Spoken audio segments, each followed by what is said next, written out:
This film is purely fictional. Please do not imitate it. Your like and subscribe are the motivation for me to update. Chapter 1. The night in Ca City, Yin Country, is ablaze with lights, like countless stars fallen to earth, reflecting the hustle and bustle of this prosperous metropolis. Cars stream along the streets, and pedestrians hurry by, as if everyone is rushing towards the next stage of their lives. However, behind this dazzling night scene lies the weariness and helplessness of countless working people. West Suburbs. Huayan New City Residential Complex. Building 2, Room 2018. Jiang Yao is curled up on the sofa, holding a tablet computer. The screen's light reflects on his face, making him appear somewhat languid. His gaze wanders across the screen, flipping through a post-apocalyptic novel while playing a text-based game called Post-Apocalyptic Simulator. This game popped up on Jiang Yao's way home from get off work. He didn't know if he triggered a shake or clicked on something else. Like the popular cultivation simulation and rebirth simulation games of the past, it required no download and was playable instantly. Although the game content might be boring, Jiang Yao was attracted by the cute zombie icon. For some reason, he felt this game was special, so he opened it without hesitation as soon as he got home. The moment the game started, half the screen went black, and less than half a second later, a pale blue transparent window popped up. The window displayed a line of text, "Ding! Congratulations on gaining the opportunity to travel to train to Busan. Before traveling, you have 3 chances to draw travel prizes to help you survive in the other world." Jiang Yao stared at the pop-up for a moment, then couldn't help but laugh out loud. This game uses these kinds of tricks, but it's quite interesting. He didn't take it seriously, thinking it was just a gimmick in the game. However, his curiosity was piqued, so he clicked the lottery button without hesitation. The screen suddenly rippled, then transformed into a deep starry sky background. In the starry sky, 5 golden cards were neatly arranged, each radiating a mysterious light. The edges of the cards were inlaid with intricate runes, with dragon and cloud patterns faintly visible between them. At the center was a rotating yin-yang symbol, the fish slowly turning as if containing boundless power. "These cards are quite exquisite, the game developers really went all out," he muttered, casually clicking on one of the cards. The card instantly enlarged and flipped over. The card's design was extremely refined, the background was chaotic, and at the center was a DNA double helix structure, emitting a faint blue light. A line of small text slowly appeared below the card. "Infection immunity. Immune to all forms of infection, free from all diseases." Seeing the reward, Jiang Yao's eyes lit up, and a smile involuntarily crept onto his face. Although it was just a game, he couldn't help but feel excited about the prize. In post-apocalyptic works, infection is often one of the greatest threats, and infection immunity is undoubtedly a major guarantee for success. With it, Jiang Yao's chances of survival in the game would greatly increase. This reward, which suited his taste perfectly, completely piqued Jiang Yao's curiosity.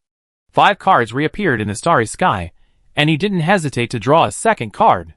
The light and shadow flickered again, and the center of the flipped-over card depicted a test tube containing a pale blue liquid, emitting a blue glow. Looking at the test tube, Jiang Yao was completely bewildered. There were so many enhancement potions in various works that it was impossible to determine what it was. He could only look at the small print below the card. "Super Soldier Serum. Captain America's same product, worth having. After use, it grants comprehensive physical enhancements, greatly increasing strength, agility, defense, stamina, and reaction time." Looking at this reward, Jiang Yao couldn't help but tease, "A handsome but making agent. I wonder if it will grant me the power to go 50-50. At this moment, his curiosity reached its peak. Forgetting his novel, he immediately pulled the game over and put it in full screen. Then, he eagerly performed his third draw. This time, the central image of the card was a black blade with a purple glowing line along the center. The hilt was black, adorned with blue gems, still radiating a blue light. Yuan, blade length 55 centimeters, blade length 36 centimeters, capable of cutting hair in an instant, slicing iron like mud. Perfect setup. Talents there, weapons there, I'm going to wreak havoc. Hee hee. I just wonder if every reward is glowing blue, or if I'm just unlucky enough to only get the guaranteed reward." Jiang Yao muttered to himself, then stopped caring, knowing his own limitations. In the game interface, the short sword card slowly faded, and a line of gilded text appeared on the screen. "Start drawing identity card." Jiang Yao, exchange student from Yin State, who just joined the Seoul International High School baseball team, looks like this is my identity in the game. They even share the same name as me. Jiang Yao chuckled inwardly, not taking it seriously. After all, in modern society, personal information is easily leaked. Reading identity information is a piece of cake. He didn't notice that the boy in the baseball uniform on the card bore a striking resemblance to his own figure. Finally, after such a long prelude, the main event arrived. Enter the train to Busan World now? Without hesitation, Jiang Yao clicked yes, and a blinding light flashed before his eyes. Jiang Yao instinctively closed his eyes. When he opened them again, a pale blue, transparent screen appeared before his retina, exactly the same as the screen in the game. He froze, blinked, but the screen was still there. He shook his head, but the screen remained motionless. Even with his eyes closed, the screen remained clearly visible, as if directly imprinted on his retina. What the hell? Jiang Yao's heart skipped a beat. He jumped up from the sofa and paced back and forth in the living room like a frightened cat. As if remembering something, he quickly went to the mirror. The mirror reflected only himself. There was no one else in it. He reached out, trying to grab the screen, but his arm passed right through it, as if the screen were just a projection. Damn, isn't this the screen from the game? This game is so advanced? Jiang Yao couldn't help but mutter under his breath, his heart racing and his palms sweating slightly. Is this real? His mind was a jumbled mess of emotions. Excitement, tension, and trepidation, a chaotic jumble. He felt like a poor boy who had suddenly won the lottery, wanting to laugh and scream, yet afraid it was all just a dream. Whoosh, take off. These boring days are finally going to be fun. He roared inwardly, his whole body surging like a monkey on steroids. He jumped and leaped around the living room, even throwing a few punches at the air, venting his turbulent emotions. Calm down, calm down. Jiang Yao took a deep breath, forcing himself to stop. He muttered to himself, even if Mount Tai collapses before me, my face will not change. Even if a deer runs past on my left, my eyes will not blink. If the heart is as clear as ice, one will not be alarmed even if the sky falls. Chapter 2. Handsome guy, beautiful girl, come look. Air calm waves.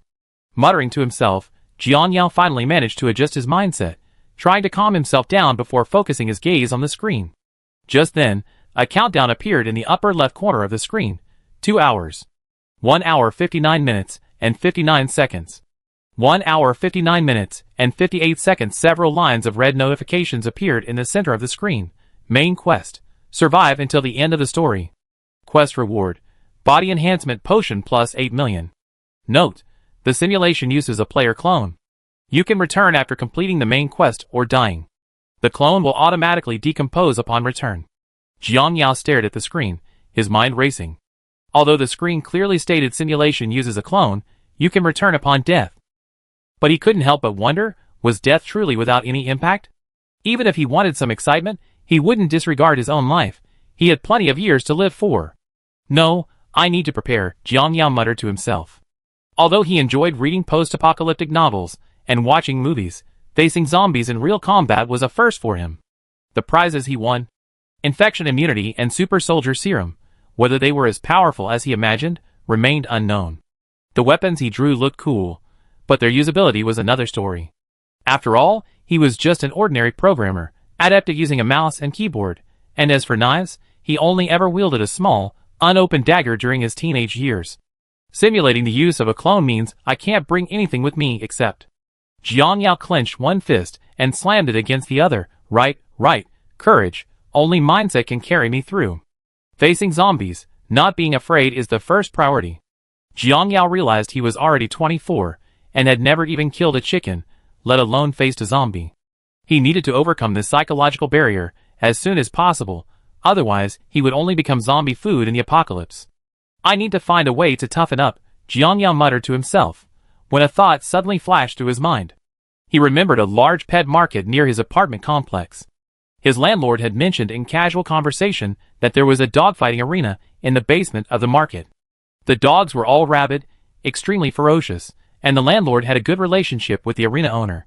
Perhaps this is an opportunity, Jiang Yao thought, immediately picking up his phone and dialing his landlord's number. He made an excuse that he was under a lot of pressure lately and wanted some excitement, asking the landlord to arrange a dogfight for him, offering a reward of 10,000 yuan. Although the landlord was somewhat surprised, considering Jiang Yao's usually honest and law-abiding nature, and of course, mainly because of the money, he agreed. After hanging up the phone, Jiang Yao took a deep breath, feeling both nervous and excited. He didn't waste the waiting time. He quickly picked up his phone and randomly found a video website. Ignoring the colorful pop-up ads, he searched for Train to Busan and played it at 3x speed to reinforce the plot. Meanwhile, he grabbed a fruit knife and hastily practiced a couple of knife moves from a Douyin video. Although his movements were clumsy, at least it gave him some confidence. Less than half an hour later, his landlord called to tell him that the dogfighting arena had been arranged. Jiang Yao immediately changed his clothes, hopped on his electric scooter, and headed straight for the pet market, the screen disappearing from his sight. Upon arriving, he found the entrance to the underground dogfighting arena using the location his landlord had sent. A burly man with a menacing face was waiting at the door. Seeing Jiang Yao's slender frame, he grinned. "You're the one old Zhang introduced? You got guts, coming here looking for thrills." Jiang Yao forced a smile, saying nothing more. The boss didn't ask any questions, simply leading him to change into protective gear, then handing him a machete. The rules are simple. Don't chicken out once you're inside. Chicken out means death. The mad dogs won't be polite. Of course, no one was actually going to die. The dogs wore extendable blade collars. If things went wrong, the boss would remotely control the collar, extending the blade to kill the mad dog. Jiang Yao took the machete, took a deep breath, nodded, and walked into the dogfighting arena's iron cage. The cage door slammed shut behind him with a jarring metallic clang, announcing the start of this life-or-death struggle. Jiang Yao's heart sank. The echo of the closing iron door reverberated in his ears, as if the entire world had been shut out. His breathing quickened, the machete in his hand trembled slightly, and cold sweat beaded on his palms. At the other end of the cage, a large, rabid dog was released. Its eyes were bloodshot, like two burning embers, drool dripped from its mouth, and a low growl emanated from its throat. Its limbs were tense, muscles rippling beneath its fur, ready to launch a deadly attack at any moment. Jiang Yao's heart pounded instantly, as if it would leap out of his chest. His fingers gripped the hilt of the machete tightly. He could feel his arm trembling slightly. But he knew this was not the time to be afraid. He had to remain calm, he had to concentrate, or the next second, he might become this rabid dog's prey. The mad dog gave him little time to think, lunging forward. Its movements were lightning fast, accompanied by a foul stench, as it lunged at Jiang Yao's right leg. Jiang Yao instinctively dodged to the side, barely avoiding the first attack. But his movements were clumsy, he stumbled and nearly fell, but managed to regain his balance quickly. Missing its initial attack, the mad dog immediately turned and charged again. This time, seeing the mad dog charging, Jiang Yao deliberately extended his left arm. The mad dog took the bait, biting at his left arm. The mad dog seized the protective gear, dragging it desperately, trying to bring the upright ape down. Jiang Yao took a deep breath, his eyes hardening, and slashed his right-hand machete fiercely at the mad dog's neck. The blade pierced flesh, and blood gushed out instantly, splattering all over him. At this point, Jiang Yao, focused on the attack, didn't care about the blood, he simply pressed the machete down hard. The mad dog's strength waned, and Jiang Yao seized the opportunity to break free, gripping the machete with both hands and exerting force. The wound deepened, and finally, the mad dog stopped moving. Jiang Yao slumped to the ground, panting heavily, the machete still embedded in the mad dog's neck. His chest heaved violently, his clothes stained with blood, and his mask splattered with blood. He looked down at his hands, still trembling slightly, but felt a strange sense of relief. Perhaps, killing wasn't as terrifying as he had imagined. After changing his clothes and handing over the agreed-upon 10,000 to the shopkeeper, Jiang Yao quickly returned. His emotions gradually calmed, and he began to plan his next move.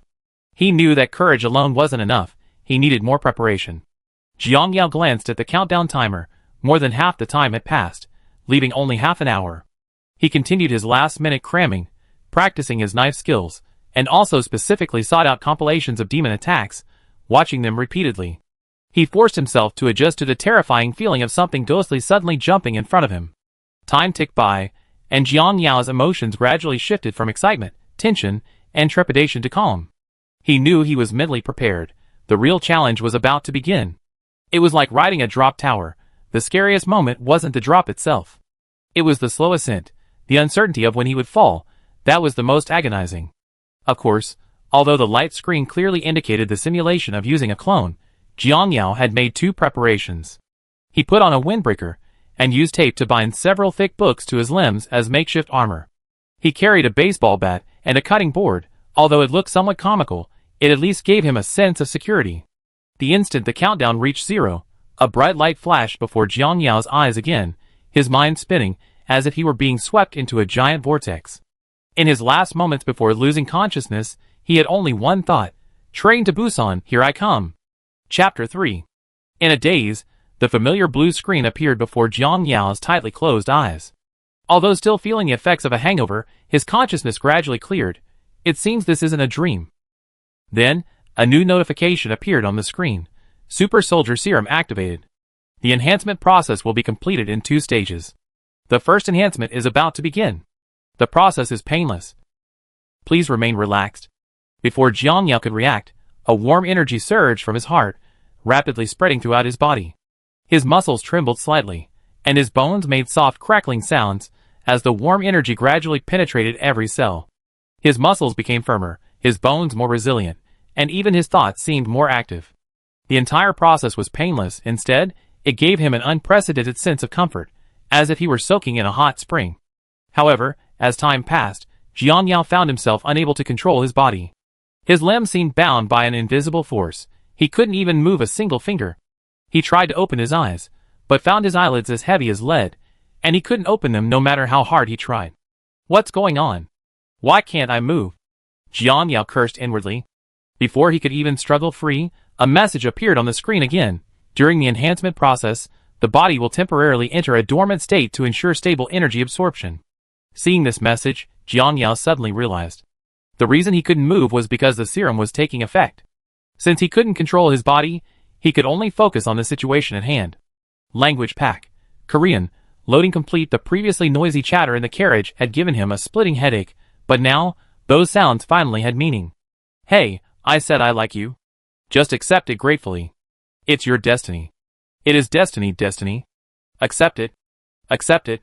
Hearing this conversation, Jiang Yao realized it was a scene from the movie Train to Busan. After the baseball team's cheerleader, Jin Hee, boarded the train, she passionately pursued Rongduk, while a group of teenagers cheered and jeering.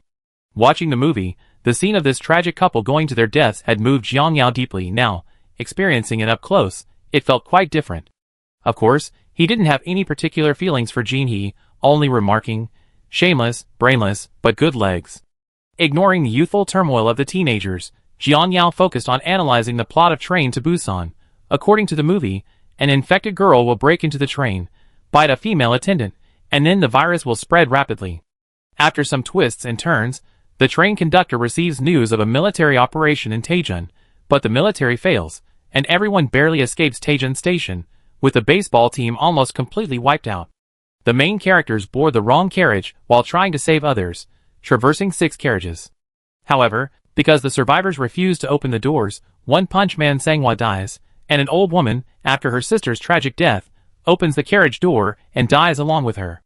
The tracks are blocked, the train is rear-ended, and Director Kim successively kills Jin Hee, Youngduk, the train conductor, and Sukwoo, leaving only a pregnant woman and a child alive. Thinking of this, a strong killing intent surged within Jiang Yao. If someone like Executive Director Jin continued to live, he would surely cause endless trouble. If this man didn't die, his journey through time wouldn't have been in vain. That zombie girl is key. As long as we stop her from biting people, the virus won't spread. Of course, there might be other mother bodies on the train, but that hasn't been shown in the movie yet. We must be wary of this. Believing everything in books is worse than believing nothing at all. All that thought in his mind had actually taken only half a minute. The screen began displaying lines of notifications again. First enhancement completed. Second enhancement will take place during the player's next slumber. Infection immunity has been implanted with clone DNA. MOUON has distributed rewards. Rewards distributed. We wish the player a pleasant simulation journey. As the screen faded, Jiang Yao finally regained control of his body. He slowly opened his eyes, soft light illuminating them. Looking around, he found himself sitting 2 rows behind Rongwa, near carriage 12. No wonder he could still hear Jinshi's confession in his drowsy state. Jiang Yao clenched his fists tightly, his knuckles turning slightly white from the force, a burning sensation emanating from his palm. He could clearly feel the powerful force surging forth from within him. Like a long-dormant beast finally awakening, every muscle fiber seemed to rejoice, every bone resonating with a deep, resonant energy. Is this half of Captain America's power? He murmured to himself. a smile unconsciously playing on his lips. He slowly turned, facing the car window, his gaze fixed on his blurry reflection in the glass. In his reflection, he wore a loose baseball jacket, his figure tall and slender, broad-shouldered and narrow-waisted, with smooth lines. His face didn't look much different from his real-world counterpart. It was still that angular face, with delicate yet rugged features, and a heroic air between his brows. But there was something subtly different about him. After careful comparison, Jiang Yao finally noticed the difference. A light bulb went off in his head. Oh, I know, I gotten taller, fairer, and more handsome. His right hand carefully felt his six-pack abs through his t-shirt. The lines were clear and sharp, like a meticulously sculpted work of art. Then, his right hand naturally moved to his side, where a strap seemed to be securing something. His eyes narrowed slightly. He guessed it was the prize he won. Mo Yuan. He gently gripped the hilt of the knife that was almost touching his chest, feeling its warm jade-like texture. Although the blade was completely concealed within its leather scabbard, Jiang Yao could still sense its sharpness. Just then, the sound of a door opening came from one end of the carriage. Jiang Yao's gaze immediately locked onto it, and he saw a pretty female train attendant walking towards carriage 12 while playing on her phone. She's here. Jiang Yao thought to himself, his eyes following the young woman. The other carriage door opened, revealing a figure lying on the floor, convulsing. Jiang Yao glanced at his teammates, still carefree and fooling around, and shook his head inwardly. These boys clearly hadn't realized the impending danger. He didn't say anything, but casually stood up and walked towards the carriage connection. Upon reaching the carriage connection, Jiang Yao saw Chang Wei. Oops. The female train attendant was bending over, shaking the girl lying on the floor. The girl's face was as pale as paper, and the veins on her face bulged, like black spiderwebs crawling across her cheeks. Her pupils were white, her eyes were empty, and she made unconscious hoarse sounds, as if something was stuck in her throat. Chapter 4. Passenger, what's wrong? The flight attendant's voice was anxious. Although she had received training, this was her first time actually dealing with something like this, and she was inevitably a little flustered. She gently shook the girl's shoulder, trying to wake her. Jiang Yao's heart skipped a beat. He knew this was the zombie girl who had sneaked onto the train. Although the situation was quite critical, Jiang Yao couldn't help but mentally complain, I have to say, this security check is absolutely terrible. They might as well donate their eyes. Despite his internal complaints, he quickly stepped forward, feigning concern, and asked, do you need any help? The flight attendant looked up, saw Jiang Yao, and while adjusting her walkie-talkie, said, this passenger is lying on the floor, and I can't wake her up no matter what I do. Her complexion is also very strange. Jiang Yao pretended to examine her closely, but actually kept a distance. After all, this thing was quite fast, and it was his first time. It was better to be cautious. Her condition doesn't look good. It might be a sudden illness, Jiang Yao said, feigning seriousness. It's best to isolate her to avoid affecting other passengers. The flight attendant paused, clearly not expecting Jiang Yao's suggestion. Of course, she understood it was the best option, so she picked up the intercom and pressed the call button. Team leader, an emergency patient has been found in carriage 11. The situation is not good, requesting backup. A burst of noise came from the other end of the intercom, followed by a deep male voice. Roger, I'm coming right away. Just then, the girl's body suddenly convulsed violently, and the hoarse sounds emanating from her throat became even more piercing. The flight attendant was startled, instinctively taking a step back, nearly dropping her walkie-talkie. Passenger, what's wrong? The flight attendant's voice trembled, clearly terrified by the scene before her. Seeing this, Jiang Yao stealthily circled around to the side of the zombie girl. The girl suddenly raised her head, her pupils now completely grayish-white, veins bulging on her face, like black earthworms crawling all over it. She opened her blood-red maw, letting out a piercing roar, poised to pounce on the flight attendant. Before the flight attendant could even scream, bang! Jiang Yao's kick struck the zombie girl squarely in the waist, the force sending her flying backward like a broken sack. The metal door creaked open, revealing a human-shaped silhouette dented into the floor. As the zombie girl slid to the ground, her lumbar spine twisted at an eerie angle, her rotten fingernails scratching the metal floor with a grating sound. Jiang Yao's kick interrupted the spell casting. The flight attendant, mouth agape, stared at the scene before her, unsure whether to scream or remain silent. Her face was visibly flushed, as if steam would rise from her head at any moment. But Jiang Yao, oblivious to this, seized the moment when the zombie was momentarily stunned, grabbed the flight attendant, pried open the carriage door, and strode into carriage number 11. He quickly rotated the handle, switching the door to manual mode, and slammed the door shut behind him. Only after doing this did Jiang Yao let out a long breath, leaning against the cold carriage door, slightly panting. His baseball teammates, already drawn by the loud noise, craned their necks to see what was happening. Rongwa even took off his headphones, braced himself against the back of his chair, and jumped into the aisle, heading towards the connecting area, just as Jiang Yao entered. Jiang Yao, what happened? Do you need help? Shinji followed, glancing at the flight attendant whose cheeks were flushed. She had just been released by Jiang Yao, and was now looking at him with a resentful expression. Hey Jiang Yao, you didn't bully this girl, she said, then leaned closer to look at her name tag. Miss Minji, right? She then looked at Jiang Yao with a mischievous grin, just as fiercely as when she confessed to Rongwa. A group of teenagers, never ones to miss a good spectacle, started jeering, hey. Hee hee.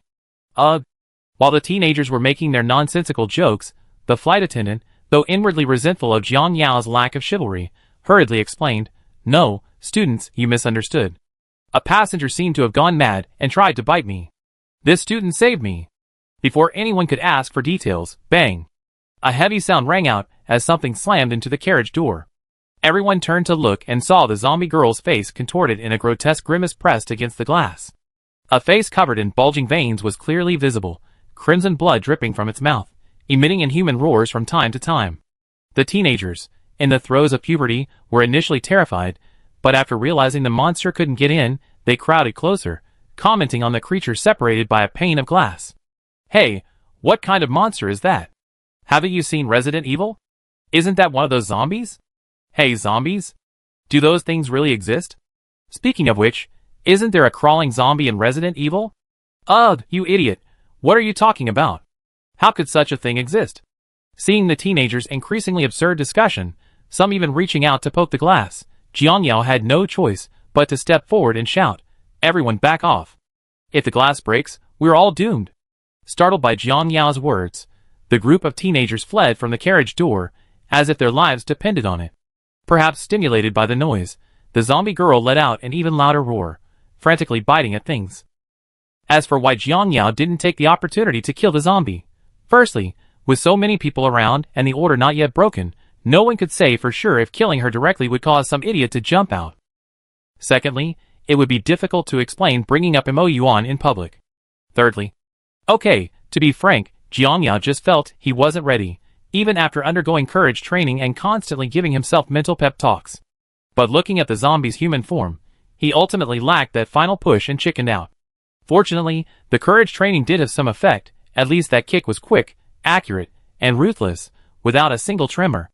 The flight attendant, terrified by the zombie outside the door, turned pale and instinctively took a few steps back, moving closer to Jiang Yao. Her breathing was rapid. She clearly hadn't recovered from the shock. But after discovering that the zombie couldn't open the door, she breathed a sigh of relief, smoothed her hair, and turned to Jiang Yao, her eyes filled with gratitude. Thank you, classmate. If you hadn't saved me, I might have. I'm Cui Mingji, the train attendant. Jiang Yao nodded indifferently. You're welcome. You might need to report the situation. He pointed to the snarling zombie girl outside the door. Oh, sorry. I contact the team leader right away. Minji suddenly remembered she had a walkie-talkie and quickly picked it up, pressing the call button. Team leader, a dangerous incident has occurred in carriage 11. A passenger has gone berserk and is biting people. Requesting backup. For some reason, there was no response from the other end of the walkie-talkie. Cui Minji gritted her teeth, immediately switched channels, and said urgently, Train conductor, this is Cui Minji. A dangerous passenger, possibly a zombie, has appeared in carriage 11. Requesting backup. Chapter 5. What did you say, Conductor Cui? How could there be zombies? Don't joke around. If there's nothing else, I'm cutting off communication. Sure enough, the stubborn train conductor from the original story remained stubborn and wouldn't believe such crazy talk. Conductor, there is indeed a passenger in our carriage who appears to be a zombie. We locked it in the carriage connection area, and it's attacking our carriage door. Everyone in our carriage can testify to this.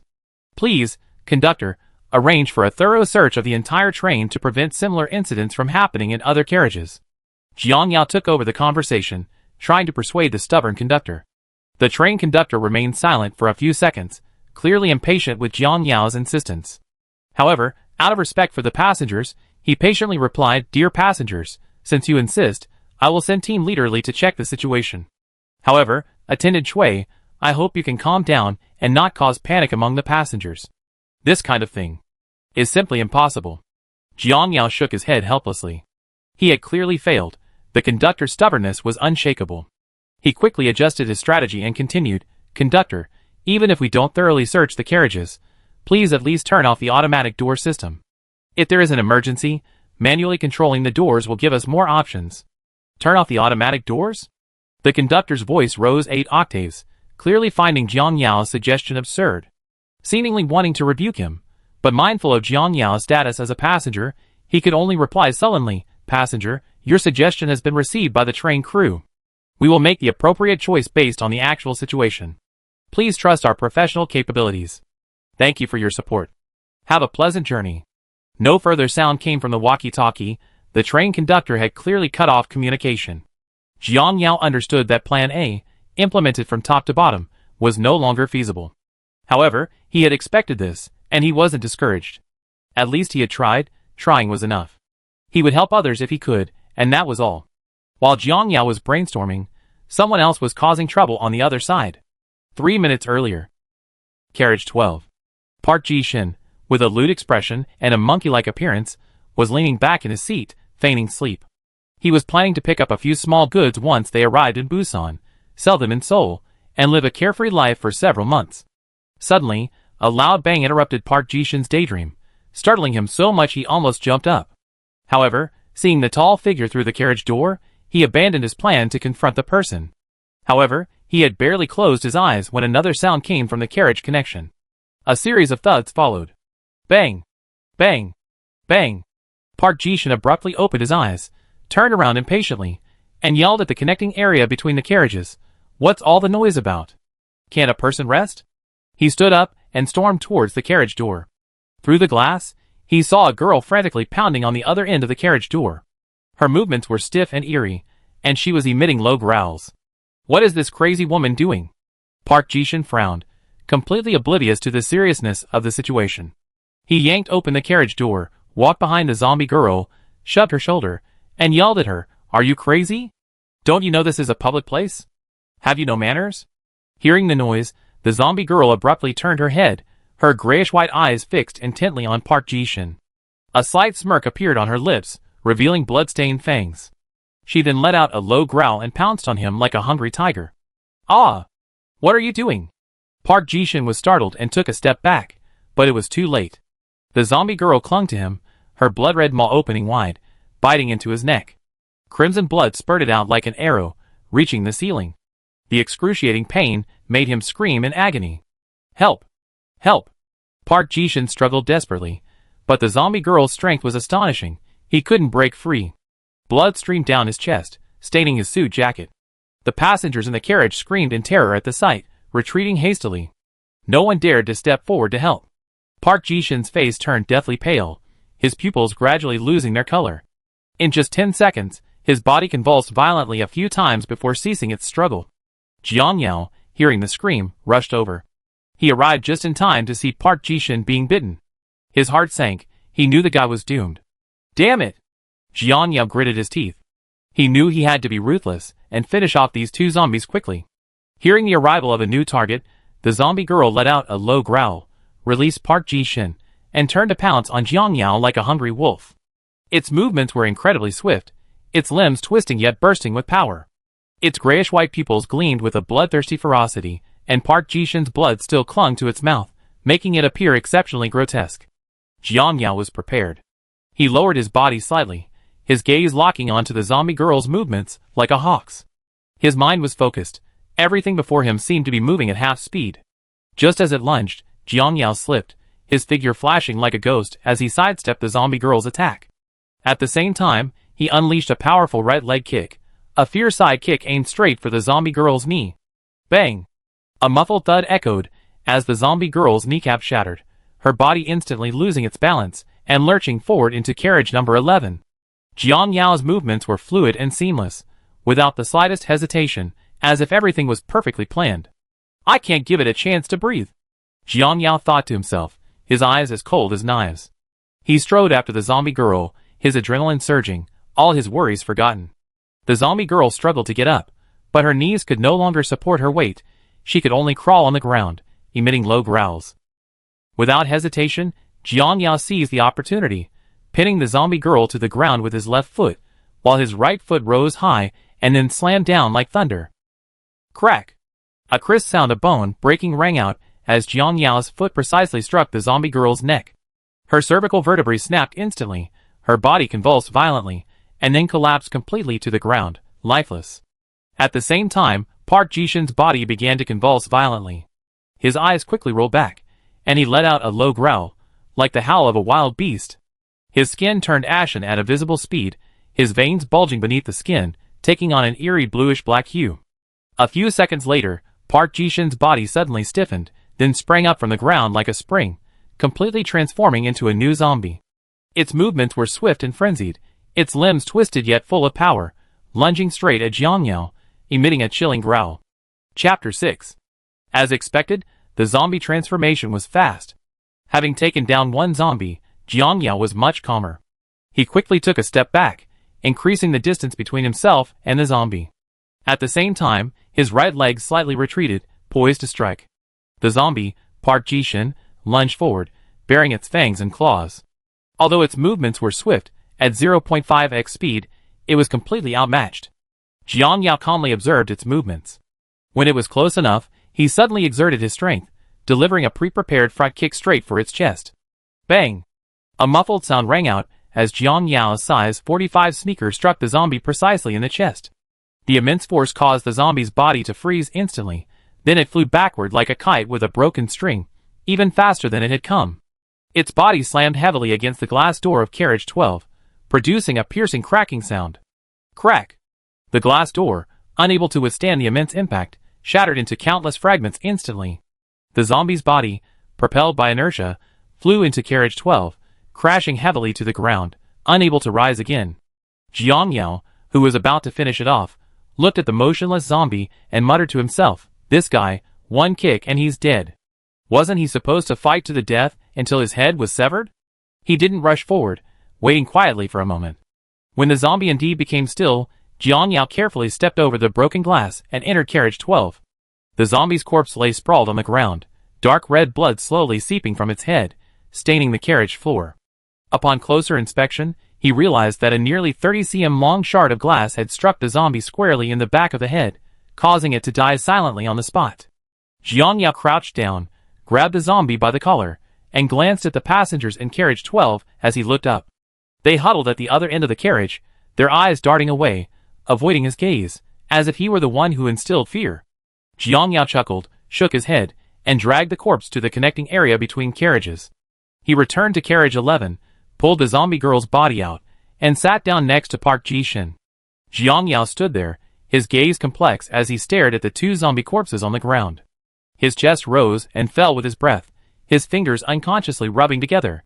"It's over," he said softly, his tone cold yet tinged with an indescribable emotion. His heart was pounding faster than ever before, not from fear, but from an indescribable excitement. That excitement burned like a fire in his chest, making him both uneasy and irresistibly drawn in. I actually did it, Jiang Yao thought to himself. He knew he was no longer the ordinary person, who had never even killed a chicken. It seemed that the violence and bloodlust hidden in his bones were unleashed at this moment, and the fighting talent deep within his soul was unleashed. In fact, when faced with those unreasonable and disruptive kids, Xiong Jiafeng, every time, he wanted to kiss their cheeks with his fists the size of a cooking pot, but perhaps this is the life that suits me. Jiang Yao smiled slightly, and slowly walked into carriage number 11. The clicking sound of the metal gears closing the carriage door was particularly jarring in the silent carriage. After a brief silence, the boys suddenly erupted into an excited clamor that Jiang Yao hadn't expected. "Brother Jiang, you're so cool!"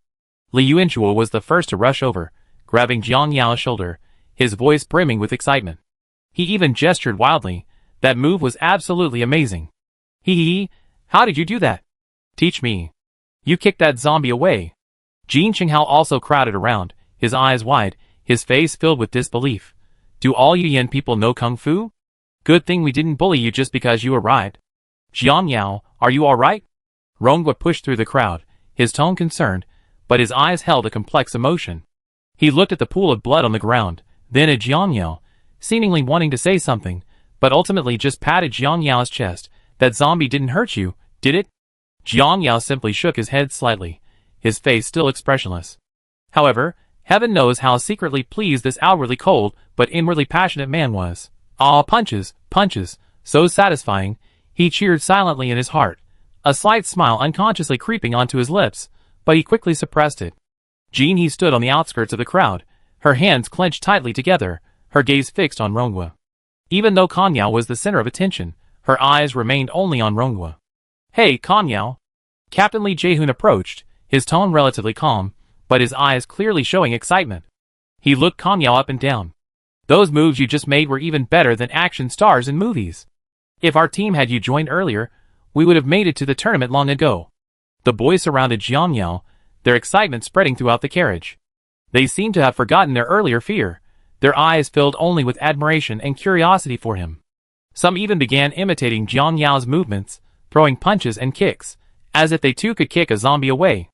However, Jiang Yao, with his enhanced senses, still noticed amidst the noise that their instructor, Coach Sheng, had quietly moved to a seat further away. Coach Sheng's face was somewhat pale, his eyes filled with wariness and unease. He glanced at Jiang Yao every now and then, as if scrutinizing a stranger. Scattered whispers mingled with the noise in the distance, reaching Jiang Yao's ears. That kid. He's terrifying. He didn't even blink when he killed the zombies. Yeah, how could a normal person be so calm? Could he be a murderer? Shoo, keep your voice down. Don't let him hear. What's there to be afraid of? This kid just got lucky. I could do it too. Didn't you hear what they said? That kid's from Yin Country, and all Yin Country people are thieves. Jiang Yao, who had initially dismissed these comments, suddenly turned around upon hearing the last sentence, his gaze like a knife shooting towards the source of the voices. A bald, burly man was pointing and gesturing in their direction, a disdainful and mocking smile on his face. His voice was loud, clearly not caring that Jiang Yao could hear him. He even deliberately raised his voice, as if in provocation. The atmosphere in the carriage instantly tensed. The teenagers stopped what they were doing, their eyes shifting back and forth between Jiang Yao and the bald, burly man. Ronghua frowned and whispered to Jiang Yao, "Ignore him. He's just a smart aleck." Jiang Yao didn't answer, only staring coldly at the bald, burly man. His eyes held no anger, only a chilling calm. That calm was like the calm before a storm, giving off an invisible sense of oppression. "What did you just say?" Jiang Yao spoke slowly, his voice not loud, but clearly carrying throughout the entire carriage. Chapter 7. The bald, burly man paused, clearly not expecting Jiang Yao's direct response. But he quickly regained his arrogance, sneering, "I said, all Yin people are thieves, so what? You disagree?" Jiang Yao didn't answer immediately, but instead strode towards the bald man. His steps were steady, each one seemingly treading on the man's heartbeat. The boys exchanged glances, hesitated for a moment, but still followed behind Jiang Yao. The bald man watched Jiang Yao and his group approach, his smile gradually fading. He swallowed hard, forcing himself to remain calm, and said, What do you want? I'm warning you, don't do anything rash." Jiang Yao stood before the bald man, looking down at him. His eyes were devoid of any emotion, as if he were looking at an ant. "What gave you the courage, Liang Jingru?" Jiang Yao asked mockingly. Clearly, the bald, burly man didn't understand the joke. "What Jingru? I'm not afraid of you.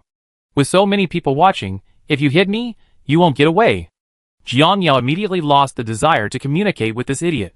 He slapped the man on the shoulder and said calmly, "Apologize," his tone carrying an undeniable authority. "Apologize? Apologize for what?" The bald, burly man stammered. It hurt so much, he felt like his shoulder was about to shatter. "Apologize for what you just said."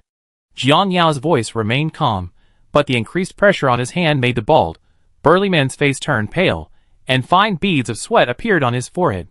He looked around, trying to seek help from his comrades, but found that no one stood up for him. Even the few people who had been discussing things with him earlier lowered their heads, avoiding his gaze. I apologize." The bald, burly man finally broke down, his voice trembling with a sob. "I'm sorry. I shouldn't have said those things." Jiang Yao didn't immediately release his grip, but instead stared coldly at him until the bald man's face turned from white to green, before slowly withdrawing his hand. "Remember, some words have consequences." Jiang Yao finished speaking, and turned to leave the bald man's seat. Everyone assumed he was going back to his seat, but unexpectedly, he went straight to the door connecting to carriage number 10, switched the automatic door to manual, and then returned to his seat. Everyone was completely baffled, except for Min Ji, who guessed what was going on. However, back in his seat, Jiang Yao felt increasingly uneasy, inwardly thinking, this feels so strongly like school bullying. Smirking face, he shook his head, a self-deprecating smile playing on his lips, and then closed his eyes to rest. Minji cautiously observed Jiang Yao's expression, and seeing that he didn't seem angry, she quietly moved to the seat next to him. She opened her mouth, as if wanting to ask something, but ultimately chose to remain silent. The noise subsided, and the carriage gradually returned to calm. However, the images from just moments ago involuntarily surfaced in Jiang Yao's mind, the zombie girl's twisted figure, Park Ji-shin's skull with its brains partially exposed, the bald, burly man's terrified eyes, all of this intertwined, filling him with an indescribable, complex emotion. Is this the apocalypse? This thought flashed through Jiang Yao's mind. Things he was once forbidden to do, unable to do, and dared not do, he had now done them all. The bloody scenes that had only ever played on screens were now vividly before his eyes, but Jiang Yao was deeply puzzled. Don't novels say that the first time you kill someone, you feel nauseous and vomit? Why don't I feel anything at all? I even feel like eating 2 bowls of rice with it. Could it be because I often watch zombie movies while eating, or maybe I'm a pervert? Thinking of some terrifying possibility, Jiang Yao shook his head. I. A handsome and dashing young man. How could I be a pervert? As he kept making light of the situation in his mind, Jiang Yao knew he had overcome this psychological hurdle. As for Park Ji-shin, Jiang Yao felt even less guilty. That guy was clearly no good person at first glance, his face was lewd, and his behavior was repulsive. Even when facing zombies, he opened the car door and cursed without any awareness, ultimately harming himself and almost others. His fate, in a way, was his own choice. Respect the fate of others, enjoy a life without regrets. Jiang Yao sneered inwardly. He couldn't be bothered to give this self-inflicted wound a single shred of sympathy. But this also served as a wake-up call for Jiang Yao. This time it was an unrelated coward who got caught, but next time, if it were someone he cared about, the consequences. 5 minutes earlier, in carriage number 3. Shiryu suddenly opened his eyes, a layer of cold sweat beating on his forehead. He instinctively reached for the seat next to him, only to find it empty. Xiaoen? Shiryu's heart sank, and he immediately jumped up from his seat. He looked around, the carriage was quiet, the other passengers were still asleep, but Xiaoen's seat was empty. Xiaoen! Xiaoen! Shiryu's voice was filled with panic. He quickly walked to the connecting area between carriages, his eyes scanning every corner. Xiaoen was always well-behaved, and wouldn't leave her seat without a reason. His heart raced, and various terrifying images flashed through his mind. Had Xiaoen encountered danger? Had she been taken away? He pushed open the carriage door. Nothing. Shiryu's pace quickened, almost jogging through the carriages, constantly calling Xiaoen's name softly. Carriage 7. Xiaoen was standing at the carriage connection. Having just come out of the restroom, she paused, carefully checking her surroundings before finally finding her original carriage. She rubbed her eyes. She'd gotten up too early, and was a little sleepy, but the thought of seeing her mother soon cheered her up. Although Grandma was good, Mom was the best. A commotion seemed to be brewing in the distance. She could vaguely hear a jumble of sounds, but couldn't make them out clearly. Xiaoen glanced at it questioningly, then continued walking towards carriage 3. But the screams and shouts grew closer. Xiaoen turned sharply, and saw a group of uncles and aunts rushing towards her, their faces filled with terror. Xiaoen had to press herself against the wall to avoid being knocked over. Xiaoen! Shiryu's voice came from afar. Daddy, I'm here. Xiaoen strained to stand on tiptoe, as if trying to get her father to see her. Shiryu finally heard her cries, rushed forward, scooped Xiaoen up in his arms, and turned to run back. His heart was pounding, his arms wrapped tightly around Xiaoen, as if she would disappear if he let go. Daddy. Xiaoen clung tightly to Shiryu's neck, her voice trembling with tears, clearly terrified. Don't be afraid, Daddy's here. Shiryu's voice trembled slightly. Xiaoen couldn't see what was happening behind the crowd, but he could. A group of terrifying monsters were attacking indiscriminately. They pounced on every living person like wild beasts, tearing and gnawing, bright red blood splattering everywhere, staining the entire train car red. Chapter 8. Carriage 3. Shiryu, carrying Xiaoen, rushed into the carriage with the crowd, followed closely by Shang Hua and his wife Sheng Jing. Despite her large pregnant belly, Sheng Jing moved quickly. Looking back, there was no one else alive. Xianghua tried to close the carriage door, but it automatically retracted after being pulled. His face instantly turned ashen. Seeing the monsters about to charge, his heart pounded, and his fingers trembled slightly from the effort. A group of people behind him shouted anxiously, especially Executive Director Jean, whose fierce expression and trembling voice betrayed his panic. Hurry! Close the door! Xianghua was sweating profusely, but he couldn't close the door. Shiryu glanced at the door frame, put Xiaoan down, and quickly stepped forward, turning the top handle to switch the automatic door to manual. Xianghua slammed the door shut, a crack coming from the crack. A group of blood-stained monsters crashed into the carriage door with a loud bang. Their faces were pressed against the glass, their grayish-white eyes fixed on the living people inside the carriage, blood dripping from their mouths as they gnawed and thrashed about. Xianghua bared his teeth and braced himself against the door. Shiryu observed for a moment, then said, "Let go, they don't seem to know how to open the door." Xianghua, still doubtful, slowly released his grip. These monsters truly didn't seem to know how to open the door. They only roared with their blood-stained mouths agape. "It seems they came because they saw it," Sheng Jing said, quickly twisting open a water bottle and splashing water onto the glass before sticking it to a newspaper near the door. Sure enough, after a short while, there was no movement from the other side of the door. The three survivors exchanged a smile. Xianghua hastily wiped his sweat with his sleeve, gave his wife a fawning smile, and gently helped Sheng Jing to her seat. Sheng Jing leaned back in her seat, gently stroking her pregnant belly, her eyes filled with tenderness and determination. After settling his wife in, Xianghua turned to look at Shiryu and Xiaoan. Shiryu was kneeling in front of Xiaoan, softly comforting her.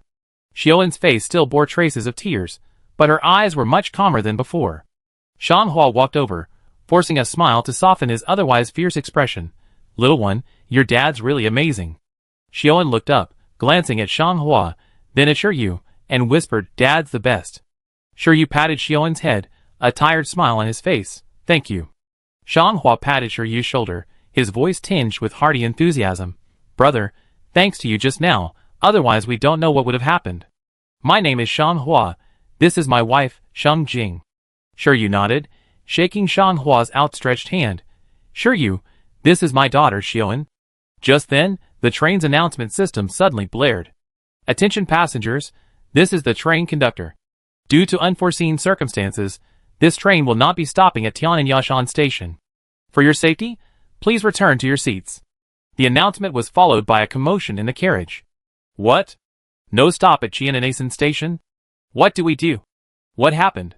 Why isn't it stopping?" Passengers began to murmur amongst themselves, panic spreading again. Executive Director Kim pushed through the crowd and strode to the onboard communicator.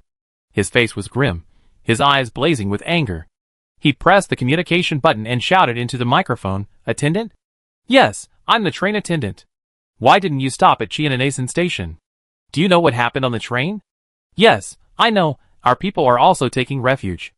A bunch of monsters, I'm telling you, you must stop at Tianyashan Station, understand?" With that, Executive Director Kim angrily hung up the communicator. In the driver's cab, the train conductor's hands trembled slightly, and cold sweat beaded on his forehead. He had just received a series of bad news: the emergency at Tianyashan Station, the zombie attack in Carriage 9, the chaos in Carriage 3. All the information flooded in like a torrent, finally making him realize the truth. Damn it, something really happened. The conductor cursed under his breath, his fingers flying across the control panel. He remembered Jiang Yao's suggestion earlier, and a wave of regret washed over him. If he had listened to that young man earlier, perhaps the situation wouldn't be so bad. He knew he had missed the best time to react, but it wasn't too late to make amends. He had to ensure the safety of the train and its passengers, no matter what. Carriage 11. Jiang Yao leaned back in his seat, eyes closed, trying to rest, but his ears were keenly attuned to every sound on the train. The commotion in Carriage 9 hadn't escaped his notice. Screams, crashes, chaotic footsteps, like a disordered symphony, came through the gaps in the carriage connections. He frowned slightly, already having a guess in mind. Just then, the carriage door was suddenly flung open, and a flurry of footsteps interrupted Jiang Yao's thoughts. He opened his eyes, and saw a train attendant in a blue uniform hurriedly guiding passengers from behind into the carriage. Team Leader Li. Mingji greeted him with delight. Even though they were safe, humans always tend to seek security from familiar faces. Team Leader Lee was pale, his forehead covered in cold sweat, and a few drops of dark red blood stained his uniform. Seeing Minji, he finally calmed down a bit. Forgetting to answer questions, he shouted to the group behind him, his voice trembling. The group frantically closed the doors, glancing out through the glass every now and then, as if something terrifying was outside. Team Leader Lee, what happened over there? Jiang Yao stood up, his voice calm, but carrying a hint of pressure. Team Leader Lee took a slight breath, as if trying to suppress his fear. He swallowed hard, his voice trembling slightly. Carriage 9, there are monsters. They bite people, and those bitten turn into monsters. We barely escaped. Jiang Yao nodded, saying nothing more. Team Leader Lee's reaction explained everything. There was indeed more than one source of infection. His gaze swept over the panicked passengers in the carriage, and he began to plan his next move. Just then, the carriage's announcement system sounded again. Attention passengers, all carriage doors on this train have been switched to manual mode. Please open the doors carefully. The train conductor's voice echoed throughout the train via the announcement system, his tone as calm as possible, but a hint of panic could still be heard. Jiang Yao frowned slightly. This old stubborn man, in the movies he's like a rock in a latrine, but at least he's not completely stupid. His opinion of the train conductor improved slightly. Although his reaction was a few beats slow, at least he took action. Regardless of whether this would save more people, at least Jiang Yao felt his efforts hadn't been in vain, making his journey through time worthwhile. Chapter 9.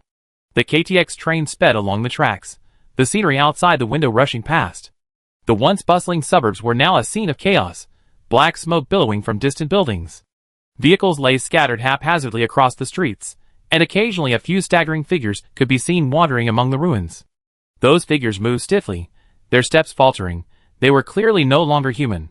The onboard television broadcast news of zombie outbreaks across the country. The atmosphere inside the carriage was oppressively suffocating. Passengers huddled in their seats or stood by the windows, staring blankly out the window. Some sobbed softly, some murmured to themselves, and most remained silent, their faces etched with confusion and despair. How could this be? How could this be? A middle-aged woman, clutching her child, repeated the phrase in a trembling voice. Her husband held her tightly, his face also blank, unsure how to comfort her.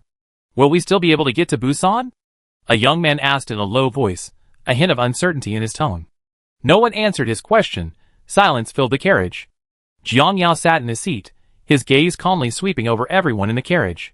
Fortunately, the group of naive young men remained optimistic, marveling at the scenery outside the window with amusement. The train slowly slowed, passing through Chianasen station at a low speed. The scene on the platform made everyone in the carriage gasp. Bloodstains were everywhere on the platform. Several corpses lay haphazardly on the floor, some so badly mutilated they were unrecognizable. Suddenly, a bloodied and mangled face slammed into the train window. Li Yuanchua, who was peering through the window, jumped in fright. That scared the hell out of me. One after another, bodies lunged out of the carriage, frantically pounding on the glass with muffled thuds. Among them were zombies and survivors, but the survivors were clearly dead. The passengers inside the carriage recoiled in terror, some even slumping into their seats, their faces ashen. The train slowly pulled away, the zombies chasing after it, but ultimately being left behind by the accelerating train. A dozen minutes later, the atmosphere inside the train grew even more oppressive. The survivors in every carriage witnessed the zombies pouncing on their prey on the platform. No one knew what would happen next, and no one knew if they would reach Busan safely. Just then, the train's loudspeaker blared again. Attention passengers, this is the train conductor. We have just received information that the military has taken control of Taejin Station. All passengers will be subject to checks and protection there. Please remain calm and do not panic. We will arrive at Taejin Station in half an hour. As soon as the announcement ended, a murmur rippled through the carriage. Military control? Really? We're finally saved. Great, we can finally leave this hellhole. The passengers' emotions calmed slightly, and a glimmer of hope appeared on their faces. However, Jiang Yao frowned. In the movie, the military at Taejin Station had already fallen, and here, almost the entire train was wiped out. Now that he knew the truth, he naturally wanted to try to reverse the situation. However, the fact that an entire army equipped with firearms could fall to zombies, whose bodies are made of flesh and blood, is truly baffling. It's unclear whether the screenwriter is out of their mind, or if the military is simply too weak. Team Leader Lee, can you contact the train conductor now? Jiang Yao approached Team Leader Li and asked in a low voice. Team Leader Li, clearly aware from Min Ji that the man before him was ruthless, replied, Mr. Jiang, no problem. Here, this is my walkie-talkie. It's already tuned, but the signal might be a little weak sometimes. Jiang Yao took the walkie-talkie, waved his hand to indicate that he didn't need to be formal, and casually found an empty seat. Train conductor, I'm the person who communicated with you in carriage 11. My surname is Jiang. The train conductor's steady voice came through the walkie-talkie. This is the train conductor, Mr. Jiang. Please speak. Jiang Yao thought for a moment, but decided against directly stating that Taejun had fallen. First, it would cause panic among the passengers. A crazed person is more terrifying than a zombie. Second, the train conductor was exactly the stubborn old man from the movies. Even if he told him, he might not believe him. So, he decided to remain silent. Train conductor, could you use the public address system to have any survivors in the carriages reply via the onboard communicator? If no one replies, could you lock the train doors to prevent other passengers from accidentally locking them? Hearing Jiang Yao's words, the train conductor's eyes lit up. Yes, I'm so busy I'm completely confused. Mr. Jiang, you have a solution. I get right on it. Wait a minute, Jiang Yao thought to himself, you're not just confused, you're clearly terrified. Train conductor, although the military has already deployed at Taejun Station, you've seen the situation at Chianasen Station, the situation is far from optimistic. Could we send a small team out of the station first to check the situation and confirm the true condition of Taejun Station before allowing all passengers to disembark? This time, the train conductor didn't respond immediately, considering the situation and finding no problem with it. Furthermore, the previous underestimation of Jiang Yao had led to a delayed response, causing danger to the entire train. The conductor sighed, his voice weary. All right, we do as you say, Mr. Jiang. I make an announcement as soon as everything is ready.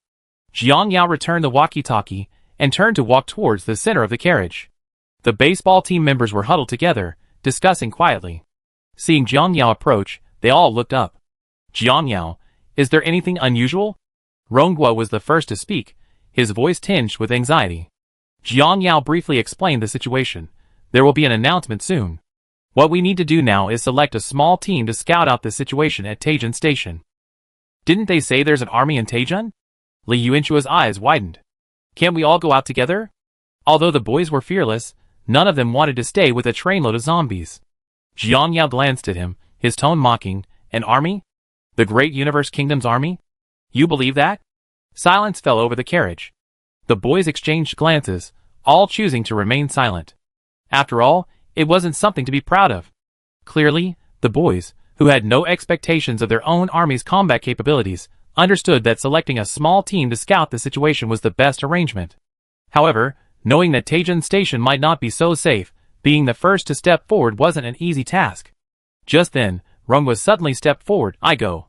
Ronghua, if you go, I go too. Jinshi grabbed his hand, her voice full of determination. Jiang Yao nodded, a hint of approval in his voice. Okay, you two count. Anyone else? Seemingly spurred on by Jinshi's words, Li Yuanchua shouted, Me, count me in. This drew strange looks from the others in the carriage, as if they were looking at a complete idiot. I go too. Jin Qinghao raised his hand, his voice trembling slightly, but his eyes remained firm. Count me in. Li Zihan also stepped forward. As the team leader, he felt it was his responsibility to lead. Jiang Yao nodded. Okay, the 5 of you come with me. The rest of you stay in the carriage and provide backup. Chapter 10. Carriage 3. Everyone had already moved to Carriage 2, as that carriage was too close to the zombies. After hearing the announcement, Shiryu asked Shang Hua to look after Xiaoan, and then came here under the pretext of going to the restroom. He dialed Captain Min's number on his phone. The phone rang for a long time before finally being answered.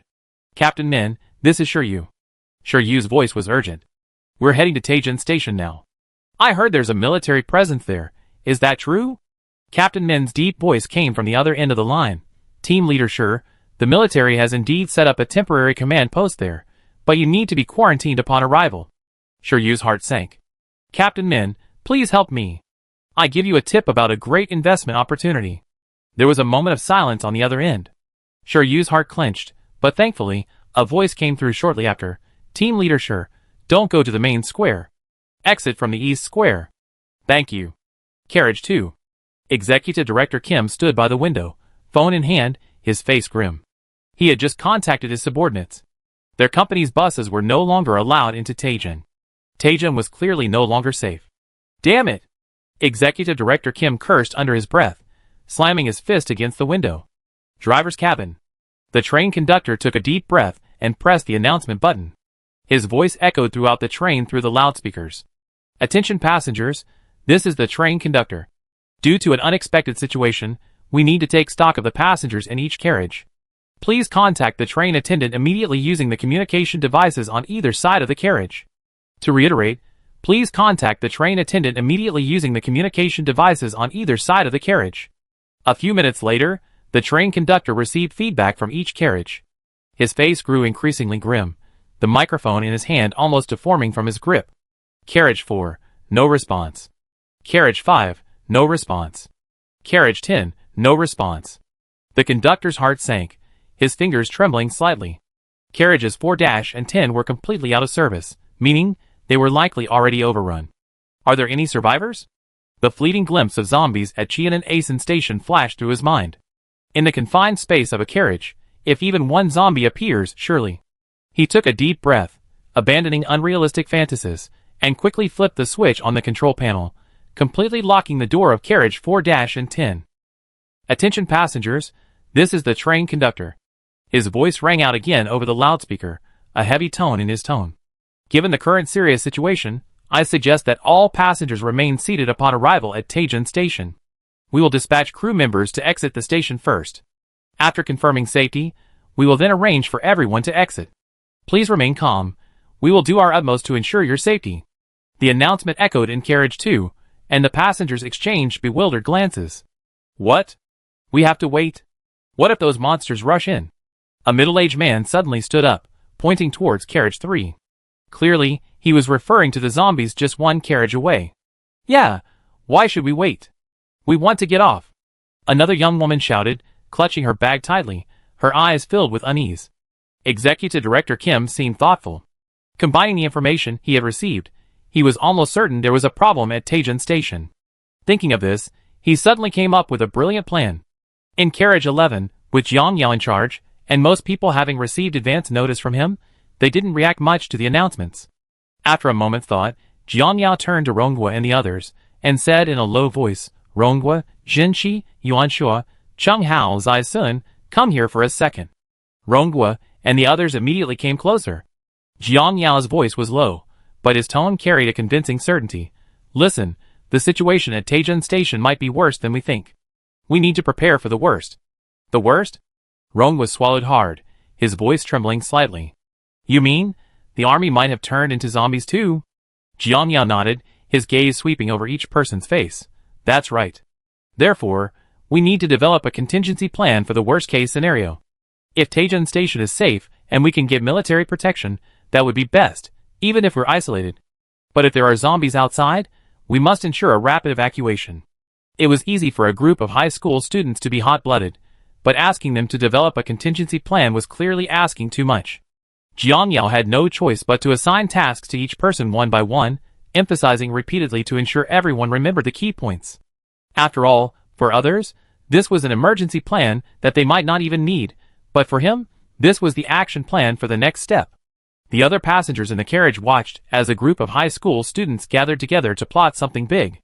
Some were disdainful, some took it seriously, but given the precedent of the bald, burly man, at least no one dared to provoke them.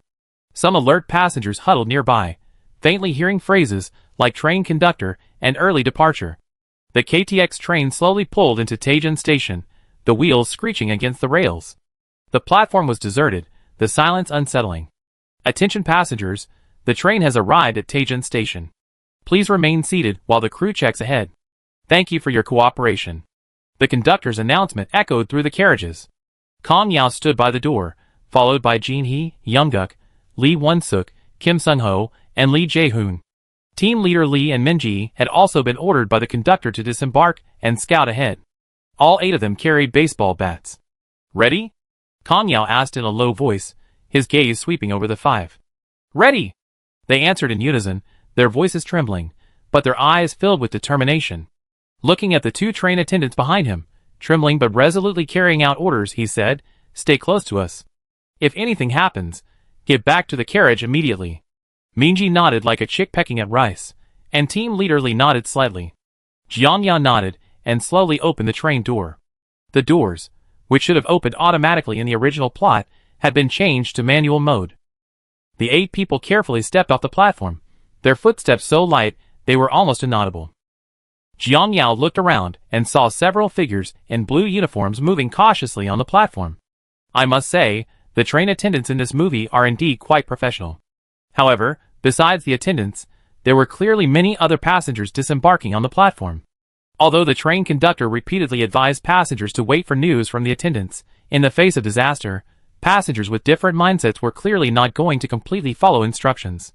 Some even loudly urged others to disembark, as if having more people with them made them feel safer. Chapter 11. We can't wait any longer. Who knows when those monsters will burst out?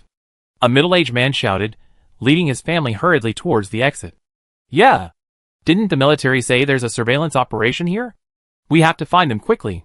Another young man chimed in, clutching his phone tightly. Yes, the train conductor definitely wants to take his own people first, leaving us to be quarantined.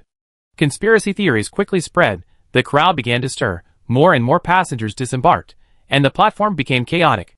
The train conductor, rushing from the front of the train, tried to maintain order, but his voice was quickly drowned out by the crowd. For some people with no common sense, Jiang Yao could only say, "You can't reason with a fool." He stood aside, coldly observing everything. Carriage 11 faced the stairs, from which passengers needed to access the overpass. Jiang Yao wasn't in a hurry, he stood on a step, surveying the crowd from his elevated position. Shi Yu, Shan Hua, Xiuan, Sheng Jing, 2 old ladies, a beggar. Jiang Yao's gaze swept quickly through the crowd, confirming every familiar face. He looked again and again, even deliberately glancing towards carriage number 3, but he didn't see Executive Director Jean. Executive Director Jean didn't come out. Quite clever, consider yourself lucky. Jiang Yao sneered inwardly, temporarily abandoning the idea of dealing with Executive Director Jean. Seeing his efforts were futile, the train conductor gave up trying to persuade the passengers, and walked towards the escalator. When he saw Team Leader Li and Min Ji beside Jiang Yao, the 3 exchanged glances and immediately confirmed Jiang Yao's identity. Just now on the train, Team Leader Li had secretly reported Jiang Yao's double kill to the train conductor. Now, the train conductor's eyes held a hint of awe and gratitude as he quickly walked up to Jiang Yao. "Mr. Jiang, I didn't expect you to be so young. You're truly a young hero. Also, thank you so much for your valuable advice," he said, jogging over and extending both hands. Looking at the respectful, sour-faced train conductor, Jiang Yao extended his hand and shook it briefly, then indicated he had other matters to attend to and asked the conductor to go first. The conductor didn't disturb him further, picked up his briefcase, and went up the escalator, with Team Leader Li following closely behind. Minji, however, seemed lost in thought, remaining standing behind Jiang Yao without moving. Seeing that no more passengers were disembarking, Jiang Yao, with his 6 assistants, followed the crowd. The group crossed the overpass. Although there were many people, everyone was clearly restrained, and the atmosphere was relatively quiet. "The exit is just ahead," Shinchi said softly, gripping her baseball bat tightly. Jiang Yao nodded, his gaze fixed on the glass doors of the exit, as if he had thought of something amusing. While the others were still cautiously moving forward, Jiang Yao suddenly quickened his pace. He weaved through the crowd, took 2 quick steps, and leaped, grabbing the top edge of the glass door with both hands, his body nimbly flipping over. His movements were clean and swift, a textbook superhero landing, almost without a sound. "Wow!" Rongwa couldn't help but exclaim in a low voice, his eyes filled with admiration. "Senior Jiang, you're so cool." Jinshi couldn't help but laugh too, though the tense atmosphere made her smile somewhat forced. "This guy is really cool." Some people in the crowd, watching this scene, thought this guy was crazy. What kind of time is this to be showing off? The powerful effects of the super soldier serum, and the realistic feel of touching Mo Yuan, all told him that this was real.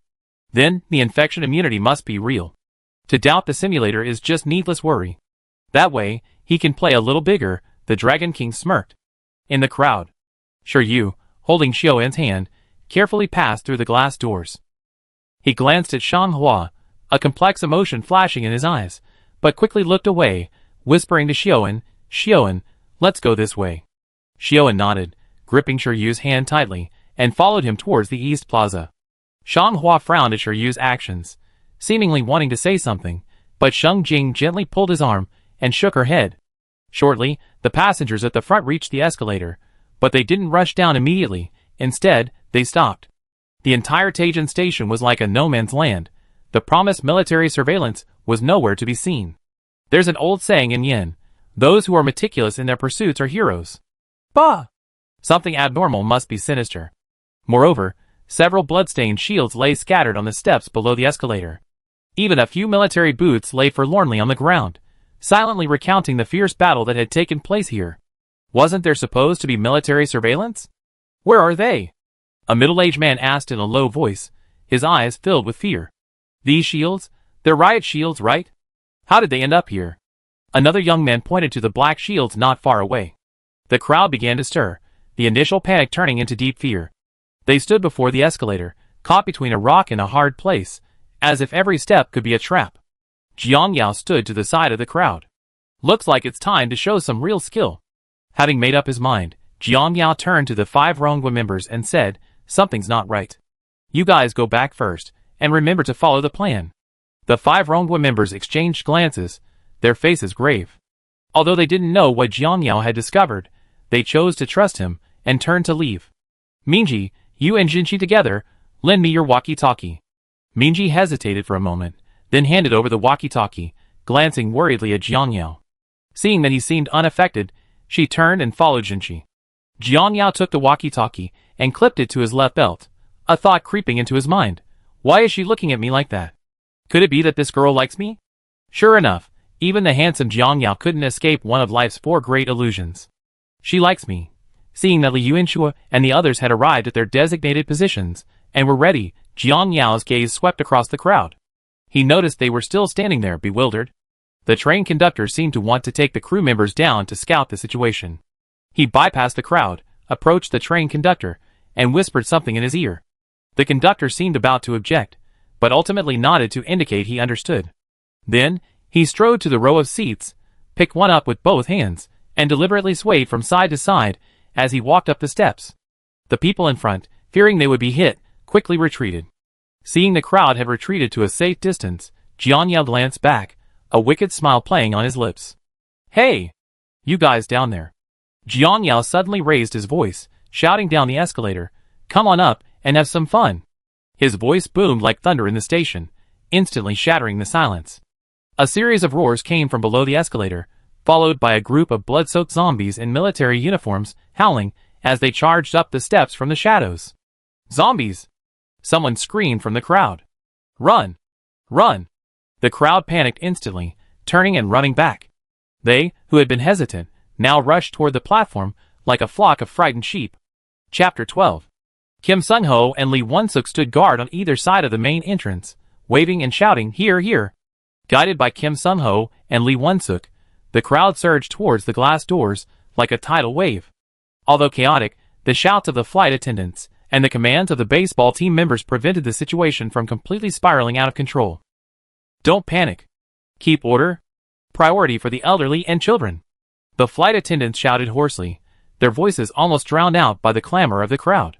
Passengers rushed through the doors, across the bridge, and down the stairs to find Youngguk and Lee Jae-hoon standing at the corner of the stairs, waving their arms and shouting loudly, "This way! Get on the train quickly! Don't stop!" Their commands gave the previously panicked crowd a clear direction. Passengers surged towards the doors, jostling to board the train. Minji and Jinhee inside the carriage were also busy, one standing at the connecting area between carriages, and the other in the middle of carriage number 12. Guiding the boarding passengers towards the back of carriage 12. Everyone, this way! Hurry, hurry, hurry! Even before disembarking, Jiang Yao had already thrown 2 zombie corpses off the tracks. Now, only the carriage door, retracted into the wall, and with only the frame remaining, testified to the battle that had taken place. On the other side, after the crowd began to flee, Jiang Yao quickly glanced at the stairwell, calculating the speed of the zombie horde. He sneered, a hint of disdain flashing in his eyes. Compared to their speed on flat ground, comparable to Usain Bolt, the zombies' movements up the stairs were laughable, like an old lady climbing stairs. Seeing the zombies about to reach the top of the stairs, he unhesitatingly threw the chair he was holding. The heavy chair crashed onto the stairs with a clanging sound, instantly sending a large number of zombies flying. Not enough, Jiang Yao muttered to himself, then turned back, and quickly lifted 2 rows of chairs, throwing them down the stairs one after another. This time, one row of chairs cleverly wedged itself at the corner of the stairs, completely blocking the zombie horde's path. The zombies, blocked by the chairs, emitted low growls, but unlike the clumsy and slow zombies in other movies, these simple obstacles couldn't hold them off for long. Jiang Yao wasted no time, turning and running quickly towards the lobby. A minute earlier, Shi Yu, leading Xiao towards the East Plaza, quickened his pace, watching the military figures in the distance. Just then, Captain Min's call came in. Shi Yu answered happily, but unexpectedly, Captain Min's anxious voice came through the receiver. Team leader Shi, we lost contact with our men. Have you seen them? Shi Yu didn't answer, because he finally saw the soldier's condition. He was limping towards them. His body was a bloody mess, his uniform stained crimson with blood. A hand stretched out, a weak voice escaping his throat. Team leader, save me. Shi Yu's heart sank. His steps faltered, his fingers trembling slightly, the phone nearly slipping from his grasp. The scene before him suffocated him, as if an invisible hand were gripping his throat. His mind went blank, only the soldier's faint pleas for help echoing in his ears. Just then, a figure flashed past him like lightning. Shi Yu froze, then saw Jiang Yao rush to the soldier's side. Jiang Yao reached out and pulled the holster off the soldier's right shoulder. His eyes lit up, as if he found something valuable. He grabbed the grenade pouch at the soldier's waist. Here you go, he said, forcefully snapping the strap and grabbing the pouch, ready to leave. Hesitating for a moment, Jiang Yao's eyes hardened, and he unleashed a powerful high kick. Crack! The soldier's neck snapped instantly, and he collapsed to the ground. Rest in peace, buddy. At least you're spared the torment of being devoured by the zombies. Jiang Yao silently mourned for the poor soldier for a third of a second. It seemed like a long time had passed, but in reality, only a mere 3 seconds had elapsed since the soldier cried for help. Jiang Yao glanced back at the zombies that had just rounded the corner, slung his holster across his body, patted it carefully, and then, with a burst of speed, sprinted away. Shi Yu, finally snapping out of his daze, as Jiang Yao seized the gun, didn't even bother to put away his phone. He scooped up Xiao and sprinted towards the hall, just in time to burst out of the passage behind Jiang Yao. Seeing that the crowd hadn't all passed through the glass doors, Jiang Yao abruptly stopped, turned back, grabbed the metal railing, and twisted his waist. The yellow and black striped railing spun as it hurtled towards the zombie horde, knocking several zombies down in its path. This delay allowed the last few passengers to pass through the glass doors. Li Yuanchuo anxiously shouted, "Brother Jiang, come quick." Looking back, Jiang Yao shouted back, "Yuanchuo, Chenhao, close the door quickly. I have a plan." Li Yuanchuo and Jin Qinghao quickly closed the glass doors, inserting baseball bats into the handles as a latch to secure them. The two exchanged a glance, their eyes filled with tension and worry, but even more so with trust in Jiang Yao. Of course, this also stemmed from Jiang Yao's repeated emphasis on the train. Follow instructions carefully, don't be indecisive like in a TV drama, or you get killed. Brother Jiang told us to go first, hurry. Jin Qinghao whispered, turning and pulling Li Yuanchuo away quickly. Li Yuanchuo glanced back as he ran. Outside the glass doors, Jiang Yao was gripping the railing, fighting off the horde of zombies. Brother Jiang, you have to be alright. Li Yuanchuo gritted his teeth and quickened his pace. Outside the glass door, Jiang Yao gripped the railing, his eyes calm and collected, showing no signs that this was his first time facing such a massive scene. The zombies below the steps broke through the barrier, surging forward like a tidal wave, but he remained unfazed. The railing he wielded was like a long knife. A graze from the zombies resulted in injury. A direct hit meant instant death. Bang! A zombie's head struck the railing and instantly exploded. Even with Jiang Yao's best efforts to dodge, blackish red blood inevitably splattered onto his clothes. The viscous liquid flew past his nostrils, carrying a nauseating, fishy stench. The blood-splattering scenes he had only ever seen in movies were now vividly before his eyes. Jiang Yao's breath hitched slightly, a strange light flashing in his eyes. He had expected to feel nauseous or terrified in the face of such a bloody scene. Unexpectedly, however, an indescribable sense of excitement welled up within him. It seems I'm getting excited. Jiang Yao murmured to himself, a cold smile unconsciously creeping onto his lips. Am I some kind of pervert? This thought flashed through his mind, yet it made his heart race. The railing in his hand seemed like an extension of his body, each swing sliced through the air, as if releasing his long-suppressed fighting spirit. Again! Jiang Yao roared, his body twisting sharply as the railing swept out horizontally. Several zombies' heads were struck like watermelons, exploding instantly, splattering blackish-red blood and brain matter everywhere, filling the air with a heavy, pungent stench. Chapter 13. Jiang Yao's movements were fluid and unwavering. His body shifted and darted like a dancing butterfly, light and swift. The metal railing in his hand seemed to transform into a long, yellow and black whip, each swing carrying a deadly edge. The railing swept out with a whistling sound, instantly shattering the heads of 3 zombies. Black and red blood and brain matter splattered everywhere, but Jiang Yao had already dodged, not a drop of blood landing on his face. Not enough, not enough. Jiang Yao roared inwardly. The railing swung rapidly, like autumn wind sweeping away fallen leaves, and zombies fell one after another. The military's railings are really sturdy. This thing is much easier to swing than a baseball bat, Jiang Yao remarked, still having time to admire it as he fought. However, the number of zombies was simply too great. They surged forward like a tidal wave, tireless and fearless. Although Jiang Yao could fight for half a day, and although his blood was boiling, he knew his mission was merely to buy time. Fighting and retreating, his gaze frequently swept towards the train, his ears constantly listening for any sounds around him. Suddenly, a deep whistle sounded in the distance. The signal he and the train conductor had agreed upon. The train had started moving. Time to retreat. Jiang Yao thought to himself, then abruptly hurled the railing in his hand. The railing flew out like a cannonball, knocking down a swarm of zombies, except for one lucky little creature that made it close. Jiang Yao leaped up, landing on the little creature's shoulder. The creature's bones instantly shattered, and it collapsed to the ground. Jiang Yao, meanwhile, had already performed a somersault and leaped over the glass door. After landing steadily, he quickly turned around and glanced at the chaotic zombie horde on the other side of the glass. With a wicked grin, he opened his grenade pouch and pulled out a grenade.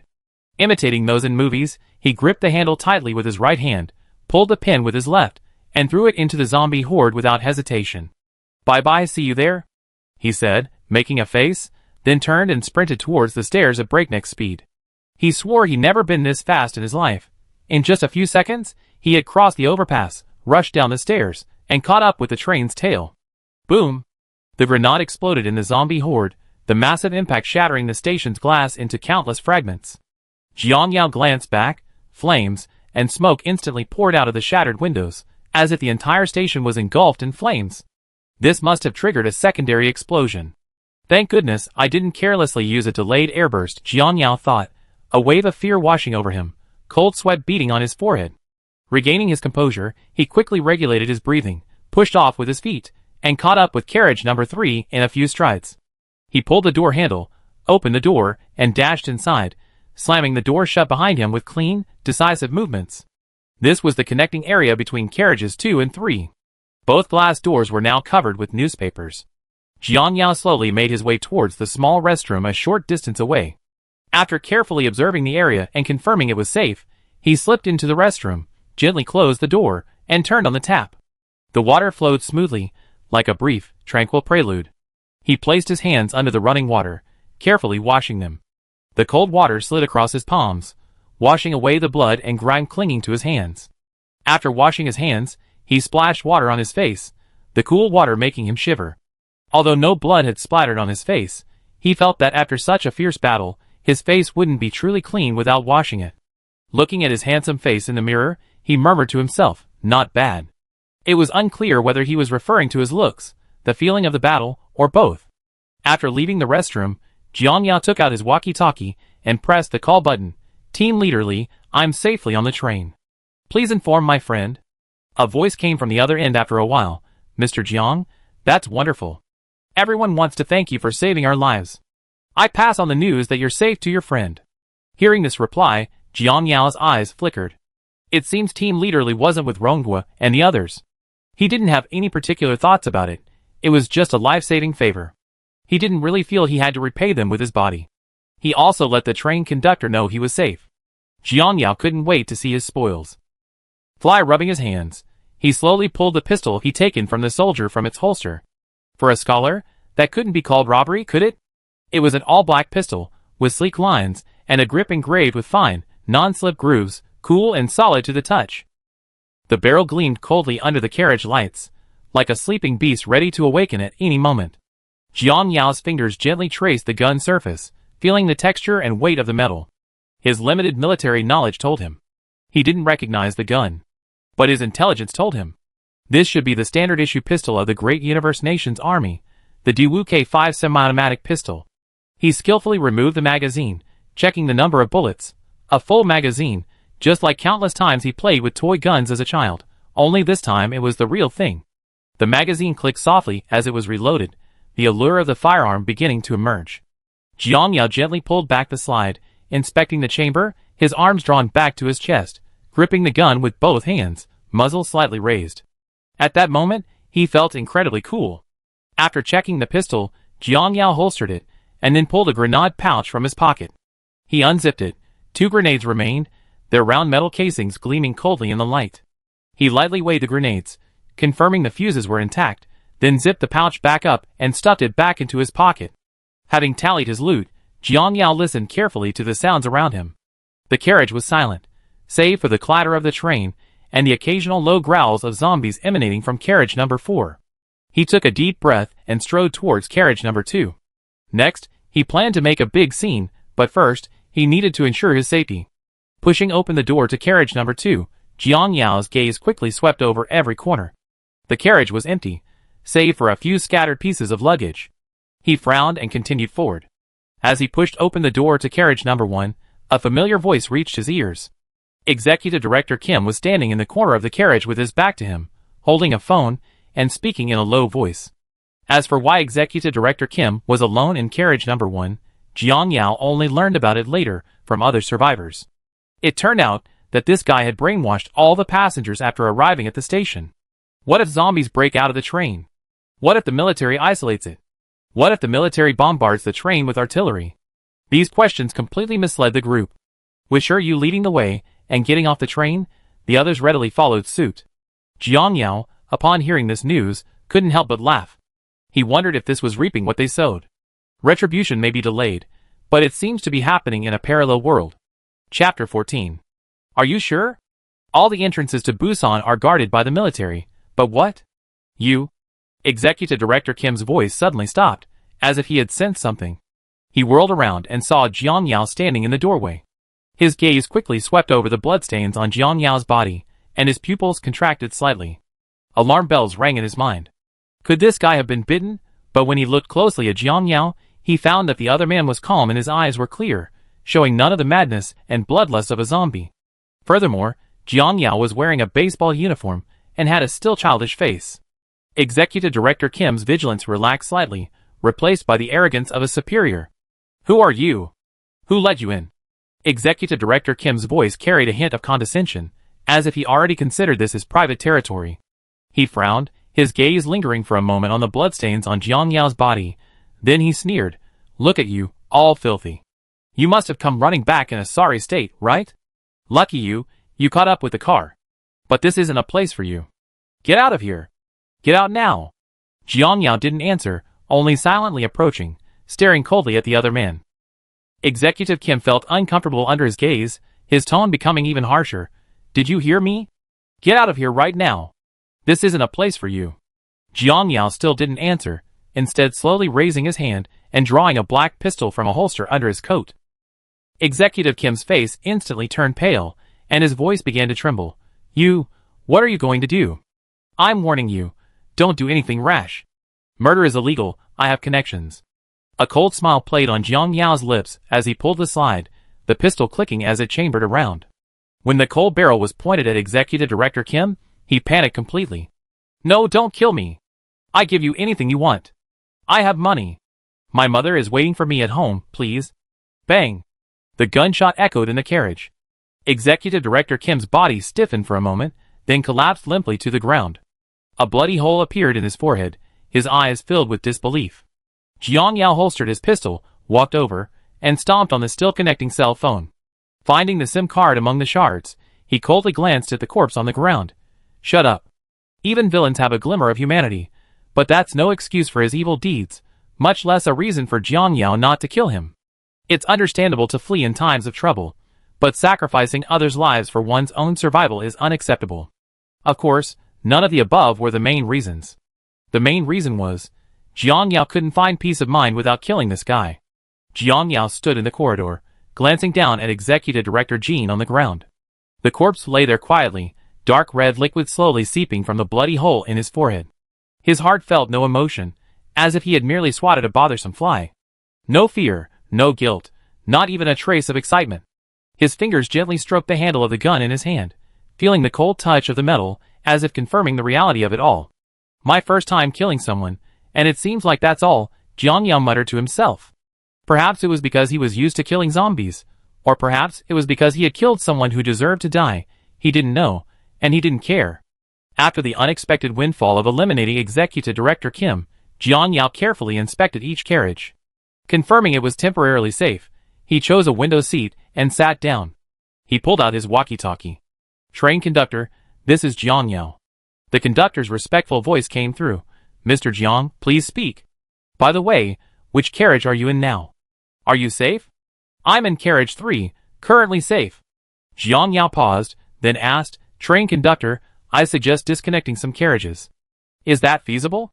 The conductor was silent for a few seconds, his tone tinged with helplessness. "Mr. Jiang, I understand your meaning, but the train's decoupling system can only disconnect half the carriages at a time. This is for plot purposes, and may not be realistic. Furthermore, the connecting valve at the middle of the train must be manually opened before the driver can control the decoupling." Jiang Yao raised an eyebrow, his voice seemingly eager to try. "So, I have to go to carriage 9?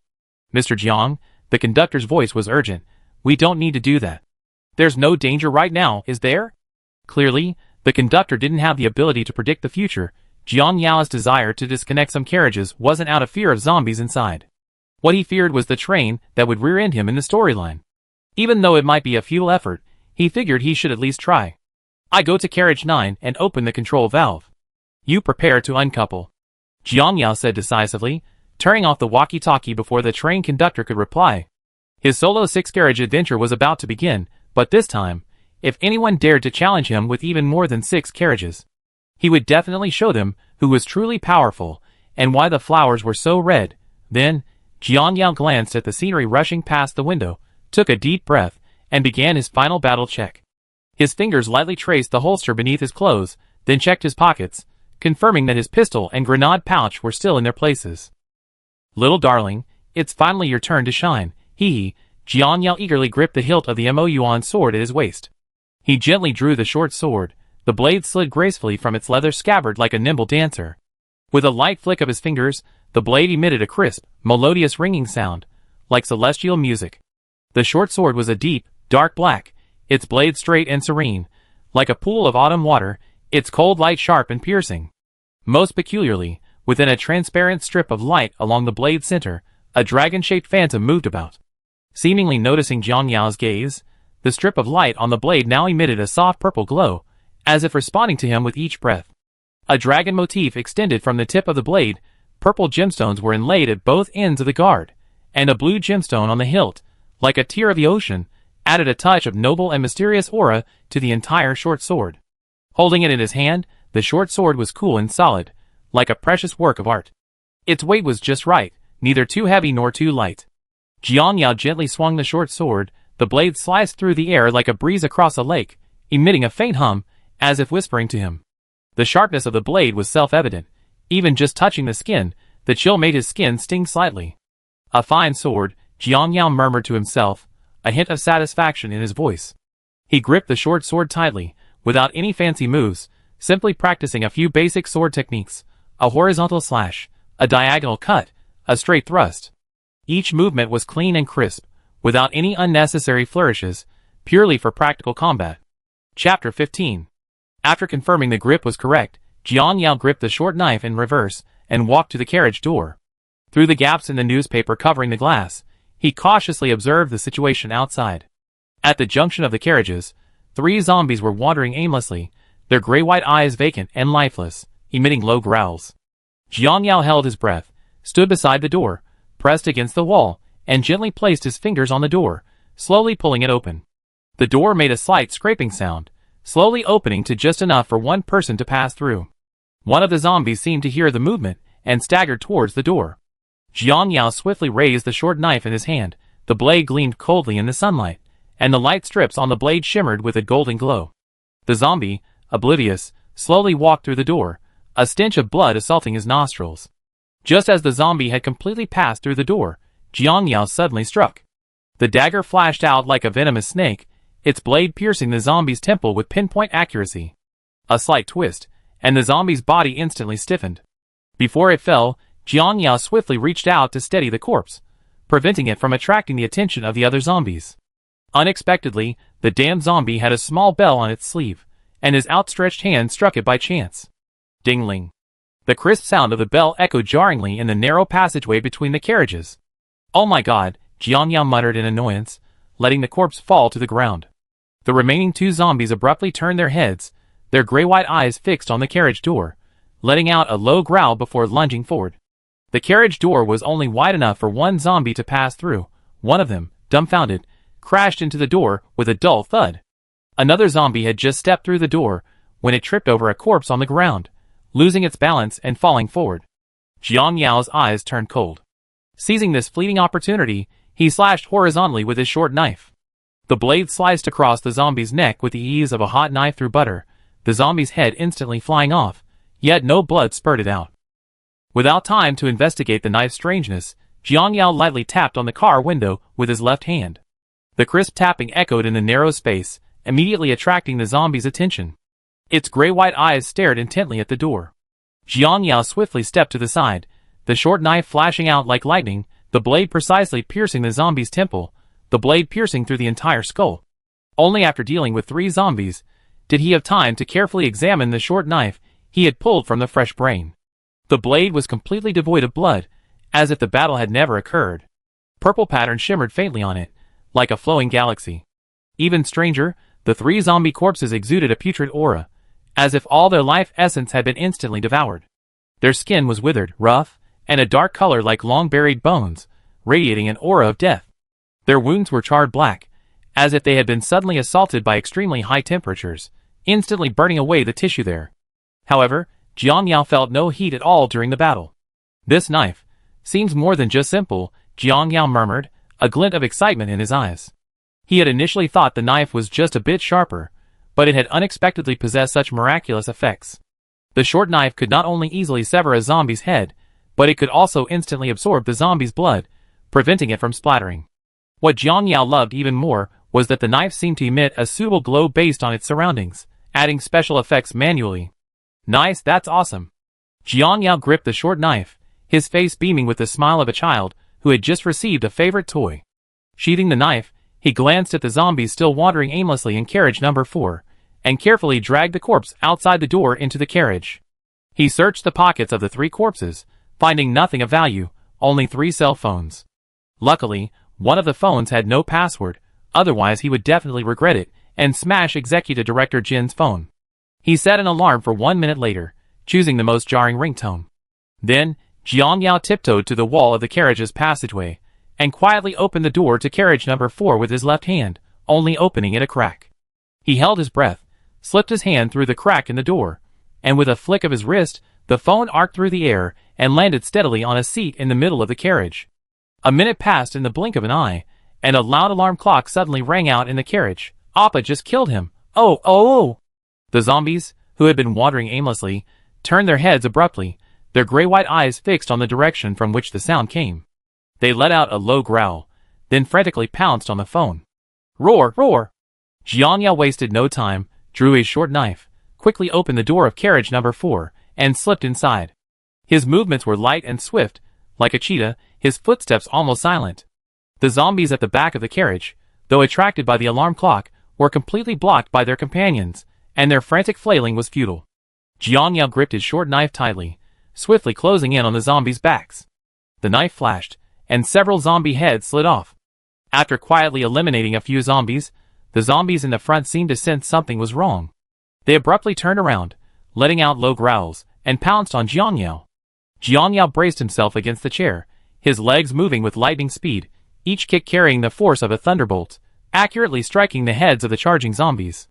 The heads, dented from the immense force, snapped off, bloody bone fragments protruding from the necks. Propelled forward by inertia, his body finally collapsed onto the chair or the floor. Seeing that few zombies remained, Jiang Yao charged forward, his short knife drawing a dark blue line in the air, the blade precisely piercing the eye socket of one zombie. He ducked to avoid another zombie's attack, then with a backhand slash, severed both of the zombie's legs. A zombie lunged from the side. Jiang Yao swiftly ripped the backpack off the corpse and slammed it into the zombie's face. The zombie stumbled back a few steps, and Jiang Yao seized the opportunity to rush forward, plunging his short knife into the zombie's forehead. The zombie's body instantly went limp. He turned and swiftly finished off the legless, still writhing zombie. Seeing the last zombie rushing towards him, Jiang Yao sneered, dodging to the side, and slashed horizontally with his short knife, the blade precisely severing the zombie's head. The head rolled to the ground with a dull thud. The zombie's body stiffened for a moment before collapsing heavily, kicking up a cloud of dust. Jiang Yao stood there, the short knife hanging at his side. His breathing was only slightly heavier, as if the battle had been as easy as crossing a street in the morning. Invincible, how lonely, invincible, how empty. The low, off-key singing echoed in the empty carriage, startling a group of lonely souls. Chapter 16. Jiang Yao stood amidst the scattered corpses, peering through the glass door at carriage number 5. He was still humming that off-key song, invincible, how lonely, invincible, how empty. Inside the carriage, zombies were crammed together like sardines. Their gray eyes were fixed on Jiang Yao, only their heads, which could move, twisted and turned, their mouths futilely biting at the air. At the connecting point, a zombie's arm was stuck in the gap of the door, frantically twisting its body, trying to break free. They're all crammed in here, as expected, Jiang Yao muttered to himself, a cold smile playing on his lips. He had previously wondered why carriage number 4, being the initial frontline of the zombie onslaught against humans, shouldn't have so few zombies. But during the battle, when he glimpsed the situation in carriage number 5, he understood everything. They were all stuck there. Clearly, this was a tough nut to crack. But once this hard nut was cracked, the carriages behind would be easier. Jiang Yao quickly scanned the environment of carriage number 4. Several packages sat on the luggage racks, and a dozen zombie corpses lay on the floor. I need to find a way to divert the flow, he muttered to himself, quickly formulating a plan in his mind. He swiftly dragged the packages off the racks, stuffing 2 unopened bottles of mineral water into his backpack. The rest, along with the zombie corpses, were used to block the aisle, forming several makeshift defensive lines. Next, he used a short knife to dismantle the backrests of several seats, placing them between the seats on either side of the aisle, alternating them with the obstacles on the floor. Looking at the various defensive lines, some high and some low, Jiang Yao nodded in satisfaction and pulled a grenade from his grenade pouch. He licked his dry lips, glanced at the distant horde of zombies, and chuckled mockingly, the fireworks show starting. He pulled the safety pin, pressed his finger on the handle, and silently counted 1, 2, 3. After the countdown ended, he hurled the grenade at the zombie horde. Bang! Crash! The grenade shattered 2 layers of glass and plunged into the zombie horde. The zombies, huddled together, instantly slid out like sardines being released from their cages due to the shattered glass. Before the zombies could completely scatter, boom! The grenade exploded, flames instantly engulfing the front half of the carriage. Scrap metal flew in all directions, completely disrupting the zombie horde's formation. Limbs and torsos flew everywhere. Red and white matter splattered across the carriage walls and floor, the air thick with the stench of burning and decay. However, while any living being would cower in pain and fear, zombies would not. Ace speaks, after a brief moment of chaos, they still surged towards Jiang Yao, their mouths still gaping and dripping with blood. I'm not afraid, but they're just so ugly, Jiang Yao muttered, unable to bear looking at these hideous creatures. The horde of zombies surged towards carriage number 4 like a tidal wave, but they quickly crashed into the barriers Jiang Yao had set up. Zombies at the front were tripped by packages and corpses on the ground, stumbling and falling to the ground, while the zombies behind them continued forward, stepping over their bodies. However, the seat backs and corpses in the middle of the aisle formed a barrier of varying heights. The zombies' movements were further restricted, forced to move slowly and clumsily forward in the narrow passage. Of course, these simple barriers couldn't stop all the zombies. In the crowd, a zombie was pushed to a higher position, using its companion's body as a stepping stone to pounce on Jiang Yao. Jiang Yao subtly shifted his feet, using the chair as cover, then swiftly brought his knife down. Thud! The blade plunged straight into the back of the zombie's head, easily killing it. Immediately afterward, a second and a third zombie broke through the barrier, lunging at Jiang Yao. Although their movements were faster than ordinary zombies, they were still laughably slow in Jiang Yao's eyes. Too slow, Jiang Yao muttered, gripping his knife in a reverse grip, the blade tracing a ghostly blue arc in the air. Whoosh! A zombie's head fell to the ground, and before the body even hit the ground, Jiang Yao had already turned to face another zombie. Roar! The zombie opened its blood-red maw, attempting to bite Jiang Yao's shoulder. Jiang Yao ducked behind the chair, his short knife flashing upwards, the blade piercing through the zombie's jaw and piercing its entire skull. Thud! The zombie's body stiffened for a moment, then collapsed limply. Jiang Yao's movements were clean and swift, without a single unnecessary flourish. Every strike was precise and deadly, though he had only just begun learning swordsmanship. It felt as if he had practiced it 1,000 times. His steps were light and agile, weaving and shifting within the narrow carriage, always maintaining a distance from the zombies. As the battle progressed, the zombie corpses gradually piled up in the aisle, forming new barriers. Jiang Yao intentionally controlled the pace of the fight, fighting and retreating, always keeping himself surrounded by only a few zombies. Roar! A zombie lunged from the side. Jiang Yao swiftly swung his long leg, striking the zombie's face with a powerful blow. The wind howled, and a hideous face with bulging veins instantly caved in, its head snapping back rapidly, causing its body to tilt backward. A crisp crack echoed as a neck shard snapped, the corpse twitching briefly before going still. The battle had raged for an unknown amount of time, and Jiang Yao had retreated to carriage number 1. He stood in the carriage, slightly out of breath, his chest rising and falling gently. Each breath was a little more rapid than usual, but his overall rhythm remained steady. Even after such a long battle, for Jiang Yao, who could fight for half a day, it was merely a warm-up. "That's about enough," he murmured, his gaze sweeping across the carriage.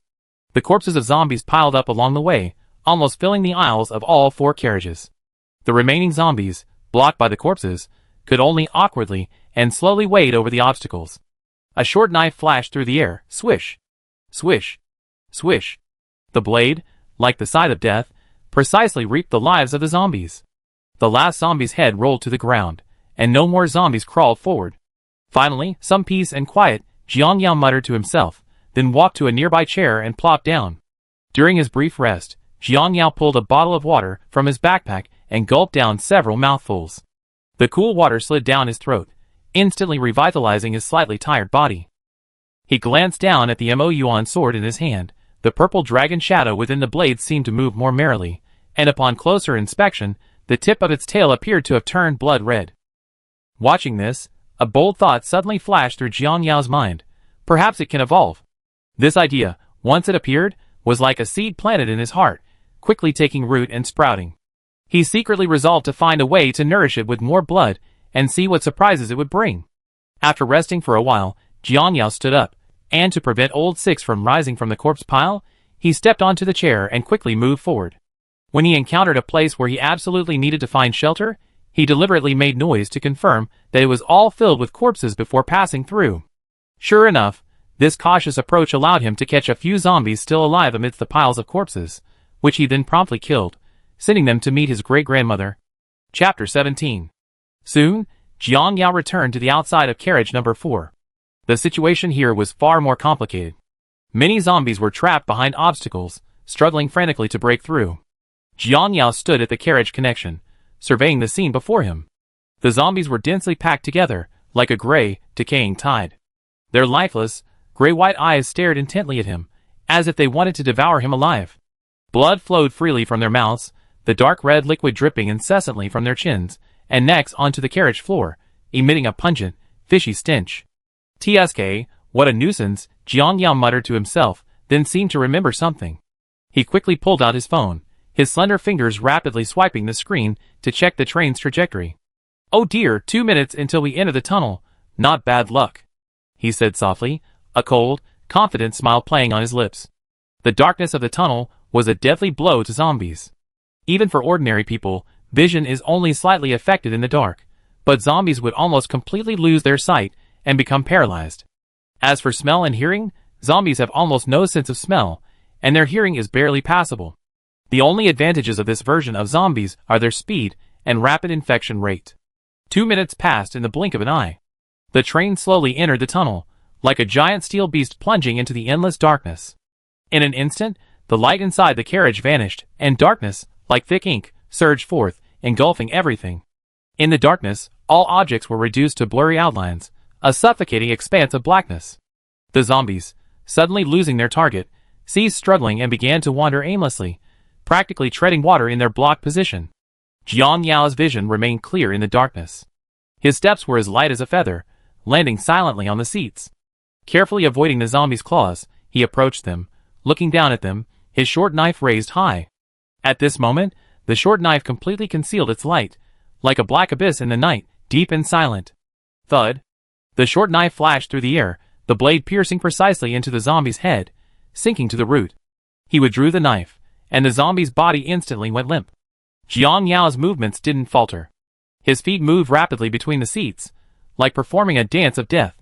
The dagger in his hand was like a judge's pen in the book of life and death. Each swing carried a sharp killing intent, each strike taking the life of a zombie. Thud! Thud! One slash, one kill, as effortlessly as playing whack-a-mole, the sound of the blade piercing a skull echoed through the carriage. As if hearing the sound, the living zombies turned their heads viciously, their gray faces contorted in grotesque expressions. But in the endless darkness, they could see nothing. They could only blindly swing their claws, emitting angry but powerless roars. But ultimately, they all met their end beneath the cold blade. The train slowly emerged from the tunnel, like returning from the abyss of night to the world of light. At first glance, the zombies' mutilated bodies were scattered about, some slumped on seats, others reclining in the aisle. Sunlight cast a hazy glow, giving the terrifying scene an eerie, almost beautiful quality. Shaking his head, he dismissed the slightly unsettling thought, glanced around the carriage to make sure nothing was missing, and then walked towards carriage number 5. Pushing open the connecting door, Jiang Yao's gaze quickly swept across the carriage. The number of zombies here was significantly less, scattered sparsely throughout the carriage. Compared to the hordes of zombies he had encountered before, these scattered zombies resembled the remnants of a defeated army. The partitions on either side of the carriage door were made of glass above and walls below. Upon seeing this unusual layout, a fun idea immediately popped into Jiang Yao's head. He strode to the left-hand partition connecting the carriages, grinned wickedly, and with a flick of his wrist, the hilt of his short knife struck the upper left corner of the glass. With a crisp crack, a spiderweb-like crack appeared on the glass, which then spread visibly, scattering shards of glass everywhere. The sound of shattering glass was like a bomb dropped on a horde of zombies, immediately attracting their attention. Their empty eyes seemed to turn bloodthirsty, and they charged forward, malice agape howling. However, the window was cramped, allowing only 2 or 3 zombies to squeeze in at a time. Their bodies were wedged into the wall below, only their arms and heads able to barely extend. The zombies frantically flailed their arms, their bloodied fingers clawing wildly in the air, trying to grab Jiang Yao, but they could not break through the wall's obstruction. Jiang Yao sneered, his short knife flashing like lightning as he slashed several times, the blade severing the arms of 3 zombies without resistance. Looking at the zombies with only half an arm left, Jiang Yao moved with lightning speed, grabbing a middle-aged female zombie by the hair and yanking her entire body out of the carriage. The sound of each hair snapping could be heard.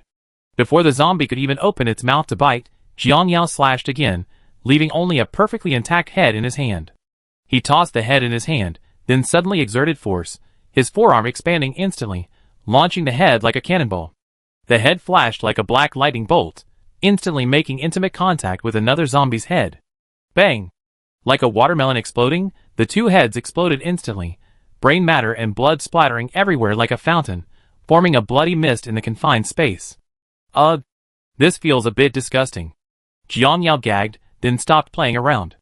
Mo Yuan swept through like a dragon emerging from the sea, cutting down waves of zombies like wheat, until they were all dead. Thus, the zombies in carriage 5 were completely wiped out. Jiang Yao didn't stop for a moment, opening the carriage door and striding towards carriage 6. In carriage 6, the zombies were still sparse. Jiang Yao didn't wait any longer, rushing forward without hesitation. Several flashes of light appeared, the speed almost invisible. The zombies didn't even have time to react before they were killed on the spot. Carriage 7, carriage 8. Jiang Yao swept through like a whirlwind, zombies falling wherever he went. As he went, while checking the luggage left behind in each carriage, he finally found a black tracksuit that fit his 185 cm plus height. After the battle, without saying a word, I threw away my dirty baseball uniform, changed into a tracksuit, and instantly felt clean. Chapter 18. After clearing all the zombies from the train, Jiang Yao returned to carriage number 9. Instead of foolishly searching on his own, he turned the walkie-talkie back on, switched to the driver's cab frequency, and pressed the call button. Train conductor, this is Jiang Yao. I have arrived at carriage number 9. Please provide the decoupling valve location. Over. Feeling relaxed, Jiang Yao even added a closing phrase, mimicking a scene from a TV show. On the other end of the walkie-talkie, the train conductor, who had clearly been monitoring the communications, breathed a sigh of relief upon hearing Jiang Yao's voice, his tone tinged with excitement. Mr. Jiang Yu. He seemed about to say something complimentary, but quickly realized the urgency of the situation, composed himself, and his tone became serious and concise. Mr. Jiang, at the connection between carriages 9 and 10, there's a red protective cover on the carriage wall with the words danger, do not touch written on it. Jiang Yao strode to the connection, looked around, and his gaze quickly locked onto the conspicuous red protective cover on the carriage ceiling, clearly displaying the words danger, do not touch. That's it, Jiang Yao murmured, gripping his Mo-Yuan sword tightly, and walked to the protective cover. The short sword flashed through the air, its blade precisely piercing the gap in the protective cover, producing a soft metallic tearing sound. Then, with a slight twist of his wrist, the blade, like a sharp saw, swiftly sliced open the metal protective cover. Click! The protective cover fell off with a thud, rolled a few times on the ground, and made a crisp sound. At this moment, the train conductor seemed to remember something, and his urgent voice came through the walkie-talkie. Mr. Jiang, this protective cover requires the train crew leader's key to open. That's all. Looking at the protective cover that had been flipped several times on the ground, Jiang Yao rolled his eyes speechlessly and pressed the intercom. Don't worry, I have a way. Now tell me how to operate it. Over. Although the train conductor didn't know what method Jiang Yao had used, that didn't stop him from quickly replying. Mr. Jiang, grasp the valve and rotate it 360 degrees clockwise, then 90 degrees counterclockwise, and finally 45 degrees clockwise. That's it. Hearing this complicated operation, resembling opening a safe, Jiang Yao secretly rejoiced that he hadn't acted rashly. He gripped the valve handle and turned it forcefully. Squeak! Squeak! The valve emitted a harsh friction sound. Clearly, due to prolonged disuse, its interior had rusted, and turning it required considerable strength. Jiang Yao gradually exerted force with one arm, and the stubborn valve began to turn little by little. First, turn it clockwise once, okay. Then turn it counterclockwise 90 degrees, and finally, clockwise 45 degrees. Thankfully, there are markings. Alright. Jiang Yao muttered to himself as he turned the valve. After turning the valve, nothing seemed to happen. Click! The next moment, with a crisp sound, the uncoupling system was officially activated. In that instant, the dormant hydraulic rod inside the connection seemed to awaken, emitting a muffled metallic expansion sound, like a sleeping beast waking up. Jiang Yao pressed the intercom, his tone calm. Train conductor, the valve is open. Is there anything else? Over. The train conductor's slightly tense voice came through the intercom. Understood, Mr. Jiang. Please retreat to the safe area. I operated immediately. Over. Jiang Yao said nothing more, turning and quickly heading towards carriage number 10. In the driver's cab, the train conductor sat at the control panel, his hands flying across the complex array of switches. Fine beads of sweat glistened on his forehead, his eyes focused and serious. Reduce speed first, ensure stability during decoupling, the conductor muttered to himself, his finger gently pulling the speed control lever. The train's speed gradually decreased, the wheels rubbing against the rails with a low rumble. Decoupling system activated. The conductor pressed the red button on the control panel, then quickly flipped through a series of switches. Finally, he took out his specially made key and inserted it into the central control panel, officially initiating the decoupling procedure. Hydraulic system activated, connecting rod unlocked. The conductor muttered the operating steps, his fingers rapidly pressing buttons on the control panel. At the carriage connection point, the hydraulic lever began to slowly retract, emitting a hissing sound. The locking mechanism of the connecting rod gradually loosened, the metallic friction sounding particularly jarring in the silent carriage. Click, click! The connecting rod fully unlocked, and the gap between the carriages gradually widened. After the hydraulic rod fully retracted, a dull bang echoed from the connection point, as if some immense force had been released. Disengagement complete. The train conductor let out a long sigh of relief, wiping the sweat from his brow. A huge hole formed at the disconnected carriage connection, and cold wind howled in through the opening, blowing past the carriage door and brushing against Jiang Yao's cheek. I hope this step worked. Jiang Yao murmured softly, his tone tinged with a hint of devout prayer. his gaze lingering on the carriage that had disappeared into the distance. As he gazed, everything before him began to blur, his eyes gradually losing focus. His fingers unconsciously traced the hilt of Imo Yuan's sword. The hilt felt warm and smooth as jade, like a gentle ray of sunshine in winter, softly touching the skin of his palm, yet unexpectedly causing his thoughts to race like a wild horse, darting far away. Just a few hours ago, he was a programmer living an ordinary life. His daily life was filled with endless overtime and countless bugs. Only when his salary arrived did the gears of his life seem to begin turning smoothly again. Back then, he struggled to make a living, his heart filled with both uncertainty and longing for the future. But now, the wheel of fate had led him down a path he had once dreamed of, but which reality had gradually erased. He had become an executioner with hundreds of lives at his command, Imo Yuan in his hand, a weapon for reaping life. I adapted so quickly. Jiang Yao murmured self-deprecatingly, a complex, enigmatic smile unconsciously playing at the corners of his lips. This smile contained astonishment at his own transformation, a longing for his past life, and above all, anticipation for the future. He recalled his hands, which used to tremble even when killing a chicken. Every trace of fear from that time felt so real, as if it still lingered in his fingertips. Now, those hands were cold and ruthless, the knife falling without the slightest hesitation. This transformation was so rapid that even he found it unbelievable, as if he had traversed several timelines, becoming a completely different person. Perhaps I'm just a madman at heart, he murmured again, a hint of relief in his voice. He wasn't necessarily going to risk his own safety to save everyone, nor did he have much affection for those with arrogant attitudes. But when faced with a real situation, he couldn't let go of the principle of when poor, cultivate your own virtue, when rich, help others, a principle he neither wanted nor could discard. Cold-blooded or saintly, my heart leads me to action. Jiang Yao smiled freely, a smile that seemed to pierce through the heavy fog of darkness, revealing his truest thoughts. Why worry so much? At least I'm enjoying my life now, he said softly, his voice filled with acceptance and contentment with his current situation. With that, he abruptly raised his short sword, swinging it freely in midair, his movements fluid and natural. Horizontal slashes, vertical cuts, thrusts, diagonal parries, simple basic sword techniques, honed through countless battles, now possessed a unique and powerful aura. As long as your mind is clear, let the rest go. Mr. Jiang, how are you? I completed the decoupling operation. Have the rear carriages detached? That's all. The train conductor's voice rang out, pulling him back from his exhilarating mental state. Jiang Yao shook his head, as if trying to dispel the chaotic thoughts in his mind. He gently sheathed his dagger, his gaze clearing, and replied, the rear carriages have successfully detached. However, conductor, there may be a derailed train ahead. Please be aware. Over. Understood, Mr. Jiang. Thank you for your reminder. That's all. The train conductor replied solemnly. Chapter 19. Jiang Yao calmed himself and turned to walk towards carriage 12. His steps were steady, and his face remained calm, as if nothing had happened. Upon entering carriage 12, Ronghua and the others saw Jiang Yao, and their faces immediately lit up with joyful smiles. Jinshi was the first to rush forward, her face radiating undisguised joy. Appa, you're finally back. She gave him a generous hug, but only a brief one, before smiling sweetly and naturally taking Ronghua's arm. Ronghua, Li Yuanchuo, Jin Qinghao, and Li Ziyan followed closely behind, their faces filled with excitement and admiration, but for a moment they didn't know how to express themselves.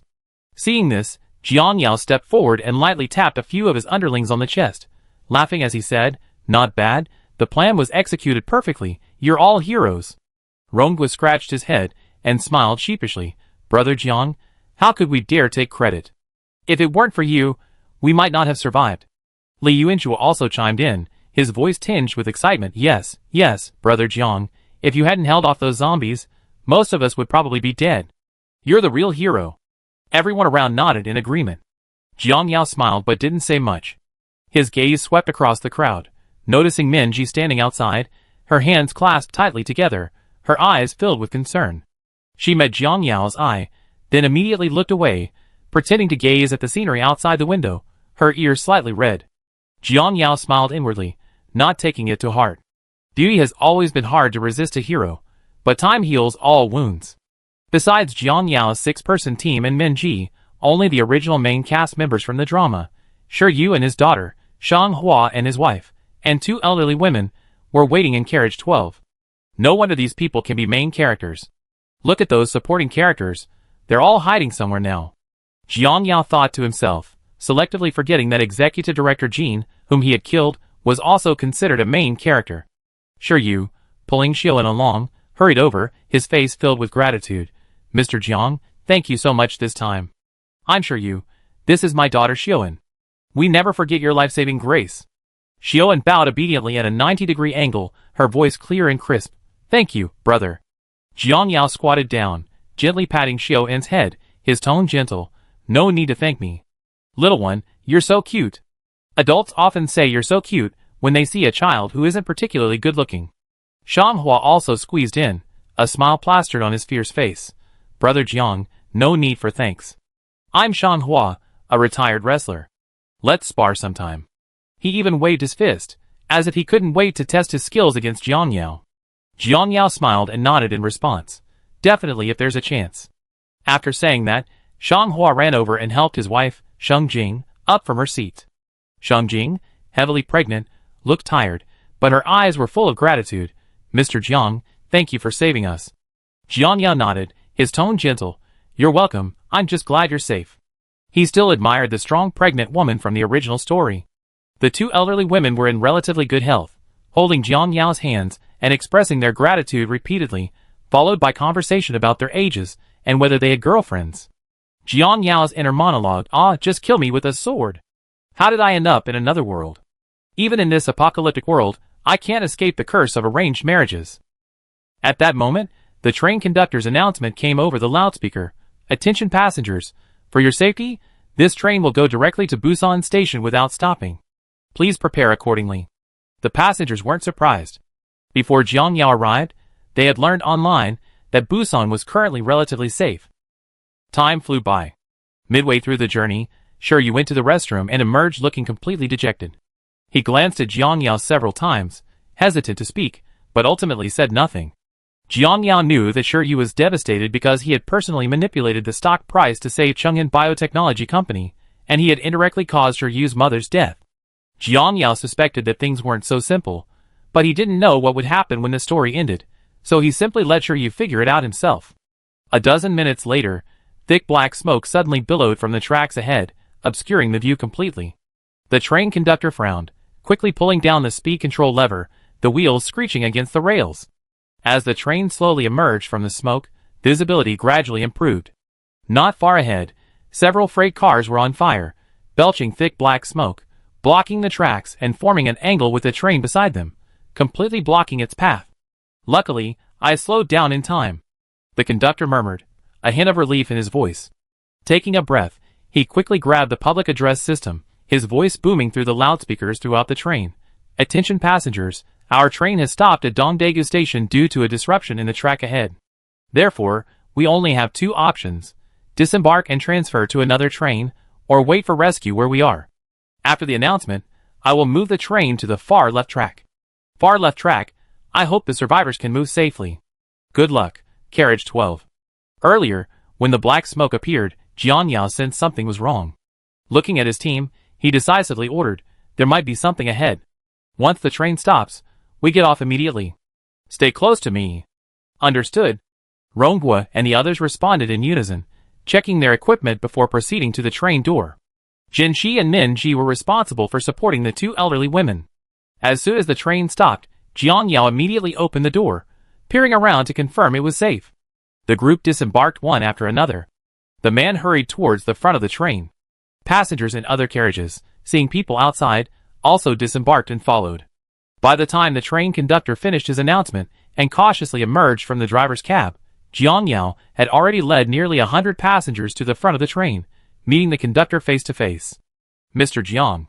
The conductor's face lit up with surprise upon seeing Jiang Yao, and seeing so many alive passengers only amplified his joy. Jiang Yao nodded in greeting. Clearly, both knew this wasn't the time for pleasantries. The conductor jumped down from the driver's cab, about to open the door to the adjacent carriage. Jiang Yao grabbed him. Be careful, there might be zombies inside. He then turned and glanced at the group behind him, quickly giving instructions. Shanghua, you and I will each take one side and be responsible for fighting off the zombies. Ronghua, sure you You two are responsible for finding the knob to close the doors. Everyone else retreat first, understand? Understood. Everyone responded in unison, quickly splitting into 3 groups. Chapter 20. Jiang Yao gripped the doorknob, turned to check, and Ronghua and Shiyu tightened their grip on their baseball bats. Shanghua tapped his fists, which were taut over his jacket, and nodded to indicate they were ready. The train door slid open with a whoosh, and Jiang Yao took the lead, followed closely by Shanghua. The connecting area between the carriages was temporarily safe. There were indeed zombies in both carriages, but fortunately, they hadn't noticed the 2 of them yet. The 2 had planned to sneak over and close the carriage door, but unexpectedly, some of the scattered zombies were facing them. Seeing that smuggling wouldn't work, Jiang Yao and Shanghua exchanged a glance and decided to stop hiding, each rushing out in a different direction. The zombies, upon discovering living people, acted like machines activated, opening their blood-red mouths and lunging. Jiang Yao gripped his baseball bat, controlled his strength, and swung it with lightning speed, striking a zombie precisely on the head. The zombie was slammed against the seat by the force of the blow, hitting the ground with a dull thud. Immediately after, Jiang Yao kicked out, sending another zombie flying like a kite with a broken string, knocking over several zombies behind it, and temporarily blocking its path. On the other side, Shanghua was not to be outdone, using both fists to smash down 4 zombies that charged forward, one punch after another, causing them to lose their balance. At the same time, Ronghua and Shiyu quickly found the knob at the connection between the 2 carriages.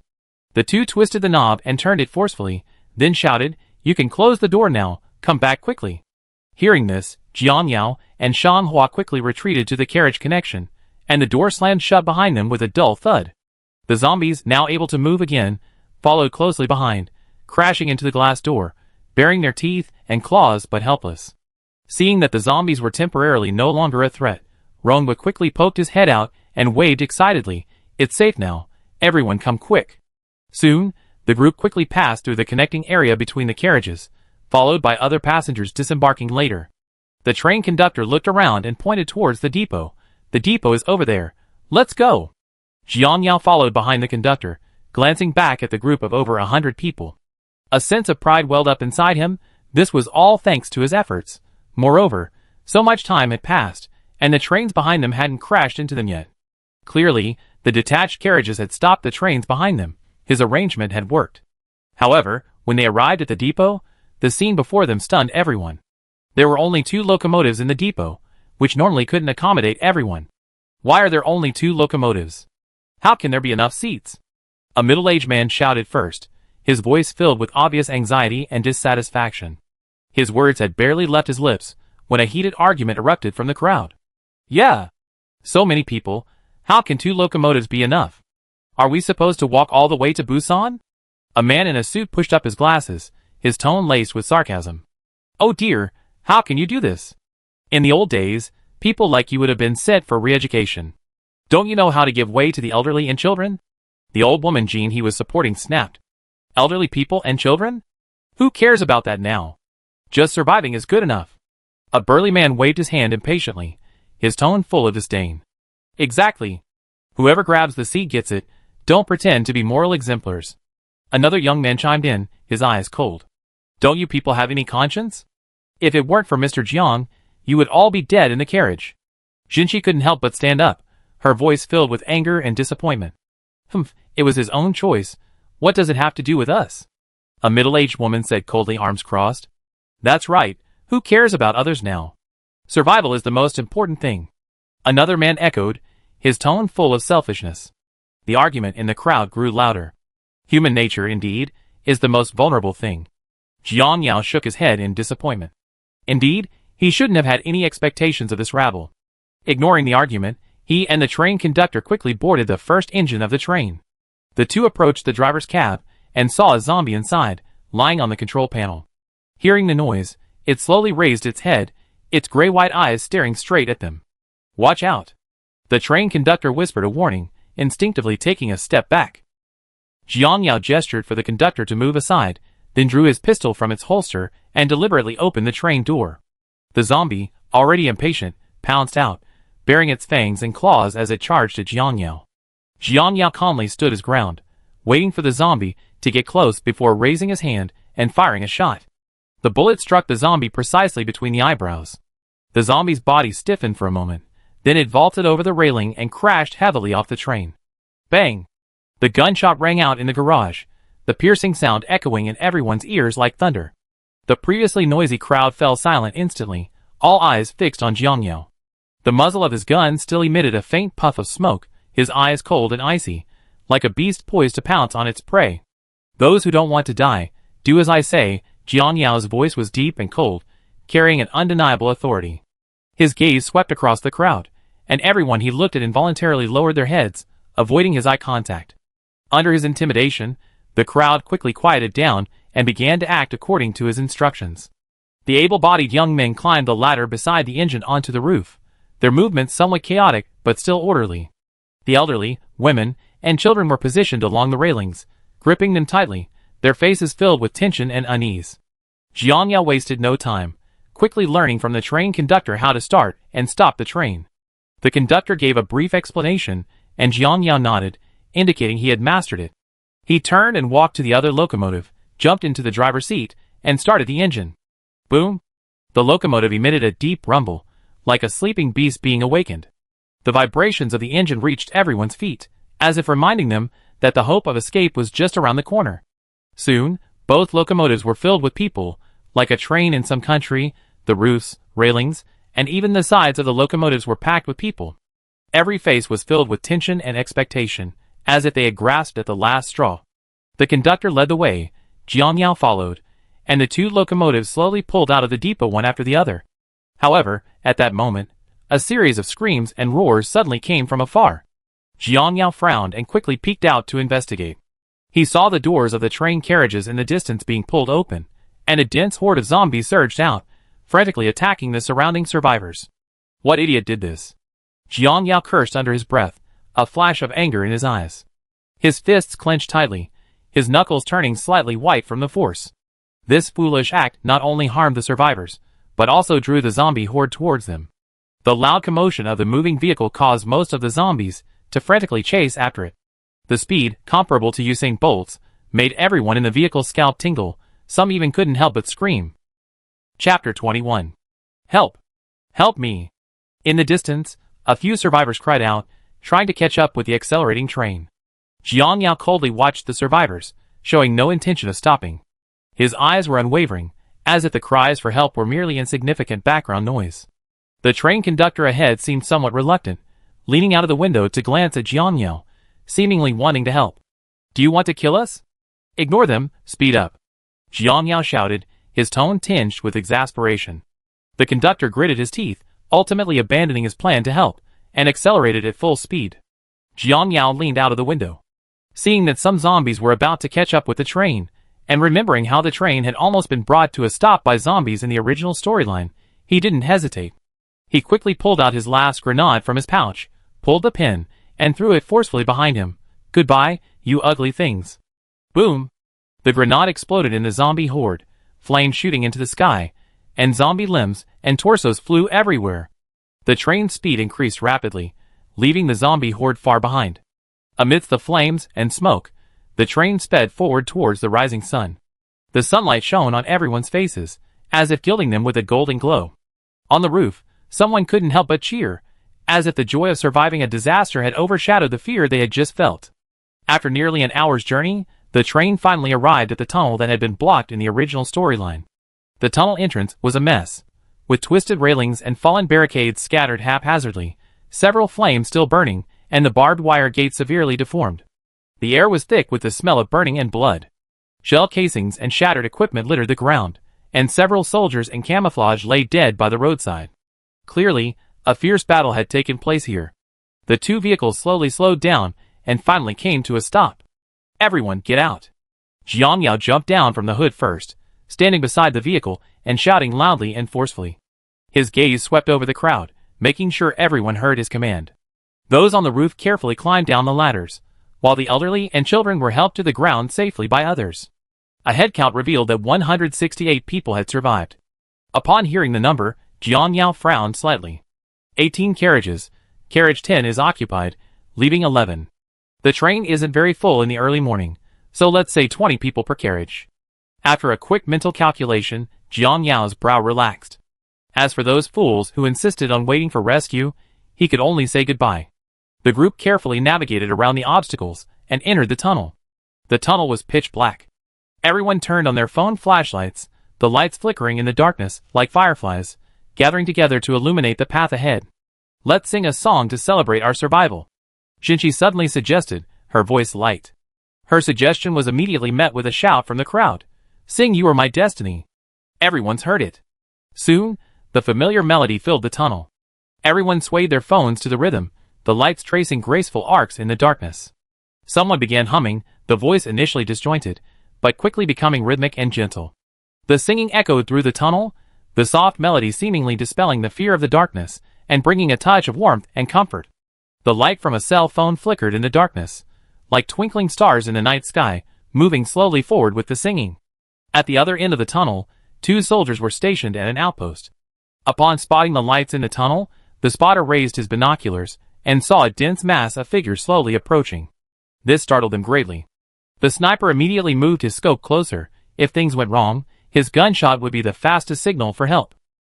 Just then, they heard the singing and saw the flickering lights, secretly relieved. The two exchanged a glance, the meaning clear. The zombies can't sing and rhythmically flick their lights, can they? Report, hundreds of targets are approaching in the tunnel. Singing heard. Suspected survivors. Over. The spotter picked up the walkie-talkie and reported in a low voice. Confirm if anyone is infected. Infected individuals will be killed on the spot. Survivors will be placed in the quarantine area. That's all. The superior's order came through the walkie-talkie, the tone calm and decisive. Understood, that's all. The 2 soldiers exchanged a glance, a hint of mockery flashing in their eyes. Damn bureaucrats. If these were really zombies, they'd dare to fire and be torn to shreds. Meanwhile, the instant they entered the tunnel, Jiang Yao, hanging at the back of the crowd, saw the pale blue transparent screen of the simulator appear before his eyes as expected. The text on the screen was clear and concise. Main quest. Survive to Busan. Completed. Basic reward obtained. Constitution Enhancement Agent plus 8 million to be distributed upon return to the real world. Host detected to have completed the killing transformation. Reward. MO-Yuan can be brought into the real world. MO-Yuan. 1. Bloodthirst. Devour enemy's essence and blood, inflicting wounds and killing. Elegance never goes out of style. 2. Awakening. When the dragon's shadow condenses, a mysterious change begins. 3. Radiant light. When the heart's energy gathers light, a dazzling storm arises. Host detected to have saved all members of the protagonist group and exceeded the rescue target. Additional special reward. Activate 1 unit of storage space. Soul bound. Seeing this, he was slightly surprised, but everything was still within expectations. However, when he saw the last few lines of flashing red text, his eyes flickered slightly. End simulation and return to the real world immediately? If you choose to continue the simulation, you will receive 1. Free lottery chance X1, limited to this world. 2. Virus tracing side quest, base reward doubled. 3. Forced return at any time, base reward retained. It seems the simulator's functionality still needs exploration. At least it's not just a short movie-like experience that ends abruptly. Is this so-called simulation truly a simulation? Is this world real or a virtual world? These thoughts flashed through Jiang Yao's mind before being dismissed. There's no point in dwelling on questions that clearly have no answers. Just enjoy the present. As for whether to continue the simulation, Jiang Yao assessed his condition. His body was still full of power, his muscles taut, as if he could unleash astonishing speed and strength at any moment. More importantly, he also wanted to see who the culprit behind all this was. Since I want it, I continue. Anyway, I can always run away. A side quest, it's perfect. Having made up his mind, he didn't hesitate, silently repeating, continue the simulation. Chapter 22. The screen before him rippled like a mobile game screen before transforming into a dazzling starry sky background. In the starry sky, 5 golden cards were neatly arranged, each radiating an enticing aura. The edges of the cards were inlaid with intricate runes, with dragon and cloud patterns faintly visible intertwined between them. At the center was a rotating yin-yang symbol, the fish slowly turning as if containing boundless power. It's exactly the same. But compared to a phone, this holographic projection looks really cool. Jiang Yao couldn't help but exclaim inwardly. Lottery begins. A line of flashing text appeared on the screen, followed by a semi-transparent hand icon above the cards. Jiang Yao tried it out, With a thought, the hand icon slowly moved to one of the cards. Since we're destined to meet, then it's yours. Without much hesitation, the hand icon gently tapped the card, instantly enlarging and flipping it over. The card depicted a golden scale, with a heart and a sword on either side, emitting a faint golden light. Malicious counterattack. Players can sense malice in their surroundings. When a creature acts maliciously towards the player, and the player possesses clues about that creature, they will retaliate. The talent's range is determined by the player's mental strength.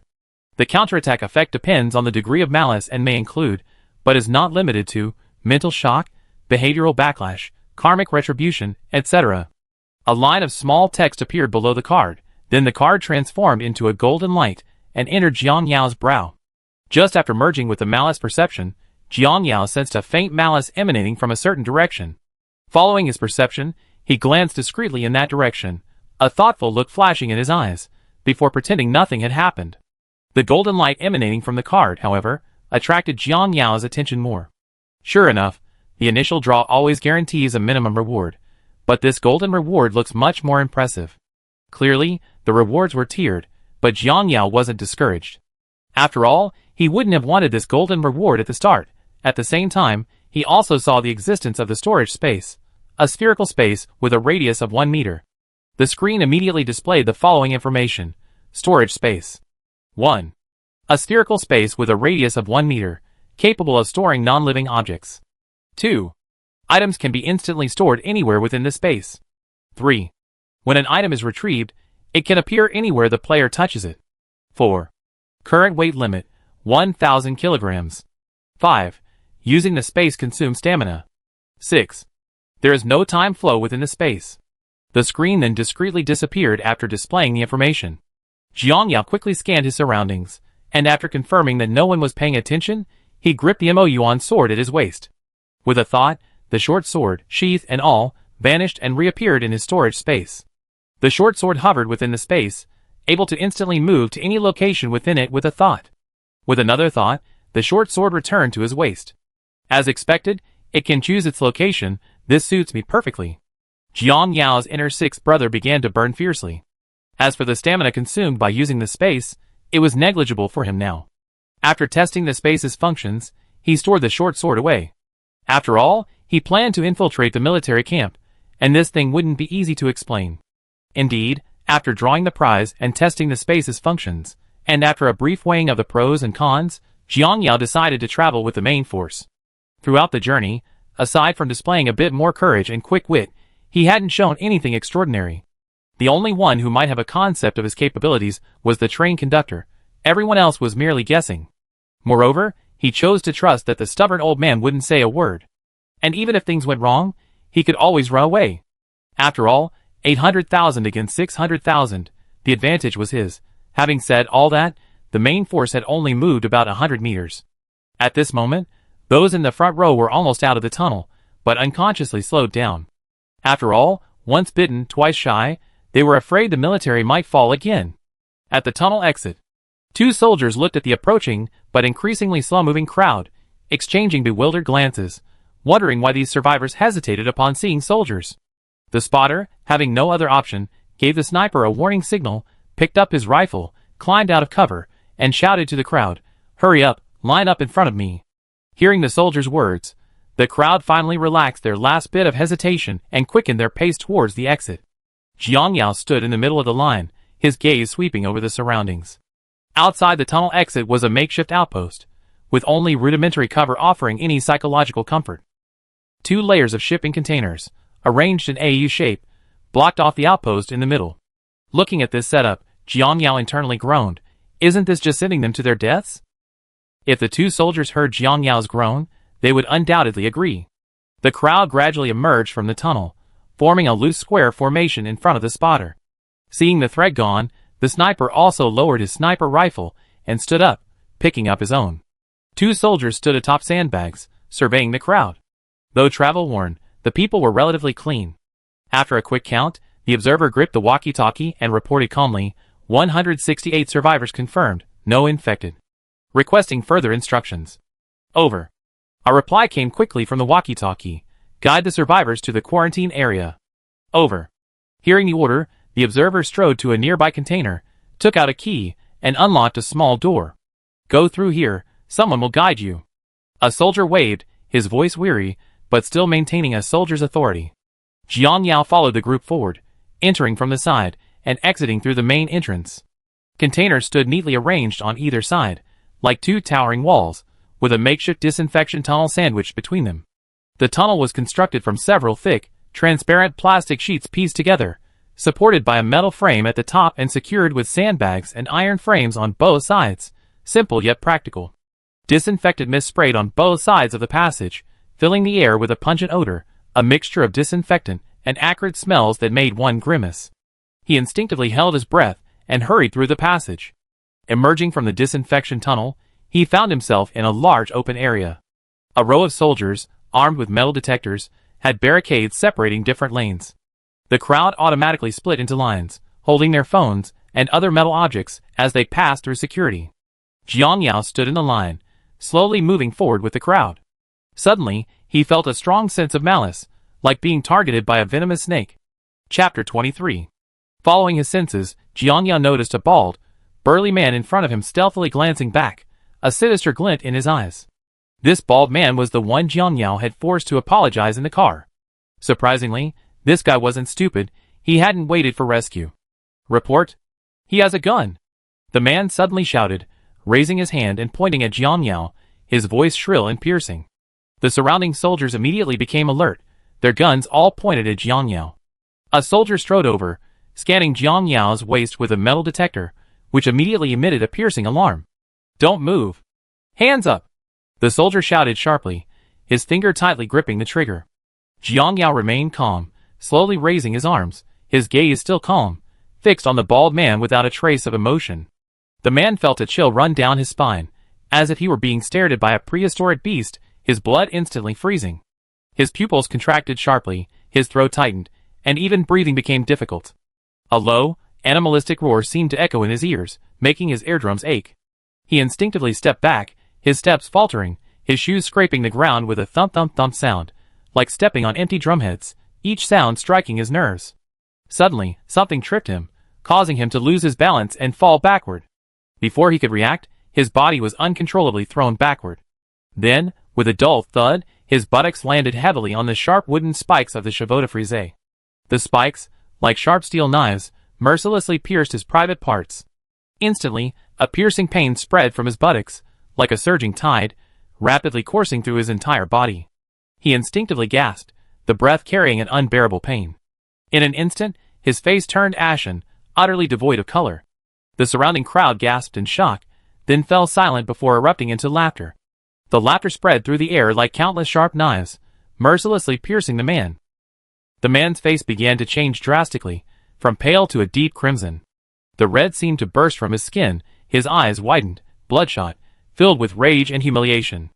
Then, the red deepened, gradually turning a dark, ashen blue, as if a shadow had fallen over his face. His hands trembled uncontrollably, then slowly clenched into fists, his nails digging into his flesh. His gaze became venomous, like a serpent poised to strike, viciously sweeping over the mocking crowd. It seemed he wanted to etch every face into his very bones, making them suffer the same pain he was experiencing. Even worse, the guy who forced me to apologize was the very culprit behind all this, never considering that without Jiang Yao, his own body would already be zombie food. "You all deserve to die. You all deserve to die." A low growl escaped his throat. Just then, his body swayed from the excessive struggle, and his neck slammed squarely into an upward-pointing wooden spike. With a thud, the spike instantly severed his carotid artery. Blood gushed from the wound like a burst dam, splashing onto the chevaux de frise in front of him, forming a shocking patch of red. The man's eyes widened, a hoarse sound escaping his throat, his hands frantically clawing at his neck, trying to stop the bleeding. His legs kicked weakly at the ground a few times, his body convulsing violently, like a fish thrown ashore. The surrounding crowd was initially stunned, then erupted in terrified screams. Some covered their mouths and backed away, others turned and ran. The scene instantly descended into chaos. The soldiers were also taken aback by this sudden turn of events, remaining frozen for a few seconds before reacting.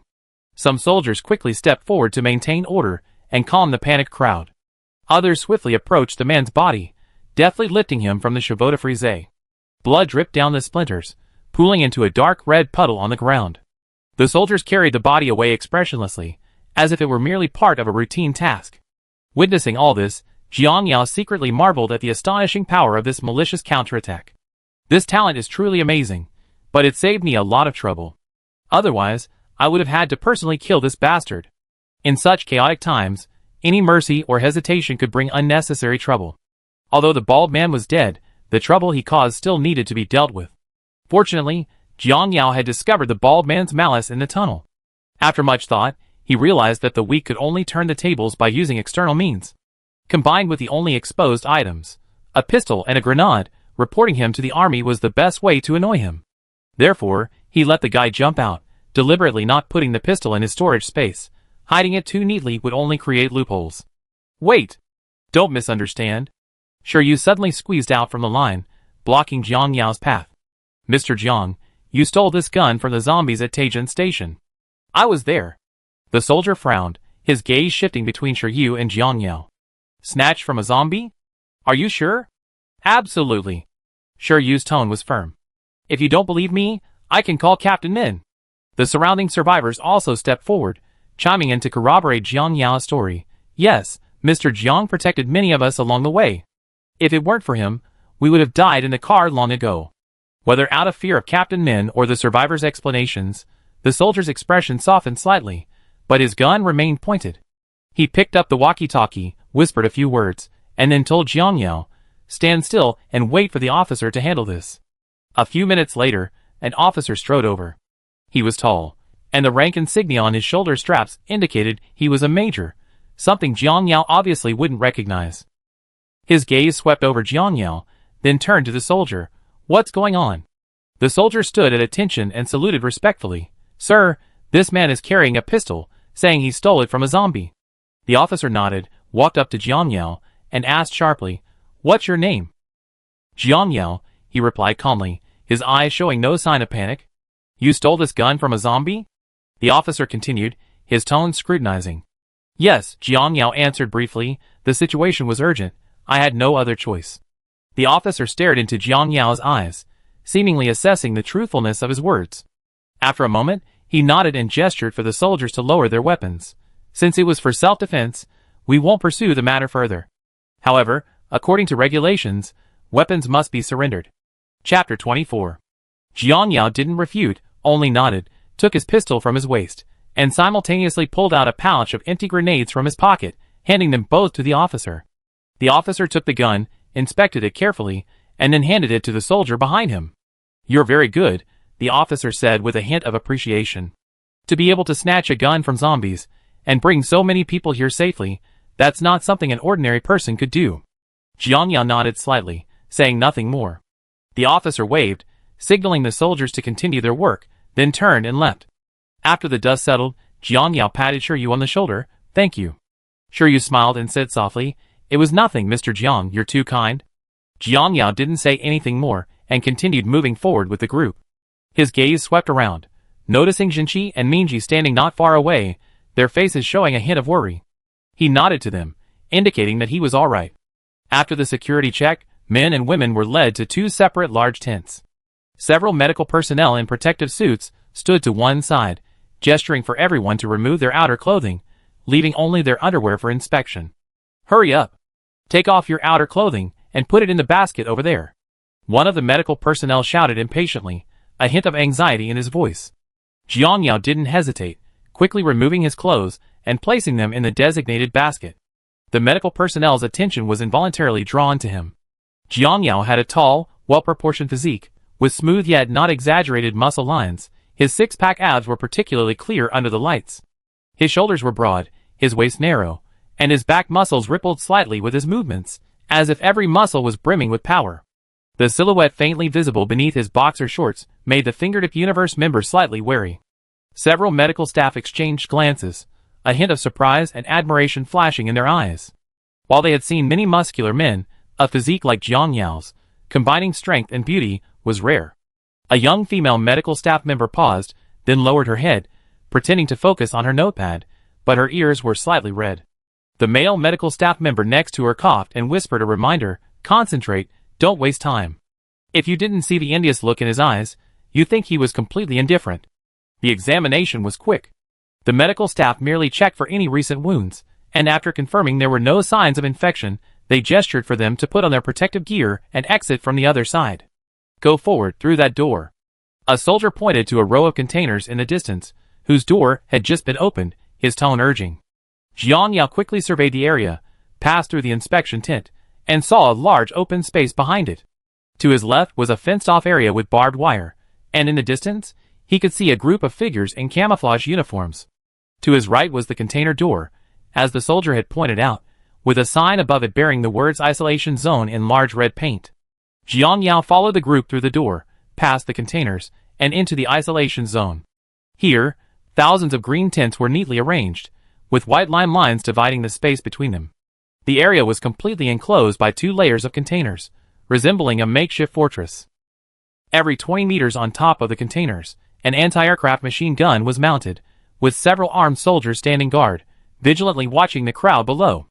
No loitering at the entrance. 2 people per tent. Choose your own accommodation. The loudspeaker at the entrance blared, its sound echoing through the empty quarantine area. Jiang Yao walked a few steps along the side of the enclosure, glancing behind him to find only a few people still following him. Minji, Jinshi, Shiyu, Shoan, Ronghua, Li Yuanshu, Jin Qinghao, Shanghua, Shengjing. Clearly, the others felt safe and chose a nearby tent to rest. Mr. Jiang, can we stay with you? Shiyu approached, his tone pleading, his eyes revealing a desperate need for safety. He held Xiaoen's hand tightly. The little girl's face still showed fear, her eyes timidly fixed on Jiang Yao. Ronghua and Shanghua also joined him. Though they didn't speak, their eyes said it all. They wanted to squeeze into the same area as Jiang Yao, as if being close to him offered extra protection, as if his very presence was an invisible barrier. Jiang Yao's gaze lingered on their faces for a moment, then casually shifted away, his expression remaining calm and unperturbed, as if he didn't care about their choice at all. Muddy. So this is what it feels like to be trusted and relied upon. No wonder so many people like to be heroes.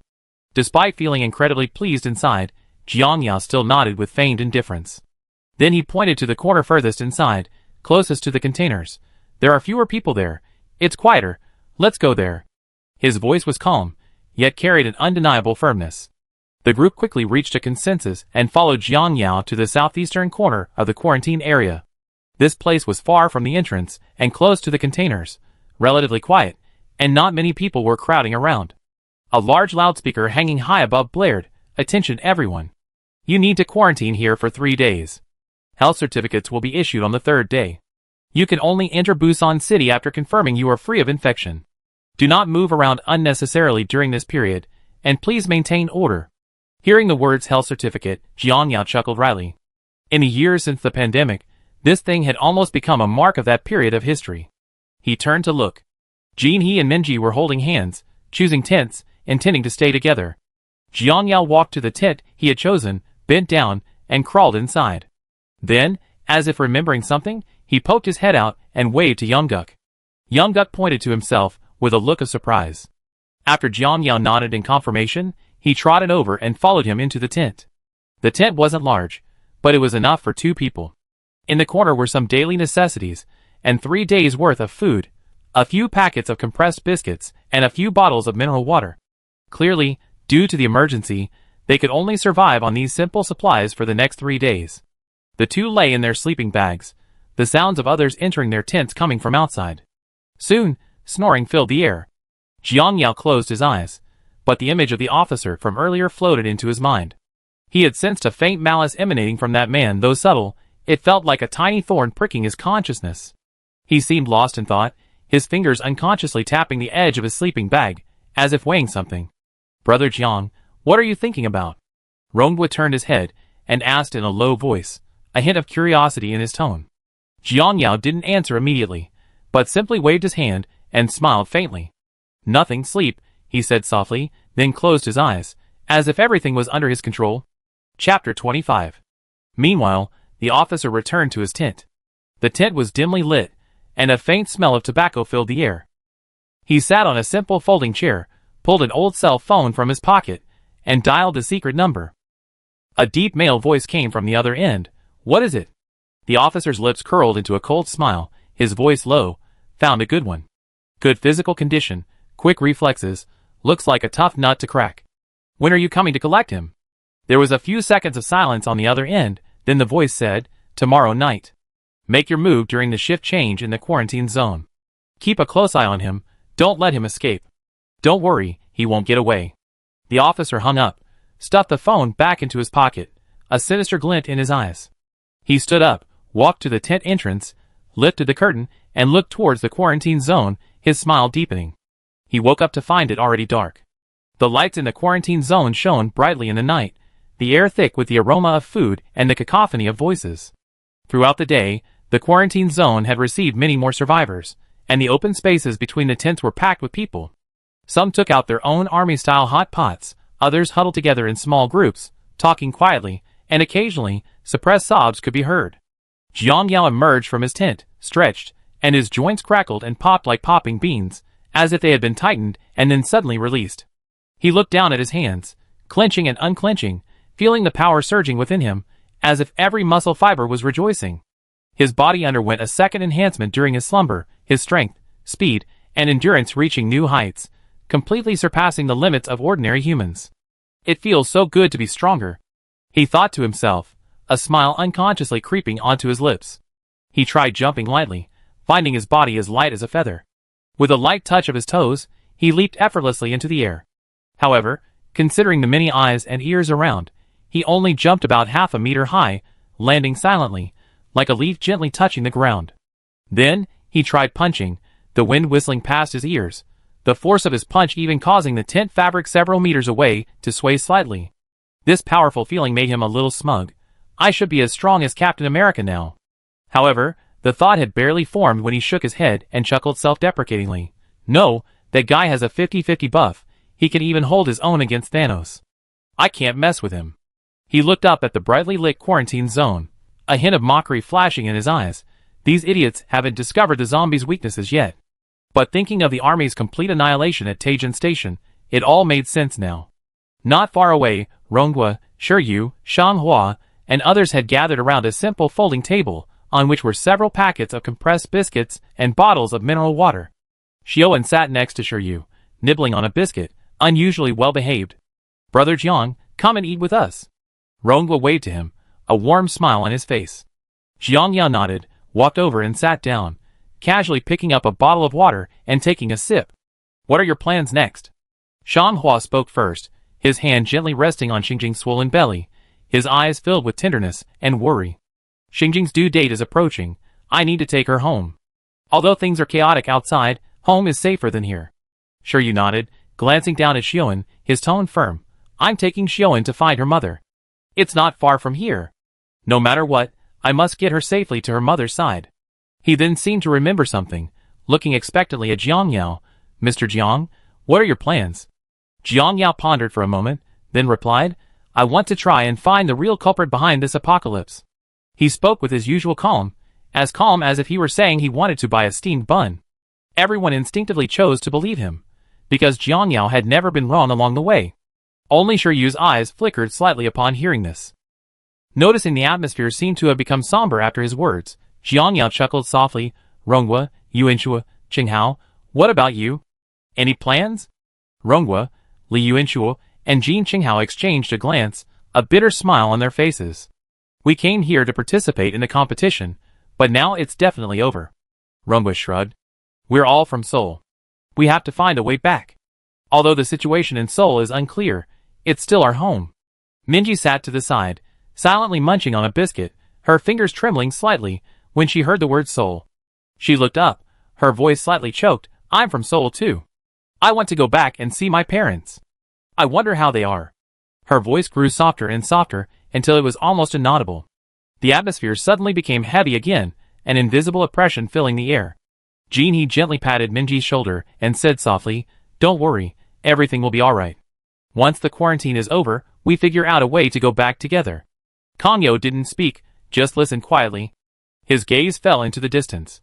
The lights of the quarantine area reflected a blurry image in his pupils, like a thin veil separating reality from illusion. His fingers unconsciously traced the label on his water bottle, a complex emotion welling up inside him. For a long time, he had maintained a sense of detachment from this world. Whether real or virtual, This place was nothing more than a game, a mission, or even an adventure he could easily walk away from. He was used to viewing everything from an outsider's perspective, used to treating these people as characters in a movie, as if their joys and sorrows were irrelevant to him. However, at this moment, his state of mind had subtly changed. Shiryu held Xiao An's hand tightly, his eyes filled with a father's unwavering resolve. Shang Hua gently stroked Sheng Jing's belly, his eyes brimming with anticipation for the future. Rongguo and Min Ji discussed their plans to return home in hushed tones, their voices tinged with longing for their loved ones. Their home was here, their families were here, and their hope was here. Despite being in peril, they still fought with all their might to protect what mattered most to them. Jiang Yao's gaze swept across their faces, a strange emotion suddenly welling up within him. These people were no longer cold characters from a movie, but living, breathing people, his companions, his friends. Their smiles, their tears, their struggles, all so real, so tangible. Perhaps, staying here isn't just about the mission. He thought silently, a slight smile unconsciously playing on his lips. He suddenly realized that he was no longer the detached bystander. Their trust, their reliance, their expectations had unknowingly drawn him into this world, making him one of them. What a nuisance, he muttered to himself, a hint of helpless amusement in his voice. He raised his head, his gaze sweeping over the crowd, his tone calm yet resolute. First Busan, then Seoul. Fulfill your wishes first, then we deal with this damned mastermind. Chapter 26. His words startled everyone for a moment, then their faces lit up with joy. During their previous conversation, everyone knew that Jiang Yao wanted to investigate the mastermind behind everything. They hadn't expected him to be willing to continue accompanying them. Even the reserved young Rongguo almost jumped for joy. Brother Jiang, with you here, we feel much more at ease. Jiang Yao didn't reply, but simply lowered his head and took a sip of water, concealing the faint smile on his lips. The night breeze outside the tent blew gently, bringing a touch of coolness, but also dispelling the gloom in everyone's hearts. They sat together, discussing their next plan in hushed tones, as if the road ahead, though difficult, was not insurmountable. The night was deep, and the lights of the quarantine zone flickered in the wind, like a faint lamp of hope lit for this group. One by one, everyone returned to their tents to rest. After Shiryu helped Xiao into sleep, he gently tucked her in, kissed her forehead, and then quietly left the tent. Outside the tent, only Jiang Yao remained, sitting there with a bottle of water in his hand, his gaze fixed on the distant darkness. Unexpectedly, Jiang Yao was still outside. As if having made up his mind, Shiryu walked over and sat down next to him, saying softly, Mr. Jiang, it's so late, aren't you going to rest? Jiang Yao turned his head, glanced at Shiryu, and said calmly, you come. I come. You shouldn't have come. Shaw, the above was purely Jiang Yao's internal monologue. Let's start over. Jiang Yao turned his head, glanced at Shiryu, and said calmly, I've been waiting for you. Shiryu was taken aback, somewhat surprised. Waiting for me? Jiang Yao nodded, his gaze remaining calm. I noticed you seemed hesitant to speak earlier, as if you wanted to say something. Shiryu remained silent for a moment, his expression gradually becoming complex. He lowered his head, picked up the water bottle on the table, his fingers unconsciously rubbing it, his voice slightly hoarse. Mr. Jiang, this disaster might have been indirectly caused by me. Jiang Yao didn't interrupt him, simply listening quietly. Shiryu took a deep breath, as if trying to expel all the pent-up emotions and pain from his chest. His fingers gripped the water bottle tightly, his knuckles white from the force, his voice low and hoarse. I'm a fund manager. A few months ago, I manipulated the stock price to save a company. Chang'an Biotechnology. They were on the verge of bankruptcy, but I used some methods to bring them back to life. His tone suddenly became urgent, his eyes filled with pain and self-reproach. But, just as we were surviving the zombie apocalypse, my subordinates told me that it was all caused by some kind of virus that this company was researching. Shiryu's emotions instantly spiraled out of control. The water bottle in his hand cracked loudly, the plastic nearly shattering. His voice rose from a low murmur to a crescendo, as if long-suppressed emotions had finally found an outlet. It was me, I caused all of this. I even killed my own mother. What? His voice shifted from anger to sobs, finally becoming almost a muttered monologue. The water bottle slipped from his grasp, and fell to the ground with a dull thud.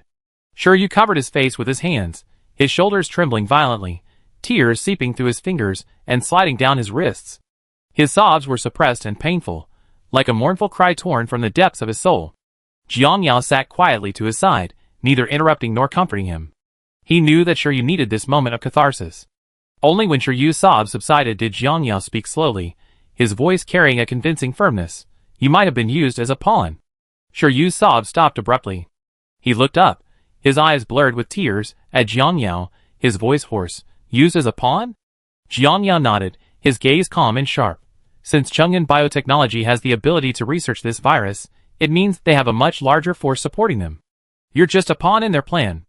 Even without you, they would have found other ways. Shiryu froze, as if grasping at a last straw. A glimmer of hope flashed in his eyes, his voice trembling. Really? Really, is that so? Jiang Yao's tone suddenly took on a mocking tone. You think you alone can revive a company on the verge of bankruptcy?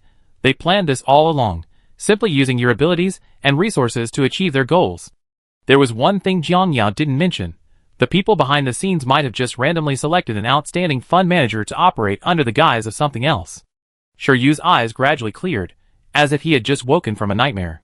Thinking it over carefully, it seemed that something was off about that transaction. He took a deep breath, wiping away the tears on his face with the back of his hand. His voice, though still hoarse, held a newfound firmness. You're right. I thought it was me. I was wondering why it went so smoothly back then.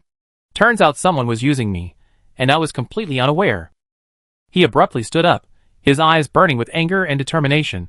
Mr. Jiang, I will do everything in my power to help you. I know Chang'an Biotechnology's secret base, and I know their list of high-ranking personnel. These were the words Jiang Yao had been waiting for. His gaze flickered slightly, and a barely perceptible smile appeared on his lips, but it quickly returned to its calm. Shiryu's emotions gradually subsided, the confusion and self-blame in his eyes replaced by a resolute determination.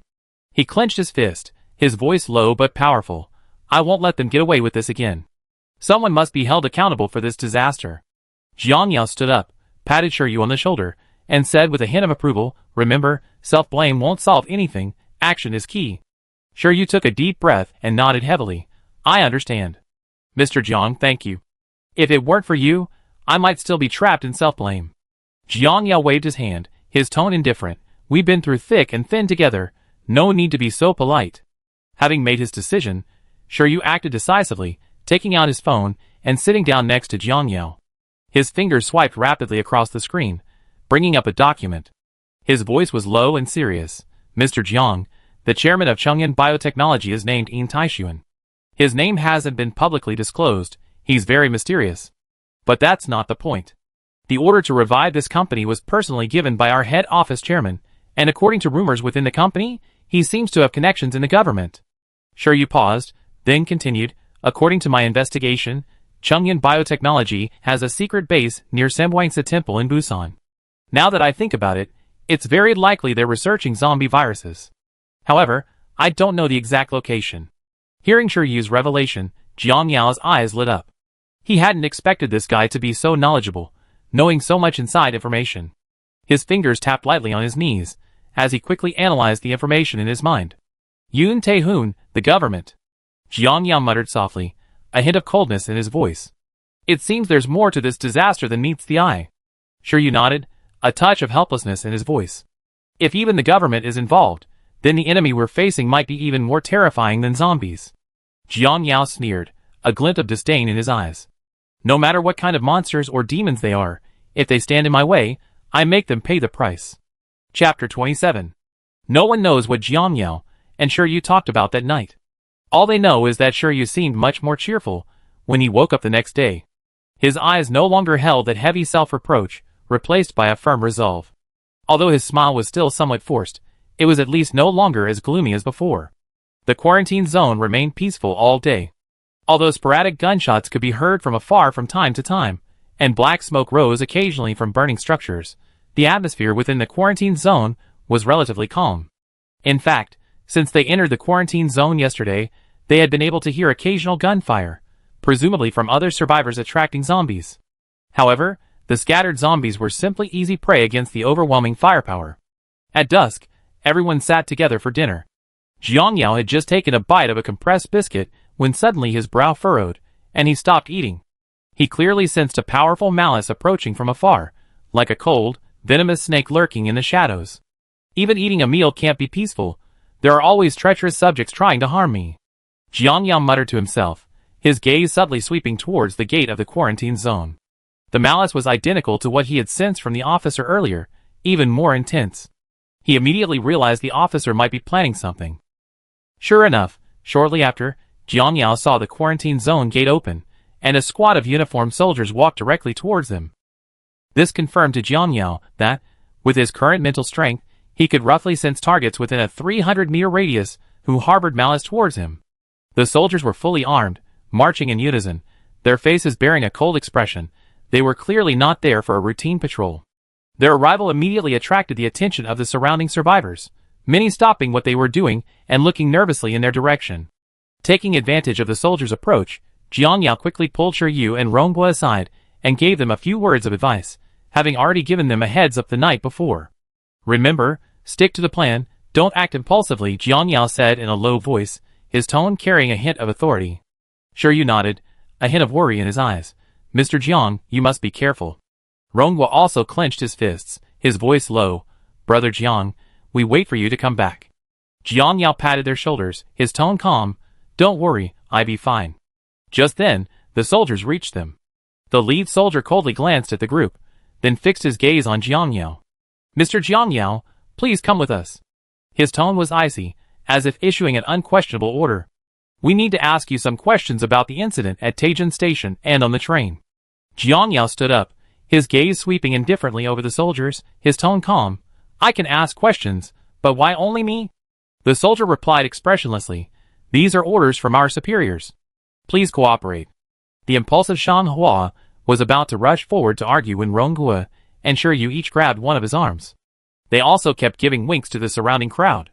The others had also seen Jiang Yao pulling the two aside to give instructions, so they all stepped forward to stop Shang Hua. "Don't worry, everyone, I'll be back soon." Jiang Yao turned to the crowd and said, his tone reassuring. Jiang Yao clearly saw a mocking glint in the eyes of one of the soldiers as he said this. "Oh ho, you don't want me back?" Jiang Yao sneered inwardly, a cold glint in his eyes. "You rats, let's see who's the hunter and who's the prey."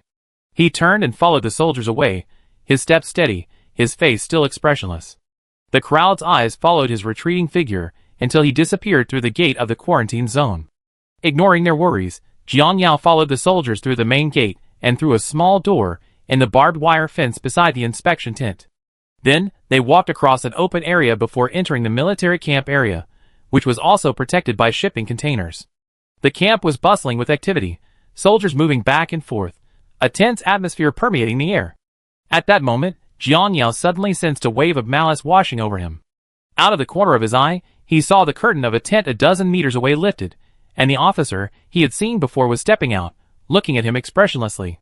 The soldiers led him through several checkpoints, finally arriving at a tent. Inside the tent was only a table and two chairs, with a dim yellow lamp hanging from the ceiling, creating an extremely oppressive atmosphere.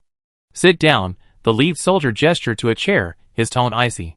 Jiang Yao didn't say much and simply sat down. "Mr. Jiang Yao, we need you to describe in detail the situation at Taijin Station and the events on the train." The soldier opposite him sat down, producing a document, his tone carrying a hint of interrogation. Jiang Yao nodded, his tone calm. "Okay, but before that, I have a question." The soldier hesitated for a moment, then said coldly, "What question?" Jiang Yao looked directly at the soldier, his tone carrying an undeniable firmness. "Who is your superior? Why are you interrogating me alone?" The soldier's expression changed slightly, but quickly returned to its coldness. "That's classified information, you have no right to ask." Jiang Yao sneered, his tone laced with mockery. "Classified? Or are you not even from the military?" The soldier's face instantly turned ugly. His hand stealthily reached for the gun at his waist, his tone carrying a hint of threat. "Mr. Jiang Yao, please cooperate with our work, otherwise." "Otherwise what?" Jiang Yao's voice suddenly turned icy, a flash of murderous intent in his eyes. The atmosphere in the room instantly became tense, as if a conflict would erupt at any moment. However, at that moment, a soldier quietly circled behind Jiang Yao, and taking him by surprise, slammed the butt of his rifle into his neck. Jiang Yao had noticed the sixth soldier long ago, but to ascertain their purpose, he feigned weakness and collapsed to the ground. His body lay limp, eyes closed, breathing evenly, as if he had truly lost consciousness. The super soldier serum had fully fused after his period of slumber, and combined with his adaptation during the day, He could now easily control his body to feign unconsciousness. Done. This kid's pretty clever, too bad he ran into me. The soldier sneered, a hint of smugness in his voice. The lead soldier nodded and said coldly, put him in, proceed according to plan. The soldiers moved swiftly, their movements practiced and coordinated, clearly not their first time doing something like this. One of the soldiers took out a rope and skillfully tied Jiang Yao's hands behind his back. Then, they pulled a heavy burlap sack from a corner, shook it open, and draped it over Jiang Yao's body.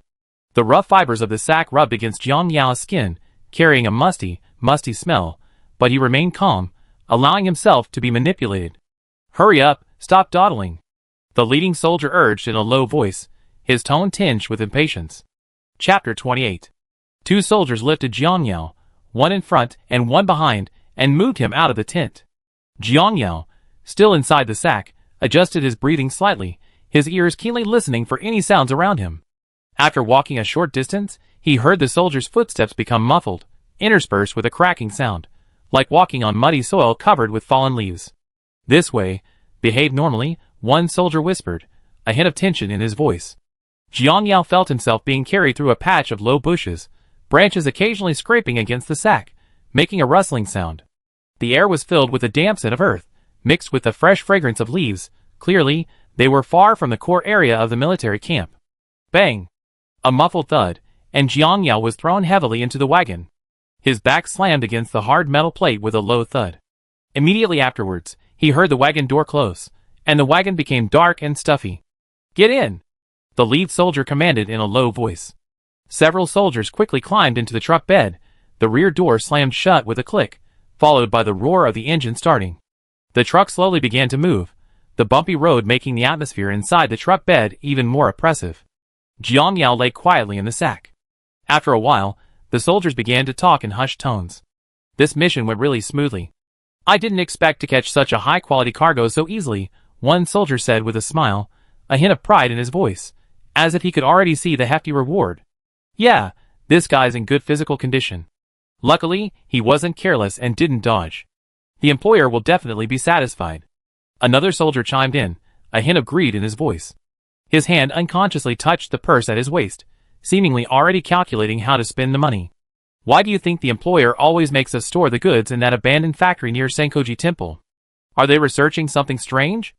A soldier asked curiously. Strange things? Are they stranger than those zombies?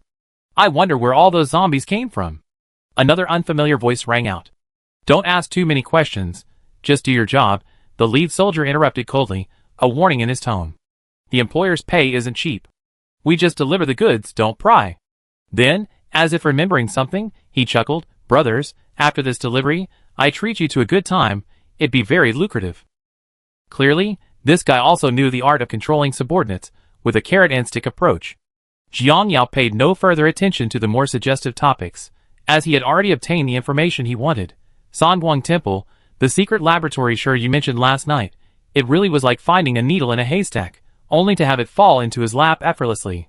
The soldiers inside the carriage continued their hushed conversation, completely unaware that Jiang Yao, nestled in the sack, had opened his eyes, his gaze flashing with a cold light.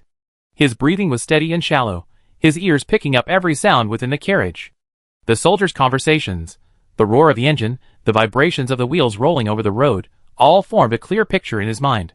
Jiang Yao waited a few minutes, sensing the carriage slowing down. Clearly, they were approaching their destination. Suddenly, the eldest brother said, Fifth brother, go check the condition of the goods.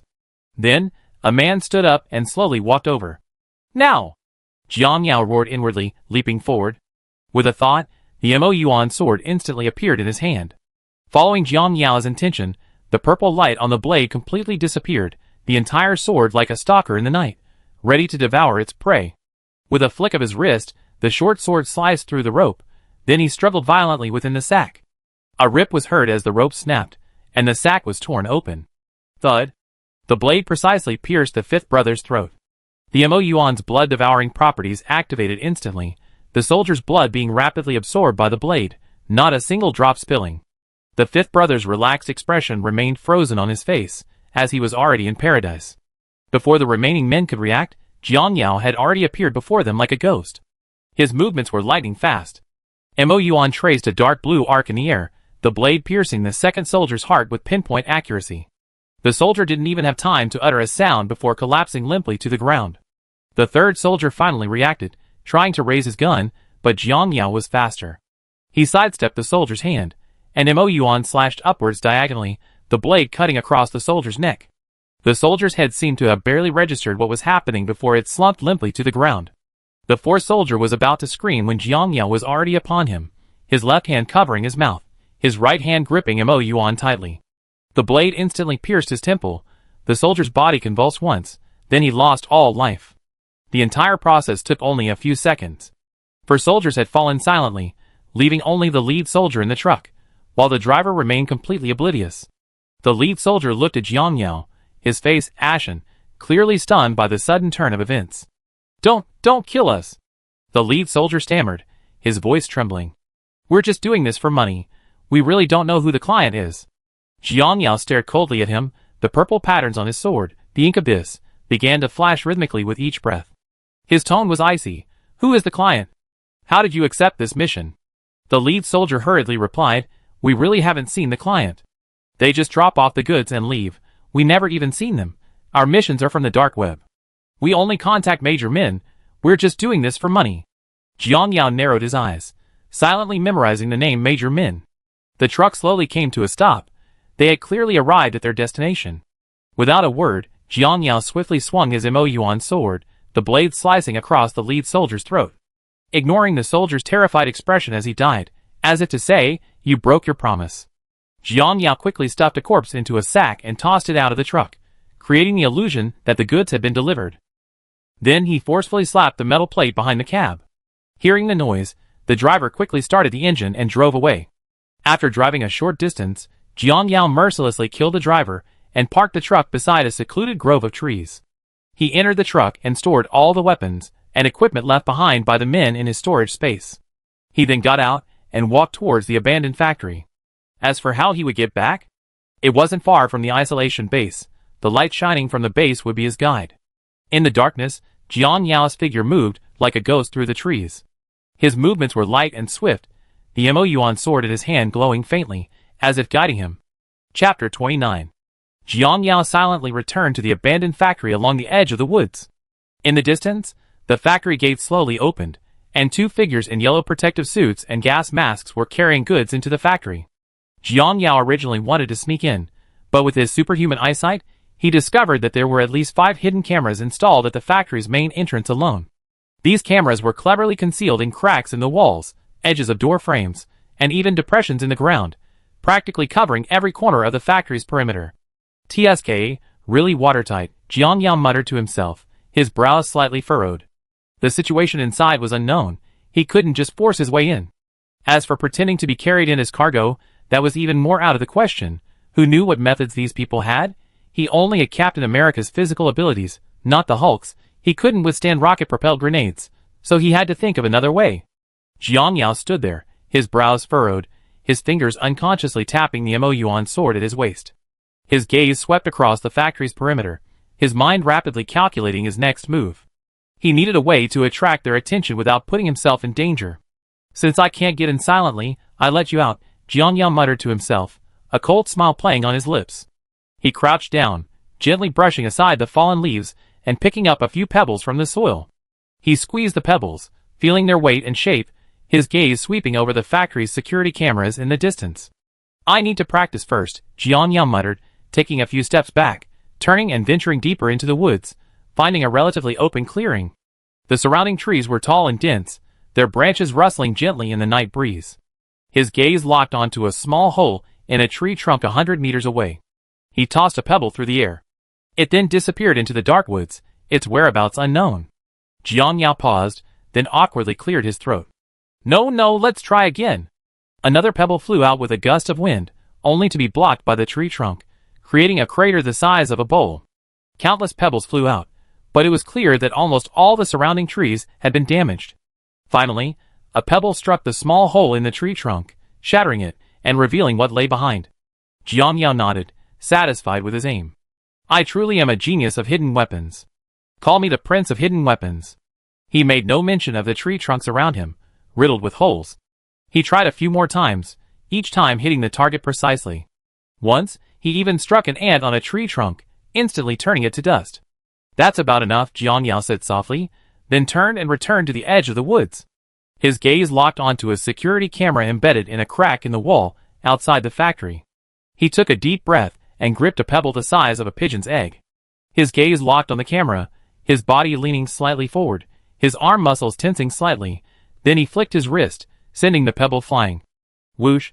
The pebble struck the camera precisely, sending sparks flying and scattering concrete debris. Only a large crater remained in the wall. The camera inside was long since shattered into dust.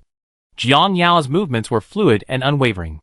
Pebbles flew from his hand, one after another, each hitting its target precisely. In less than 5 minutes, he had destroyed all the security cameras surrounding the factory. Sparks flickered in the night like brief fireworks before quickly fading away. "Done," Jiang Yao said softly, a hint of smugness in his voice. He dusted off his hands, pushed off with his left foot, and sprinted towards the factory like an arrow. Without pausing, using the momentum of his sprint, he lightly touched the ground with his toes, his body springing into the air. His fingers gripped the edge of the roof with precision, his arm muscles slightly tense, then he flipped over, landing steadily on the tin roof. The entire movement was fluid and graceful, a sight to behold. His gaze quickly swept around, confirming there was nothing amiss, before he drew his Mo-Yuan sword from his waist. With a swift, sweeping motion, the blade sliced a thin line through the tin roof as easily as cutting tofu, without making a sound. Looking down through the crack, he saw the factory was completely empty. No goods, no equipment, not even a single person in sight. Sure enough, the real secret is underground. What respectable person would put a secret laboratory above ground? Jiang Yao thought to himself. His gaze quickly swept across every corner of the factory, trying to find the entrance underground. Just then, a slight tremor came from the factory floor. Jiang Yao's eyes immediately locked onto a floor panel in a corner of the factory. The panel slowly opened, revealing a hidden opening. Immediately afterwards, 20 fully armed security personnel, dressed in black combat uniforms, wearing tactical helmets and face masks, filed out of the opening. Their equipment was excellent, and their movements were perfectly synchronized, clearly demonstrating their high level of training. These security personnel quickly deactivated their night vision goggles and split into 4 groups of 5, communicating silently with each other using tactical hand signals. Jiang Yao noticed that their equipment included not only standard assault rifles and body armor, but also high-explosive grenades and stun grenades slung at their waists, and several men even carried folding shields. Wow, that's impressive. Jiang Yao thought enviously, a hint of wariness flashing in his eyes. The 4 groups quickly dispersed and began checking the security cameras around the factory. They moved with extreme caution, 2 men on guard duty and 3 on checking the equipment. The group successively discovered that the cameras had been damaged by external force, and that some special equipment had likely been used to give such destructive power to a small pebble. They quickly regrouped, exchanged a few tactical hand signals, and then one of the men, who appeared to be the leader, nodded and signaled for a dispersed patrol. The 4 groups immediately dispersed in smaller units, and began a thorough search of the factory's perimeter. Jiang Yao initially thought that spreading out would give him an opportunity, but the soldiers' positions were extremely tight. They were in groups of 5, maintaining a distance of less than 3 meters from each other at all times, with no one separated. He had originally planned to impersonate one of them and sneak in, but now it seemed that plan was clearly not going to work. Why is infiltration so easy in TV dramas? Jiang Yao thought to himself, vehemently criticizing the plan. Just then, he saw one group of soldiers take an infrared imager from their backpacks and begin scanning the woods surrounding the factory. Jiang Yao's heart tightened. He immediately held his breath, pressing his body against the roof to minimize heat loss. The infrared imager's scanning beam moved slowly through the woods, the soldier's eyes fixed on the screen, trying to find any unusual heat sources. However, after searching for a while, the soldiers still found nothing. They could only helplessly prepare to retreat back to the factory and report the situation to their superiors. Jiang Yao, observing the situation from the rooftop, frowned slightly. Are these guys this cautious? He had expected the security team to search the woods, but they were surprisingly calm, even using high-tech assistance. Thankfully, he hadn't rushed to ambush them from the trees. However, it's worth noting that CT scans seemed to avoid looking up. It's like a curse. These guys hadn't glanced at the rooftop at all. Seeing them preparing to retreat back to the factory, Jiang Yao's eyes hardened, and he quickly made a decision. Since we can't infiltrate, Then we could only... Chapter 30. They got their tongues caught. Jiang Yao's mind raced. He retrieved 4 grenades from his storage space, deftly pulling the pins simultaneously, silently counting 1, 2, 3. Just as the soldiers were preparing to retreat back to the factory, their guards slightly relaxed. Jiang Yao swiftly threw the grenades. The grenades streaked across the night sky like 4 shooting stars, landing above the 4 groups. Boom! Boom! Boom! Boom! The 4 grenades exploded almost simultaneously, flames shooting into the sky, the shockwaves knocking nearby soldiers to the ground, deadly shrapnel flying everywhere. The airbursts killed 8 soldiers instantly. The remaining soldiers were dazed and disoriented, their ears ringing, their vision blurred. Jiang Yao gave them no time to react. He quickly retrieved a K2 assault rifle from his storage space and leaped off the roof. In midair, his movements remained swift and precise. He aimed his gun at the soldiers below, pulled the trigger, and bullets rained down. Bang! Bang! Bang! Each bullet struck its target accurately. The soldiers didn't even have time to raise their weapons before they fell. Jiang Yao moved with lightning speed. Landing, he already had his gun pointed at the lead soldier, the last one remaining. Don't move! Jiang Yao shouted coldly, pressing the gun against the soldier's forehead. The soldier's face was ashen, his eyes filled with terror, his weapon already fallen to the ground. Jiang Yao didn't waste any words. He grabbed the soldier by the collar and dragged him swiftly towards the woods. His movements were light and rapid, like a cheetah stalking the night, disappearing into the darkness in the blink of an eye. In the woods, Jiang Yao pinned the soldier to the ground, his K2 assault rifle still pressed against the soldier's forehead. He was definitely not planning to do anything indecent. The soldier's breathing was rapid, his eyes filled with fear, and his lips trembled as he said, Don't kill me. I tell you everything. Jiang Yao sneered, his tone icy. What's the layout of your underground facility? How many people are inside? What's the weaponry like?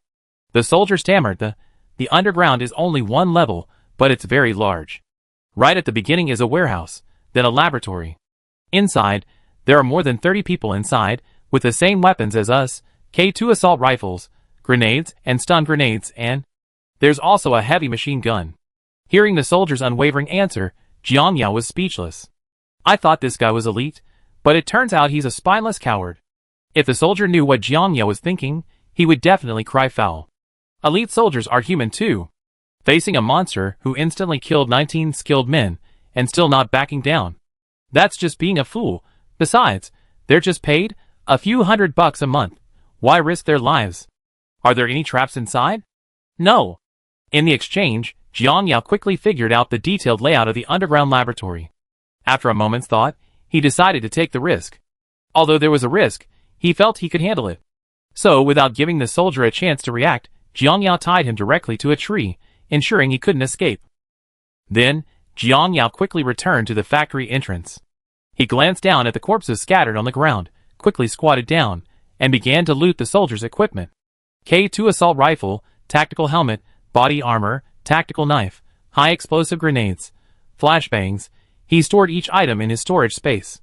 He selected a set of equipment that fit him well and put it on, completely covering himself. However, he disliked the mask because it had been used by someone else, so he tore off a piece of the inner lining of his jacket and tied it to his face as a temporary measure. Finally, his gaze fell on several folding shields. Good stuff, Jiang Yao muttered to himself, flicking his fingers lightly, and the shields unfolded with a click. The shields were covered with a matte, high-strength alloy, their edges sharp as knives, gleaming coldly in the moonlight. He had specifically researched this beforehand. The shields were more than capable of protecting against machine gun bullets, though a normal person might not be able to withstand the immense impact. But for Captain America, the shield was his exclusive weapon. He slipped the shield onto his left arm and casually swung it a couple of times. The shield sliced through the air with a whoosh sound, as if even the wind itself was being cut. Jiang Yao's lips curled into a slight smile, thinking to himself, this time he's really channeling Captain America. Much better than Captain America. After a moment's thought, he slung the other shield over his back. Once ready, Jiang Yao returned to the woods, taking the lead soldier with him. The two entered the factory one after the other. The instant they entered, Jiang Yao felt a wave of malice wash over him from all sides. He knew without a doubt it was the security cameras. Of course, with so many cameras around the factory, how could they not have them inside? However, Jiang Yao was willing to take a gamble. He wasn't going to be a coward who backed down after a slap. Reaching the tunnel entrance, the tip of his tactical dagger pressed tightly against the soldier's back, the cold touch sending a shiver down his spine. "Don't try anything funny, just do as I say." Jiang Yao's voice was low and cold, as if it came from the depths of hell. The soldier nodded tremblingly, picked up the walkie-talkie, his voice trembling slightly. "This is the Guardian Squad, requesting permission to open the tunnel entrance. Intruder killed, over." A cold, mechanical voice came from the other end of the walkie-talkie. "Understood. Bring the body back, over." A few seconds later, a slight tremor came from the ground, and the floor in the center of the factory slowly parted, revealing a dark opening. "Looks like they want to kill me too. Let's see who comes out on top," Jiang Yao thought to himself, glancing at the 30-odd steps of the sunken staircase, carefully scanning them. It didn't look like a trap. However, Jiang Yao still placed the soldier in front of him and pushed him down the steps. The sound of their footsteps echoed jarringly in the empty underground space. As he neared the top of the stairs, Jiang Yao narrowed his eyes, subtly moving his shield in front of him to protect his vitals. At the top of the stairs was a heavy metal door, embedded with a card reader flashing red. The red indicator light was strikingly bright in the darkness, like a cold eye watching the approaching intruder. Jiang Yao pushed the soldier towards the card reader, applying slight pressure with the tip of his dagger. Cold sweat beaded on the soldier's forehead as he trembled, as he pulled an identification card from his pocket, carefully placing it close to the reader. Beep! A crisp notification sound rang out, the red light on the card reader turned green, and the security door slowly slid open, revealing what lay beyond. Bang bang bang. Jiang Yao's pupils contracted sharply. The instant the gunshots rang in his ears, he, already prepared, swiftly crouched down. The shield on his left arm stood firmly in front of him, and bullets rained down on it, making a clanging metallic sound. Chapter 31. Before the soldiers in front could even let out a scream, they were riddled with bullets, their blood splattering onto the cold metal walls, a gruesome sight. Ruthless enough, they don't even spare their own men, Jiang Yao thought coldly, his hands moving with lightning speed. He had already timed it perfectly. With a flick of his right hand, a stun grenade and a smoke grenade flew out simultaneously. The stun grenade traced a graceful arc, landing precisely in the center of the warehouse. The smoke grenade was thrown not far from the entrance. Then, he swiftly drew another folding shield from behind his back, and with a flick of his wrist, the shield unfolded with a whoosh, deflecting several incoming stun grenades. Boom! Boom! Several stun grenades exploded in succession, unleashing blinding white light and deafening sound waves, instantly disorienting the ambushing enemies. The powerful shockwaves caused several enemies to stagger backward, some even falling to the ground. Immediately afterward, the smoke grenade hissed, and thick smoke quickly spread, temporarily shrouding the entrance in a grayish-white mist. Jiang Yao crouched behind his shield, huddled in the smoke-filled corner of the doorway, like a prehistoric beast poised to pounce. He quickly glanced through the smoke at the warehouse behind the door. Although the interior was vast, it felt empty and desolate, like a forgotten steel tomb. Several cold white LED lights hung from the high ceiling, their light reflecting a chilling luster onto the smooth concrete floor, creating an invisible sense of oppression. In just a moment, his superior eyesight and memory allowed him to fully grasp the situation inside the warehouse. Rows of metal shelves stood neatly arranged around the warehouse, with boxes labeled experimental materials scattered sparsely on them. The boxes weren't densely packed, rather, they were rather sparse, as if deliberately cleared. In the center of the warehouse, dozens of metal experimental beds were randomly placed, some still bearing unfinished experimental subjects.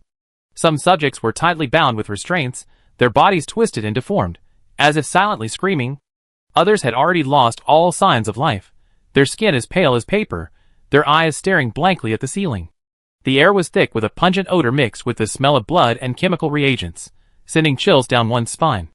30 fully armed enemies, divided into 6 combat teams, were distributed throughout the warehouse. One team had set up a machine gun emplacement 50 meters directly opposite the main entrance, the heavy machine gun continuously firing into the smoke. Jiang Yao's eyes darted around, and he quickly took several smoke grenades from his waist. Flicking the pin with his finger, the safety clicked open. With a flick of his wrist, the smoke grenades traced graceful arcs, landing precisely in different corners of the warehouse. Hiss! The smoke grenades rapidly exhaled thick, grayish-white smoke, spreading throughout the warehouse like giant serpents. The smoke quickly obscured the cold white lights, shrouding the entire warehouse in a hazy mist. Although the enemy's vision was completely cut off, someone still maintained control, Heavy machine gun, keep the blockade going. Other teams, don't fire randomly. Teams, coordinate your attacks. Jiang Yao glanced at the direction of the heavy machine gun, a cold glint in his eyes. With a sudden swing of his right hand, his shield shot out like an arrow. The shield spun rapidly through the air, its sharp alloy edges gleaming coldly under the pale white light, like the scythe of death. Whoosh! The two machine gunners, though well-trained, were momentarily slowed to react due to impaired vision in the thick smoke. The shield swept past like a whirlwind, its sharp edges instantly slicing through their flesh, blood spurting out and staining the surrounding smoke crimson. The two soldiers didn't even have time to scream before their heads were severed, their bodies still gushing blood, a gruesome scene. The roar of the heavy machine gun abruptly ceased, and the warehouse fell into a deathly silence. The remaining enemies, stunned by this sudden and deadly attack, did not panic. They quickly adjusted their formation, exchanging whispers through tactical headsets. Target in place, maintain vigilance. Squads disperse. Crossfire blockade. Jiang Yao gave the enemy no chance to breathe. Under the cover of the smoke, he flashed, like a ghost, swiftly slipping into the warehouse from the doorway. A shield held firmly in front of him, a tactical dagger gripped tightly in his right hand, ready to strike at any moment. The enemy's figure loomed in, and out of sight through the smoke. Using the shelves and experimental beds as cover, Jiang Yao silently approached a slightly isolated soldier. Although tense, the soldier remained highly vigilant, his rifle steadily aimed forward, his body slightly leaning forward, ready to fire at any moment. A cold glint flashed in Jiang Yao's eyes. He suddenly burst from the smoke, his shield slamming heavily into the soldier's chest. The soldier groaned, his body sent flying by the immense impact, his head hitting the ground with a heavy thud, killing him instantly. The first one. Jiang Yao muttered to himself, a cold glint in his eyes. He's over there. 3 o'clock. Came an enemy shout from the smoke, followed by a burst of gunfire. Bullets whistled past, striking the metal shells with a clanging sound, sparks flying. The soldier's firepower was precise and dense, almost completely blocking Jiang Yao's advance. Jiang Yao darted forward, quickly taking cover behind a testing bed. He held a shield in his left hand, switching to a newly acquired assault rifle in his right, his eyes calm and sharp. In the smoke, the enemy figures were gradually closing in, their movements clean and efficient, without a trace of panic. Jiang Yao knew that this enemy was far more difficult to deal with than ordinary soldiers. The opportunity has come, Jiang Yao thought to himself. He suddenly leaned out from behind the testing bed, pulled the trigger on a soldier, and the soldier fell to the ground. Flanking man. Another soldier spotted Jiang Yao, and quickly aimed his weapon. Jiang Yao sneered, his right hand switching to a tactical knife, which flew out and precisely pierced the enemy's throat. The soldier clutched his neck, eyes wide, and collapsed. In the smoke, the enemy's formation remained tight, but Jiang Yao's movements were faster and more deadly. Using the experimental beds and shelves as cover, he constantly changed positions, sometimes attacking from the left, sometimes flanking from the right, each strike precise and fatal. Just as a soldier found an opening, attempting a sneak attack from behind, Jiang Yao, as if he had eyes in the back of his head, whirled around, his shield flashing, knocking the enemy's rifle away. A side kick followed, sending the enemy to the ground, then a finishing shot, ending the fight. 5 more, he silently calculated, quickly taking the last 2 smoke grenades from his waist and throwing them to the other side of the warehouse. The smoke billowed again, obscuring the enemy's vision. Using the smoke as cover, Jiang Yao swiftly leaped onto the shelves, observing the enemy's movements from above. He found the last 5 soldiers huddled behind a testing bed, attempting a counterattack. Their movements remained calm, but Jiang Yao was faster. It's over, Jiang Yao thought with a cold laugh. He leaped from the shelf, shield in front of him, and slammed into the enemy like a cannonball. Before the soldiers could react, they were knocked off their feet by Jiang Yao's impact. He quickly rose, his rifle spitting fire, felling the remaining enemies one by one. After the battle, the warehouse was silent, only the smoke slowly dissipating. Jiang Yao stood in the center of the warehouse, the soldiers' corpses lying haphazardly at his feet. 30 done, Jiang Yao muttered, a hint of smugness in his voice. Chapter 32. He looked up into the depths of the warehouse, where a tightly closed metal door stood, its red warning light flashing. Behind the door was the passageway to the laboratory, his ultimate goal. Jiang Yao pushed open the metal door and stepped into the laboratory. The sight before him made him squint slightly. The laboratory's interior was even larger than the warehouse, with countless cold blue LED lights embedded in the towering ceiling. The light fell like stars, reflecting off the silver-white metal walls with a cold, futuristic sheen. The walls were covered with intricate transparent cables, within which light flowed like a dazzling galaxy, making the entire laboratory resemble a giant water-cooled chassis.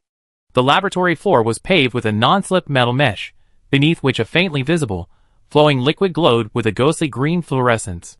The laboratory was divided into several areas, each separated by transparent bulletproof glass. Conspicuous biohazard signs and warning labels were affixed to the glass, the red lettering particularly glaring under the cold light. On the left is the biological experimental area, with huge culture chambers neatly arranged, each containing various bizarre biological samples. Some samples resemble hybrids of humans and animals, their muscles twisted, their skin an unnatural bluish gray. Others defy all explanation, their bodies covered in strange tentacles and scales, as if from another world. The liquid in the culture chambers is identical to that underground, bubbles rising slowly, emitting a gurgling sound, as if these creatures are still breathing. On the right is the chemical experimental area, where rows of sophisticated instruments operate automatically, their screens displaying complex data and charts. The liquids in the test tubes displayed bizarre colors, some were crimson like blood, others jet black, and still others shimmered with fluorescence, as if they might explode at any moment. A pungent chemical odor permeated the air, making one dizzy. Various bottles and jars were scattered across the lab bench, their labels filled with obscure chemical formulas and codes. This involuntarily brought back painful memories of analyzing organic molecules in high school. At the very center was the data analysis area, dozens of screens neatly arranged, scrolling through vast amounts of experimental data and gene sequences. A supercomputer was running at high speed, emitting a deep hum, as if the brain of this laboratory was constantly thinking. Just as Jiang Yao was looking around, footsteps echoed from the depths of the laboratory. An elderly man with graying hair emerged from the depths of the laboratory, leading a group of researchers in white lab coats. The old man was thin, his back slightly hunched, but his steps were unusually steady, as if each step carried an unquestionable authority.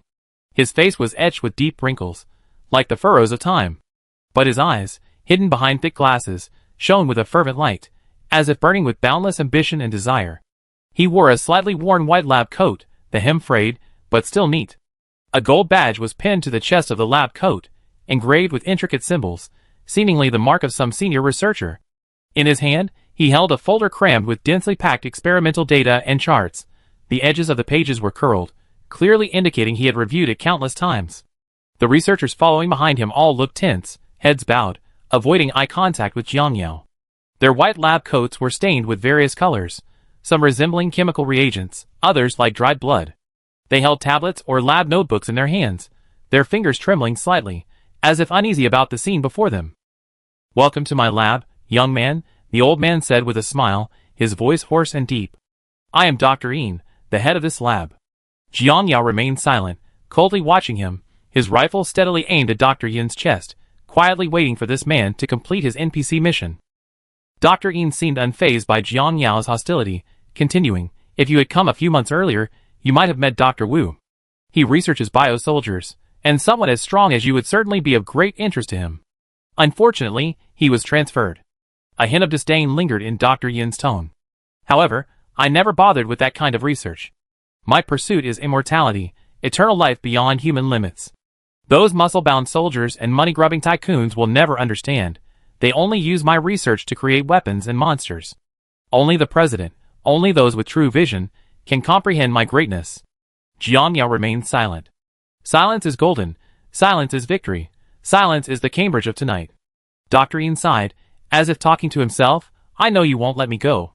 But before you act, I want to tell you something interesting." A glint of fervor flashed in his eyes. "Do you know where the zombie virus came from? Its code name is ST12, and it was originally developed to treat cancer. We tried to make cancer cells and normal cells transform into each other, but then we added prion, rabies virus, photosynthesis genes.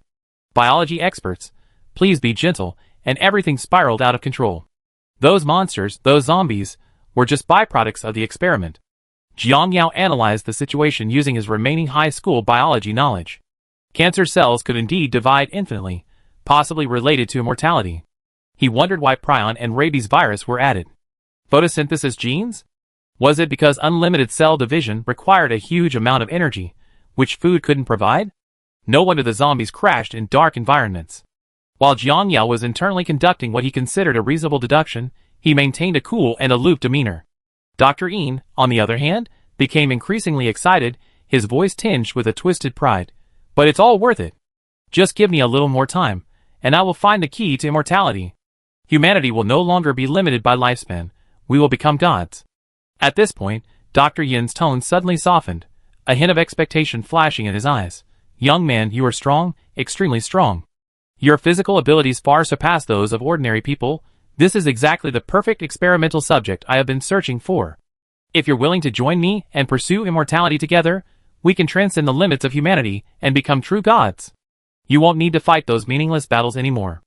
We can control this world together, even surpass it. His voice was seductive, as if trying to awaken the deepest desires within Jiang Yao. Think about it, eternal life, endless power, existence beyond everything. This is your true destiny.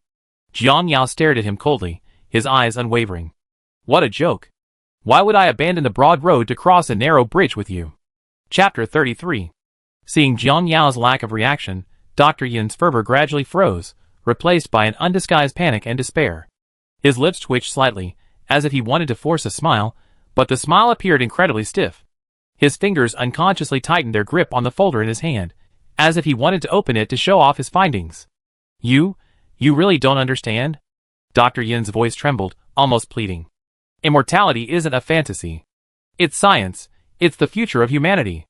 Look at these experimental data, look at these results. We're only one step away from success. Just give me a little more time, and I can grant you eternal life, endless power. His voice grew increasingly urgent, as if trying to persuade Jiang Yao with the power of words. Don't you want to break free from the shackles of birth, aging, sickness, and death? Don't you want to become a being beyond humanity? If you're willing, everything in this world will belong to you, money, beauty, power, strength, time, everything. Bang! Bang! Bang! Jiang Yao didn't give him a chance to continue. He pulled the trigger, the bullet whistling through the air, accurately striking Dr. Yin and several of his core researchers. The documents in their hands scattered on the ground, blood staining the complex experimental data. Dr. Yin lay on the ground, that morbid smile still on his face, as if mocking the world's ignorance. His eyes gradually lost their light, and he murmured, "You will never understand." Jiang Yao coldly stared at the corpse on the ground, muttering to himself, "I don't need to understand, I have a crooked goose." The remaining researchers were terrified, their faces ashen, their legs trembling so badly they could barely stand. They huddled in corners, some even kneeling on the ground, hands covering their heads, pleading, "Don't kill me. I don't know anything. I'm just an ordinary researcher." Jiang Yao walked up to them, his gaze sweeping over each one like a knife, a hint of mockery flashing in his eyes. So these people could be afraid too. Had they ever felt a moment's hesitation when faced with the test subject's pleas for mercy? When the butcher's knife was at their throats, they knew they were wrong. No, not that they knew they were wrong, but that they were afraid. He had already resigned these people to their fate, but Jiang Yao still had some doubts. Who among you is responsible for liaising with the outside world? Jiang Yao asked coldly, his voice low and oppressive, each word carrying a chilling killing intent. A middle-aged researcher trembled as he raised his hand, his face ashen, fine beads of sweat forming on his forehead. His voice was barely audible, stammering, It was me. Jiang Yao's icy gaze locked onto the middle-aged male researcher, his tone chilling. Explain clearly, who's behind this lab? Where did the funding come from? Did the zombie virus leak from here? The researcher swallowed hard, gripping his white lab coat tightly, as if it gave him some sense of security. He lowered his head, avoiding Jiang Yao's eyes, his voice trembling as he said, This lab is a wholly owned laboratory of Chengyan Biotechnology Company. He paused, a sudden hint of pride in his voice. Chengyan originally had great potential. At that time, the government, the military, and the conglomerates all supported our research. For those years, we didn't have to worry about funding or experimental subjects. As if remembering something, the researcher glanced furtively at Jiang Yao's expression, finding no change in his demeanor, and continued, Later, although we achieved some initial success, the side effect was that it turned people into complete zombies, and this side effect was utterly unacceptable. The researcher scratched his head dejectedly. We hit a bottleneck. Months without any breakthroughs, yet the funding is mounting. Those damn guys actually withdrew their funding. They have no idea how great we are. Jiang Yao looked at the researcher, lost in his own world, with astonishment. This guy was just terrified. but now he was beaming with fervor. So, are all mad scientists insane? Without giving him time to ramble on, Jiang Yao coughed heavily. Get to the point. His cold tone finally brought the researcher to his senses. He glanced timidly at Jiang Yao, then lowered his head again. We almost ran out of funding. Just when we were about to collapse, the Presidential Secretary General, Jang Jae-hyuk, personally came to the lab. He said he would provide financial support, and that's how Sungun Bio was saved. However, all those funds were allocated by Yoon Tae-hoon to Dr. Oh, and not a single penny was given to our lab. Our lab has barely managed to stay afloat thanks to secret funding from the Presidential Secretary General. The researcher's voice trailed off, almost as if he were talking to himself. As for the zombie outbreak, we really don't know what happened. The virus definitely didn't leak from our lab. We always strictly adhered to safety protocols, all experimental samples, and the virus had been securely stored. We don't know why things turned out this way. Jiang Yao stared coldly at him, his eyes unwavering, and continued to press. When Zhang Zia came, did he take anything with him? Or leave any instructions? The researcher shook his head, his voice trembling. He only took Dr. Wu and a batch of experimental data. We really don't know anything else. We're just ordinary researchers. We have no access to high-level matters. Jiang Yao was silent for a moment, then said coldly, you can leave now. Next time we meet, I kill you all. Get out of here while I'm in a good mood. The researchers felt like they'd been granted a pardon, scrambling towards the exit, terrified that Jiang Yao would change his mind. Their footsteps echoed jarringly in the empty laboratory. Hey! A loud shout rang out, and some researchers involuntarily stopped and turned around, while others, being more astute, quickened their pace. A wicked smile spread across Jiang Yao's face. We meet again! His K2 assault rifle unleashed a merciless barrage of bullets. Bang! Bang! Jiang Yao's single-shot fire was like fully automatic fire. Each bullet seemed to have eyes, piercing the heart of a researcher. When the gunfire ended, the researchers' corpses lay scattered on the ground, their blood appearing particularly eerie against the backdrop of the eerie green culture fluid beneath. Jiang Yao quickly rushed towards the exit, casually drawing his tactical knife and taking down the last few researchers along the way. Just as he burst through the door, a loud crash echoed behind him. The two doors slammed shut, crushing the shield that stood between them. Then, the latch clicked open, as if sealing everything inside completely. Chapter 34. The moment Jiang Yao stepped into the underground passage, the omnipresent malice he sensed suddenly intensified. It was as if those who had initially only intended to spy on him had changed their minds, and now wanted to capture or kill him. He guessed that either the person watching the surveillance had indeed changed their mind, or a more malicious spy had appeared. Therefore, after entering the warehouse, he kept himself within the smoke-shrouded area when using his storage space to avoid detection. After eliminating all the enemies, Jiang Yao didn't rush into the laboratory. He first destroyed all the cameras. Only after the lingering feeling of malice subsided did he carefully sift through the scattered weapons and equipment on the ground, filling his storage space. Then, he retrieved an ID card from the body of a security guard and used it to open the laboratory door. To prevent the door from suddenly closing and trapping him, he cleverly used his shield to wed the door, ensuring he could escape at any time. Upon entering the laboratory, the behavior of Dr. Een and the researchers, along with the malice he sensed, told him that these were the very people who had been spying on him. But the meticulous Jiang Yao immediately realized that Lao Lu was also watching. So, while interrogating the researchers, Jiang Yao secretly observed his surroundings. When the middle-aged researcher uttered the name Zhang Zia, his malice suddenly intensified.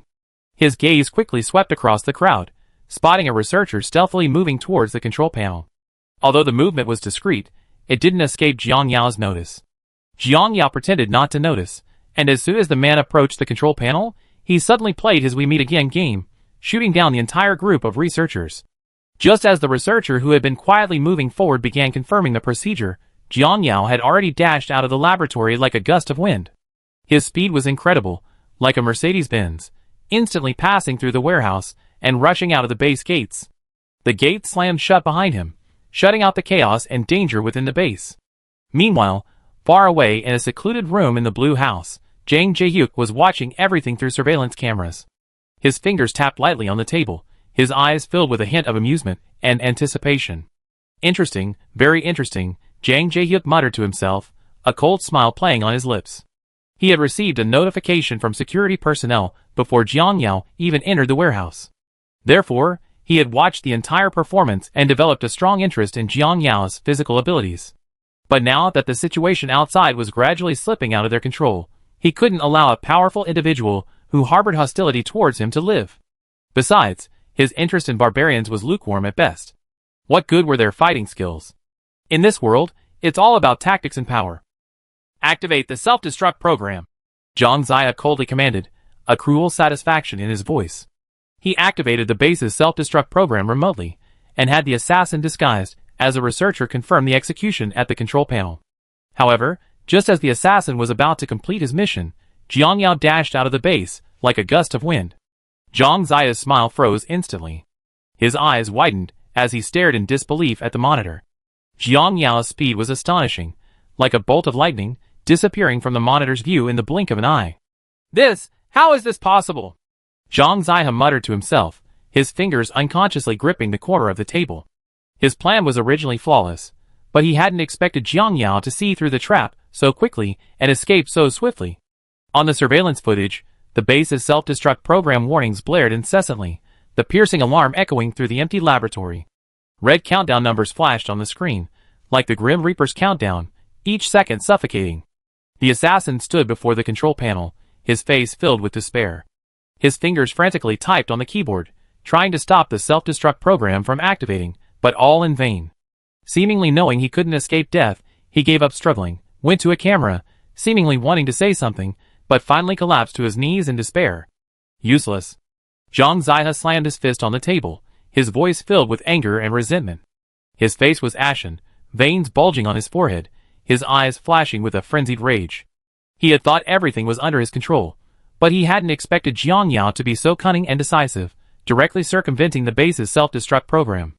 Zhang Zaya's gaze was fixed on the monitor screen. The flames on the screen instantly spread, thick smoke and fire engulfing the entire base. The assassin's face appeared exceptionally pale in the firelight, his eyes filled with fear and despair, as if silently pleading for something. Damn it! Damn it! Damn it! Zhang Zaya's voice was almost forced out through clenched teeth. His fists clenched so tightly that his nails almost dug into his palms. Countless thoughts flashed through his mind, anger, resentment, and fear intertwined, almost driving him to madness. Just then, the screen flickered, then went black. A mysterious force seemed to descend upon him. Zhang Zaya froze for a moment, then slammed his fist into the screen, his voice filled with boundless rage. Useless. All of you are useless. However, to his surprise, the punch pierced right through the display screen. Shards of glass scattered instantly, like hailstones exploding, their sharp edges gleaming coldly under the light. One shard, like a blade, pierced precisely into Zhang Zaya's right eye. Ah! Zhang Zaya let out a piercing scream, the sound echoing shrilly in the empty basement. His body jerked backward, as if struck by an invisible force. He clutched his right eye with a trembling hand, blood gushing from between his fingers, streaming down his cheek and dripping onto the floor with a drip, drip sound. However, this was not the most fatal blow. A mysterious force struck again, whether it triggered a short circuit or something else. The display screen exploded once more, flying fragments piercing his brain through his screaming mouth. Jang Jae-hyuk's body convulsed violently, before collapsing heavily to the ground. His left eye remained open, filled with resentment and fear, but the pupil was unfocused. Blood slowly trickled from his head, staining the ground red. Jang Jae-hyuk's body twitched slightly a few times before becoming completely still. His entire upper body was riddled with fragments, a gruesome death. The laboratory was gone, Dr. Yoon was dead, but all of this was irrelevant to Jang Jae-hyuk. His ambition, his plans, his anger, all had vanished in this instant. Flames and thick smoke engulfed the entire base, as if drawing a period to this farce. And Jang Jae-hyuk's corpse lay silently on the ground, the final victim of this disaster. Chapter 35. Jiang Yao stood on the roof of the truck, finally able to remove the cloth covering his mouth and nose. The night wind brushed against his cheeks, carrying a slight chill.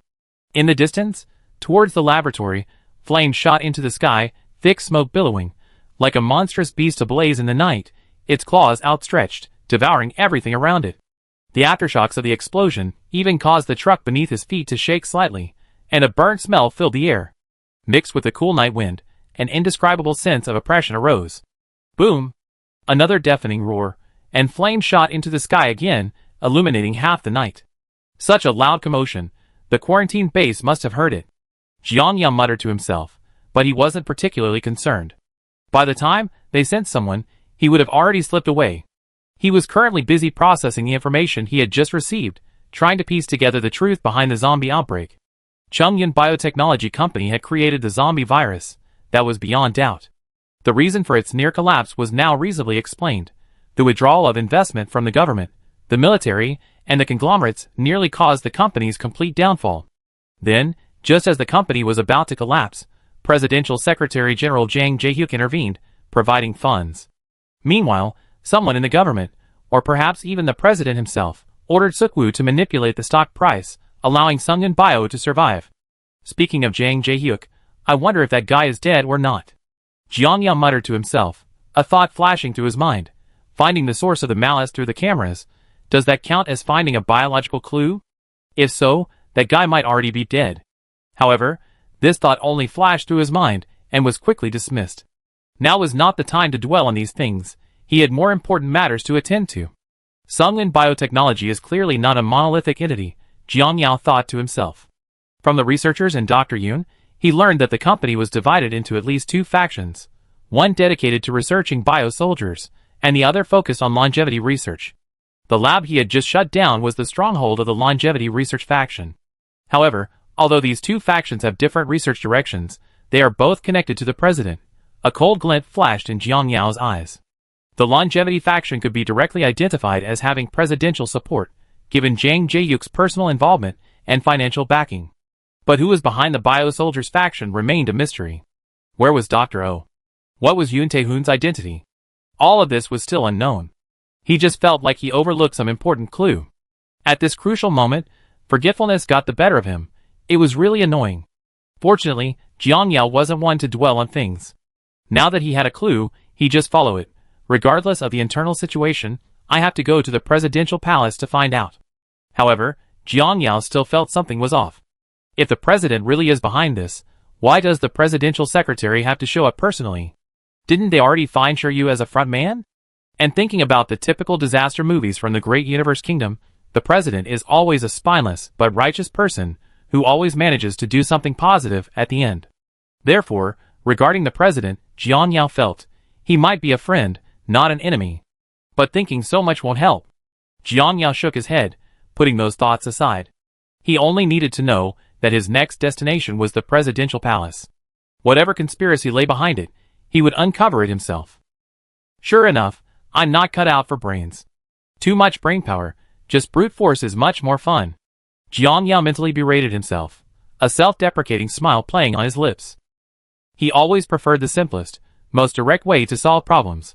Complex schemes and calculations gave him a headache.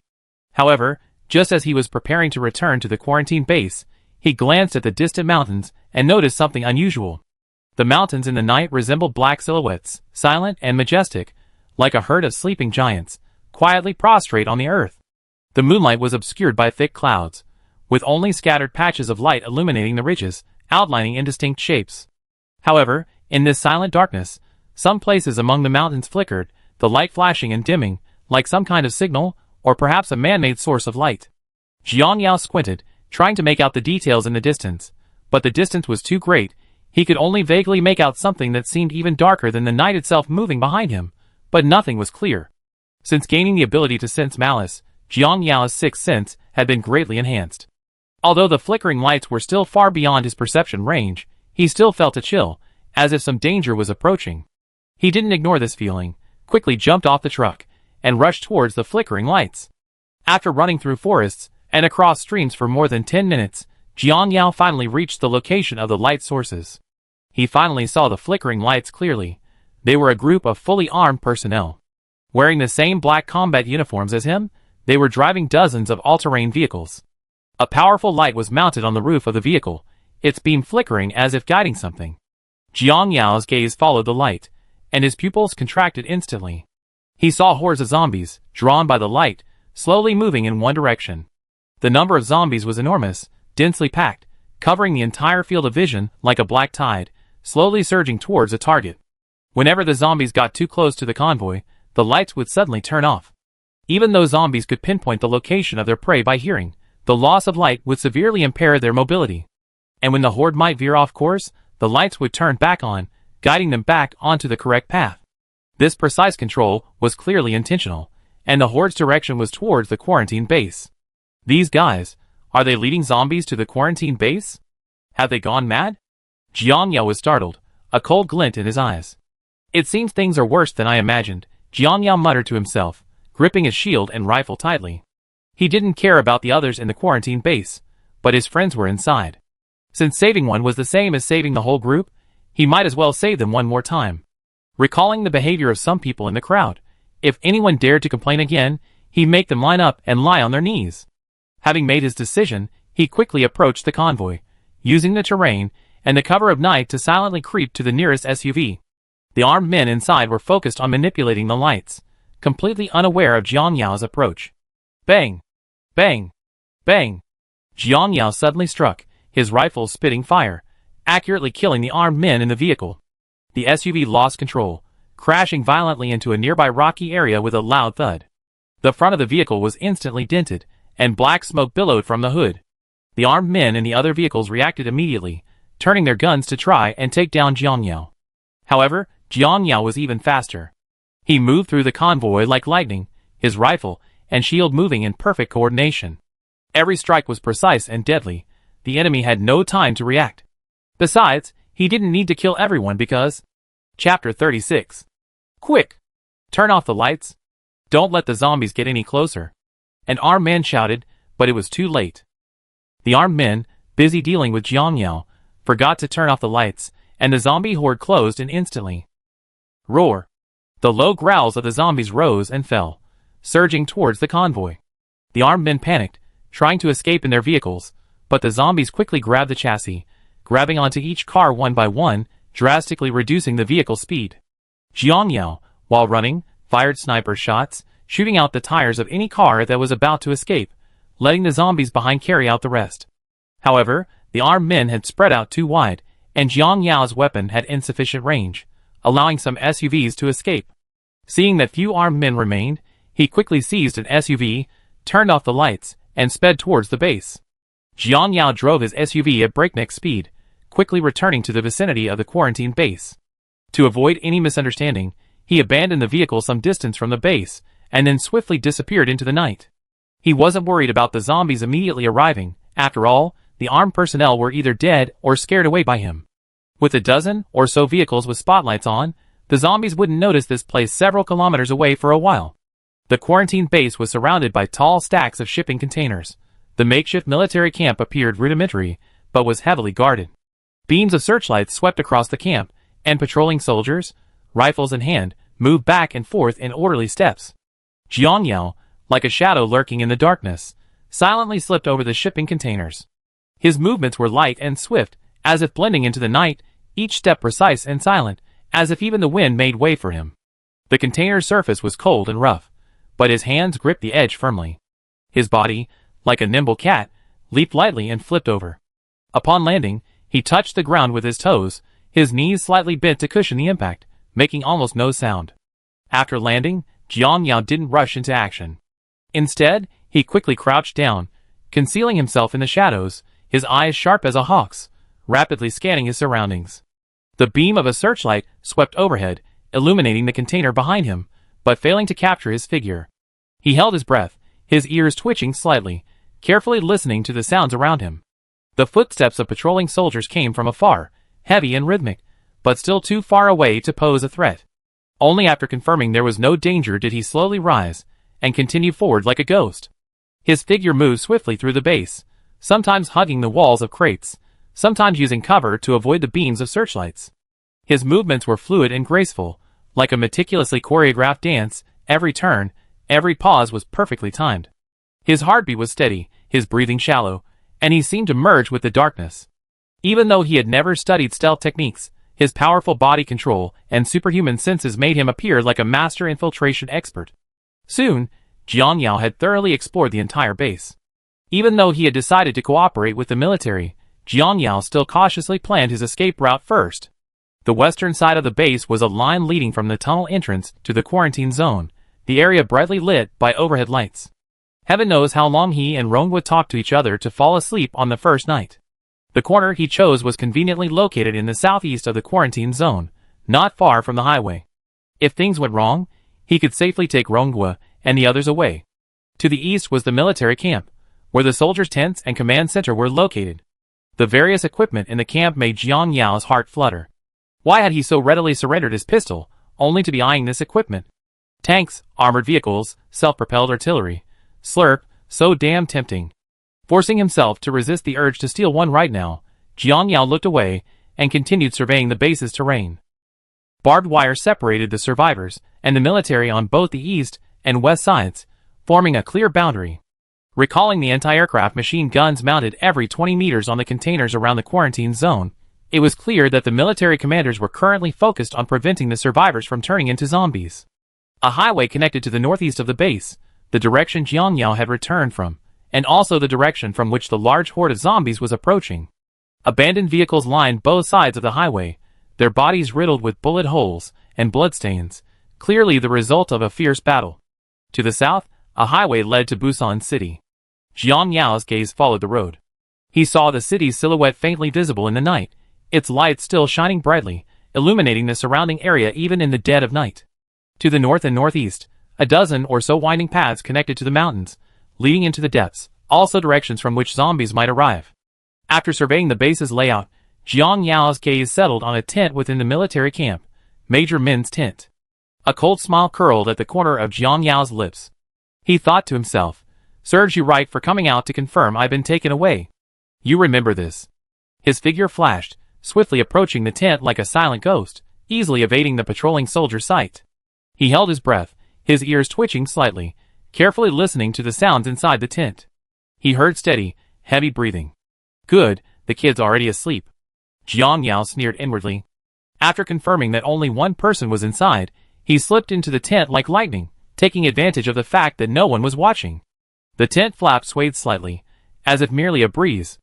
Inside the tent, Major Min lay on the bed, fast asleep, seemingly dreaming a sweet dream, a lewd smile playing on his lips.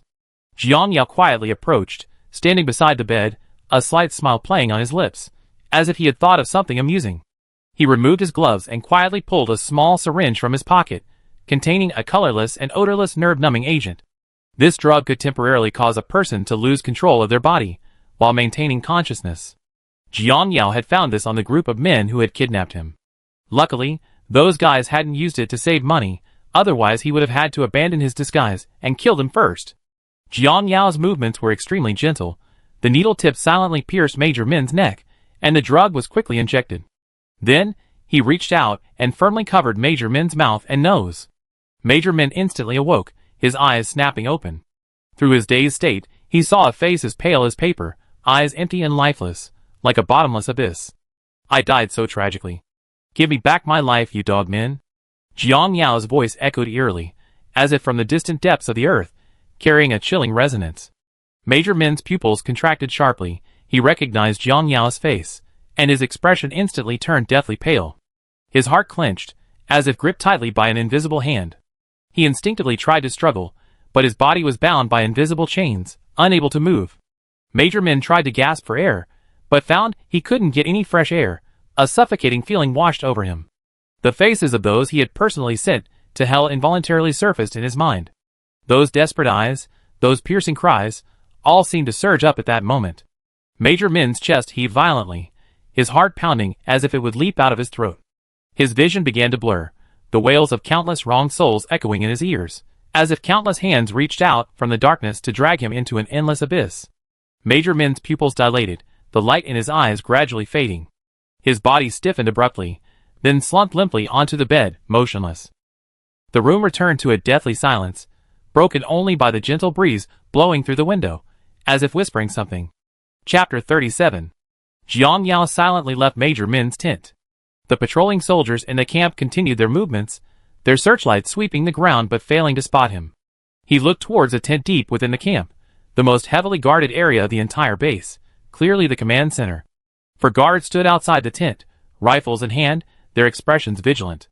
Their positions were spread out, but orderly, maintaining a certain distance from each other, allowing for mutual support, while blocking all possible intrusion routes. Jiang Yao raised an eyebrow. "This is troublesome." Without knowing the base commander's stance, he had no choice but to confirm it in person. If the commander was in contact with the person behind the scenes, he was confident he could escape unscathed even in a one-on-one situation. Therefore, Jiang Yao chose to infiltrate. His figure flashed, quickly approaching, easily avoiding the sight of the outer patrols. Following the blind spot of the soldiers in front of the tent, he quietly circled around to the side and rear of the tent, where two guards were talking in hushed tones with their backs to him. Jiang Yao moved with the lightness of a cat, making almost no sound. His hands moved with the speed and dexterity of iron pincers. One hand covered the mouth of one guard, while the other hand delivered a precise chop to the guard's temple. The guard's body instantly went limp, and Jiang Yao gently laid him down on the ground. The other guard was stunned for a moment, about to scream, but Jiang Yao was already upon him with lightning speed, delivering a controlled elbow strike to the back of his neck. The guard groaned and collapsed limply. Jiang Yao swiftly dragged both men into the shadows, the entire process taking less than 2 seconds, clean and efficient. Two guards stood at the front of the tent, their positions relatively far apart, their eyes scanning the surroundings warily, completely unaware of their teammates' unconsciousness. Jiang Yao crouched in the shadows, observing for a moment before quickly picking up a pebble from the ground. With a flick of his wrist, the pebble flew out with a whoosh, striking the ground precisely beside one of the soldiers with a soft thud. The soldier reacted a fraction of a second slower, but still became alert, turning his head towards the direction from which the sound came. He leaned forward slightly, raising his rifle in a standard tactical stance. In that instant, Jiang Yao darted out like lightning, closing in on the other soldier in the blink of an eye, delivering a precise chop to the back of his neck.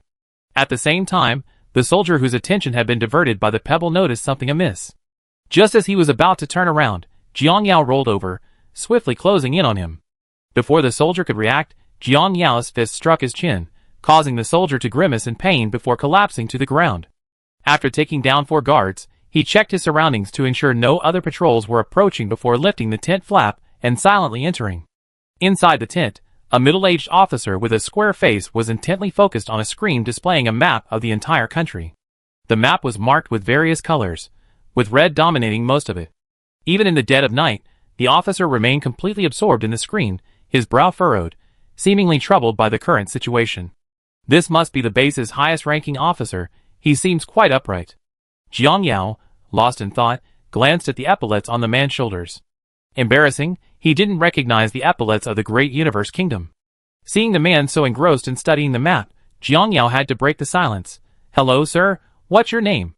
The middle-aged officer stiffened slightly, then slowly raised his head, his gaze sharp as he looked at Jiang Yao. His face showed no panic, only a slight frown and a hint of wariness in his eyes. "Who are you?" Colonel Yao's voice was steady and powerful, showing no sign of flustered by Jiang Yao's sudden appearance. He even politely replied, "You can call me Colonel Yao." "Someone who can take down your guards without a sound," Jiang Yao said calmly, looking directly at Colonel Yao. "Colonel Yao, do you think I'm here for tea?" Colonel Yao's brows furrowed even more. He scrutinized Jiang Yao, seemingly trying to determine his intentions. After a moment, he slowly spoke, "To be able to bypass so many guards and enter this place, you're indeed no ordinary person. Speak, what do you want?" After this brief encounter, and with his enhanced sixth sense of malice, Jiang Yao confirmed that the officer before him was a good person. After all, not everyone could be bad. He took a deep breath and said seriously, "I'm here to tell you that a horde of zombies will soon attack this place, and you must prepare immediately." A flicker of shock flashed in Colonel Yao's eyes, but he quickly regained his composure. He didn't question Jiang Yao's words, but instead asked directly, "What evidence do you have?" Jiang Yao took out his phone from his pocket, pulled up the photos he had taken earlier of armed personnel attracting zombies, and handed them to Colonel Yao. In the photo, a dense horde of zombies was being guided by lights, moving towards the base. Colonel Yao glanced at it, and then said, "I believe you." Jiang Yao was somewhat surprised, but quickly nodded. Colonel Yao's reaction further convinced him that the man before him was a trustworthy commander. "Where did you find these zombies?" Colonel Yao quickly got to work, his gaze returning to the map. He swiped a couple of times, and the map quickly switched to the Busan area. On the highway northeast of the base, about 5 kilometers from here.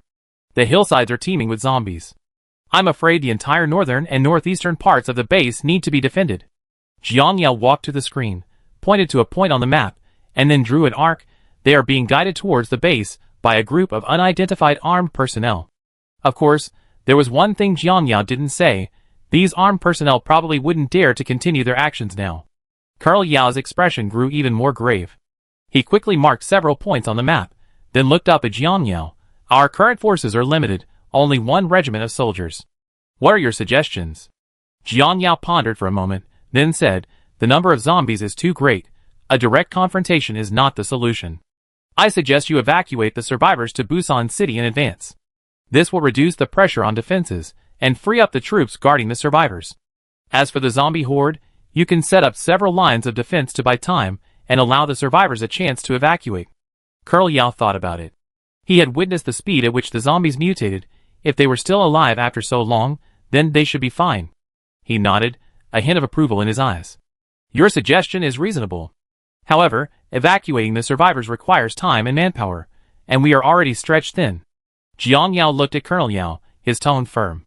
If you trust me, I can take charge of escorting the survivors to safety. Colonel Yao was silent for a moment, seemingly weighing the pros and cons. Finally, he took a deep breath and said solemnly, all right, this matter is entrusted to you. I will arrange a platoon of soldiers to assist you. The rest you will have to figure out yourself. Chapter 38.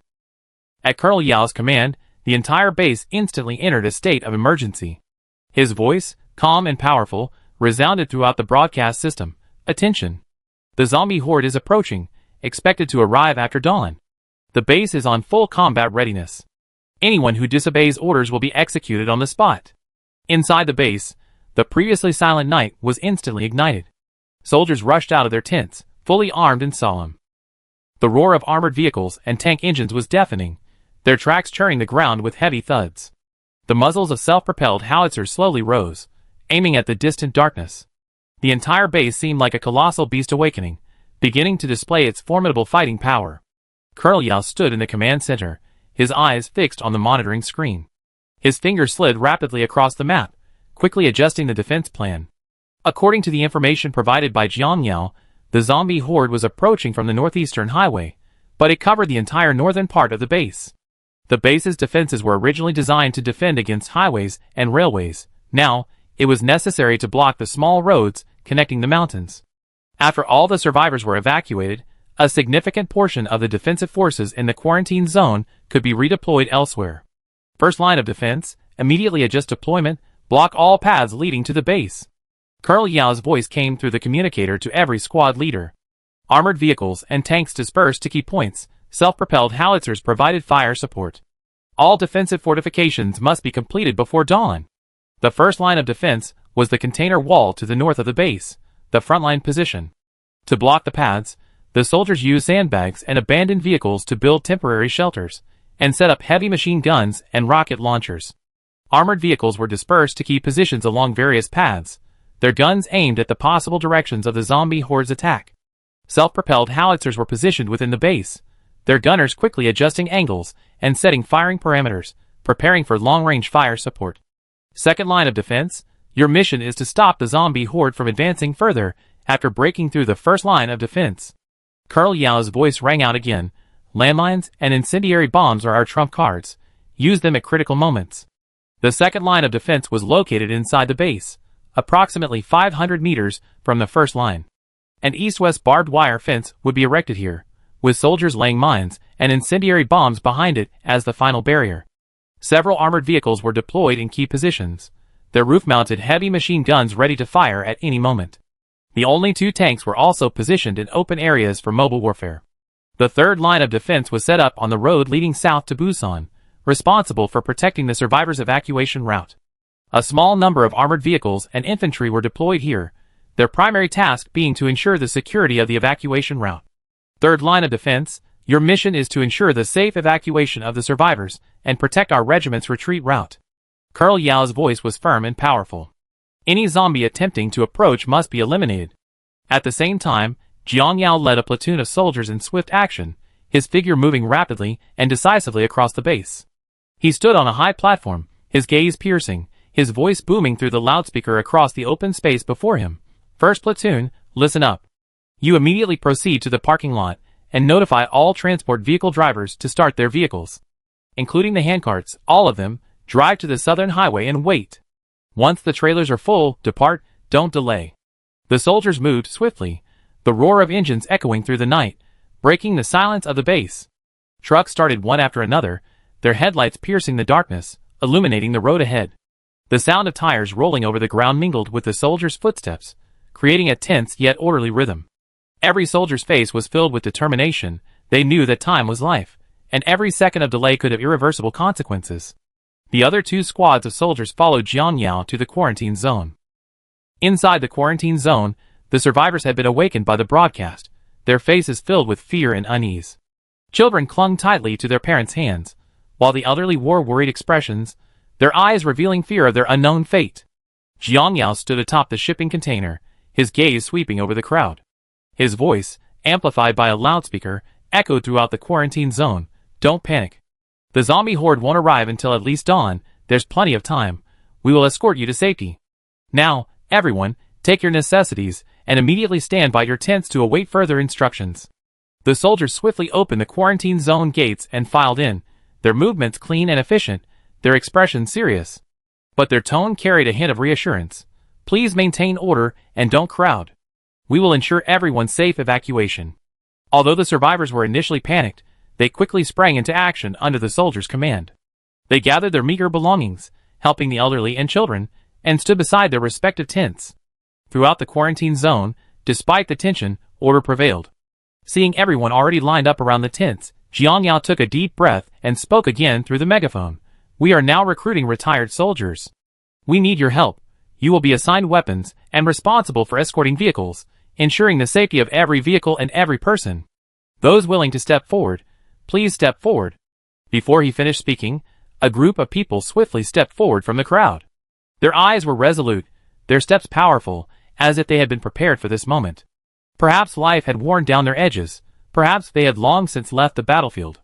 But at this moment, they chose to step forward, for their families, for their compatriots, for the continuation of their race. They stood up without hesitation. Jiang Yao's gaze swept over these figures, a surge of respect welling up within him. He said loudly, "Very good. I am proud of you. Now, please proceed to the soldiers' area to register, and then follow each group of survivors to the vehicles. We will provide you with weapons to ensure you are capable of protecting yourselves and others." His voice was as authoritative as a military order, and the survivors quickly sprang into action. Some might have tried to cut in line, but under the threat of anti-aircraft machine guns mounted on the containers, they ultimately chose to obey. The soldiers swiftly carried out orders, and the survivors were guided orderly onto the trucks. All the regimental trucks and flatbed trucks were brought over, finally loading all the thousands of survivors. Every truck was packed with people, but no one complained. Everyone's face was filled with a desperate desire to survive. The entire boarding process lasted over 2 hours, and the sky was already beginning to lighten. Jiang Yao stood on the back of the last truck, his gaze fixed intently on what lay behind him. The faint light of dawn illuminated the base, outlining the busy figures of the soldiers as they reinforced the defenses. Their movements were swift and orderly, like a swarm of tireless worker ants, giving their all to protect the lives behind them. The distant horizon gradually brightened, but Jiang Yao's gaze never left the soldiers. Their figures appeared exceptionally slender in the morning light, yet incredibly resolute. They might not be the most elite soldiers, perhaps they hadn't experienced the true crucible of battle, their marksmanship might not be precise enough, their tactics might not be polished enough. But at this moment, they stood on the front lines, building a defensive line with their own flesh and blood, even willing to give their lives for the people behind them. "We will win," he whispered, as if making a promise to the soldiers and to himself. Those who carry firewood for the masses should not be left to freeze to death in the snow. Chapter 39. The truck slowly drove into Busan City. The scene before them left Jiang Yao and the survivors momentarily dazed. The city was a hive of activity. Workers were constructing city walls, using skyscrapers as a foundation. The reinforced concrete framework was taking shape, and the roar of cranes and excavators filled the air. On the streets, soldiers and volunteers busily moved supplies and directed traffic. The entire city seemed like a giant machine, operating at full capacity. The soldiers at the temporary checkpoint received orders to allow the survivor convoy to pass directly. It was clear that Colonel Yao had already reported to the commander-in-chief. An officer stepped forward, saluted Jiang Yao, and said respectfully, "Mr. Jiang, thank you for your hard work. We have been informed that the survivors you are escorting can enter the city directly. We will guide you to the survivor base." Jiang Yao nodded without saying anything more. Guided by the soldiers, the convoy slowly drove towards the survivor base. The base was set up in a large stadium, with makeshift tents and simple houses densely packed together. Though rudimentary, they at least provided temporary shelter for the survivors. The survivors were guided off the vehicles, and soldiers began assigning them temporary accommodations. An announcement came over the loudspeaker. Survivors, please proceed to the registration desk to register. If you have accommodation in Busan, and it's within the planned city wall area, you may return home. Please note that the area outside the city wall is temporarily unsafe. Please do not leave without permission. Hearing this, the survivors immediately stirred. Some cheered, eager to return home, while others looked bewildered, clearly having nowhere to stay in Busan. With that, the escort mission was complete. Jiang Yao strode to his team and greeted everyone. Ronghua and the others were already ecstatic. After all, the previous night, Jiang Yao had been taken away by soldiers like a prisoner. And by the early hours of the next day, he was the temporary commander. It was incredibly cool. Brother Jiang, you're amazing. Ronghua even punched Jiang Yao in the chest, his eyes full of admiration. Shi Yu, holding Xiaoyan's hand, and Shang Hua, supporting Sheng Jing, stood a short distance away, giving Jiang Yao a thumbs up. Thumbs up. Just then, Jiang Yao noticed a group of people gathered together, talking in hushed tones. A faint sense of malice drifted over. Their eyes flickered, their tone filled with dissatisfaction and resentment. Jiang Yao's hearing was far superior to that of ordinary people. He easily caught their conversation. That Jiang Yao, he's so pedantic. Why bring those lowly commoners along? Protecting us would have been enough. A middle-aged man gritted his teeth, the one who had caused trouble at Dongdaega's station earlier. His face was filled with disdain, as if the lives of others were worthless in his eyes. Exactly. What right does he have to order us around? And he's making us crammed into this crappy train. Another woman chimed in, her face also full of contempt. Humph, everyone saw it. With those peasants blocking the zombies for us, Busan is perfectly safe. I think we should go back to the villa. We're not those commoners. Why should we be crammed into this place like them? The middle-aged man sneered, a hint of contempt flashing in his eyes. Jiang Yao listened to their conversation, glancing at the group, a cold smile playing on his lips. Birds of a feather flocked together, huh? Trash loves to hang out with trash. It turned out that most of these people gathered together were the same ones who had caused trouble at Dongdaega's station. Their selfishness and arrogance were utterly disgusting. However, upon hearing their plan to go to a villa in the suburbs, Jiang Yao's eyes flickered. He hadn't forgotten that in Train to Busan 2, the entire great universe had fallen. The fate of these guys was predictable. Ignoring the group of dying men, Jiang Yao turned to Sukwu and Sanghua, asking, "What are your plans?" Sukwu, holding Suan, had a complex look in his eyes. He looked down at his daughter and said softly, "I'm taking Suan to find her mother. Her mother lives within the city walls. She should be safe." Suan clung tightly to her father's neck, her little face filled with attachment and reluctance, as if sensing something. Shang Hua, holding Sheng Jing close, said firmly, "I have to get Sheng Jing home. Our home is also within the city walls. I need to ensure her and the child's safety." Sheng Jing leaned on Shang Hua's shoulder, her face showing exhaustion, but her eyes were full of trust and reliance. Jiang Yao nodded, secretly relieved. Thankfully, their homes were all within the city walls, so they didn't need to risk crossing dangerous areas. As for Minji and the other team members, they would naturally go with Jiang Yao. After all, they still needed to return to Seoul, and Jiang Yao was their only support. "Since that's the case, I helped them all the way," Jiang Yao said after a moment's thought, turning to the base's manager. After briefly explaining the situation, he easily secured a minibus. He put Shi Yu, Shang Hua, Sheng Jing, Xiaoyan, Minji, and the other four on the bus, intending to get them home safely first. After the car started, a brief silence fell over the passenger compartment. Minji couldn't help but ask, "Appa, what are your plans next?" Jiang Yao gripped the steering wheel, his gaze fixed straight ahead, his tone calm yet firm. "After I settled you all in, I'm going back to the front lines. There are still many people fighting there. I can't abandon them." Of course, partly Jiang Yao genuinely wanted to help, and partly because he hadn't yet had his hands on those big toys. He'd been craving them for ages. His words had barely left his lips when the passenger compartment erupted in excitement. Several high school students, their enthusiasm running high, clamored to go to the front lines with Jiang Yao. "Brother Jiang, we're going too.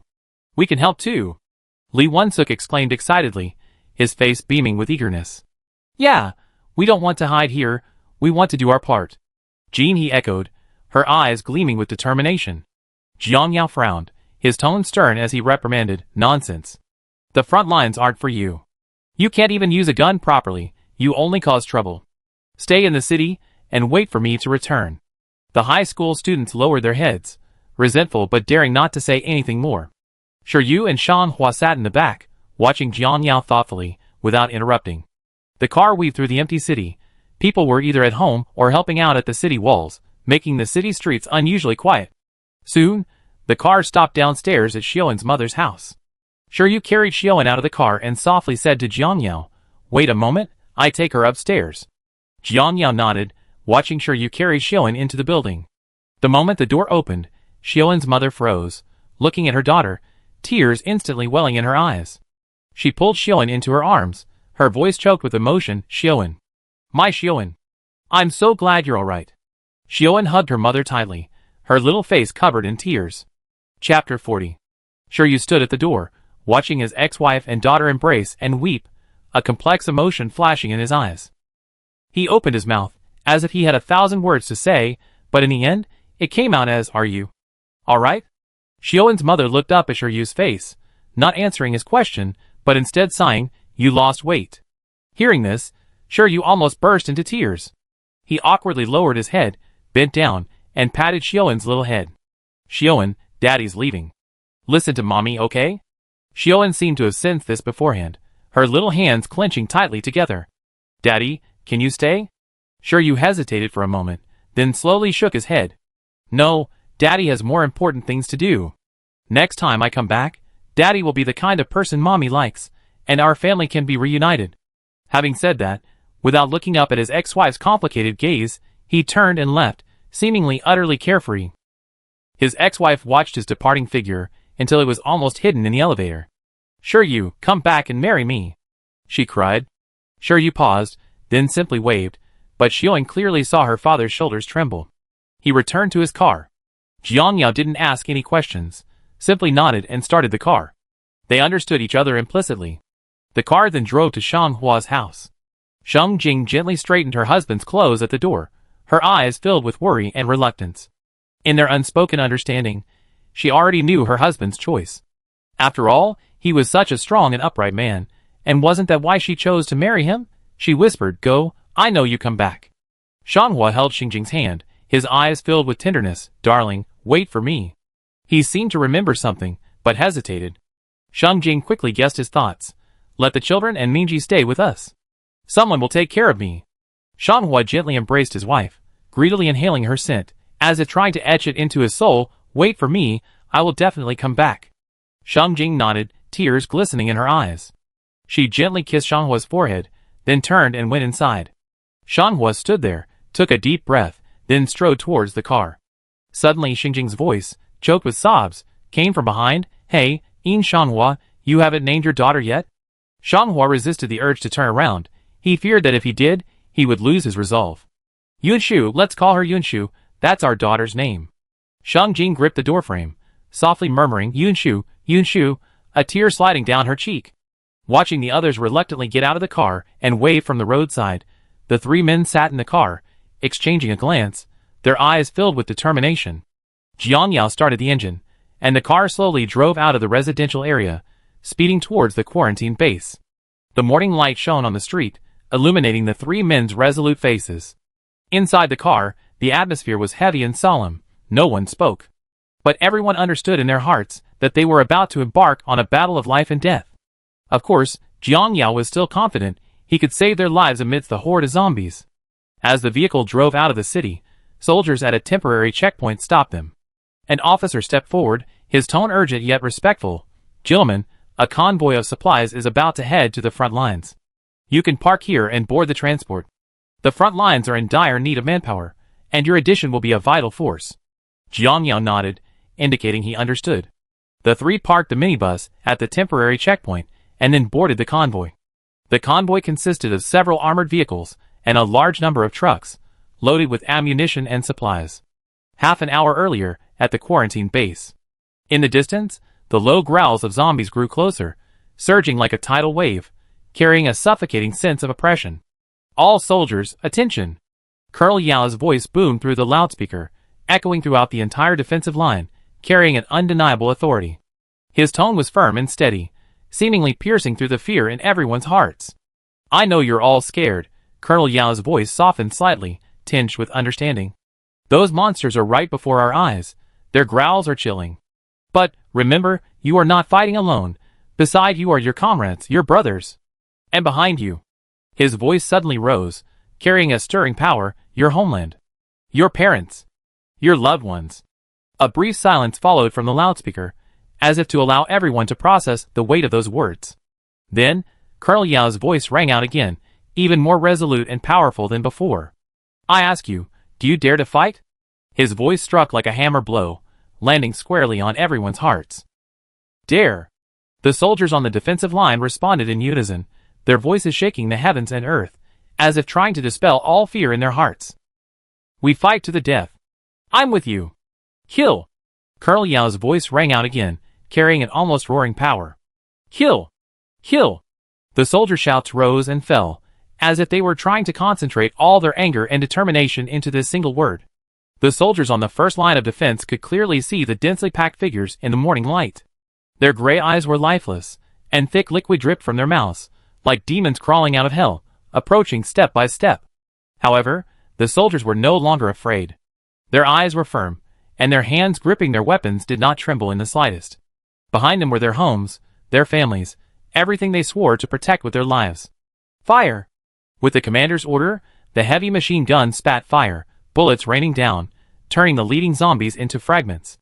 In an instant, blood and flesh flew everywhere, limbs and severed bodies tossed about in the air, and a thick, pungent stench of blood filled the air. However, the number of zombies was simply too great. They surged forward relentlessly, seemingly endless. Armored vehicles spat fire from their cannons, machine gun bullets sweeping through the hordes of zombies, creating a bloody storm. Self-propelled howitzer shells tore through the air, landing behind the zombie horde and blasting swathes of zombies into pieces. The battle had officially begun, and the entire base had become a massive battlefield.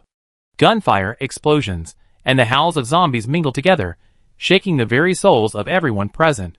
The shouts of soldiers and the furious roars of commanders mingled in this chaotic battlefield, forming a tragic and heroic war song. Chapter 41. The convoy sped through the morning light, a low rumble echoing in the distance, as if the earth itself were trembling. As they drew closer to the front lines, the sounds grew clearer, the roar of artillery, the howl of heavy machine guns, the whistling of shells slicing through the air. Finally, the convoy reached the front. Under the officer's command, the transport convoy unloaded ammunition and supplies in an orderly fashion. Although the entire base was in disarray, it remained as steady as a mountain, blocking the path of the zombie horde. Jiang Yao skillfully led the two to the command center. Lifting the tent flap, they saw a group of officers writing and drawing on screens, occasionally issuing orders to their squads via walkie-talkies. Colonel Yao stood at the head of the command center, his gaze fixed on the monitor screen before him. His face was etched with fatigue, but his eyes shone with unwavering determination. Just then, out of the corner of his eye, he caught a glimpse of a familiar figure. Jiang Yao. A flicker of surprise crossed Colonel Yao's eyes. Although he didn't believe individual combat prowess could play a significant role on a battlefield of this scale, a surge of gratitude welled up within him for Jiang Yao's return. Colonel Yao strode forward, intending to greet him, but suddenly realized he didn't know the young man's name. An awkward expression crossed his face as he hesitated, unsure how to begin. Jiang Yao smiled calmly, as if reading his mind. Let me formally introduce myself, Jiang Yao, he said, extending a hand, his tone calm and composed. Colonel Yao paused for a moment, then firmly grasped Jiang Yao's hand, his voice carrying a hint of solemnity. Yao Yuanwu, commander of the 358th Regiment, 3rd Division, 1st Army Corps. Jiang Yao, his voice serious, replied, the survivors have been safely delivered to Busan City. I returned to help. A complex emotion flickered in Colonel Yao's eyes. He knew Jiang Yao could have stayed in the safe city, but he chose to return to this dangerous front line. This courage and sense of responsibility earned him even more respect. Thank you, Jiang Yao, Colonel Yao said, his voice filled with genuine gratitude. Your arrival is a vital asset to us. Jiang Yao didn't say much, his gaze quickly sweeping across the surveillance footage, his brow furrowing slightly. What's the situation now? Colonel Yao took a deep breath, his tone heavy. Last night, I reported the situation here to the Commander-in-Chief, thinking it was just an isolated incident. But unexpectedly, unidentified armed men were found guiding zombies towards Busan from all 6 quarantine bases set up in Busan. These armed men are acting in an orderly fashion, clearly organized.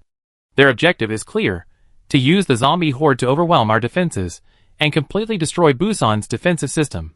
He paused, then continued, according to intelligence, the number of these zombies far exceeds our expectations. At their speed, if left unchecked, they could breach Busan in an instant.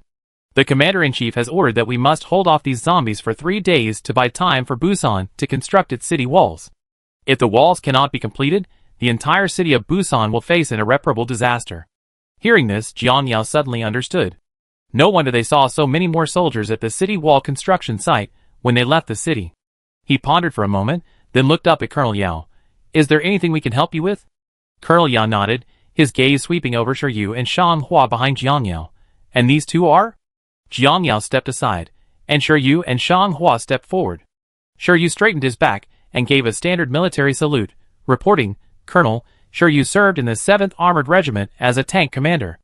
As if back in the barracks, he shed his slickness as a fund manager and reverted to the demeanor of an excellent tank commander.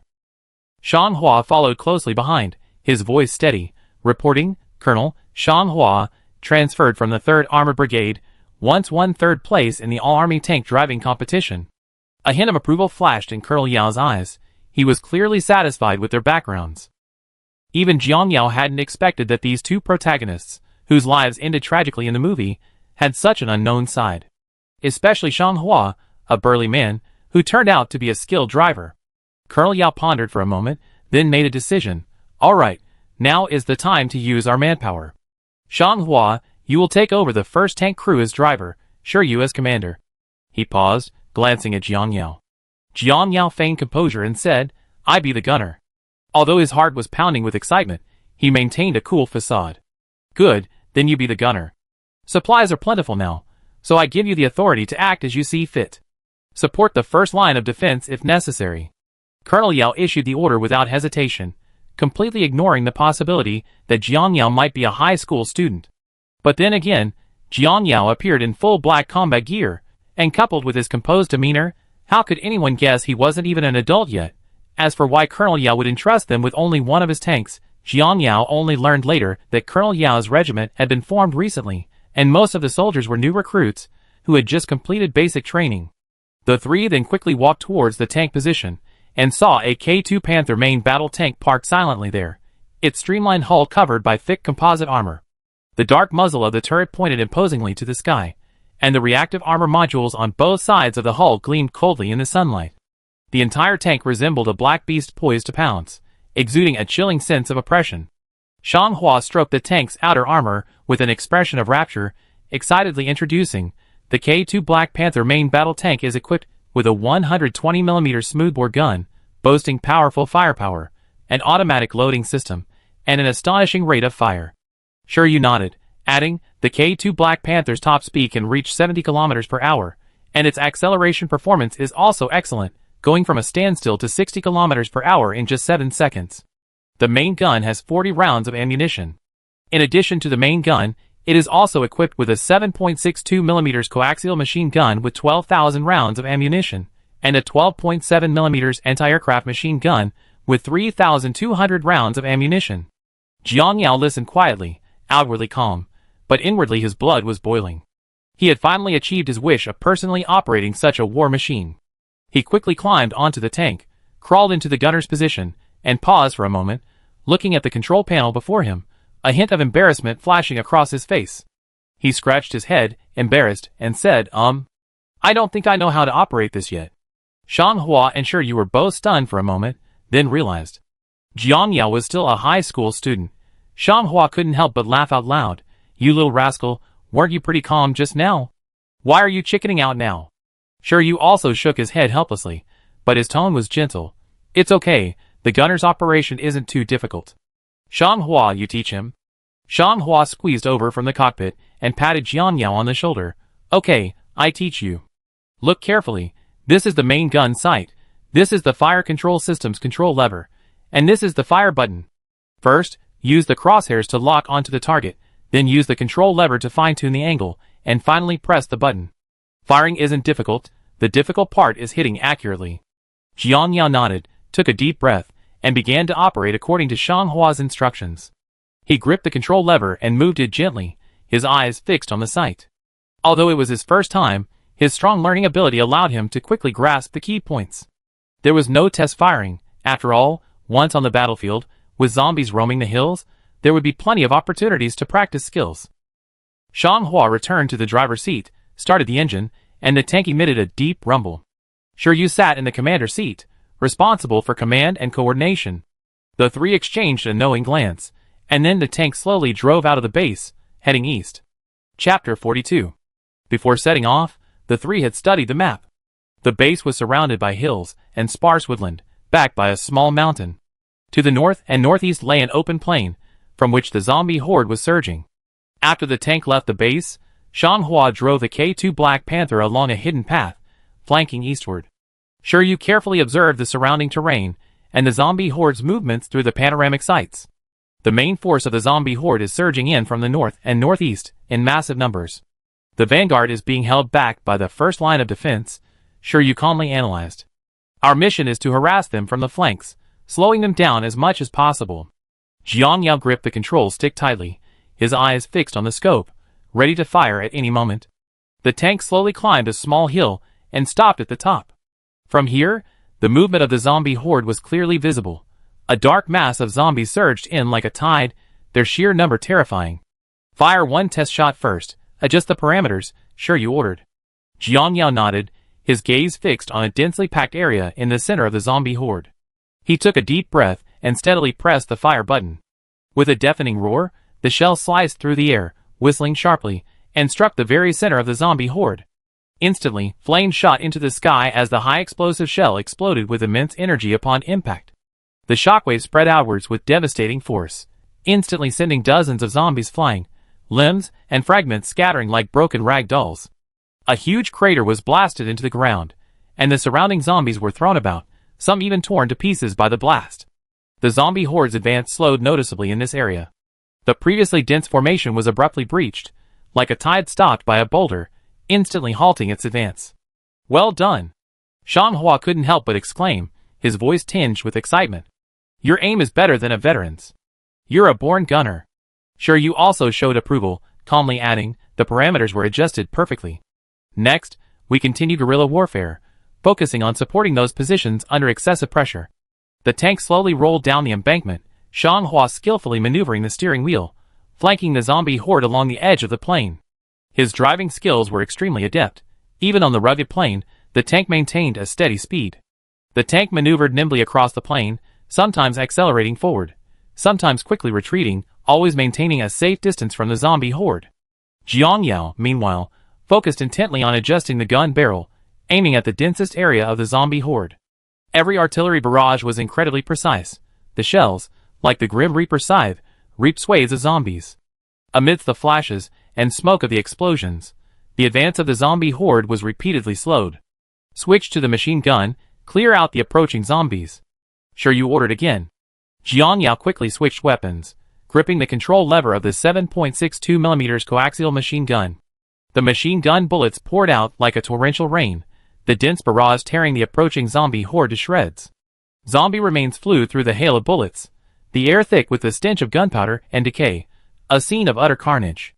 Just then, Shiryu's headset crackled with urgent communication from the base. First line of defense, B sector position, under attack. The zombie horde has breached the outer perimeter. Requesting emergency support. Shiryu's eyes sharpened, and he quickly adjusted his panoramic sights. Sure enough, he saw zombies surging towards the defensive line, like a tidal wave in the distance. Although the soldiers were fighting desperately, the line was already crumbling and on the verge of collapse. Jiang Yao, aim at the zombie horde in front of Sector B, provide support. Shiryu's voice was calm and decisive, without the slightest hesitation. Jiang Yao responded immediately, his hands moving swiftly through the fire control system. The cannon muzzle slowly rotated, the crosshairs and the scope steadily locking onto the dense horde of zombies in front of the position. His gaze was as sharp as a hawk's, his finger lightly resting on the fire button, his breath held. Fire! Shiryu commanded. Jiang Yao pressed the button without hesitation. A deep roar echoed from the cannon, and the shell whistled through the air, its deadly trail striking precisely the center of the zombie horde. In an instant, flames soared into the sky, the explosion of the shell unleashing a scorching shockwave, blasting dozens of zombies to pieces. The horde of zombies in front of the position was blasted apart, its previously surging offensive halted abruptly. "Well done." Shiryu's voice held a hint of approval, but his tone remained calm. One more shot, to completely stabilize the situation. Jiang Yao didn't say much, quickly fine-tuning the cannon's muzzle and relocking onto the target. His movements were fluid and precise, as if he had become one with a tank cannon. Another deafening roar followed, the shell, like the wailing club of a ghost, once again hitting its target precisely. The shockwave of the explosion completely tore the zombie horde apart, their remains flying everywhere amidst the flames and smoke. The horde of zombies in front of the position was completely routed, the soldiers' pressure eased dramatically, the defensive line was stabilized again, and the previously precarious situation was instantly reversed. Shiryu, seeing the soldiers reorganizing their defensive line through the panoramic sight, showed a rare hint of relief. "Well done, Jiang Yao. That shot saved the entire position." Jiang Yao smiled slightly, gripping the control lever, his gaze still fixed on the sight. "As long as they can hold out, we can fight for another whole day." The tank continued to maneuver nimbly across the plain, sometimes bombarding dense areas of zombie hordes with its main gun, sometimes clearing away approaching zombies with its machine gun. "Jiang Yao, your artillery fire is getting more and more accurate." Shang Hua couldn't help but exclaim again, his tone tinged with admiration. "Your skill level is practically worthy of participating in the all-army artillery competition." Jiang Yao smiled, gripping the control lever, his tone tinged with humility. "I have to thank you for your guidance, otherwise, I wouldn't even know how to fire." Shiryu calmly analyzed the battle situation. "Although the zombie horde is large, our harassment has effectively slowed them down. Next, we continue guerrilla warfare to buy more time for the main battlefront." The tank quickly changed direction, heading towards another high-pressure position. Shang Hua drove the tank nimbly across the plains, avoiding densely packed areas of zombies. Jiang Yao, meanwhile, focused intently on adjusting the cannon, ready to unleash another precise shot. With the roar of the tank, the three men traversed the battlefield, relentlessly firing their main cannon and machine gun at the zombie horde. Once the horde of zombies became too large, Shang Hua quickly turned the tank around, while Shiryu joined the effort to clear them out with the anti-aircraft machine gun. The K2 Black Panther weaved through the zombie horde, appearing like a small boat on the verge of capsizing in a raging storm, yet it remained as steady as a mountain. Chapter 43.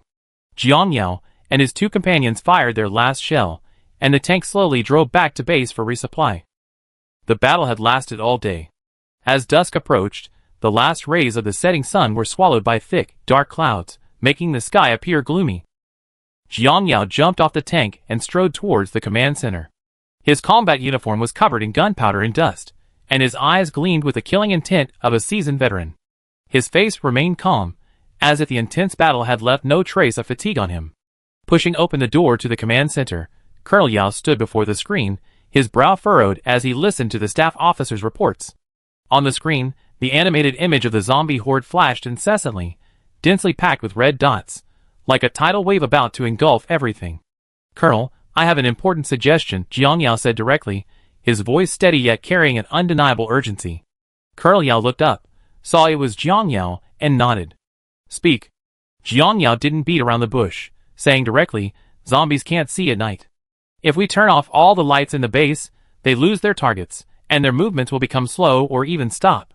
Colonel Yao was stunned, clearly surprised by this counterintuitive suggestion. He put down the documents in his hand, his gaze sharpening as he looked at Jiang Yao. "Zombies can't see? How is that possible? They're so ferocious and fast during the day, how could they suddenly go blind at night? What's your basis for this?" Jiang Yao didn't rush to refute, but calmly explained, "I'd taken down 7 carriages of zombies on a train. I fought them at close range. Their visual system completely fails in the dark. They can only rely on sound to locate targets. I once easily took down dozens of zombies during the brief time the train entered the tunnel." As Jiang Yao said this, his expression remained unchanged, but a hint of pride flickered in his eyes, his inner voice screaming, "Praise me! Praise me!" Clearly, Colonel Yao hadn't heard his inner voice. He frowned slightly, hesitant about the suggestion. He placed his hands on the table, his tone tinged with doubt. "But what about our soldiers? If the lights are turned off, darkness will frighten them, especially in this perilous environment. Without light, the soldiers' psychological pressure will increase exponentially, and they might even make serious combat mistakes due to their inability to see. Jiang Yao nodded, his tone steady and firm. I understand your concerns, Colonel. Darkness is indeed unsettling, especially in such a life-or-death situation. But we can verify the feasibility of this plan through small-scale experiments. For example, we can turn off the lights in the quarantine zone and observe the zombies' reactions. If the results are significant, then we can implement it fully. This will reduce risks and provide data support for subsequent operations. Colonel Yao was silent for a moment, his gaze lingering on Jiang Yao's face for a few seconds, seemingly weighing the pros and cons. Finally, he nodded, his tone decisive. Okay, do as you say. Colonel Yao took a deep breath and turned to the staff officer beside him, ordering, immediately notify the quarantine zone to turn off all lights. The staff officer quickly carried out the order, and the atmosphere in the command center immediately became tense. Jiang Yao stood there, his gaze still calm, but inwardly he was sullen. Damn it, they're trying to fool me. I'm so awesome, don't they know how to praise me? His inner voice kicked a pebble in frustration. Soon, the lights in the quarantine zone were turned off one by one. Jiang Yao and Colonel Yao stood atop the shipping container, holding night vision binoculars, carefully observing the horde of zombies outside the quarantine zone. Look, they stopped, Jiang Yao said softly, his tone matter-of-fact. Through his night vision goggles, Colonel Yao indeed saw that the previously restless horde of zombies had suddenly slowed down, many even stopped in place, beginning to wander aimlessly. Their movements became clumsy, as if they had lost their sense of direction. This is simply unbelievable, Colonel Yao murmured, his voice filled with disbelief. Jiang Yao lowered his binoculars and turned to Colonel Yao. Colonel, we can now order the entire base to shut down. With the zombies losing their targets, our soldiers can finally get some rest. Colonel Yao took a deep breath and finally made up his mind. All right, pass on my order, all lights out immediately. Frontline soldiers, cease fire simultaneously and maintain silence. The order was quickly relayed to all positions. Although the soldiers were puzzled by the command, they strictly followed it. With a single command, all the lights in the base went out at the same time, and the gunfire from the front line ceased in unison. The entire base instantly fell into a silent darkness. In the darkness, Jiang Yao and Colonel Yao raised their night vision binoculars again. The previously surging horde of zombies had completely stopped, as if they had been paused. They began to wander in place, some even colliding with each other, creating a chaotic scene. It worked! Colonel Yao's voice was filled with barely concealed excitement. Jiang Yao, your suggestion was a stroke of genius. Jiang Yao smiled slightly, his tone still calm. Arrange for the soldiers to take turns resting. But be sure to keep quiet, these guys' hearing isn't too bad. Colonel Yao nodded and patted Jiang Yao on the shoulder. Okay, do as you say. I trust your judgment. Jiang Yao's gaze swept through his night vision goggles over the stagnant horde of zombies in the distance, and a daring plan quickly formed in his mind. He turned to Colonel Yao and said, Colonel, since the zombies are now concentrated in this plane and haven't engaged us in battle, why don't we take this opportunity to give them a surprise? For example, use our Air Force bombers for precision strikes against the zombie hordes, or use our Navy's naval guns for long-range bombardment. Colonel Yao frowned slightly, a hint of helplessness in his voice. Jiang Yao, your idea is good, but the reality doesn't allow it. A few days ago, our Air Force and Navy were asked by the Liphone Kingdom to participate in a joint military exercise. Now all our aircraft and warships are outside our borders, and we can't utilize these resources in the short term. Jiang Yao was taken aback, clearly not expecting this situation. He frowned, a hint of resentment in his voice. What about helicopters? Helicopters would work too. Colonel Yao shook his head. All our aircraft have been moved out of the country. At this point, Colonel Yao suddenly realized something, exchanged a glance with Jiang Yao, and their eyes met. They instantly understood each other's thoughts. There was a traitor in the military's high command, or even a problem at the very top. This zombie apocalypse is highly likely to involve the military. A thunderbolt struck Jiang Yao. He realized. I knew I overlooked something. It turns out Dr. Yun already told me. The military and conglomerates are supporting Dr. Wu's biosoldier research. He then recalled the middle-aged researcher's words. Yun Taehoon allocated funds to Dr. Wu, so Yun Taehoon is a member of the conglomerate. Government, military, conglomerates, all in one place. That damn withdrawal of funding, they all quietly got involved again. Chapter 44. The mastermind behind this will be found out sooner or later, so Jiang Yao didn't pay much attention. However, he He still didn't want to let this once-in-a-lifetime opportunity slip by. If a major attack occurs early tomorrow morning, the defensive pressure on the soldiers will be greatly reduced. After thinking it over, Jiang Yao suddenly had an idea and turned to ask Colonel Yao how much TNT is in the base. Colonel Yao paused for a moment, then replied, about 3 tons. It was originally intended for breaching obstacles. What do you want to do with it? Jiang Yao's lips curled slightly, a sly glint in his eyes. I have a plan. Jiang Yao led Colonel Yao, Shan Hua, and Shiryu to the containers on the north side. Standing on high ground, overlooking the stagnant horde of zombies in the distance, his tone calm and firm. We can use this TNT to create a large-scale explosion. The zombies are invisible and slow-moving now, making it the perfect opportunity. Colonel Yao frowned. How do we operate it? How do we get the TNT into the zombie horde?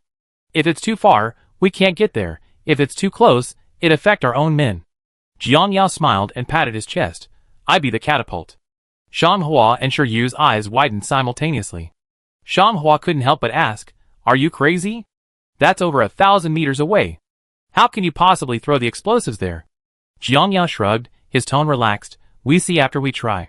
Colonel Yao was silent for a moment, perhaps moved by Jiang Yao's confidence, and finally nodded.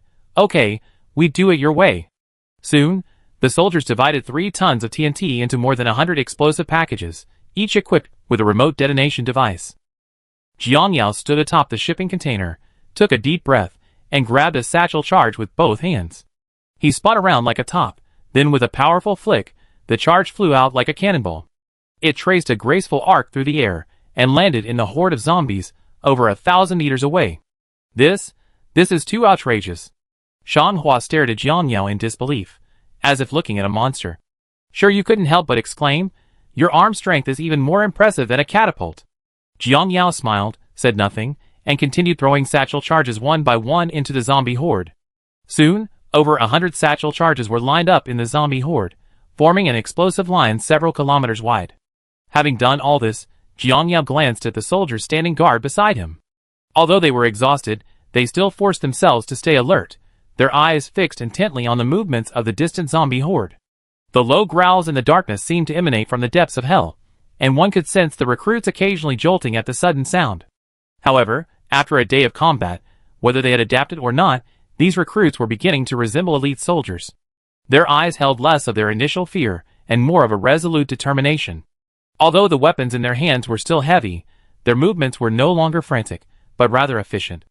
Jiang Yao stood atop the container, his gaze sweeping over the distant horde of zombies, then turning back to look at the exhausted but still steadfast soldiers within the base. A complex emotion welled up within him. These men. How could someone like Major Min deserve to be in this unit? Jiang Yao muttered to himself, a hint of regret in his voice. Shan Hua walked over to him and patted him on the shoulder. With that arm strength, you have a boxing championship belt by now. He paused, then asked hesitantly, but will tomorrow's explosion really solve the problem? Jiang Yao smiled, his gaze still firm. At least it will buy us more time. The number of zombies is huge, but they eventually run out. Shiryu also walked over, a hint of emotion in his voice. I never thought someone like me would one day risk my life for someone unrelated. Shan Hua patted Shiryu on the shoulder. Even vampires can become heroes of the great universe. Shan Hua laughed first, and Shiryu unconsciously smiled as well. That night, the soldiers took turns resting, conserving their strength for tomorrow's battle. Jiang Yao, however, lay in his tent without rest.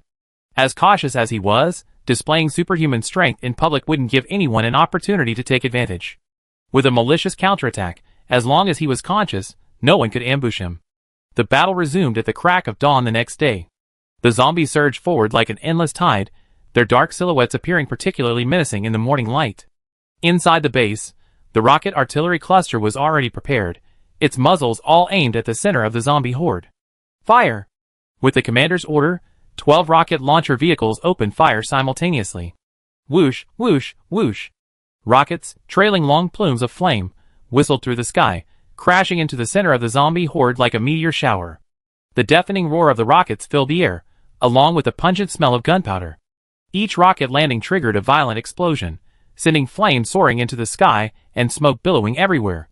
The zombie horde was blasted to pieces, limbs and fragments flying in all directions.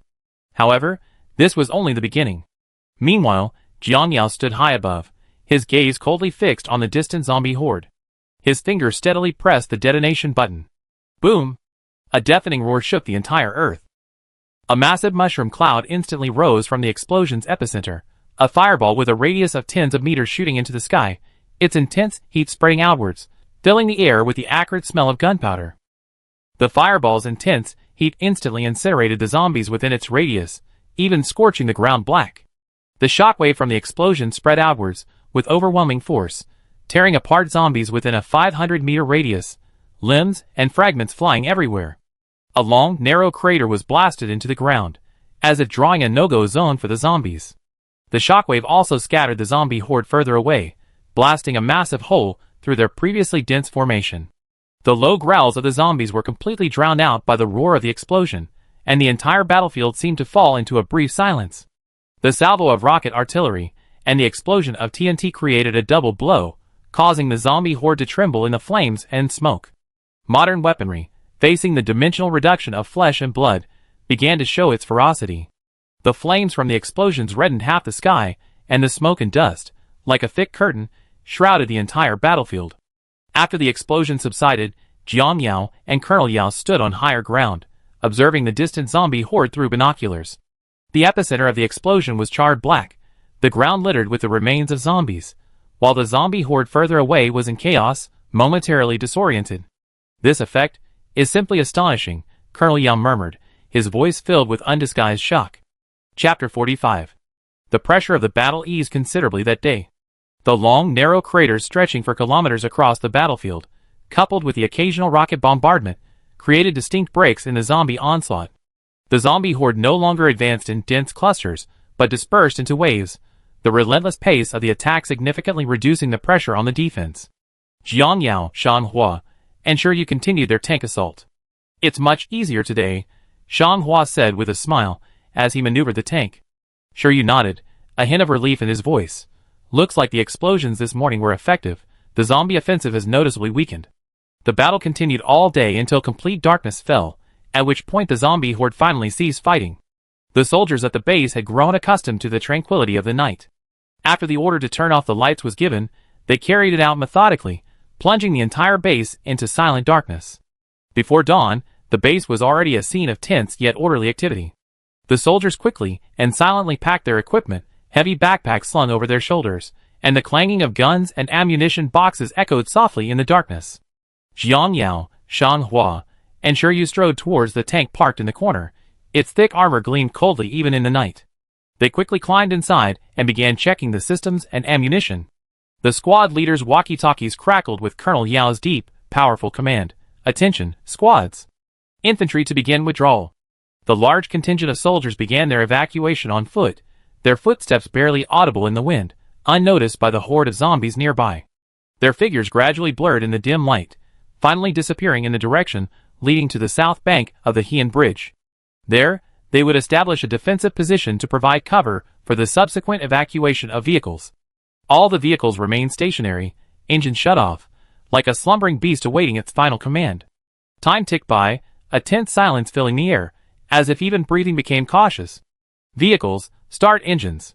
Tanks and armored vehicles, cover the rear. Tank number 1, command." Colonel Yao's voice echoed throughout the convoy via the communication channel, deep and powerful, carrying an undeniable authority. The instant the order was given, all the vehicle engines roared simultaneously, the deep rumbles particularly jarring in the pre-dawn stillness. Headlights suddenly blazed on, blinding beams piercing the darkness, illuminating the rugged road ahead.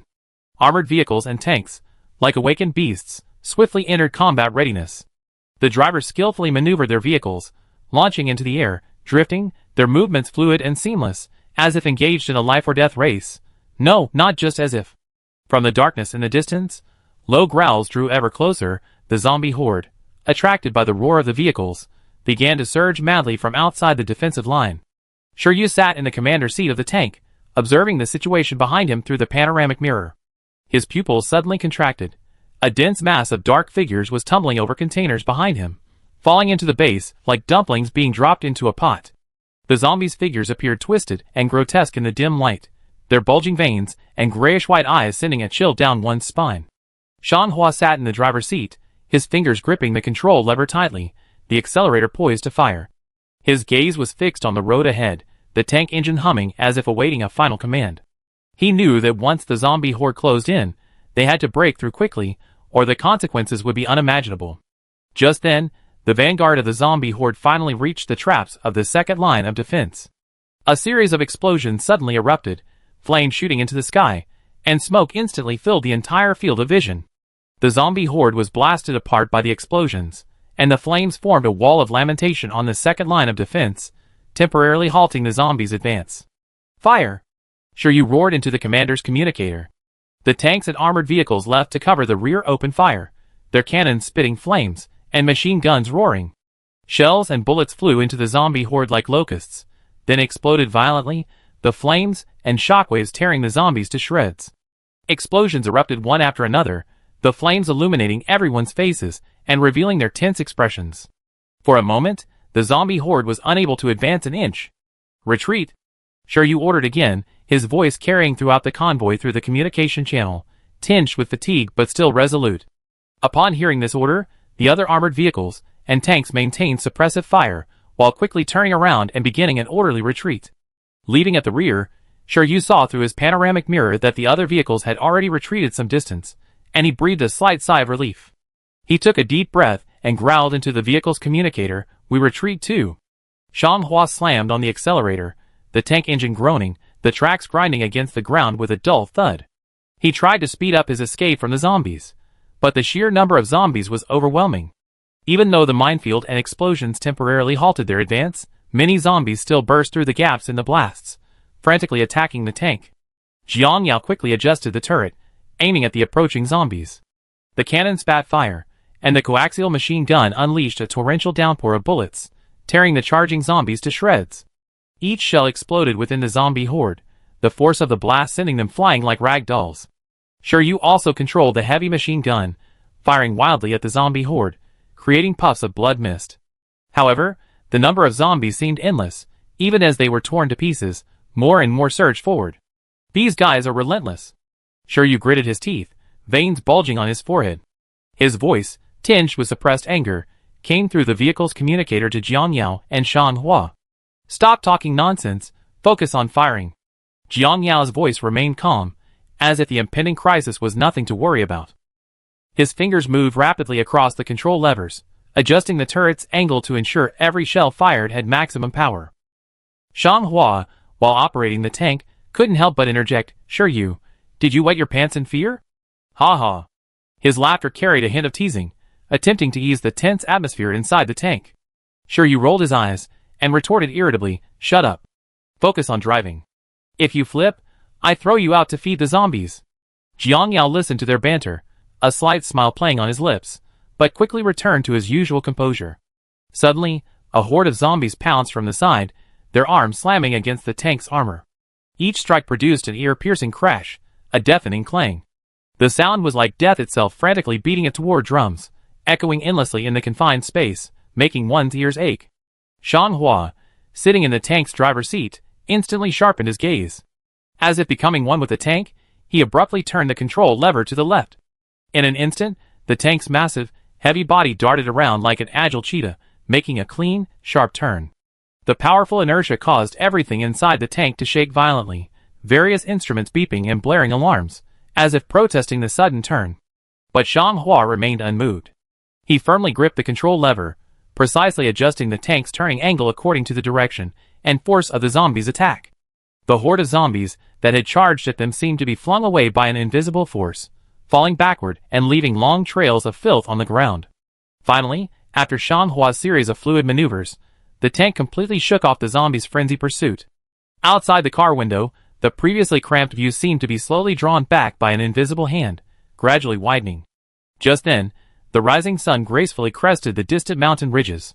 In an instant, the brilliant golden light, like fine golden threads, poured down from the sky, gently scattering across the road ahead.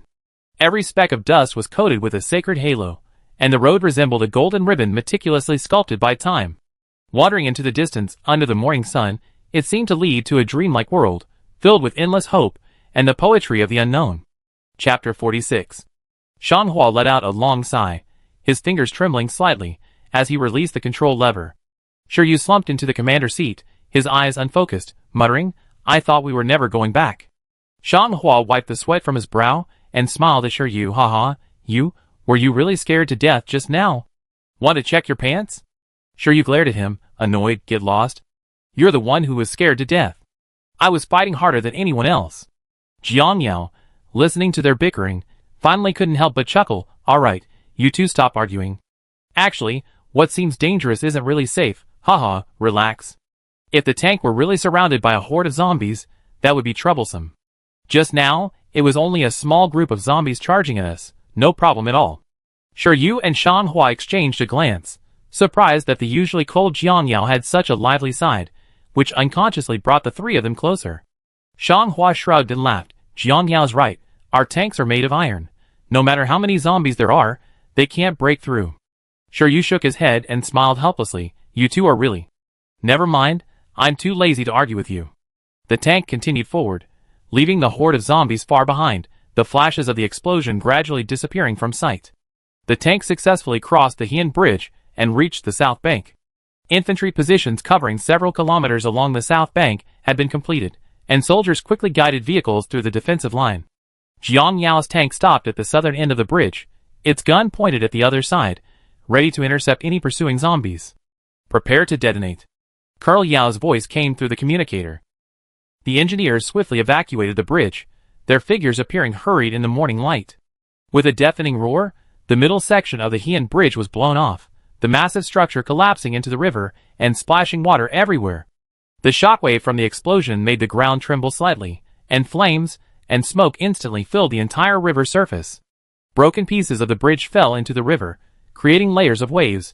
The river churned under the impact of the explosion, like an enraged dragon.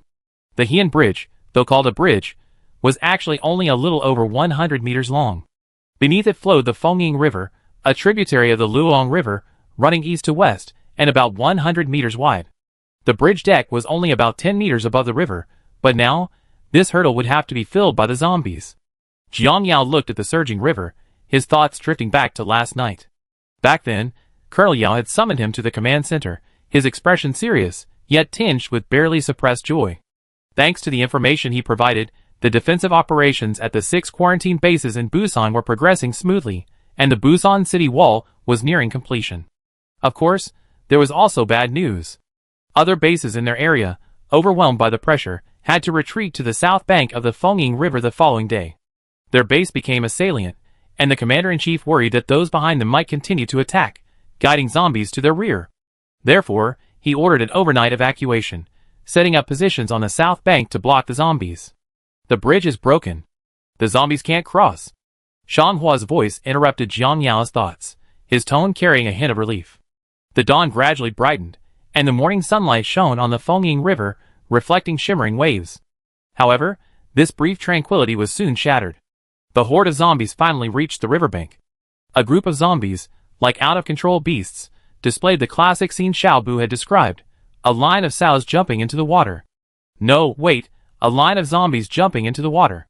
The horde, stretching for several kilometers, certainly wasn't just rushing towards the bridge. They surged in from all directions on the north bank. Some fell directly onto the riverbank, half dead from the fall, while others tumbled down the gentle slope, crawling out of the mud and stubbornly continuing onward. Through his scope, Jiang Yao saw the number of zombies in the river increasing, their figures struggling in the water, trying to reach the opposite bank. Although the river temporarily hindered their progress, such a large number of zombies, if left unchecked, could quickly block the river channel, even forming a bridge of corpses. At that point, the defenses on the south bank would once again face immense pressure. Jiang Yao could think of this, and Colonel Yan naturally thought of it too, so he issued the order to fire without hesitation. The blocking position set up along the south bank of the river no longer waited. At Colonel Yao's command, all firepower opened fire at full force. Instantly, the sounds of artillery fire, machine gun fire, and the whistling of shells filled the air. Flames erupted across the river, and explosions echoed continuously. Soldiers stood on their positions, their weapons spitting fire, bullets sweeping like a whirlwind towards the hordes of zombies in the river. Around noon, the troops received supplies, and rockets began to unleash their power. Rockets, trailing long plumes of flame, whistled towards the zombie hordes on the north bank. Fireballs exploded among the zombies, the force of the blasts even causing gaps in the zombie swarms as they jumped into the water. The soldiers could now fully concentrate on the battle, no longer worried about zombies swarming them. The battle was easier than yesterday. Laughter and cheers even echoed from the positions. Xianghua couldn't resist today. After all, a driver who doesn't want to fire isn't a good tank commander. Jiang Yao, having had his fill of playing, generously gave up his gun position, jumping out of the tank to play with a machine gun and rocket launcher. As evening fell, the setting sun cast its golden red glow on the river. Colonel Yao received the signal that the Busan city wall was successfully completed, and he immediately ordered the troops to retreat in an orderly fashion. Jiang Yao and his men slowly withdrew with the troops, their tanks casting long shadows in the setting sun, as if marking the end of the battle. When the troops returned to Busan, Jiang Yao and his men finally saw the majestic city wall built against the backdrop of tall buildings. The wall, 10 meters high, was constructed of reinforced concrete and heavy armor plates, covered with firing positions and watchtowers. At the top of the city wall, soldiers were busily setting up defensive fortifications, cannons and machine guns aimed at the outside, like a colossal beast poised to pounce. Jiang Yao stood at the foot of the wall, gazing up at the magnificent structure, his heart filled with a myriad of emotions. A city wall is truly a great invention, he murmured softly. This city wall was not merely a defensive line, but a symbol of humanity's indomitable spirit in the face of this disaster. It represented hope, humanity's yearning for survival. Of course, in this solemn moment, Jiang Yao couldn't help but let a whimsical thought pop into his head. So, when the people of the great universe kingdom are pushed to the limit, they can become infrastructure building maniacs. Xianghua patted Jiang Yao on the shoulder, smiling, and said, "How about it? Didn't expect to see something like this, did you?" Sure, you also walked over, a hint of pride in his eyes. With this city wall, we don't have to worry about zombies anymore. Chapter 47. After entering the city, Jiang Yao, along with Xianghua and Shiryu, bid farewell to Colonel Yao and explained their plans to go to Seoul. Colonel Yao nodded solemnly, patted Jiang Yao on the shoulder, and said, "Before leaving the city, you must come to the command center. The commander-in-chief wants to see you." Jiang Yao didn't ask any further questions, simply nodding in agreement. As for any attempt to ambush him, even if someone had malicious intentions or wanted to retaliate, not to mention Colonel Yao's upright character, no one could possibly ambush him. When they parted, Xianghua and Shiryu appeared remarkably relaxed, their faces beaming with hopeful smiles for the future. Xianghua smiled and said to Jiang Yao, "Let's get together again once everything's back to normal. You absolutely must come to my daughter's 1-month celebration, don't refuse." Shiryu chimed in, "That's right, thanks to you this time, we were able to retreat safely. Next time we meet, let's celebrate properly. Maybe you can even make it to my wedding." Jiang Yao looked at the two of them, a complex mix of emotions welling up inside him. He knew this farewell might be forever. Although they thought they might have a chance to meet again in the future, Jiang Yao knew that he probably might never come back to this world. However, he didn't show his heaviness, only smiling and nodding solemnly, saying, "Take care, take good care of yourself and your family." Xianghua, Shiryu, Shengjing, Su Yin, Shiryu's wife, Xiaoan, goodbye. Jiang Yao took a deep breath, started the car, and drove the 5 Rongguas to the Busan Command Center. The command center was located at the former Busan City Hall, where Colonel Yao, who had spoken to him by phone beforehand, was personally waiting at the entrance. Jiang Yao told Ronggua and the other 4 to wait where they were, and followed Colonel Yao through a maze of turns into a house. Inside the house was only a large conference table, where an officer was deep in thought, staring at a map of Busan hanging on the wall. Hearing the door open, the officer turned around. He was considerably older than Colonel Yao, with a serious face and an imposing, unassuming air. His features bore some resemblance to Colonel Yao's, but his eyes were more profound, as if they could see through everything. Jiang Yao immediately realized that this must be the commander-in-chief that Colonel Yao had mentioned. Upon seeing Jiang Yao, the commander-in-chief stepped forward, shook his hand, and said in a steady and firm tone, "You must be Jiang Yao? I heard Colonel Yao mention you. It was thanks to your intelligence and actions that the Busan defenses were successfully established." Jiang Yao was slightly taken aback, not expecting the commander-in-chief to express his gratitude so directly. He always believed in repaying kindness tenfold, so he quickly composed himself and politely replied, "It's what I should do. Commander-in-chief, you flatter me." The commander-in-chief nodded, a hint of approval in his eyes, and then introduced himself, "I am Yao Yuangong, commander of the 1st Legion." Hearing this name, Jiang Yao couldn't help but glance back and forth between the two men. He had thought the two looked somewhat alike when he entered, but he hadn't expected them to actually be brothers. The commander-in-chief seemed to sense Jiang Yao's thoughts and readily admitted, "That's right, Yao Yuanwu is my younger brother." Hearing this, Jiang Yao almost rolled his eyes. He muttered to himself, "Doesn't the great universe kingdom have political vetting? One brother is a colonel, the other a general. Are they planning to turn Busan into their family's territory?" However, he maintained a respectful expression, revealing nothing unusual. The commander-in-chief didn't say much, only patted Jiang Yao on the shoulder, his tone solemn. "Jiang Yao, I know you're going to Seoul next. I hope you can meet with the president. He might have the answers you're looking for." Jiang Yao was suddenly startled, not understanding how the commander-in-chief knew his other purpose. The commander-in-chief seemed to be explaining, yet also talking to himself. "Jang Jae-hyuk is dead. The lab's affairs have been exposed." Jiang Yao quickly racked his brains. Jang Jae-hyuk's death was not unexpected, further highlighting the power of his malicious counterattack talent. He deduced, the Yao brothers and the president are of one mind. Jang Jae-hyuk's allegiance is unclear, but he's suspected of having ties to the chaebol. The president discovered the lab surveillance video, and combined with my recent behavior and physique, confirmed it was me. And I infiltrated the lab alone, clearly intending to investigate something. With this thought, Jiang Yao suddenly understood. His intuition was right. The president wasn't the mastermind behind this disaster, and his role was currently unknown.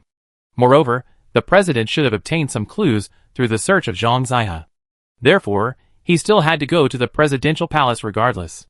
"It seems like we could just rush in," Jiang Yao thought to himself, wishing he hadn't bothered with this thought. But then he felt that he would be like a puppet on a string, completely foolish. The commander-in-chief continued, "Those guys in the military also have problems, but they all gone to participate in the Lifeong Kingdom's military exercises. Here, however, we caught a few little mice, but unfortunately, they don't know anything about it." Jiang Yao knew the commander-in-chief was already suspicious of the purpose of the Lifeong Kingdom's military exercises, but what could a country without sovereignty do? Finally, the commander-in-chief's tone softened, tinged with concern. "Young man, the situation in Seoul is more complex and dangerous than in Busan. If you need any help, just let us know, and we will do our best to support you." Jiang Yao nodded and solemnly replied, "Thank you, Commander-in-Chief, I will be careful." He wasn't being polite, stating directly, "I want to take some men to the armory. We choose the equipment ourselves." The commander-in-chief smiled slightly, readily signed the order, and handed it to Jiang Yao. Jiang Yao took the order, turned, and left the command center with the 5 Ronghua men. The group arrived at an armory, and the 5 Ronghua men were immediately stunned by the sight before them. Rows of weapon racks were filled with all sorts of equipment, from rocket launchers to pistols, from tactical vests to bulletproof helmets. Everything imaginable was there. Ronghua, unusually, couldn't help but exclaim, "This is so cool. Can we really just take whatever we want?" Jiang Yao smiled and nodded, waving the order in his hand. The commander-in-chief personally approved it. "Take whatever you like." In the end, the group of children were overwhelmed by the choices, and had to ask the soldiers on duty for help. The soldiers provided each person with a complete set of camouflage combat gear, including a tactical vest, tactical helmet, walkie-talkie, assault rifle, grenades, and other equipment, and helped them put it on. And indeed, the group of spirited young men looked completely different in their uniforms, dashing and radiant. The 2 girls also looked quite charming in their uniforms. Jiang Yao also changed into a new combat uniform. His handsome face and model-like figure, paired with a camouflage uniform, made Menji drool. Then he went to a blind spot in the surveillance, quietly opened his storage space, and carefully selected items, filling the entire space to the brim. Of course, before coming in, he found a guard post and quietly threw the trash in the space into it. Chapter 48. After everything was ready, the group boarded a K-808 armored personnel carrier. The vehicle's armor was thick, its wheels wide, making it look like a steel behemoth and instilling a sense of security. Especially the 12.7mm heavy machine gun mounted on the roof, its thick barrel gleaming with a cold metallic sheen, dazzled Ronghua and the others. Ronghua took a few quick steps, stroking the outer armor with a look of rapture, his fingers lightly tracing the rivets and welding marks on the armor plates, as if caressing a work of art. He muttered to himself, "K-808 armored personnel carrier, can carry 13 soldiers, top speed 100 km per hour, amphibious, super off-road performance. This vehicle is the pride of our great universe nation. I never thought I'd see it in person today, and even get to ride in it." Jinshi rushed forward with a resentful look, tugged at Ronghua's arm, and whispered, "Don't embarrass yourself. Hurry up and get in." Rongwa finally snapped out of his daze, awkwardly scratched his head, and quickly followed Jinchi into the vehicle. The other classmates looked at Rongwa with surprise, as if they were seeing him for the first time. Jin Qinghao couldn't help but tease Rongwa, "I didn't know you were a military enthusiast. Why haven't I heard you mention it before?" Rongwa just kept scratching his head and didn't say anything.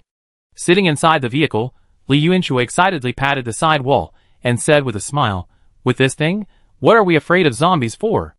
This vehicle is practically a mobile fortress. Even zombies will have to go around it." Jiang Yao, in the driver's seat, smiled. He didn't have time to talk right now. He was busy learning how to operate the armored vehicle from the soldiers. After the soldiers helped load all the ammunition and supplies into the armored vehicle, it slowly started, the engine emitting a low rumble, its wheels kicking up a cloud of dust. Colonel Yao stood on the city wall, silently watching the armored vehicle drive away, silently praying, "Please, stay safe." The armored vehicle drove out of the city gate and sped towards Seoul. Jiang Yao suddenly felt like he had forgotten something again, but this time it was definitely nothing important, so he simply stopped thinking about it. Meanwhile, the guys who had been clamoring to go back to their villas at the survivor base could no longer contain their disgust for civilian life. So, they made inquiries and, unexpectedly, they actually ran into some like-minded people, and together they plotted to escape this smoky place. After a brief discussion, they lied, saying their property was in the city, but a bit far, and they needed a minibus. The soldiers simply asked a few questions, and let them choose an empty vehicle and drive off. The army was busy gathering supplies from outside the city, and bringing them inside the city walls before the zombie horde arrived, so controls on leaving the city were not strict. So the group drove out of the city smoothly. Once out of the city, the minibus traveled along the winding mountain road, and the atmosphere inside became much more relaxed. The man in the suit leaned back in his seat and chuckled smugly, finally rid of those peasants. "We're going to the Jinjingshan Villa area. It's a real refuge." The man with glasses nodded with a smile. "That's right, I also have a villa there, and the wine cellar is full of good wine. Let's celebrate properly tonight." The woman couldn't help but respond sweetly, "I knew it was best to follow the Appas." Laughter erupted inside the car, as if they weren't fleeing the apocalypse, but going on vacation. Upon arriving at the Jinjingshan Villa district, they discovered some wealthy businessmen who refused to evacuate remained in their homes. Upon meeting, this group launched into a lively discussion, as if the end of the world had nothing to do with them. The Villa District's clubhouse had been temporarily converted into their refuge salon, the tables laden with exquisite pastries and expensive red wine. Under the crystal chandelier, the businessmen raised their glasses, relaxed smiles on their faces, as if the chaos outside had nothing to do with them. "Look at those commoners, what a sight to behold, crammed inside the city walls." "It's laughable," the man in the suit said, taking a sip of red wine, his tone full of disdain. He stood before the floor-to-ceiling window, gazing down at the distant city, as if he were standing at the top of the world. The bespectacled man approached, swirling his wine glass, and said disdainfully, "What do they know about life? We're truly seeking refuge here. They're just headless flies, bumping around aimlessly." Inside the club, the other wealthy businessmen echoed his sentiments. A woman in a mink coat, legs crossed, shrieked, "Exactly. We're people of status. How can we mingle with those commoners? They can't even tell the difference between red wine and champagne. It's pathetic." Laughter filled the club, the clinking of glasses creating a pleasant sound. That evening, the group hosted an open-air party at the golf course in the Villa District. The course was temporarily transformed into a luxurious banquet venue, tables laden with exquisite food and wine, dazzling lights, and melodious music. The wealthy businessmen, dressed in impeccable attire, raised their glasses in toasts. However, they were unaware that the troops surrounding Busan had already completed their mission and withdrawn, and the zombies had advanced to within striking distance. The lights and music from the party were particularly noticeable in the quiet night, quickly attracting the attention of the zombie horde. At first, only sporadic howls came from afar, but soon these sounds coalesced into a chilling wave. The first to notice the anomaly was a bodyguard standing at the edge of the stadium. He heard rustling sounds in the darkness, and shone his flashlight in that direction. The next second, his pupils contracted sharply. Countless twisted figures were pouring out of the woods, their ugly faces appearing particularly grotesque under the lights. Before he could even issue a warning, a zombie pounced, its sharp teeth instantly tearing open his throat. A scream ripped through the night, and the atmosphere of the party froze instantly. Before the wealthy businessman could react, the zombie horde surged into the stadium like a tidal wave. Under the lights, The blood-soaked figures stood out starkly, their eyes empty and lifeless, yet fixed intently on their prey. The man in the suit tried to escape, but a zombie pounced on him, knocking him to the ground. The zombie's teeth bit into his neck, blood spurting out and staining his white tuxedo. The bespectacled man collapsed to the ground in terror, his wine glass shattering. Before he could even get up, several zombies surrounded him, tearing at his limbs and dismembering him alive. The music at the party continued, but the venue had become a living hell. Screams, cries, and the low growls of zombies mingled, creating a horrifying scene. On the golf course, blood stained the grass, and severed limbs lay scattered everywhere. Those once high and mighty businessmen were now prey for zombies. Night deepened, the party lights gradually dimmed, and the music stopped. Only the low growls and chewing sounds of zombies remained on the golf course, and the air was thick with the stench of blood. Chapter 49. Jiang Yao drove the armored vehicle forward. The vehicle was still within Busan city limits, but the streets were almost deserted. Military trucks carrying supplies occasionally roared past, kicking up clouds of dust. Looking at the desolate scenery outside the window, the atmosphere inside the armored vehicle was somewhat oppressive, yet tinged with tension and anticipation. They had just emerged from within the walls of Busan, their hearts filled with both trepidation about the unknown and excitement about returning home. Rongwa gripped his assault rifle tightly and whispered, "I can't believe we actually made it out. So, will we really get there safely?" Shinji leaned on Rongwa's shoulder and gently patted the back of his left hand, indicating that she was still there. Lee Won-suk suddenly turned his head, frowning as he asked, "Speaking of which, Rongwa, why do you insist on going back to Seoul? Hasn't your family stopped caring about you for a long time?" Rongwa paused, then gave a bitter smile. "Yes, my family has never cared about me. But that's still my home. I just want to go back and see it, even if it's just for a moment." Jean sneered, her tone laced with sarcasm. "Home? You mean that cold, big house, or your parents who have never cared about you since you were born?" Rongwa opened his mouth, seemingly wanting to argue, but couldn't say anything. Lee Won-suk couldn't help but interject, "Jean, don't talk about him. Aren't you the same? You two grew up together. Your father always had his mistress, and your mother died in despair. What's the difference between you and him? No, you're even worse off than him." Jean was stung by this, her face darkening, but she quickly regained her composure. She sighed, her voice pitiful. "Yes, we're just a pitiful couple. If it weren't for supporting each other, we probably wouldn't have made it." As she spoke, she wrapped her arms around Rongwa's waist, completely ignoring the envious and jealous looks from everyone in the car. Showing off your love will only lead to a quick death."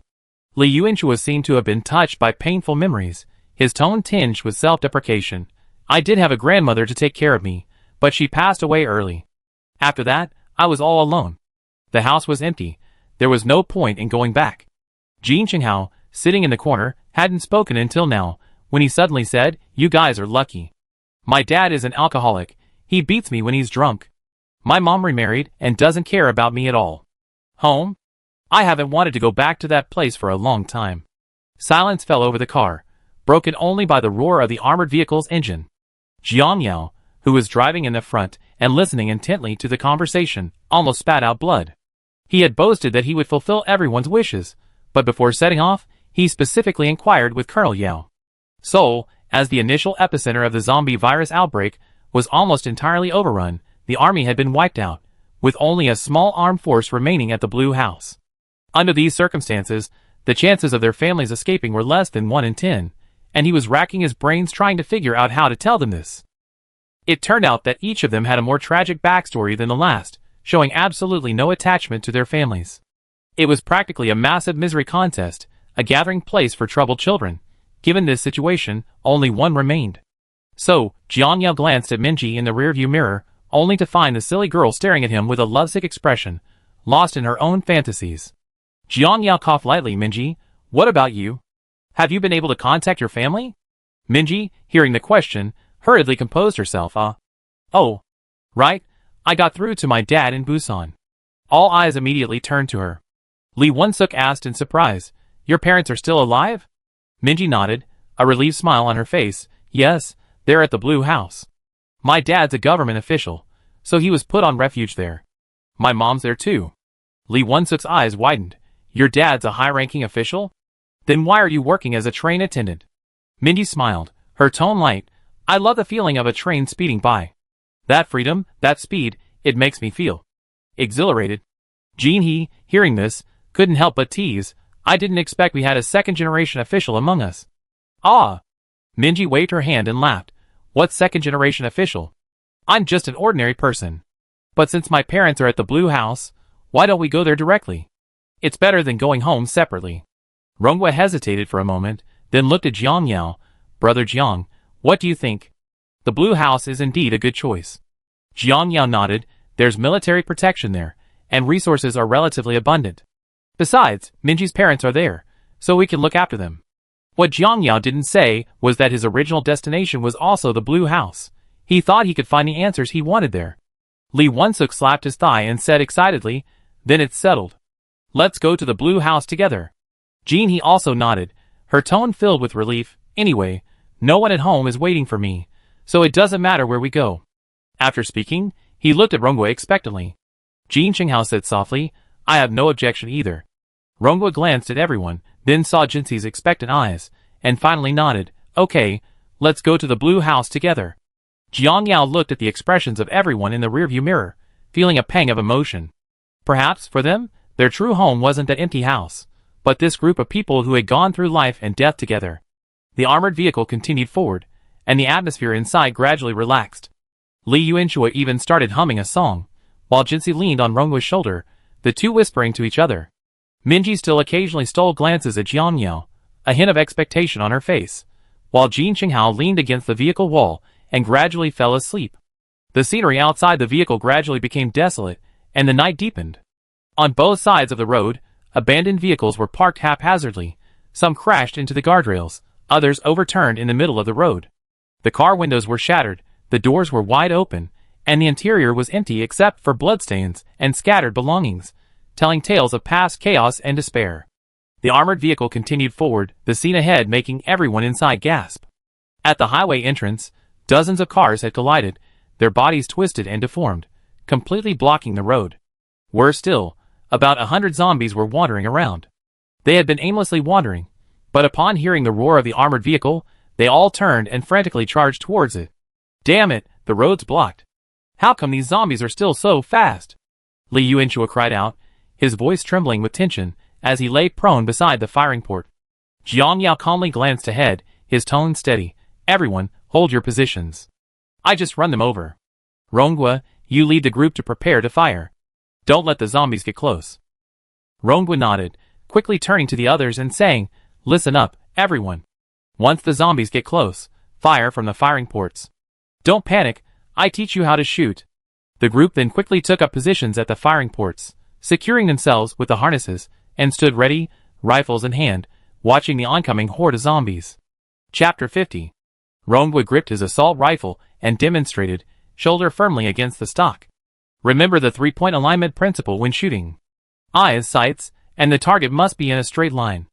Eyes on the sights, aim at the zombie's head, then pull the trigger. Remember, don't rush to fire, aim first, then shoot. His voice was steady and powerful, trying to calm the others in the vehicle. However, this time, none of the people in the vehicle had actually faced the zombies directly, they had only seen them through the glass or from a distance. Now, facing the charging horde of zombies, their faces paled slightly, and their fingers trembled involuntarily. Minji, on the other hand, remained calm.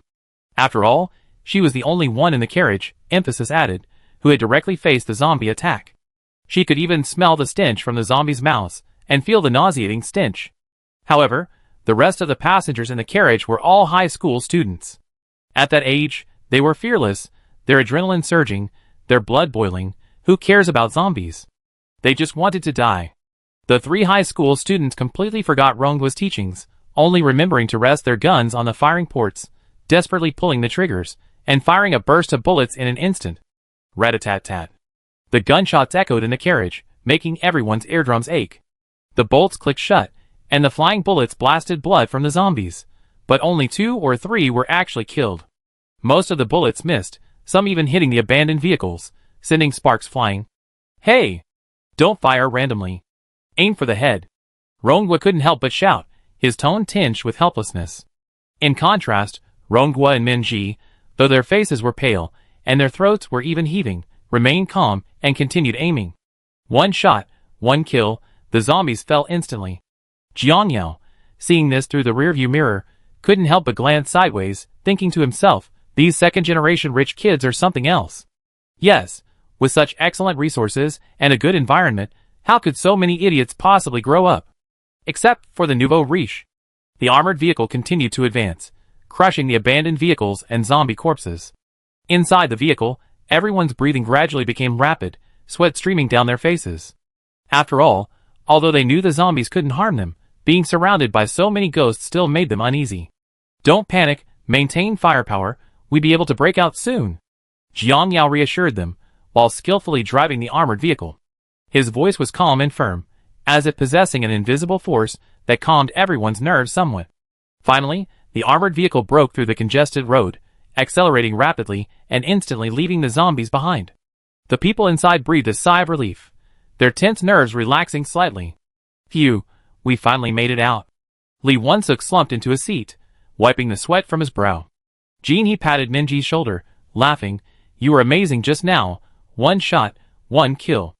Minji smiled slightly, her voice tinged with fatigue, it's alright, I just don't want those things to get close again. After driving a short distance, Jiang Yao looked back and saw that everyone was slumped in their seats, seemingly trying to suppress something. As someone who had been through this before, Jiang Yao instantly understood. After observing the surroundings, he parked the vehicle in the middle of an empty road. Unable to contain themselves any longer, the group slammed open the back door and jumped out of the car, creating a commotion. Rongwa, who had been trying to hold back, also succumbed to the pungent smell. After the unpleasant release, the group got back into the car. Although still pale, they were much better. The night deepened, and the bright headlights cast 2 dazzling beams of light across the dark highway. The roar of the engine was particularly jarring in the quiet night, attracting a pack of zombies. They surged from the darkness on both sides of the road, howling as they lunged at the armored vehicle, but were quickly left behind. The people in the car didn't even bother to blink. After all, even if the zombies could maintain Usain Bolt speed, they couldn't catch up with the speeding armored vehicle. On the way, Rongwa thoughtfully offered to switch drivers with Jiang Yao, but Jiang Yao refused. 400 kilometers was nothing. Of course, there were also reasons for his unease. After all, overturning the vehicle was always a hassle. The journey was smooth, and the armored vehicle stopped at the Seoul South service area. Jiang Yao glanced at the fuel gauge. The needle was barely at half full. This wouldn't do. Losing 1/8 of a bar of fuel was already worrying, let alone only half. It was practically the same as running out of gas. Winking, the vehicle slowly drove into the service area, its lights illuminating the empty parking lot. There weren't many vehicles here, and zombies were scattered throughout the large parking lot. Hearing the armored vehicle, they quickly turned and rushed towards it. Jiang Yao had absolutely no interest in these scattered zombies. However, Rongwa, looking at the scattered zombies, awkwardly approached Jiang Yao. Brother Jiang, I want to try out the vehicle-mounted machine gun. Looking at the child's expectant eyes, Jiang Yao's lips curled into a slight smile, and he nodded indulgently, alright, go ahead. Be careful, don't mess things up. Rongwa clapped his hands excitedly, quickly climbed onto the control panel on the roof of the vehicle, gripped the machine gun handle, and adjusted the angle. Jiang Yao controlled the vehicle's speed, gathering the scattered zombies behind the car. Rongwa looked at the increasing number of zombies below and shouted excitedly, that's about enough, watch this.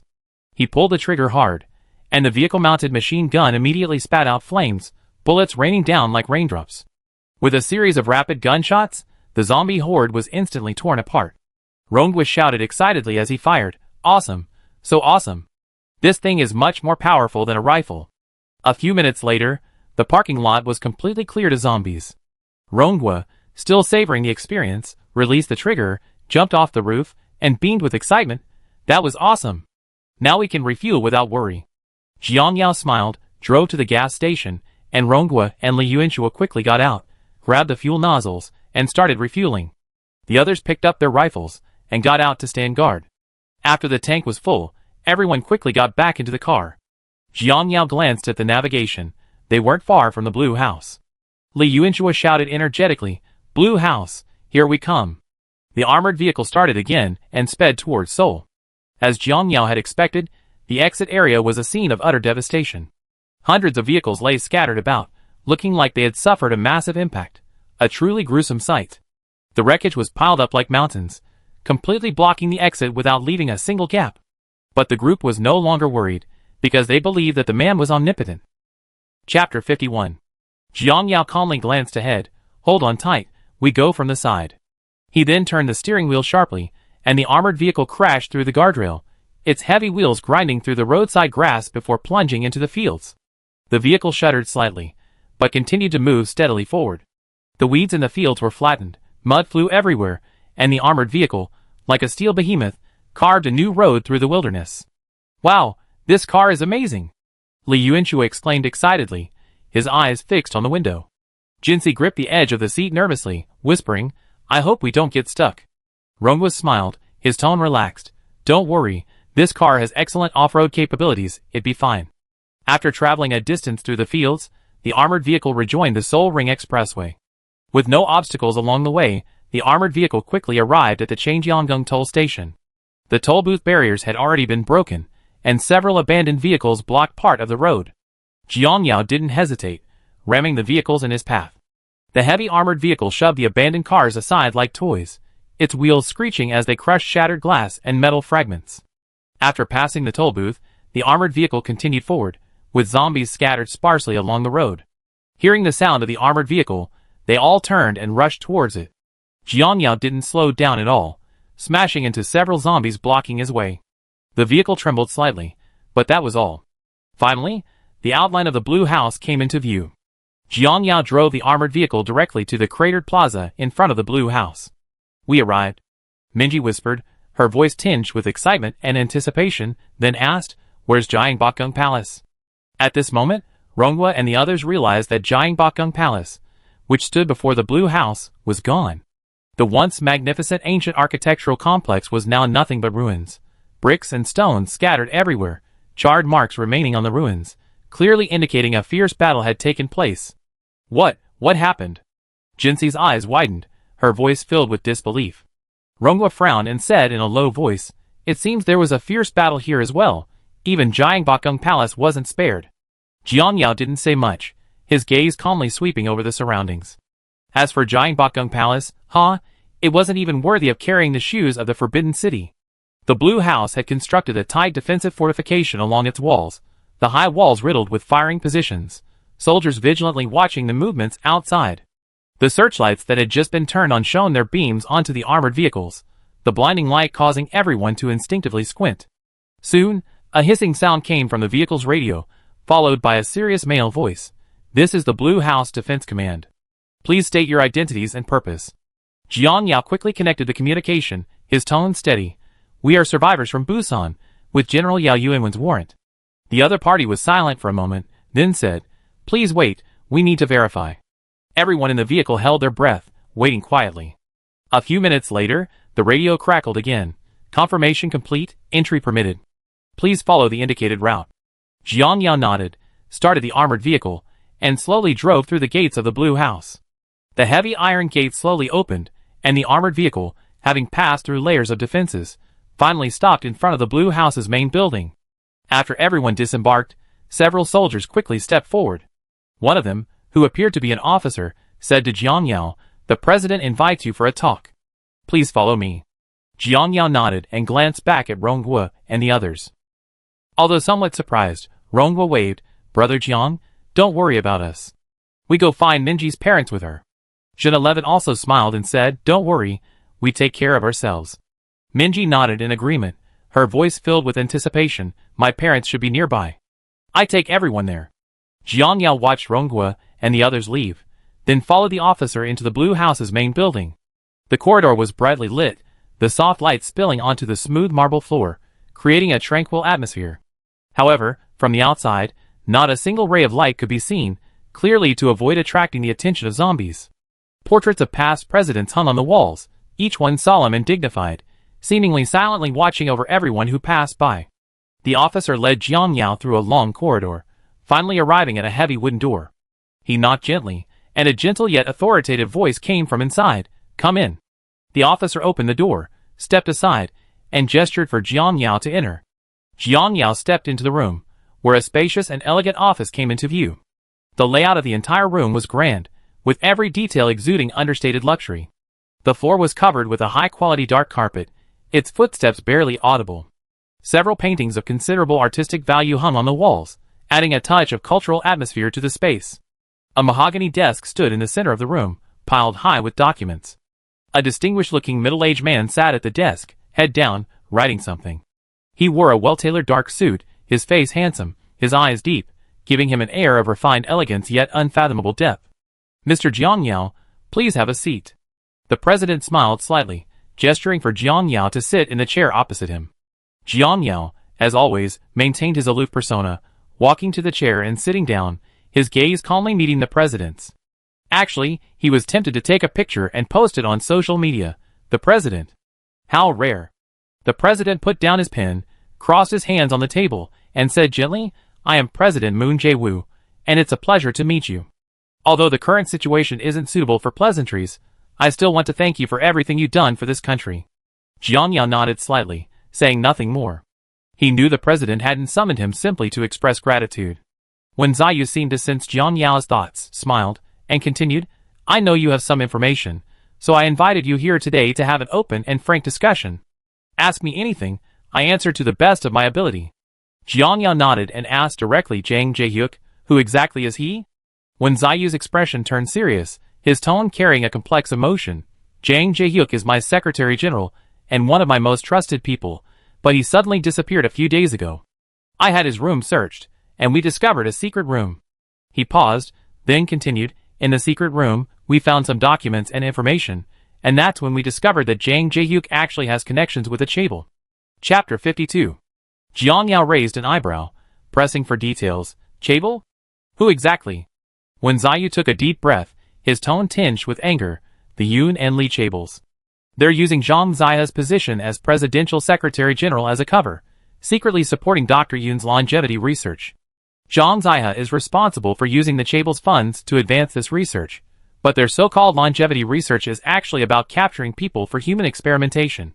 Hearing this, Jiang Yao's heart skipped a beat, confirming his suspicions. Zhang Ziya was indeed connected to the Chaebols. Was he directly dealing with Yoon Tae-hoon? This question arose in Jiang Yao's mind. Moon Jae-woo continued, however, ironically, after the zombie outbreak, the manners of the Yoon and Lee Chaebols were breached immediately. Hearing this, Jiang Yao instantly connected it to the power struggles between the Chaebols. It seemed these two had fallen short. Jiang Yao nodded, already having a general idea in his mind. He then asked, "Yoon Tae-hoon, what is his identity?" Moon Jae-woo replied, "Yoon Tae-hoon is the illegitimate son of the Yoon Chaebol's patriarch, and he's in charge of some of their businesses." Jiang Yao then asked, "What is the relationship between Jang Jae-hyuk and Yoon Tae-hoon?" Moon Jae-woo shook his head, a hint of helplessness in his voice. "Jang Jae-hyuk and Yoon Tae-hoon do have contact, but it seems to be limited to handing over Dr. Woo to him. Jang Jae-hyuk mainly contacts other high-ranking members of the Yoon Chaebol, and those high-ranking members have now become zombies." Hearing this, the phrase internal strife within a wealthy family immediately flashed through Jiang Yao's mind. It seems that Yoon Tae-hoon is having a tough time within the Chaebol, and may even be a traitor, secretly colluding with other forces. He pressed on, "Dr. Woo, where is he now?" Moon Jae-woo shook his head, a hint of regret in his voice. "We haven't found any trace of Dr. Woo yet." However, before Jiang Yao could ask further questions, Moon Jae-woo suddenly revealed a meaningful smile and said, "But we captured Yoon Tae-hoon." A flicker of surprise crossed Jiang Yao's eyes, but he quickly regained his composure. He swiftly pieced together his thoughts. Jang Jae-hyuk's sudden death, Yoon Tae-hoon's belief that he had hidden himself well, hadn't anticipated that the president had already uncovered their relationship. Even a president has his limits.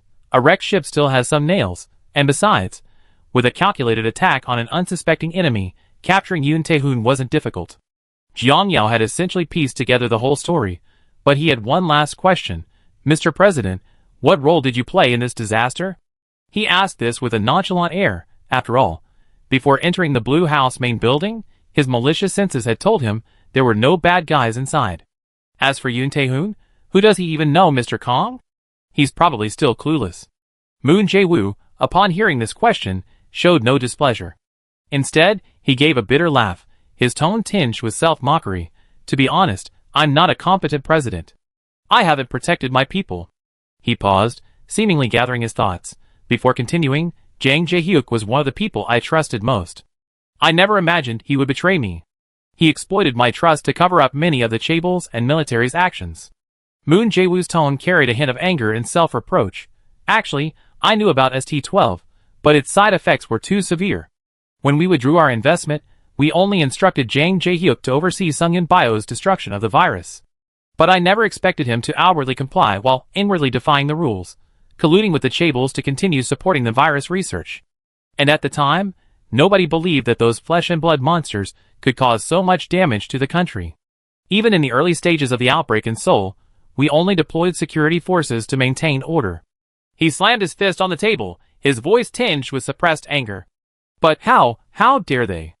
That damn Jang Jae-hyuk, those damn chaebols, that damn military, that damned Yongpung kingdom. What do you take the citizens of my great universe for?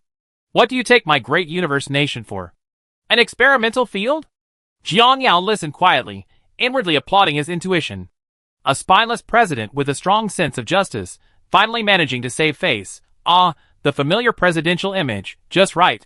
After finishing his meeting with the president, Jiang Yao rushed to the basement. In the dim light, Yin Taishuan sat calmly in the interrogation seat, his hands cupped to the table, his expression still arrogant. Even at this point, the president didn't seem to budge. He was determined to use torture, though it was unclear whether he was hesitant or simply trying to preserve his last shred of dignity. When Yin Taihun saw Jiang Yao enter, a disdainful smile curled at the corner of his lips, his tone laced with sarcasm. Another one? Do you people really think you can get anything out of me? Jiang Yao ignored his provocation, simply pulling up a chair and sitting opposite him, beginning his story. A few years ago, the government, the military, and the conglomerate jointly supported Sungyun Biotechnology to research a cure for cancer, but unexpectedly, they discovered a zombie virus instead. Jiang Yao's voice was deep and clear, as if narrating a piece of history. Yin Taihun's expression stiffened slightly, but he quickly regained his haughty demeanor, coldly scoffing, "You're going to flaunt such old news?" Jiang Yao ignored his interruption and continued. A few months ago, the three parties ostensibly withdrew their investment, and Sungyun Biotechnology split into two factions. One faction, led by Dr. Yin, continued its longevity experiments. The other, led by Dr. Wu, researched biosoldiers. However, all of this was deliberately orchestrated by certain forces. Yin Taihun's eyes flickered, but he remained silent. Jiang Yao stared at him, his tone icy. The Yin and Li families thought themselves clever, using Zhang Ziyi's position as the presidential secretary-general to secretly support Dr. Yin's research. They thought they were the players, but they didn't expect that they were just pawns themselves. Yin Taihun's face finally changed, his fingers trembled slightly, but he still forced a smile. Jiang Yao sneered and continued, some forces, and the military directly colluded with the Lifeng Kingdom, secretly supporting Dr. Wu's research. They used the entire country as an experimental ground, providing ample data support for their research on biosoldiers. Even in the early stages of the zombie outbreak, to ensure the zombies could spread, the military deliberately helped them proliferate. And the manners of the Yin and Li families were immediately breached by zombies guided by a mysterious force. At this point, Jiang Yao's gaze sharpened like a blade, piercing Yin Taishuan's heart. My friend, can you tell me now who this mysterious force is? And where is Dr. Wu? Chapter 53. Upon hearing Jiang Yao's story, Yin Taishuan's face instantly darkened, a thick gloom suddenly enveloping his features. However, in this oppressive, almost suffocating atmosphere, as if suddenly remembering something, the corners of Yin Taishuan's mouth slowly curled up, followed by a manic laugh. The laugh was initially faint, yet it sounded particularly jarring in the silent space. As the laughter grew louder, it became increasingly manic, his body trembling slightly. His laughter contained an undisguised madness and mockery, as if he were scrutinizing an utterly childish game, or laughing at all those kept in the dark. Ha ha! Kid, you're clever, and your story is quite entertaining, but you still got a few things wrong. He abruptly raised his head, his eyes gleaming with an almost morbid excitement. First, Dr. Wu is also researching immortality, that outdated kind of research on biosoldiers. Does he think he can dominate the world with it? His voice rose, each word like a sharp thorn, trying to pierce the other's eardrums. Second, I led the Yin and Li families to their annihilation. Why? I'm clearly far superior to Yin Taidong, in terms of ability and talent. In what way am I inferior to him? But why is he the heir? Just because I'm an illegitimate child. Why?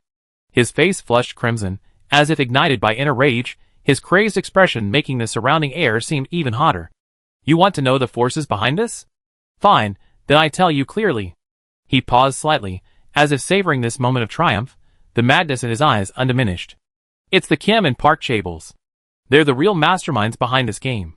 Don't even think about catching them, they already gone to the land of blazing wind. And Dr. Yoon's methodical, step-by-step research approach, who knows when the results will come, in their eyes, time is a price, they don't want to wait that long. Dr. Wu's nationwide experiment is the right way out. He raised his voice, waving his hands in the air as if to announce his groundbreaking discovery to the world. Those lowly people, contributing to the research on immortality is an honor they much rather die for. Besides, through this experiment, haven't they also indirectly gained immortality? Isn't that fair? Want to know where Dr. Wu is? No problem, he's right down here. Yoon Tae-hoon's lips curled into a cold smile, pointing to the floor. President? A puppet? The Blue House? Ha! His manic smile grew even more arrogant, as if he had already taken control of the entire world. Now the die is cast, the great universe kingdom is powerless to reverse it. His voice grew louder, almost a roar, each word seemingly forced out from his chest filled with madness. With your current strength, there's no way you can break into this underground laboratory. You probably won't even find the entrance. His sarcasm was almost undisguised. Once you're all dead, in a few months, other countries will only think the entire great universe kingdom is a wasteland. Back then, as long as Dr. Wu brought the experimental data to Life's kingdom, we would still be the victors. Even if I don't live to see that day I won, didn't I? None of you can change that fact.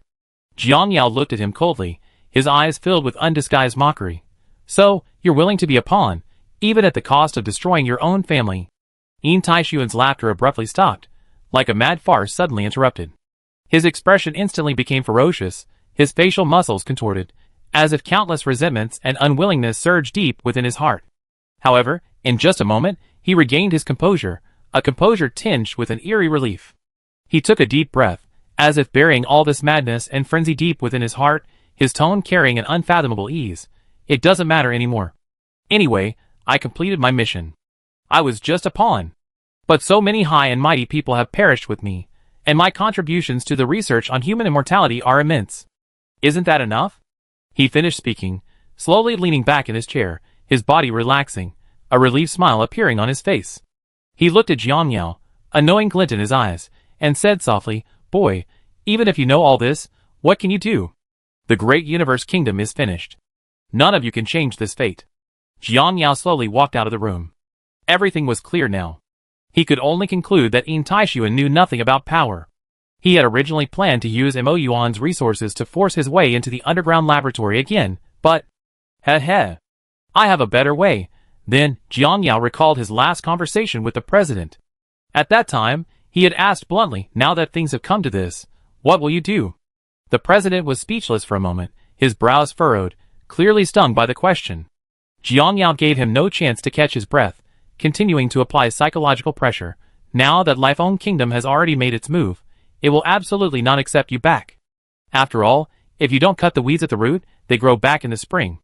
Your organized army now only has the 1st Legion in Busan left, and Life's kingdom is still watching you like a hawk. Even if the Navy and Air Force understand everything and want to come to your aid, will Life's kingdom agree? Besides, they may have already been incorporated or annihilated. What way out do you have? The president's face grew paler and paler, a hint of despair in his eyes. He was clearly struck at his most vulnerable point by Jiang Yao's words. However, he quickly realized that since Jiang Yao could analyze the situation so calmly, he must have his own plans. So, as if grasping at a straw, he looked urgently at Jiang Yao. "Mr. Jiang, what can you do? Please tell me." Jiang Yao was silent for a moment, his gaze deep and calm, before slowly uttering 2 words, "Tribute." Upon hearing these 2 words, the president's pupils contracted sharply, clearly shocked by the proposal. He was well versed in history, and naturally understood the historical ties between the great universe kingdom and the Yin kingdom. He felt that compared to annihilation, it didn't seem so unacceptable. The president struggled internally for a moment, his expression shifting from shock to hesitation, then to helplessness, finally settling into a heavy sigh. He looked up at Jiang Yao, his gaze complex. "Do you really believe this is the only way out?" Jiang Yao nodded, his tone calm yet firm. "This is currently the only way for the great universe kingdom to survive." The president remained silent for a long time, a flicker of struggle in his eyes. He asked in a low voice, "But will Yin accept it? Our past relations haven't been friendly." Jiang Yao's tone remained calm. Yin has always adhered to the principle of peaceful coexistence, especially against the backdrop of the global crisis. They need a stable East Asian situation even more. As long as you show sufficient sincerity, they will not refuse. Chapter 54. The atmosphere inside the Blue House conference room was heavy and oppressive. Surviving officials and military officers sat on both sides of the long table, their faces etched with exhaustion and anxiety. The president sat at the head of the table, his expression solemn, his gaze sweeping over everyone present. On the screen in the conference room, General Moon's image was displayed via remote connection. He was dressed in military uniform, his expression serious, clearly aware of the urgency of this meeting. The president cleared his throat and slowly began, "Gentlemen, I have gathered you here today to discuss a matter of life and death for our nation." Everyone held their breath, their eyes fixed on the president. The president continued, "Today, our nation faces an unprecedented crisis. The spread of the zombie virus, the conspiracy of the Gale Kingdom, the betrayal of the conglomerates. All of this has plunged us into a desperate situation. We must find a way out, otherwise, the great universe kingdom will cease to exist." His words created a suffocating atmosphere among everyone present. Some whispered among themselves, some shook their heads and sighed, but no one interrupted the president. The president's gaze swept across the crowd, his tone heavy. "After careful consideration, I believe our only way out is to seek aid from the Yin Kingdom." These words exploded like a bombshell in the meeting room. Everyone looked up in shock, and murmurs rose and fell. Seek aid from the Yin Kingdom? Does this mean we're going to have to submit to the Yin Kingdom again, like in history? One official couldn't help but say, "How can our great universe kingdom bow down to others? It's a disgrace." Another officer echoed indignantly. The president did not respond immediately, but waited quietly for everyone's emotions to calm down. After a moment, he slowly said, "I know this decision is difficult for everyone to accept, but we must face reality. Our army is already fragmented, resources are scarce, and the Life Phone Kingdom is watching us closely from behind. If we do not take action, the great universe kingdom will be completely destroyed." At this moment, General Wen on the screen suddenly spoke, his voice steady and firm. "I support the president's decision." His words stunned everyone. General Wen was a representative of the military, and his statement undoubtedly carried immense weight. General Wen continued, "I am currently fighting zombies, and our current strength is simply insufficient to cope with this crisis.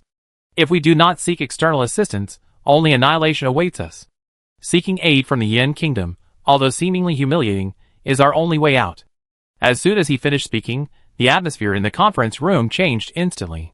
The initial voices of opposition gradually diminished, replaced by a helpless silence. The president nodded, a hint of relief in his voice. "General Wen is right. We must prioritize the survival of the nation, not get bogged down in so-called face-saving." He paused, then continued, "Next, I will convey our wishes to the Elders' Council of Yin through secret communications. I hope everyone can understand and support this decision." The crowd exchanged glances, then nodded in agreement. Although still somewhat resentful, they understood this was the only way out. After the meeting, the president, accompanied by his confidants, entered a secluded communications room. There was only one encrypted communication device in the room. The president took a deep breath and dialed the communication line of the Elder Council of the Yin Kingdom. A moment later, an elderly man with white hair appeared on the screen, his gaze deep and sharp. "I am the president of the Great Universe Kingdom," the president said respectfully yet with dignity. "Thank you for taking the time to answer our call." The old man nodded slightly, his tone calm. "Mr. President, please speak frankly." The president pondered for a moment, then slowly said, "Our great universe kingdom is facing an unprecedented crisis. The spread of the zombie virus and the intervention of external forces have plunged our nation into dire straits. We are well aware that the Yin Kingdom has always upheld the principle of peaceful coexistence and is committed to maintaining regional stability. Therefore, we hope that with your country's support, we can jointly address this crisis." His wording was tactful, but his meaning was crystal clear. The old man narrowed his eyes slightly, a hint of scrutiny in his voice. "What does the president mean?" The president took a deep breath, his tone earnest. "We are willing to provide your country with necessary resources and technical support through cooperation, and we hope that your country can provide us with necessary assistance at critical moments." The old man was silent for a moment, then slowly said, "We will carefully consider your proposal, but before that, we need more information to prove your sincerity." The president nodded. "We will provide detailed intelligence as soon as possible, but our time is running out." After the communication ended, the president let out a long sigh, leaned back in his chair, his expression weary yet tinged with a sense of relief. Meanwhile, he didn't forget to have his subordinates send a report on everything happening in the Great Universe Kingdom to the Elder Council of the Yin Kingdom. In the Elder Council meeting room in the capital of the Yin Kingdom, the atmosphere was solemn and dignified. Elders in dark uniform sat on both sides of the long table, each with a serious and focused expression. The Grand Elder sat in the main seat, his gaze deep, holding a newly received coded telegram in his hand. "Gentlemen," the Grand Elder spoke slowly, his voice low but powerful, "the Great Universe Kingdom has just sent a request for cooperation, and at the same time revealed a shocking truth to us. Behind the zombie virus, the Gale Kingdom is secretly manipulating things." The people in the meeting room exchanged glances, the elders all showing expressions of unsurprising certainty. An elder slammed his fist on the table, shouting angrily, "How dare the Life-Own Kingdom be so brazen? They're dragging the entire world into an abyss." Another elder chimed in indignation, "We long noticed the unusual activity of the Great Universe Kingdom through satellite surveillance, initially assuming it was a leaked experiment. We never imagined it was such a conspiracy. The Life-Own Kingdom is using the zombie virus to completely destroy the stability of East Asia." The first elder, seeing this, slightly raised his hand, signaling for everyone to quiet down. His gaze, like two sharp, cold beams, swept over every elder present. Finally, it rested on the ceiling, as if gazing at the vast sky, his tone tinged with coldness yet revealing boundless resolve. "My friends, we must now clearly recognize that the era of biding our time is over. We have strived for peace for far too long. We have paid far too high a price for our rise. The strength we accumulated isn't for some ambitious nation to trample upon at will, nor is it for us to swallow our pride in the face of enemy threats." At this moment, a young elder stood up abruptly, his eyes burning with a fervent flame, the passion of youth and a sense of responsibility for the nation's fate. He declared firmly, "Elder, I resolutely support sending troops.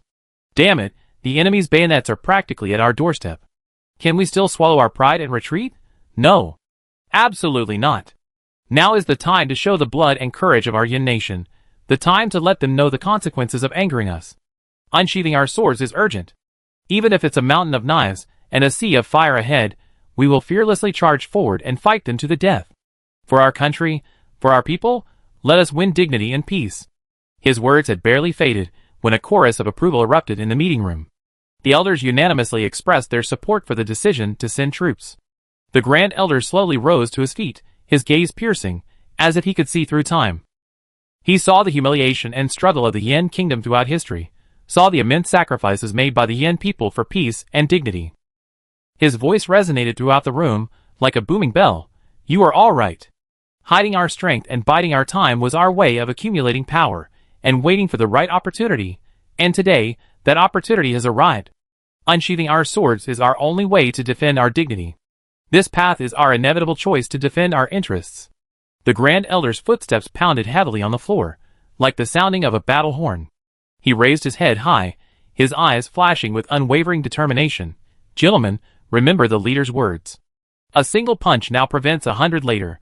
We, the people of Yin, have always loved peace, but when faced with the bullying and insults of our enemies, we will never back down. We are not afraid of war." This passionate declaration ignited a fire in the meeting room, a blazing flame already burning in the hearts of the elders. The Grand Elder surveyed the crowd, his voice filled with rallying power. "Order." Chapter 55. With a command from the Grand Elder, the entire Eastern Theater Command entered a state of highest combat readiness. The aircraft carrier Dongshan, like a steel behemoth, slowly cleaved through the waves. Its massive hull carved white trails of foam across the sea. On the deck, T-35 carrier-based aircraft were neatly arranged, engines roaring, ready to take off at any moment. The escorting destroyers, frigates, and submarines formed a tight defensive formation, radar screens displaying a dense array of lights indicating the movements of both sides. The radar systems and missile launchers of the D-55 destroyer were fully activated, like a beast poised to pounce, ready to respond to any contingency. The carrier strike group maintained its formation and advanced at full speed towards the Western Pacific. Meanwhile, the Carl and Washington carrier battle groups of the Raifeng Nation also detected the anomaly and quickly assembled, approaching the waters off Okinawa. The distance between the two sides grew closer, and a tense atmosphere filled the air. The horizon over the Okinawa coastline was obscured by thick clouds, and the sea breeze, carrying a salty, damp scent, pounded against the deck of the aircraft carrier Higashiyama. The roar of the T-35 carrier-based fighter jets echoed beneath the low-hanging clouds, like the muffled roar of a slumbering beast. Pilot Chen Hai sat in the cockpit, his gaze beneath his helmet cold and sharp. His fingers lightly traced the control stick, feeling every subtle vibration of the fighter jet, as if listening to its heartbeat. Attention all personnel, take off. With the commander's order, Chen Hai's fighter jet was the first to take off from the deck, its wings slicing through the damp air, creating a gust of wind. Following closely behind, several other T-35 fighter jets also quickly took off, forming a formation and speeding towards the Ukrainian carrier group. On the distant horizon, a formation of F-35 fighter jets was becoming visible, their fuselages gleaming coldly against the gray sky. The distance between the two sides rapidly closed, a tense atmosphere thick in the air, like a taut string about to snap. The commander's voice came through Chen Hai's headset: "Maintain the advantage, suppress the enemy, but do not fire." He nodded slightly, a cold smile playing on his lips. The T-35's performance far surpassed the F-35, especially in maneuverability and speed. He was absolutely confident of gaining the upper hand in this standoff. Chen Hai's fingers lightly rested on the control stick, his gaze fixed intently on the F-35 formation ahead. Suddenly, an F-35 accelerated sharply, attempting to flank Chen Hai's fighter jet. Chen Hai remained calm, quickly pulling back the control stick. Like a nimble falcon, the fighter jet drew a graceful arc in the air, instantly circling behind the F-35. "Want to play? I play with you," Chen Hai said in a low voice, his fighter jet accelerating sharply and locking onto the F-35's tail. The opposing pilot clearly sensed the danger and attempted to evade, but Chen Hai's jet was like a persistent leech, relentlessly pursuing him. Chen Hai lightly pressed the communication button and coldly said in English, "This is the Dongshan formation. You have entered our restricted airspace. Leave immediately, or face the consequences." The opposing pilot did not respond, instead performing a difficult role, attempting to shake off Chen Hai's pursuit. A disdainful smile appeared on Chen Hai's lips. With a gentle push of his hand, his fighter jet accelerated sharply, instantly closing the distance to the F-35. His fighter jet was almost directly above the other aircraft, the powerful airflow causing the F-35 to sway slightly. "Final warning, withdraw immediately," Chen Hai's voice was cold and firm. The other aircraft still didn't respond, instead abruptly pushing the control stick. The F-35 instantly dove, its nose pointing directly at the sea, like an arrow shot from a bow, rapidly approaching the turbulent waters. Chen Hai quickly pulled back the control stick, the T-35 following closely behind. The two aircraft traced two sharp arcs in the low sky, getting closer and closer to the sea. The sea breeze howled beneath the wings, the spray almost within reach. Chen Hai's fighter jet and the F-35 flew almost parallel, the seawater beneath the wings torn apart by the high-speed airflow, creating a white wall of waves. At the last moment before crashing into the sea, both aircraft simultaneously leveled off. The fighter jets skimmed the sea surface, their bellies almost brushing against the crests of waves, the spray refracting iridescent colors in the sunlight. "Want to fly low? I play along," Chen Hai muttered to himself, a cold smile playing on his lips. He gripped the control stick firmly, his fighter jet flying like a nimble petrel skimming the sea surface, giving the F-35 no chance to escape. Suddenly, the F-35 jerked its nose up and hurtled towards the clouds above. Without hesitation, Chen Hai's fighter jet followed closely behind, the two aircraft disappearing into the thick clouds one after the other. Visibility within the clouds was extremely low, everything was a white blur, as if they had entered a silent world. But on Chen Hai's radar screen, the F-35 remained clearly visible. "You think the clouds can save you?" Chen Hai's gaze was turned. With a gentle push, his fighter jet accelerated rapidly, instantly flanking the F-35. His fighter jet suddenly rolled, its wing almost grazing the F-35's fuselage, creating a violent gust of air. The F-35's fuselage shook violently. The pilot was clearly startled by the sudden maneuver and tried to adjust his attitude, but Chen Hai gave him no chance. Chen Hai's fighter jet, like lightning, circled behind the F-35 again. His finger lightly pressed a button, and the fire control radar instantly locked onto the enemy aircraft. The enemy's headset beeped, a cold and piercing lock-on tone. "You are locked on. Eject immediately and abandon the aircraft." Chen Hai's voice was like a cold blade, piercing the enemy's heart. The F-35 pilot clearly realized his predicament. His fighter jet's maneuverability was no match for the T-35, and Chen Hai's flying skills only fueled his despair. The constantly ringing red alarm in the cockpit, no matter how he maneuvered, became the final straw. The F-35's canopy suddenly popped open, and the pilot leaped from the fighter jet. The parachute slowly unfolded in the air, like a white dandelion seed, gently drifting towards the sea. Chen Hai's fighter jet circled in the air, coldly watching the out-of-control F-35 crash into the sea. A huge splash rose on the surface of the sea, then quickly returned to calm, as if nothing had happened. His teammate's voice came through his headset. "Well done, Zhu AI." Chen Hai didn't respond, his gaze remaining cold and stern. He knew that although this standoff was without gunfire, it was a silent victory. He had used absolute superiority and superb skills to force the opponent to abandon their aircraft and parachute to safety. Seeing one of their fighter jets crash, the other American pilots dared not linger and quickly fled. "Attention all personnel, mission accomplished, return to base." Chen Hai calmly issued the order, and his fighter jet pierced the clouds, flying towards the Dongshan. The sea breeze still howled, the waves still surged, but the aerial standoff was over. Chen Hai's fighter jet drew a graceful arc in the air, as if declaring to the sea and sky, "Even if we are just conducting exercises here, this is our airspace, and no one may violate it." His gaze swept across the sea below. The wreckage of the F-35 had sunk into the deep sea, leaving only a few scattered fragments floating on the surface. A scene suddenly flashed through Chen Hai's mind. It was April 1st, many years ago, when fighter jet number 81192 was struck by an advanced American aircraft over the South China Sea and ultimately failed to return. He seemed to hear the familiar communications. "Calling 81192, calling 81192, calling 81192. Calling 81192, I'm ordered to relieve you on patrol. Please return." 81,192 received. "I cannot return. You continue forward." "Repeat, you continue forward." An indescribable emotion welled up in Chen Hai's heart. He gently pressed the flight badge on his chest and whispered, 81192, this is the Dongshan formation. We're taking over your patrol. The land is safe and sound. This prosperous era is as you wished. The fighter jet landed smoothly on the deck of the Dongshan. A slight vibration felt the moment the landing gear made contact. Chen Hai shut off the engine, and the cockpit canopy slowly opened, letting in the salty, damp sea breeze. He removed his helmet, took a deep breath, his gaze still cold and resolute, but his heart filled with pride. He knew this victory didn't just belong to him, but to everyone who guarded the sea and airspace. It belonged to his comrades, who stood guard day and night in front of the radar screens, to the engineers, who silently maintained the aircraft in the hangar. It belonged to the commanders, who calmly analyzed the situation in the command center. Each and every one of them was a guardian of this sea and airspace. Chen Hai stood up and stepped out of the cockpit.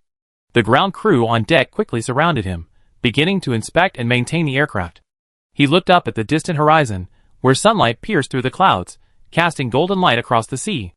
At that moment, he felt an unprecedented calm and resolve. 81192, rest assured, we will continue to guard the sea and airspace. Chapter 56. Low-hanging clouds and howling winds whipped up towering waves that pounded against the steel hulls of the fleet, producing a deep, rumbling sound. The fleets of Yin and Liefeng faced off in the waters off Okinawa, exchanging blows in a tense and oppressive atmosphere. Despite the escalating tension, both sides maintained restraint, refraining from firing, as if awaiting a critical point. Just then, the Yin fleet's Chang'an D-55 destroyer quietly broke away from its formation. Like a monstrous beast lurking in the deep sea, it slowly moved towards the rear of the Ukrainian carrier battle group. The Chang'an's hull employed state-of-the-art stealth technology. Its surface coating of radar-absorbing materials made it virtually invisible on radar screens. Combined with a powerful electronic jamming system, the Ukrainian radar was completely unable to detect its presence. Meanwhile, on the Ukrainian carrier battle group's command ship, in the command room, several officers were gathered around the radar screen, which showed their own ships and the Chinese carrier battle group in a standoff. The men stared at the comm radar screen, utterly bewildered. The Yin Kingdom had taken the initiative to advance, but only to engage in a standoff. What was their motive? Clearly, although they were high-ranking officers, they were unaware of the inner workings of the great universe kingdom. Suddenly, the command room door was flung open, and a lookout rushed in, pale-faced and sweating profusely. His voice trembled, almost shouting, "Report! Chinese warships spotted behind our fleet." The commander paused, then frowned, his tone impatient. "The radar is completely calm. You're telling me Yin Kingdom ships are behind our fleet? Are you kidding me, soldier?" Another officer scoffed. "Soldier? Don't tell me you saw it with your eyes." The lookout swallowed hard, trying to calm himself, but his voice still trembled. Yes, yes, sir. I saw it with my naked eye. The Chinese warship is right behind us, less than 10 nautical miles away. The commander jumped to his feet, his face turning ashen. His fist slammed heavily on the table with a loud bang. What? You saw it with your naked eye, but the radar couldn't see it? How is that possible? A deathly silence fell over the command room. All eyes were fixed on the commander. The air seemed to freeze, only the lights on the radar screen flickering silently. The commander strode to the window, picked up his binoculars, and looked in the direction the lookout had pointed. Sure enough, on the distant horizon, the outline of a Yin warship was clearly visible. The warship was moving slowly, as if mocking their incompetence. This is utterly humiliating. The commander gritted his teeth, gripping his binoculars tightly. He whirled around and roared at the communications officer, "Activate the backup radar system immediately. Lock onto that warship, no matter what." The communications officer quickly began operating the system, but a few seconds later, he looked up, his face equally grim. "Report, the backup radar system is also jammed, it cannot lock onto the target." The commander's face grew even darker, as if it could drip water. Meanwhile, the Chang'an entered the designated area right under the enemy's nose. The captain stood in the command center, his gaze coldly fixed on the radar screen, confirming that there was nothing unusual in the surroundings. He issued the order, "Contact command. The Chang'an has arrived at the designated area and is about to release the target ship." The communications officer quickly connected with command, gave a brief report, and command ordered the operation. The captain nodded and continued, "Lower the target ship and prepare to withdraw." On deck, several sailors quickly sprang into action. A small target ship was slowly lowered, floating on the sea and gently rocking with the waves. The target ship was crudely designed, but it stood out conspicuously on the sea, as if issuing a silent provocation to the opposing fleet. After the target ship was lowered, the Chang'an's hull traced a graceful arc on the sea and quickly withdrew from the scene. The captain stood in the command center, his gaze still cold, but a slight smile played on his lips. Now, it's up to the Chang'an. At the same time, the Chang'an D-55 destroyer, having received the signal, quickly entered combat readiness. The anti-ship missile launch bay slowly opened, and a missile silently ascended, piercing the sky with a piercing whistle, heading straight for the target ship. The missile's trajectory was clearly visible, blatantly flying over the U.S. carrier fleet. The U.S. fleet's air defense systems were quickly activated, warning signals flashing on radar screens. Anti-aircraft missiles and close-in weapon systems were activated, attempting to intercept the sudden missile. However, the missile's altitude and speed far exceeded the interception range of the U.S. air defense systems.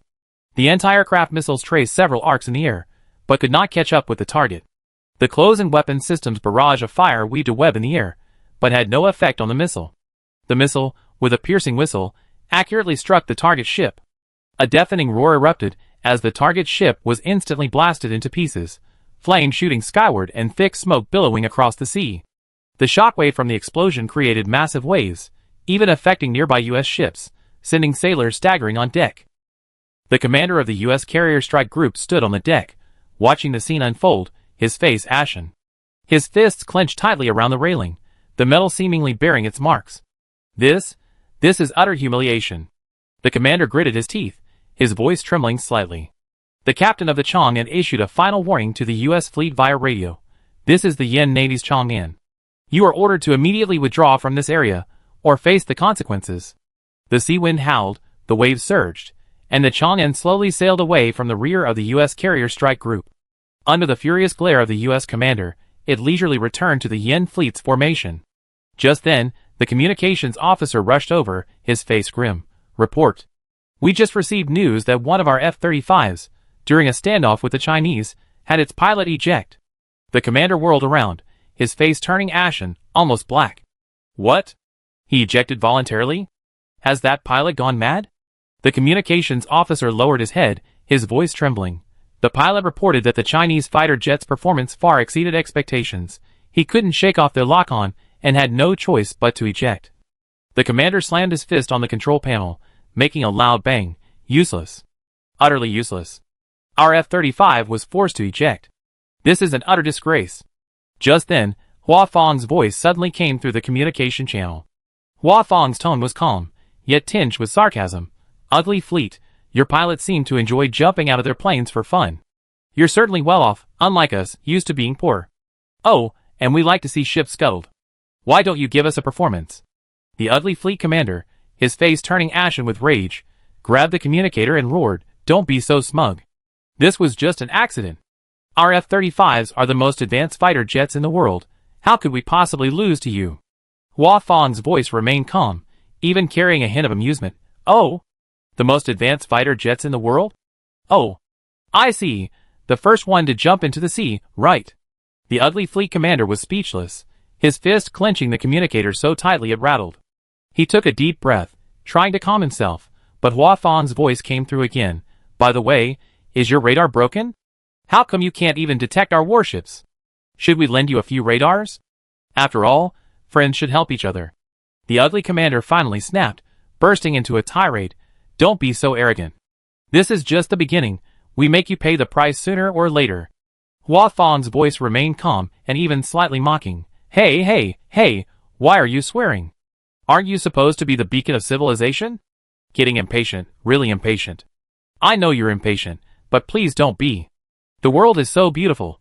Why be so irritable?" The ugly commander trembled with rage, almost crushing the communicator in his hand.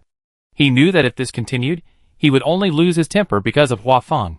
He took a deep breath, forcibly suppressing his anger, and said coldly, "You just wait and see." On the communication channel, Hua Fang's voice remained calm, even carrying a hint of amusement. "All right, we wait. But next time, remember to bring some real skills. You can't even win an argument, huh?" Chapter 57. The storm off Okinawa had not yet subsided, but the Army's forces had already quietly assembled. Under the cover of naval operations, Army troops swiftly boarded troop transport ships, sailing in a grand procession towards the east coast of Seoul. On the sea, the roar of the troop transport ships' engines mingled with the crashing waves, like a prelude to war. The moment the troop transport ships docked, the president of the great universe nation, along with all the surviving officials, were already waiting on the shore. Their faces were etched with exhaustion and anxiety, yet they still maintained a semblance of dignity, standing ramrod straight, as if this could conceal their inner fear and helplessness. The sea breeze howled, fluttering their clothes, the air thick with a salty, damp scent, tinged with the smell of gunpowder. Jiang Yao stood among the crowd, his camouflage combat uniform clean and crisp, his rifle slung firmly across his chest, making him appear exceptionally dashing. His face was expressionless, his gaze calm and sharp, as if the disaster had left few marks on him. Behind him, Ronghua and the others involuntarily straightened their posture, curious about the approaching heavenly army.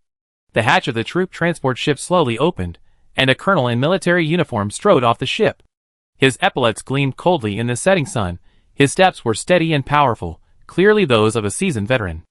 Upon seeing this, the president immediately stepped forward, his face beaming with smiles, extending his hand to shake hands and exchange pleasantries with the colonel. "Colonel, you worked hard. Thank you for your support." The president's voice carried a hint of obsequiousness. Clearly, he had to lower himself before this officer who commanded a large army. The colonel, however, merely glanced at the president indifferently, casually shook hands, and said perfunctorily, "It's my duty, no need to be so polite." His gaze swept over the survivors on the beach, his brow furrowing slightly, clearly dissatisfied with the situation. Indeed, it was laughable that a nation as powerful as China had been reduced to such a sorry state by a virus transmitted through blood.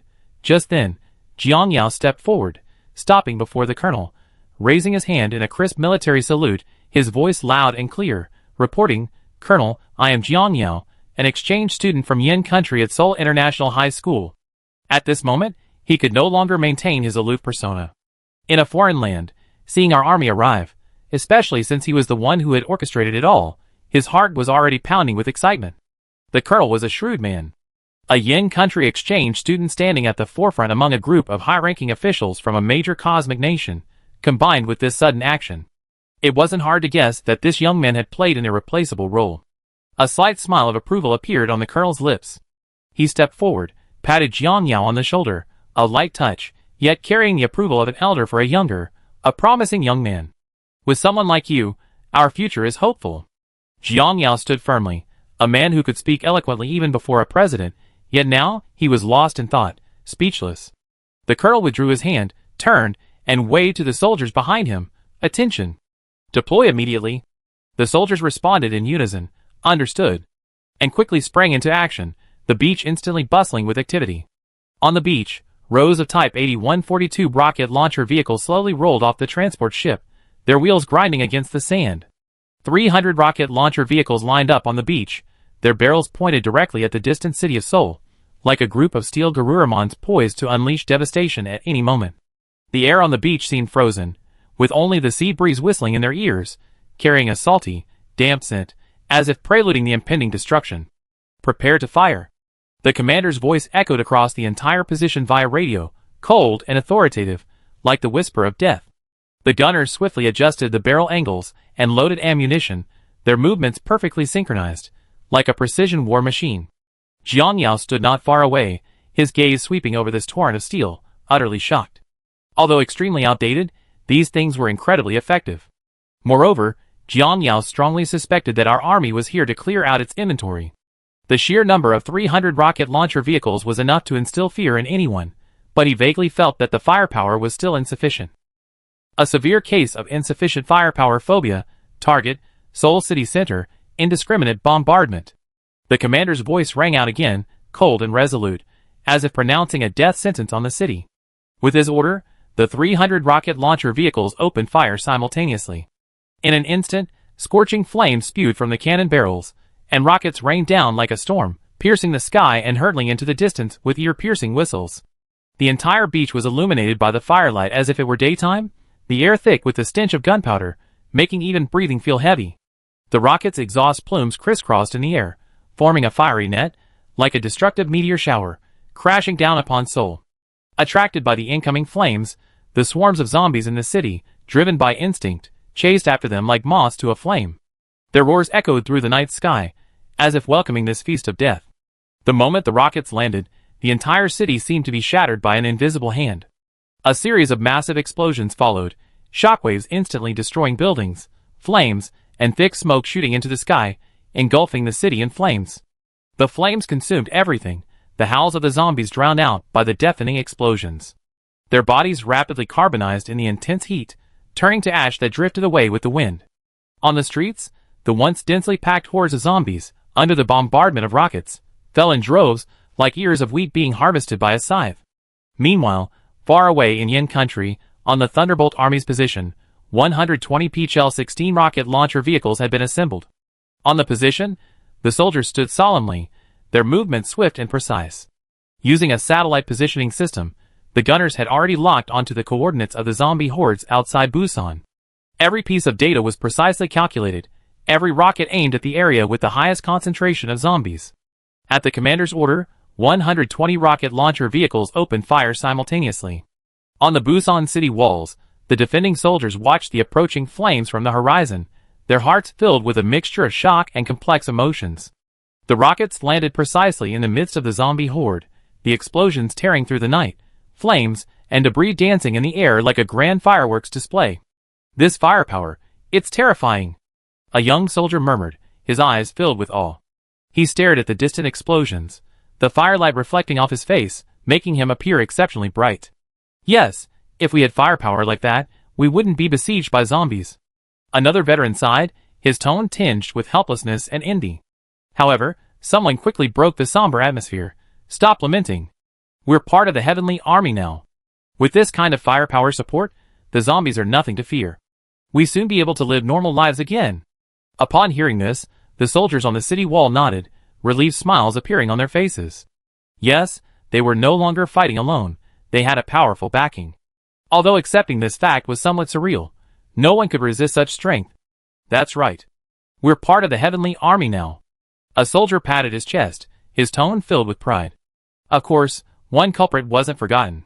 At a secret base in Yin country, a bunker buster missile soared from its silo, tearing through the night sky with a piercing whistle, heading straight for the blue house, like a shooting star. The missile traced a graceful arc in the air before plunging down, accurately striking the blue house.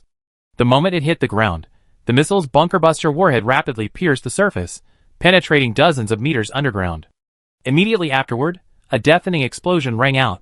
The ground above the blue house suddenly bulged, then collapsed, forming a massive crater. Flames and thick smoke erupted from the ground, as if the gates of hell had been opened, the shockwave instantly destroying surrounding buildings, sending debris flying everywhere. Dr. Wu, still dreaming of immortality underground, didn't utter a sound before turning to ashes. A true hero indeed. As for Yoon Tae-hoon, who was deliberately left behind, his fate, well, it goes without saying. Chapter 58. State Council Press Conference Hall of the Lifeone Kingdom. Dozens of international media cameras were pointed at the podium, flashes going off incessantly.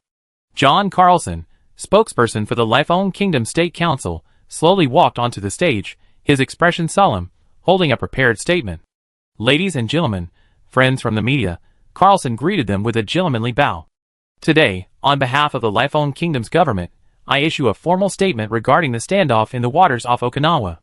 He paused, his gaze sweeping over the reporters below, and continued, we strongly condemn the military actions of the Yen Kingdom in the waters off Okinawa. These actions have seriously undermined global stability, created unnecessary friction, and posed a serious threat to regional security. Carlson's tone grew increasingly forceful.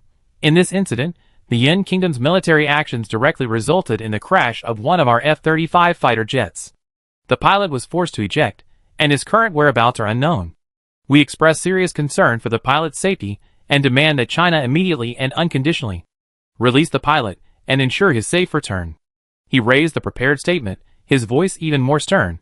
Furthermore, we demand that China issue a public apology to the state of Lifeone for this incident and assume full responsibility. The actions of the state of Yen not only violate international law and norms, but also seriously undermine regional peace and stability.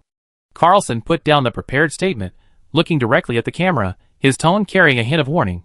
The government of the state of Lifeone calls on the international community to pay attention to this incident and condemn the actions of the state of Yen. We will take all necessary measures to protect our sovereignty and security and safeguard global peace and stability. Just as John Carlson was about to enter the Q&A session, an adjutant hurried onto the stage and handed him an urgent document. Carlson glanced at it quickly, his expression changing slightly, but he quickly regained his composure. He picked up the prepared statement again, his tone even more stern than before. Furthermore, the government of the Lifeone Kingdom strongly condemns the Yen Kingdom's unprovoked landing on the territory of the Great Universe Kingdom. The Yen Kingdom's military action not only encroached on another country's territory, but also seriously violated the sovereignty of the Great Universe Kingdom. This behavior is a blatant trampling on international law and the UN Charter, undermining regional peace and stability. He paused, his gaze sweeping over the reporters below, and continued, the Yen Kingdom's actions have constituted a serious threat to regional security. We call on the international community to jointly condemn the Yen Kingdom's aggression and demand that China immediately withdraw from the territory of the Great Universe Kingdom to restore regional peace and order. Carlson's tone carried a hint of warning. The government of the Lifeone Kingdom will work with the international community to take all necessary measures to ensure regional peace and stability. We will never sit idly by while any country undermines the international order and infringes upon the sovereignty of other countries. Yen Kingdom Ministry of Foreign Affairs Press Conference Hall. Foreign Ministry spokesperson Li Minghua slowly walked onto the stage, his expression solemn, his eyes piercing. Good evening, friends from the media. Li Minghua's voice was firm and powerful. Today, on behalf of the government of Yen, I hereby issue a formal statement regarding the standoff in the waters off Okinawa. He paused, glanced at the reporters below the stage, and continued, the cause of this incident is that the US F-35 fighter jets entered our exercise area without permission. This seriously disrupted our normal military exercises and forced their interruption. Yen State expresses its strong dissatisfaction and firm opposition to this. Li Minghua's tone gradually intensified. Yen State's military exercises were conducted entirely within our sovereign territory and in accordance with international law and practice. The actions of the ugly side are a serious provocation against our sovereignty and a blatant trampling on international law and norms. He raised the prepared statement in his hand, his voice even more stern. The ugly side not only failed to face its own wrongdoing, but also attempted to cover up the facts by distorting the truth, even resorting to a thief crying "Stop thief," and openly deceiving the international community. Such behavior is despicable, and will inevitably be condemned by the international community. After Li Minghua finished speaking, reporters raised their hands to ask questions. One reporter stood up and asked sharply, Mr. Spokesperson, the Lifeone Kingdom claims that the Yen Kingdom's military actions caused the F-35 fighter jet crash and demands that China immediately release the pilot. What is your response? Li Minghua's eyes flashed coldly behind his glasses as he stared expressionlessly at the reporter. The ugly kingdom's pilot entered our airspace without permission. which constitutes a serious violation of our sovereignty. We have made proper arrangements for the pilot in accordance with international law and humanitarian principles. The Ugly Kingdom should first apologize to the Yin Kingdom for this incident, compensate us for the losses caused by the failed exercise, and promise not to repeat similar actions. Just as Li Minghua finished responding to the Lifeng Kingdom's accusations, a commotion suddenly erupted in the venue. Reporters looked down at their phones, their faces showing surprise. Clearly, the Lifeng Kingdom had just released a bombshell announcement, accusing the Yin Kingdom of unjustifiably landing on the territory of the Great Universe Kingdom, violating its sovereignty. Li Minghua had naturally received this news as well, but he remained as composed as a mountain, his face showing no emotion. After a brief commotion, a Reuters reporter stood up, his tone laced with provocation. "Mr. Spokesperson, the Lifeng Kingdom has also accused the Yin Kingdom of unjustifiably landing on the territory of the Great Universe Kingdom, violating its sovereignty. What is your comment on this?" Li Minghua smiled dismissively, glancing sideways at the reporter. This reporter should first understand what aggression is. The Yin Kingdom's actions are entirely legal, and were made at the formal request of the legitimate government of the Great Universe Kingdom. As soon as he finished speaking, he lightly pressed a button on the remote control in his hand, and a video call from President Wen Ziyu of the Great Universe Kingdom immediately appeared on the large screen. In the video, Wen Ziyu sat in a makeshift office, his expression calm, but his gaze resolute. "Friends of the international community, I am Moon Jae-woo, President of the Great Universe Kingdom. I hereby solemnly declare that Yin country's actions are not an act of aggression, but rather an assistance provided at our request to eliminate a biological threat within our borders."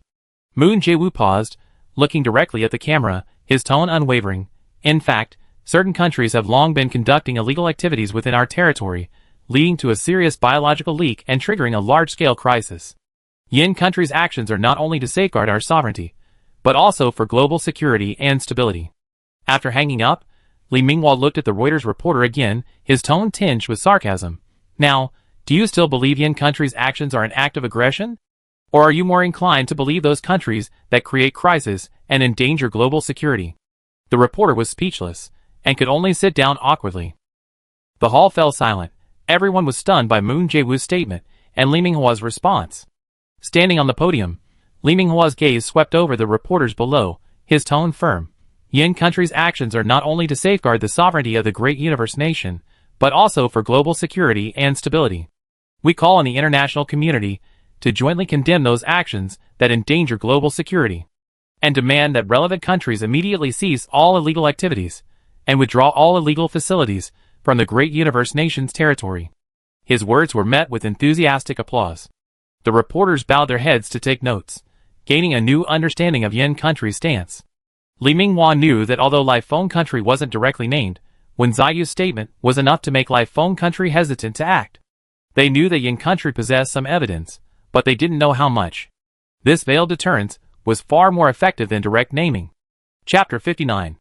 The night was as black as ink, dark clouds loomed overhead, and a howling wind whipped up waves that crashed against the coastline, creating sprays of foam.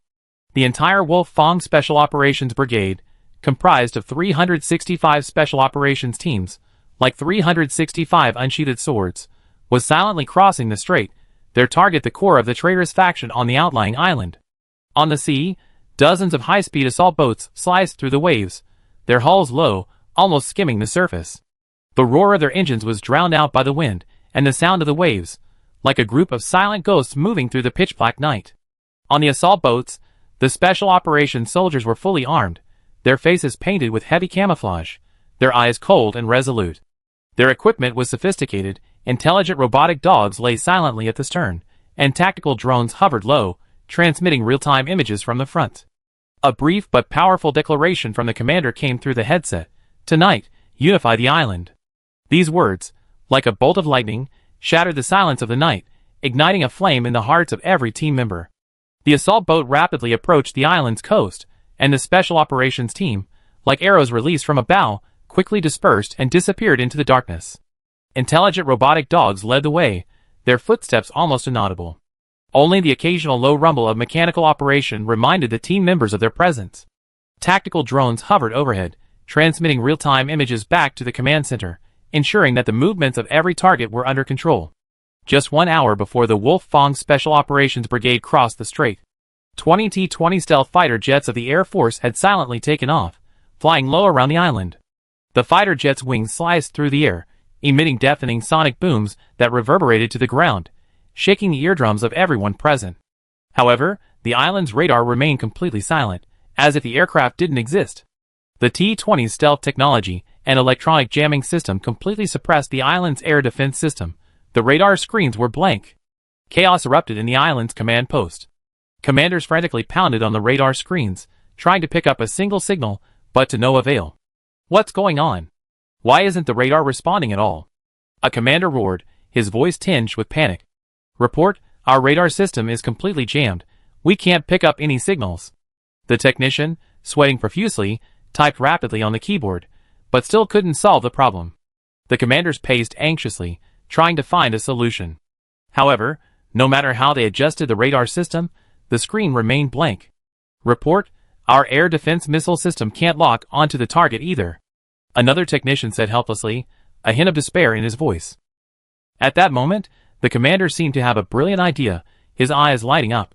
Quick, get the Air Force taking off. Meanwhile, the T-20 pilots were chatting casually on the communication channel.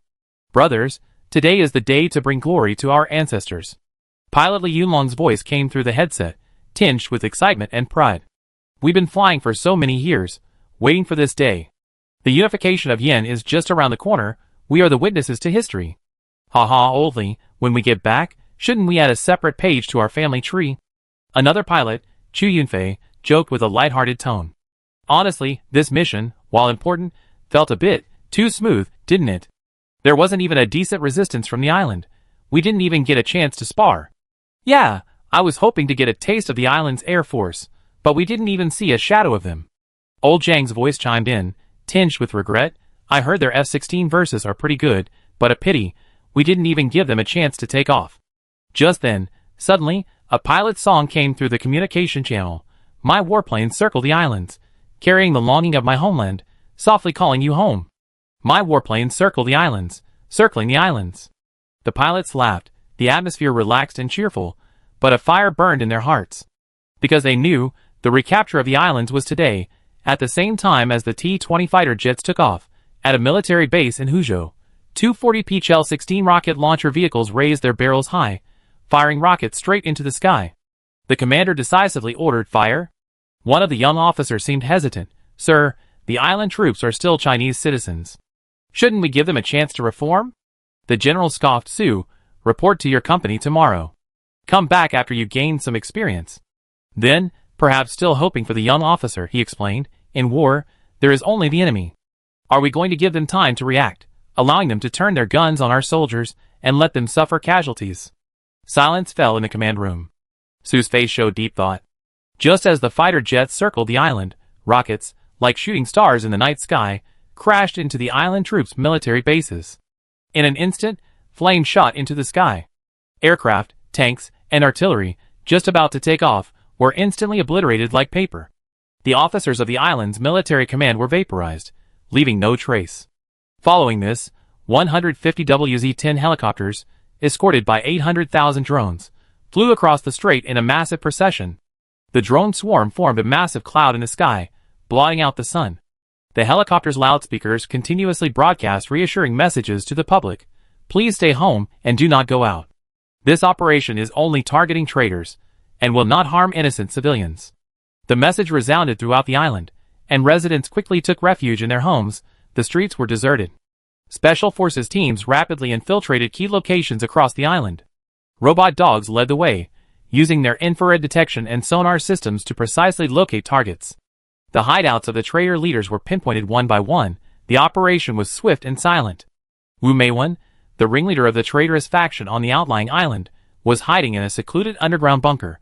She thought herself safe, unaware that a special forces team had already silently infiltrated the bunker. The robotic dog was the first to rush into the room. Before Wu Meiwen's bodyguards could react, they were subdued by the robot dog's stun gun. Wu Meiwen panicked and tried to escape, but the special forces soldiers had already blocked all exits. Wu Meiwen, your traitorous behavior has reached its limit, the special forces captain said coldly, then handcuffed her. Wu Meiwen's face was pale, her lips trembled, but she couldn't utter a single word. Meanwhile, another Special Forces team located Su Baichen's hiding place. Su Baichen, a notorious figure among the island's traitors, is infamous for his absurd and laughable pronouncements. He famously declared, "The interception rate of one missile is 90%, 3 missiles would be 270%, there's absolutely no need to fear mainland missiles." He even went so far as to say, if you turn all the traffic lights on the island red, the Sky Army won't be able to get in, because red lights mean stop. When the Special Forces team broke down the door, Su Baichen was sitting on the sofa, a glass of red wine in his hand. Seeing the fully armed Special Forces members, he was so startled that he dropped the glass, spilling the wine everywhere. "How did you get in? How dare you trespass? You have no manners. Don't you know how to knock?" Su Baichen blurted out in a panic, his tone tinged with amusement. As the Special Forces soldiers rapidly approached, Su Baichen hurriedly tried to cover it up. You can't arrest me. My heart is with the Central Plains." The Special Forces soldier sneered. "Hearted with the Central Plains? Then why have you been spreading traitorous rumors?" Su Baichen stammered that was all for the show. "I was just entertaining the public." The Special Forces soldiers, not wanting to listen to his nonsense, simply handcuffed him. As Su Baichen was being led out of the room, he didn't forget to shout into the camera, "My fellow countrymen, I was forced into this. My heart has always been with the Central Plains." With the capture of key figures of the traitorous faction, such as Wu Meiwen and Lai Diqing, the Wolf Fong Special Forces Brigade's operation concluded successfully. The entire operation took less than 3 hours, and the core of the traitorous forces on the island was completely dismantled. After the operation, the island's residents came out of their homes, and found the streets orderly and free of chaos. The drone swarm continued to hover overhead, broadcasting reassuring messages. The traitorous forces have been eliminated. The outlying islands will usher in a new era of peace and unification. With this, the outlying islands were recovered, and Yen Kingdom was unified. Chapter 60. In the standoff off the coast of Okinawa, the Ukrainian side was clearly at a disadvantage. The stealth warships and precision strike capabilities of the Chinese forces rendered the Ukrainian fleet helpless. Even radar couldn't detect the Chinese warships. The Ukrainian commander was anxiously working in the command center, his fists clenched, beads of sweat forming on his forehead. He knew that if this continued, the Ukrainian fleet would completely lose the initiative. Immediately contact the Riyadh nation and order them to provide immediate support. The Ukrainian commander finally couldn't hold back any longer, his voice tinged with urgency. Although he knew this would be a drop in the ocean, what if they could gain the upper hand with their numerical advantage? Upon receiving the order, the Riyadh nation quickly dispatched a fleet consisting of the Izumo, Kaga, Kongo, Ashigara, Takanami, and Soryu, which sailed in a grand procession towards the waters off Okinawa. The sea breeze howled, the waves crashed, and the flags of the Riyadh fleet fluttered in the wind, as if they had returned to their glorious past. The commander of the Riyadh fleet stood on the deck of the Izumo, hands behind his back, his gaze sharp as a hawk's, scanning the sea ahead. No matter how powerful Yan's stealth warships are, they can't possibly deal with so many of our ships at once, the Riyadh commander said with a cold laugh, his tone tinged with disdain and contempt. His voice echoed in the sea breeze, as if he already foresaw victory. However, they were unaware that Yan's D-55 destroyer, the Jinling, was already waiting in the designated area. The captain of the Jinling stood in the command room, his gaze coldly fixed on the radar screen, a slight smile playing on his lips, a sharp glint in his eyes. "The Riyadh fleet is here. Prepare to move out." The captain's voice was deep and resolute, like a drawn sword, ready to pierce the enemy's heart at any moment. As soon as the Riyadh fleet sailed out of the harbor, the Jinling swiftly sprang into action. With its advanced stealth technology and electronic jamming system, the Jinling was completely invisible on the Riyadh fleet's radar screens. Like a prehistoric behemoth lurking in the deep sea, waiting for the perfect moment to hunt. "Can't touch the Lifeown Kingdom for now, but can't I at least deal with you dogs? Let's collect some interest from you first." The Jinling's captain muttered to himself, a chilling killing intent in his voice. The horrific massacre of yesteryear flashed through his mind. Countless compatriots' blood stained the earth red, countless wronged souls wailed in the long river of history. His fists clenched tightly, an uncontrollable rage and hatred welling up within him. How can we forget such hatred? The captain's voice was low and hoarse, like the lament of 300,000 wronged souls. Just as the Riyadh fleet entered the ambush area of the Jinling's anti-ship missiles silently launched into the air. The missiles pierced the sky, seemingly carrying the roar of 300,000 wronged souls, heading straight for the Riyadh fleet. Boom! Boom! Boom! Several deafening explosions rang out as the Riyadh fleets Izumo, Kongo, Ashigara, Takanami, and Asajiri were hit almost simultaneously. The flames from the explosions instantly illuminated the entire sea surface, billowing thick smoke, as if the gates of hell had opened at that moment. On the deck of the Izumo, flames erupted, sailors fled in panic, screams and cries mingling together, like a scene from hell. The commander stood in the command room, his face ashen, his eyes filled with despair and terror. His legs buckled, and he almost collapsed, barely managing to hold onto the wall for support. The Congo had been blown in two, and was slowly sinking to the bottom of the sea. Seawater rushed into the cabins, and sailors jumped overboard to escape. But most were thrown overboard by the shockwave of the explosion, falling into the icy water and never surfacing again. The Soria was also hit head-on by a torpedo. The ship shook violently, seawater flooded into the cabins, and its fate was sealed, eternal sinking into the sea. The captain of the Jinling stood in the command room, coldly observing everything. His eyes held no pity, only a chilling killing intent and the thrill of revenge. He knew this was just the beginning. The blood debt owed by the kingdom of Riyadh must be repaid in blood. This is just the interest, the captain said softly, his voice laced with coldness and resolve. At the press conference of the Eastern Theater Command, the atmosphere was solemn yet enthusiastic. The spokesperson stood at the podium, a huge 5-star red flag behind him, highlighting his resolute face. His voice, powerful and resonant, carried throughout the venue through the microphone and even broadcast live to the world. Just 1 hour ago, the Eastern Theater Command of the Yin Kingdom's Heavenly Army successfully completed the historic mission of recovering the outlying island. The island has officially returned to the embrace of the Yin Kingdom, and the great cause of Yan's unification has finally been realized. This is the common expectation of all sons and daughters of the Celestial Empire, and also the inevitable choice of history. To celebrate this great moment, the whole country will have a 3-day holiday for national celebration. As soon as he finished speaking, thunderous applause erupted in the venue. Reporters rose to their feet, their cameras clicking away, flashes illuminating the entire hall. The spokesperson's eyes gleamed with pride and excitement. He slightly raised his head, as if declaring to the world, the great rejuvenation of the Celestial Empire is unstoppable. Meanwhile, inside the presidential palace of the Liphone Kingdom, the atmosphere was unusually oppressive. Timopus stood by the window of the Oval Office, hands behind his back, his gaze fixed intently on the distance. His brows were furrowed, his face lacking its usual arrogance and confidence, replaced by a hint of helplessness and anxiety. Yin Kingdom, it really did make a move, he murmured, his voice filled with disbelief. The staff beside him remained silent, an invisible pressure hanging in the air. They knew perfectly well that Yin Kingdom's rise was unstoppable, and Liphone Kingdom had lost the initiative in this game. What should we do? One staff member asked cautiously. Trump didn't answer immediately, his gaze remained fixed on the view outside the window, as if deep in thought. After a moment, he slowly spoke, withdraw the carrier battle group. Now is not the time for a head-on confrontation. But the island has been recaptured, the Riyadh Kingdom's fleet has been sunk, and our allies, another aide hesitated. Allies? Trump sneered. They're just pawns. The most important thing now is to find out exactly how much the Great Universe Kingdom's zombie experiments are known to them. The mention of zombie experiments instantly made the atmosphere in the room even more tense. Everyone knew that if this scandal were confirmed, their allies would be in constant fear.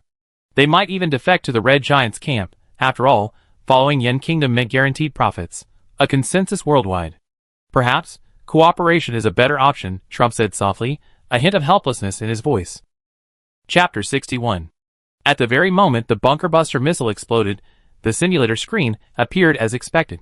The text on the screen was as concise as ever. Side quest. Virus origin tracing completed. Advanced rewards obtained. Physique enhancer *2, 16 million, to be distributed upon return to the real world. Current world stay time, 24 hours. Seeing that the quest was complete, Jiang Yao was surprised. He had originally thought that at least the Kim and Park Chables would be eliminated to complete the quest. Unexpectedly, the quest criteria seemed to be simply eliminating the 2 doctors who created the zombie virus. On second thought, it made sense. Although the mastermind provided support, those who actually carried out the virus leak were all gone. Moreover, the zombie crisis had basically been resolved, and the Heavenly Army would continue to deploy troops to clear out the zombies in various war zones as a large-scale training exercise. The Ugly Army, which remained within the Great Universe Kingdom to guide the zombie siege, would also become a whetstone for this large-scale training exercise. Besides, he wasn't the biological father of the great universe kingdom. Let them figure out their own revenge. Just then, the screen before him shifted, the countdown automatically shrinking and moving to the upper left corner. The entire screen returned to its dazzling starry background. This time, 3 purple gold card slots floated silently above the screen. The slots were engraved with intricate and mysterious patterns, their purple light swirling, seemingly containing endless unknown power, exuding nobility and grandeur. The card radiating golden light, depicting a scale pattern, slowly appeared in the center of the screen, with a prompt below: malicious counterattack talent is a gold prize, can be added to a fixed card slot, replaceable. Seeing that it could be replaced, Jiang Yao didn't hesitate to use his mental hand to move the malicious counterattack card into the slot. After all, this talent is incredibly useful, and with it, you don't have to worry about being tricked. It's an absolute must-have for the simulation journey. A dazzling golden light instantly erupted from the card slot, the light cascading like a surging galaxy, the golden rays intertwining into a mesmerizing vortex. As the light slowly faded, the card perfectly fit into the slot. Hint: each time you enter a new world, you can choose to use a fixed card directly, reducing one draw opportunity accordingly. The starry background slowly disappeared, replaced by a simple text prompt: end the simulation and return to the real world immediately? Jiang Yao's gaze lingered on the screen for a few seconds, a complex emotion welling up inside him. He knew this meant he was about to leave this world, leave behind the companions with whom he had built friendships. His small hand gently tapped no, and the screen popped up a prompt: you can return at any time within 24 hours, mandatory return upon expiration. Then it completely disappeared from sight. The Seoul night sky was dyed blood red by the flames, the city's outline twisting and collapsing in the raging fire. Occasionally, the low growls of zombies could still be heard in the distance, but the sounds had become faint, as if announcing the end of this disaster.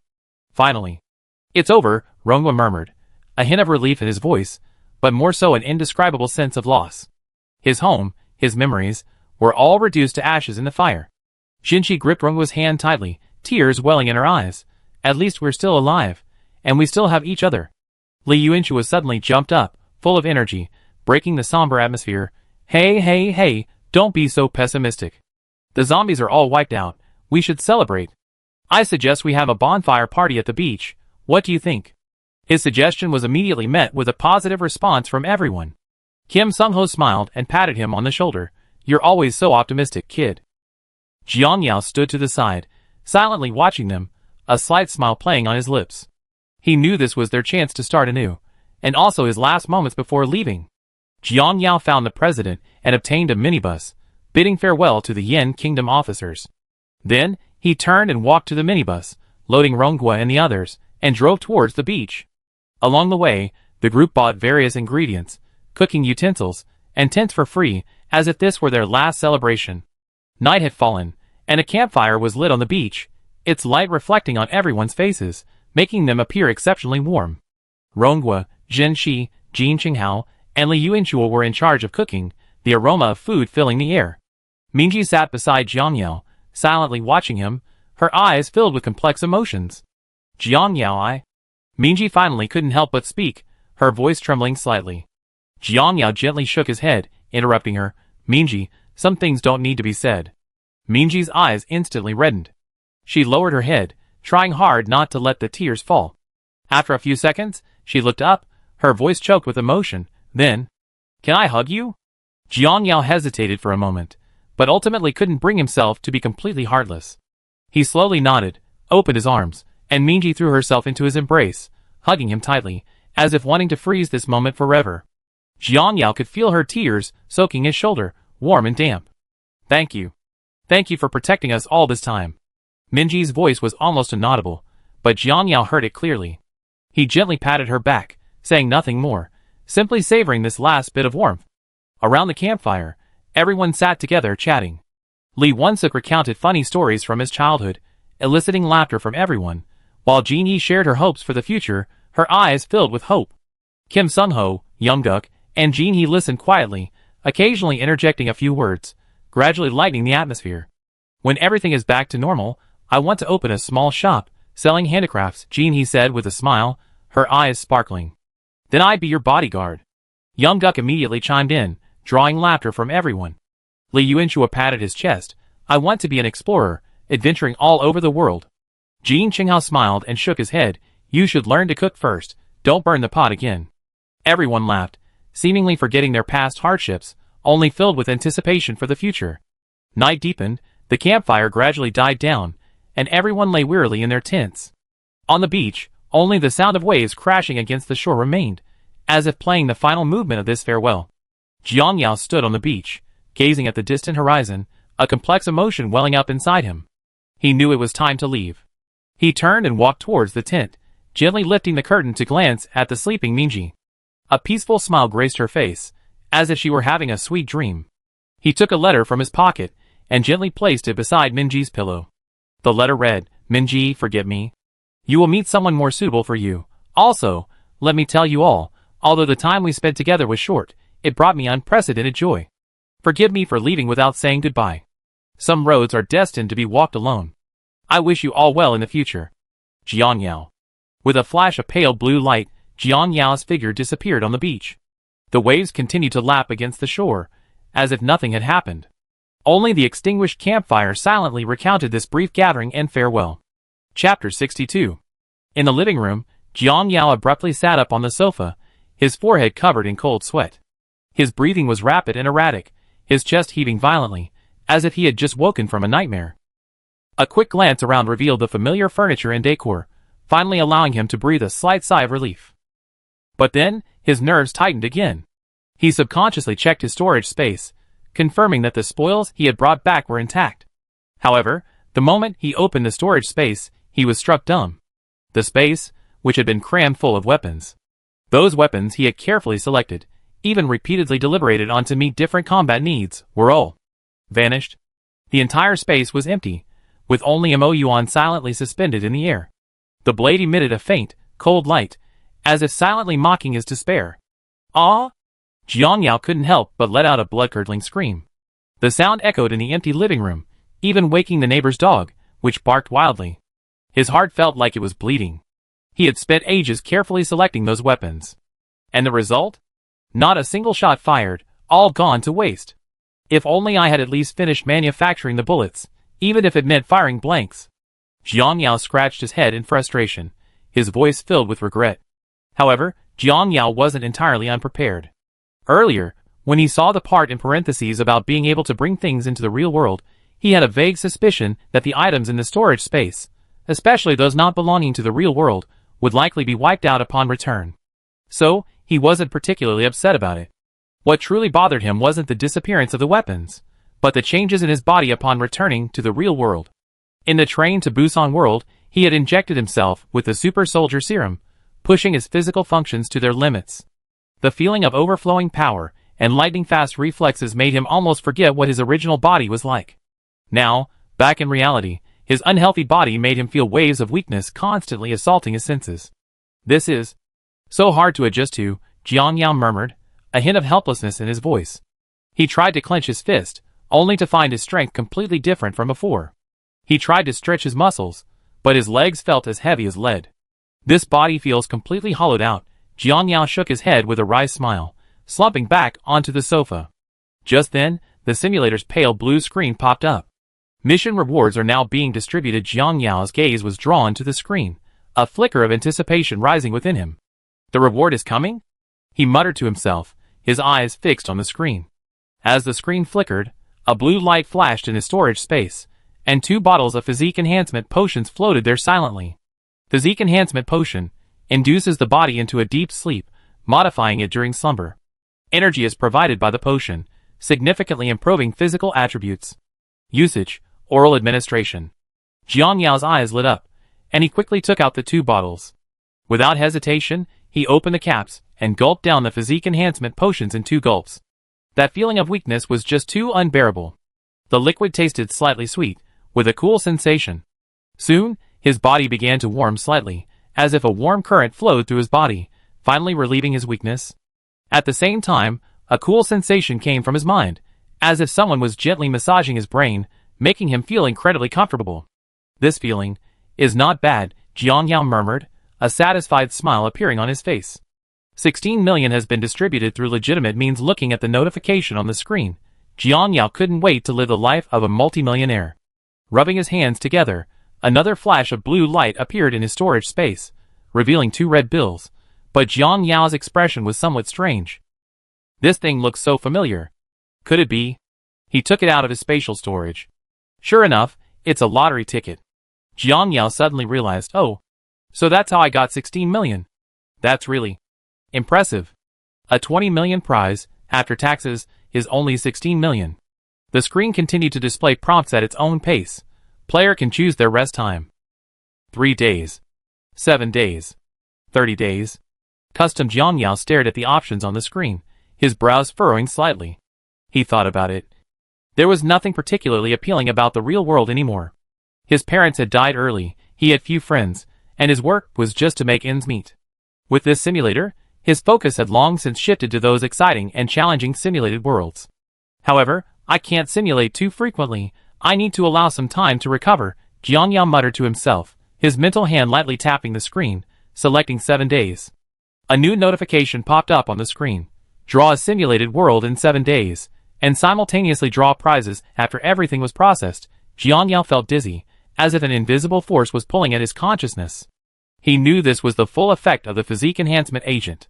His body was undergoing a transformative change, a process that required a lot of rest. I can't hold on any longer, Jiang Yao murmured, swaying as he stood up and quickly ran back to his bedroom. He didn't even have time to take off his coat. He simply threw back the covers and crawled in. The moment the covers touched him, his consciousness sank into darkness. This sleep was exceptionally deep for Jiang Yao. His body quietly changed during his sleep. His muscle fibers were imperceptibly reorganizing, becoming firmer and stronger. The cells beneath his skin seemed to be infused with new vitality, becoming whiter and smoother, radiating a healthy glow. Even his bones were subtly stretching. His height began to increase little by little, his entire body undergoing a profound transformation. In his dream, he seemed to see his experiences in the world of Train to Busan, the battles, the choices, the partings, flashing through his mind like a revolving lantern. When he opened his eyes again, it was already noon the next day. Sunlight streamed into the room through the gaps in the curtains, dappling his face with warm, soft light. Jiang Yao rubbed his eyes, slowly sitting up, feeling a surge of energy coursing through his body, as if every muscle fiber was leaping with joy. He looked down at his arms, noticing that his muscles were more defined, his skin firmer, and even the veins beneath were clearly visible. He stood up, walked to the mirror, and was surprised to find that he had grown considerably taller. His original height of 184 centimeters had now jumped to 188 centimeters, making him look more upright, robust. With broad shoulders and a narrow waist, his proportions were near perfect. In the mirror, his eyes were sharp, his demeanor composed, he seemed like a completely different person. The effects of this physique enhancer are truly immediate, Jiang Yao murmured to himself, a hint of surprise in his voice. What surprised him even more was that the enhancer not only strengthened his body, but also his memory and coordination. His brain seemed to have been reorganized. Previously hazy memories became crystal clear, even recalling trivial details from his childhood. His physical coordination had also reached a new level. He could clearly feel the contraction and relaxation of every muscle, the transmission and feedback of every nerve. The surge in strength didn't cause him discomfort. Instead, it felt perfectly under his control, as if it were innate. Chapter 63. Just then, his phone suddenly vibrated. Jiang Yao picked up his phone and saw a bunch of missed calls on the screen, most of them from his team leader at the company. This one was no exception. He quickly answered, and a cheerful voice came from the other end. Hey Jiang Yao? Are you sick? Why didn't you come to work today? His team leader's voice carried a hint of concern. Jiang Yao was stunned for a moment, then realized that he had slept until noon and completely forgotten about work. Being cautious, he chose to play it safe, his tone apologetic. Sorry, I wasn't feeling well and overslept. His team leader sighed. You rascal, you didn't even tell me you weren't feeling well. I already called in sick for you. Get some rest, don't overwork yourself. Jiang Yao felt a warmth in his heart and quickly thanked him. Thank you, team leader. After hanging up, Jiang Yao checked the time and found it was already past 2 p.m. He remembered the 2 lottery tickets he had won as a reward from the simulator. Yesterday happened to be the lottery draw day, so he quickly retrieved his lottery ticket from his spatial storage and checked the winning numbers on his phone. I won! Jiang Yao's eyes lit up, and a slight smile appeared on his lips. Although the simulator couldn't fool him, money in hand is always more reassuring. He quickly tidied himself up, put on a hoodie and mask, and headed to the lottery center. The prize redemption process went very smoothly. The staff were used to his attire. After all, most lottery winners looked like that. The prize money, after taxes, was quickly deposited into his account. After a symbolic donation, Jiang Yao looked at the balance displayed on the app, a sense of peace welling up inside him. Stepping out of the lottery center, Jiang Yao looked up at the sky. The sunlight warmed his face. Jiang Yao was an ordinary man, a thoroughly ordinary man. He never hid his longing for a material life, holding 16 million yuan in his hand. How could he possibly continue living the 9-to-5, subway commuting, instant noodle-eating life? Change. It had to happen immediately. Without hesitation, he pulled out his phone, dialed HR, and briefly explained his resignation. The paperwork couldn't be done in person. His colleagues, whom he saw every day, would easily notice the changes in his appearance. Shortly after, his team leader called. On the other end of the phone, the team leader sounded tired, simply asking Jiang Yao if he had made up his mind and found another job.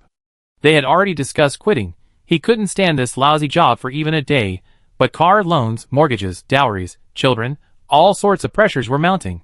Jobs were so hard to find. What would he do if he quit? Jiang Yao simply replied that he had decided. The team leader didn't ask further, and even offered to help him with the handover. Jiang Yao told him to call if he needed anything. They chatted briefly about everyday things before hanging up. Standing on the street, watching the bustling traffic, he suddenly felt everything was both strange and new. He took a deep breath and turned towards his new life. Jiang Yao's first stop was the Mengjiang 4S dealership in the car city. As soon as he stepped into the showroom, his eyes were immediately drawn to the interstellar war machine in the center. The cyberpunk-style front design blended futuristic science fiction. The polygonal, blackened grille complemented the unique cross-shaped headlights perfectly. The front bumper and wheel arches complement each other, exuding a powerful visual impact. Upon seeing this, the salesman immediately greeted him enthusiastically, his eyes gleaming with excitement. "Sir, you have excellent taste. This interstellar war machine is our store's latest star product, a limited edition worldwide, absolutely one of a kind." He gently patted the car body and continued, "Composite carbon fiber armor body, providing a strong sense of security, superior off-road performance, manufactured strictly according to military vehicle standards." The salesman opened the door, gesturing for Jiang Yao to sit inside and experience it.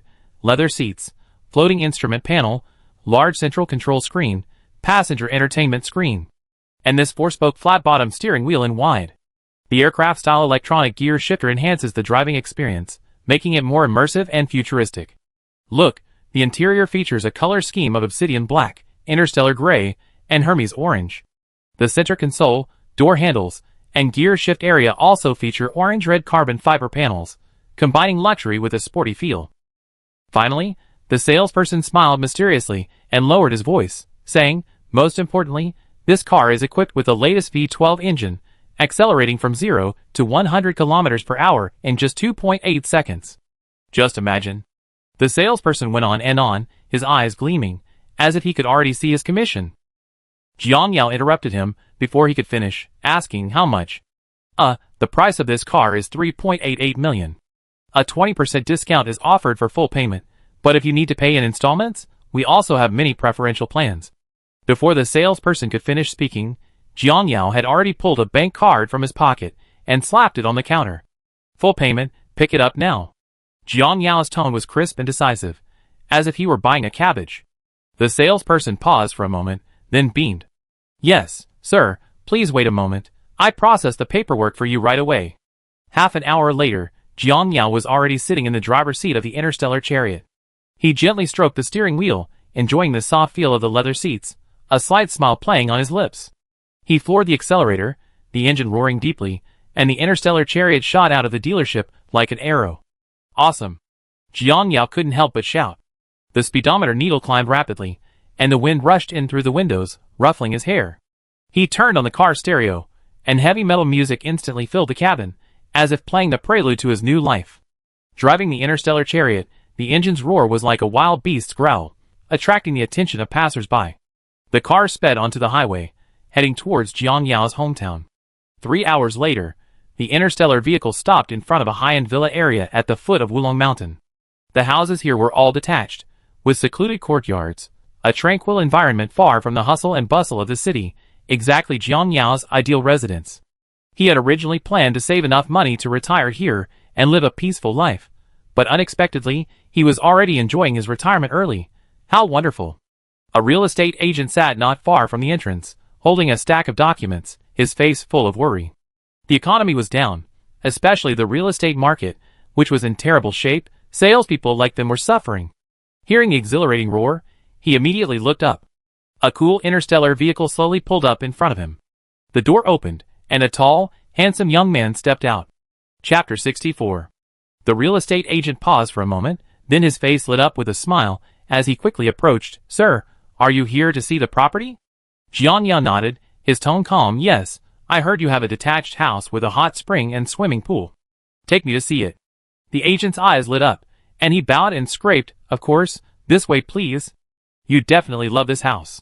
The hot spring in the front yard is natural geothermal, and the swimming pool in the backyard has spring water, warm in winter and cool in summer. Just bring your suitcase and move in. Absolutely great value. Moreover, we provide professional cleaning services, so you don't need to worry about cleanliness at all. Jiang Yao followed the agent into the yard, immediately captivated by the scenery.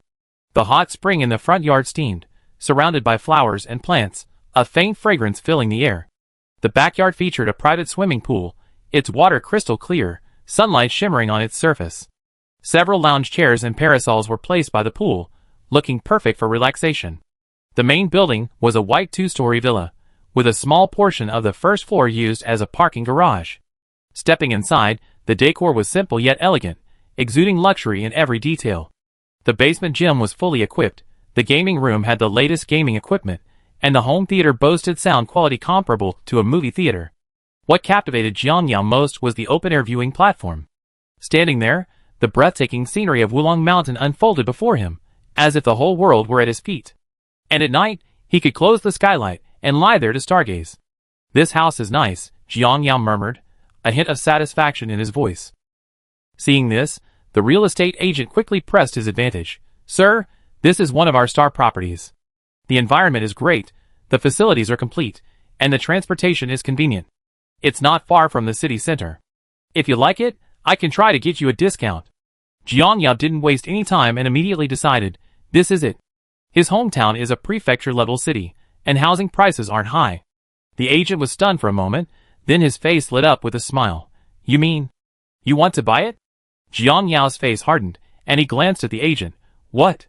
Is there a problem? The agent quickly waved his hand. No. Sir, you're such a decisive person. I processed the paperwork for you right away. The agent's movements were several times faster than usual, as if afraid Jiang Yao would change his mind. In less than half an hour, all the complicated procedures were expedited by a specialist. Holding the property certificate and keys, Jiang Yao was in a daze, unable to distinguish between dream and reality. That evening, Jiang Yao moved into his new home. He soaked in the hot spring, holding a glass of red wine, gazing at the starry sky. An unprecedented sense of satisfaction welled up within him. This is what life is all about. Jiang Yao murmured softly, a slight smile playing on his lips. Of course, Jiang Yao didn't waste these 7 days. After soaking in the hot springs, and having slept for so long, Jiang Yao, far from sleepy, headed straight for the underground gym. The gym was about 200 square meters, filled with all sorts of exercise equipment, and in the center stood a huge sandbag. Jiang Yao tested himself with a barbell, easily lifting 500 kilograms. Of course, it wasn't that Jiang Yao could only lift that much, the weight plates were simply gone. He ran the 100-meter shuttle run in 9 seconds, his top speed was 15 meters per second, and after running the treadmill at its maximum speed of 20 yards for 3 hours, he was only just starting to pant. With a light leap, he touched the 3-meter-high rooftop. His skin firmness had also noticeably improved, but he didn't dare test his defensive capabilities, as he had no masochistic tendencies. In the following days, Jiang Yao took out his sword, the Incubus, and learned various sword techniques through Douyin TikTok. From basic sword techniques to cool advanced skills, he tried them all and practiced them repeatedly. The sandbags in the underground gym became his sparring partners. He spent several hours every day practicing his movements, improving his dodging ability. When he was tired, he would watch movies, swim, soak in hot springs, or play PUBG, PlayerUnknown's Battlegrounds. And surprisingly, with his improved physical fitness, he became much more agile in the game. He could easily pull off highlight reel plays, even mastering Juxian, a popular mobile game. 7 days passed in a flash, and Jiang Yao felt that he had completely recovered. Both his body and mind had reached a new level. The simulator screen appeared before him precisely on time, the characters scrolling rapidly before finally settling on 4 large characters. Zombie Paradise. Main mission: check off Hollywood, Pacific Amusement Park, White House. Mission rewards: Physique Enhancer, 10 million, storage space plus 1 unit. Seeing this world, a hint of surprise flashed in Jiang Yao's eyes. Strictly speaking, this zombie movie was a comedy. The protagonists were having all sorts of fun in a world overrun by zombies, who were practically no threat at all. And this reward, did it always include a physique enhancer and money? Unsure, let's check again, and the storage space plus 1 unit. This wasn't just doubling the capacity, it was a full 8 times larger. The spherical space with a radius of 2 meters could already hold most things, such as an off-road vehicle. Lottery begins. Number of lottery draws: 3. As soon as the prompt appeared, a starry background appeared, and 3 purple gold card slots floated above. On the first slot, the malicious counterattack card was shining brightly. In the center were 5 Tai Chi Dragon Cloud pattern cards, with a line of small text below. Player has a fixed card detected. Use a fixed card to replace 1 lottery draw opportunity. Jiang Yao didn't hesitate and directly chose to replace it. In a world where human hearts are unpredictable, the malicious counterattack talent was practically a divine skill. Number of lottery draws: 2. Then, 5 more cards slowly appeared. Jiang Yao washed his hands and face, washing away bad luck, and sincerely paid his respects. Luck arrived. His mental hand moved at will, selecting the middle card. The card instantly enlarged and then flipped over, revealing an ancient book with a cover full of various delicacies, radiating a blue light.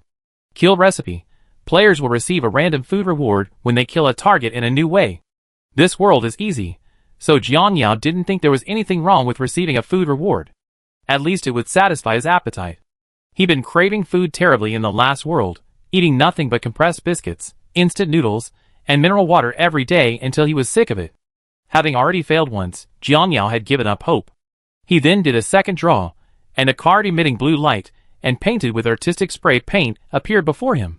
Skin spray paint gives weapons, vehicles, and other items a cool skin, with a chance to add random special effects. Oh my, seeing this card, Jiang Yao immediately thought of the skin system in PUBG. It might not be very useful, but it looks cool. Being strong is temporary, but being cool is forever.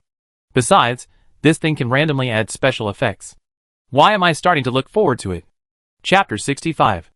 On the screen, the spray-painted card slowly faded, revealing a line of gilded characters. Start drawing an identity card. Columbus's roommate.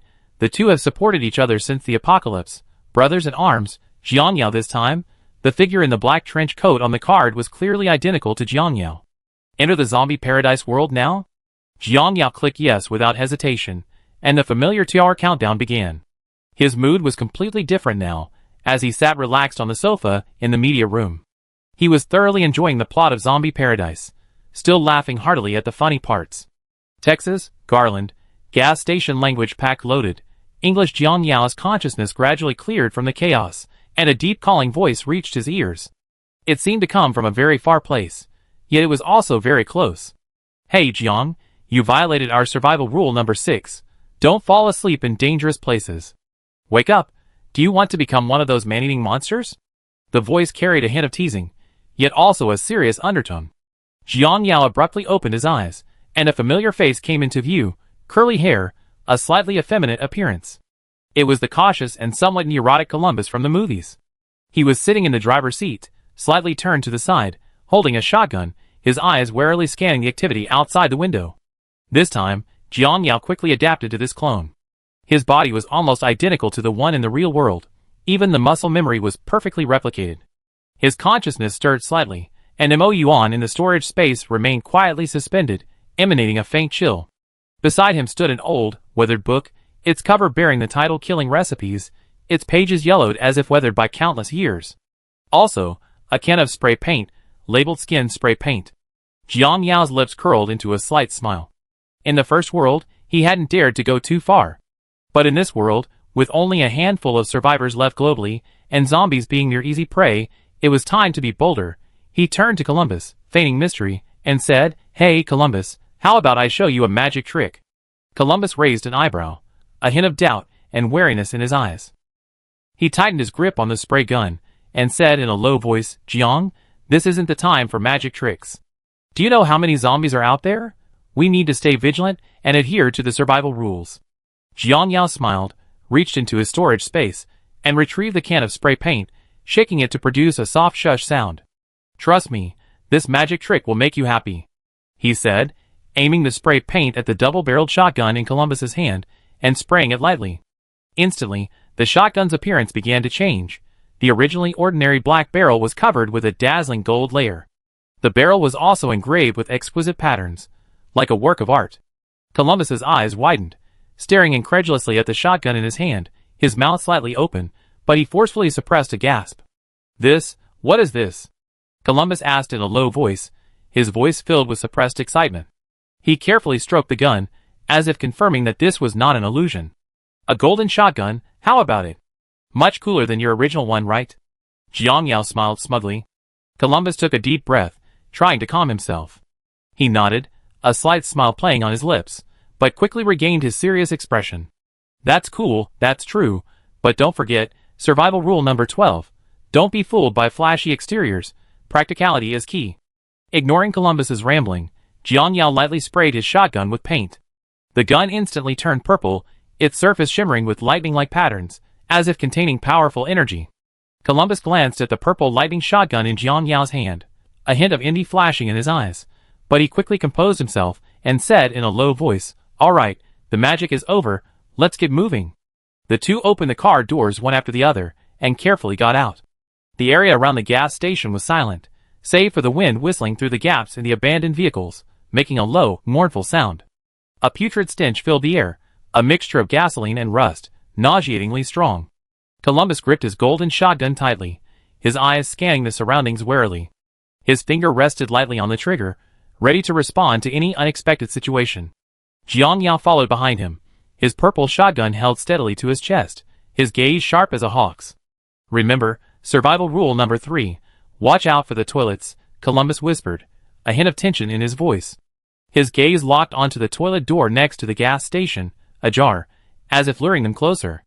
Jiang Yao nodded, a slight smile playing on his lips. He had already detected the zombies inside the toilet through his malicious senses. He didn't say anything, only whispering, Don't worry, be careful. Columbus took a deep breath and slowly approached the toilet door. His hand had just touched the doorknob when he suddenly remembered something and paused. He glanced back at Jiang Yao and whispered, Wait, something's not right. Survival rule number 3 isn't a joke. Jiang Yao smiled, about to speak, when suddenly, the toilet door was flung open. A zombie, naked from the waist down, clutching half a roll of toilet paper, rushed out, its pants dangling from its knees. Its face was covered in rotting marks, and it emitted low growls. Though clumsy, its speed wasn't slow. Back off! Jiang Yao shouted, and the two jumped back in unison. Jiang Yao raised his purple lightning shotgun and pulled the trigger without hesitation. A purple bolt of lightning shot from the muzzle, and the bullet struck the zombie's head precisely.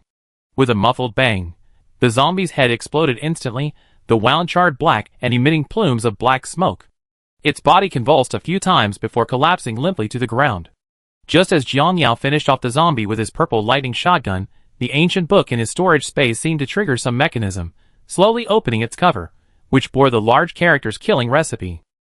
On the first page, a line of text quietly appeared, Killing Method 1.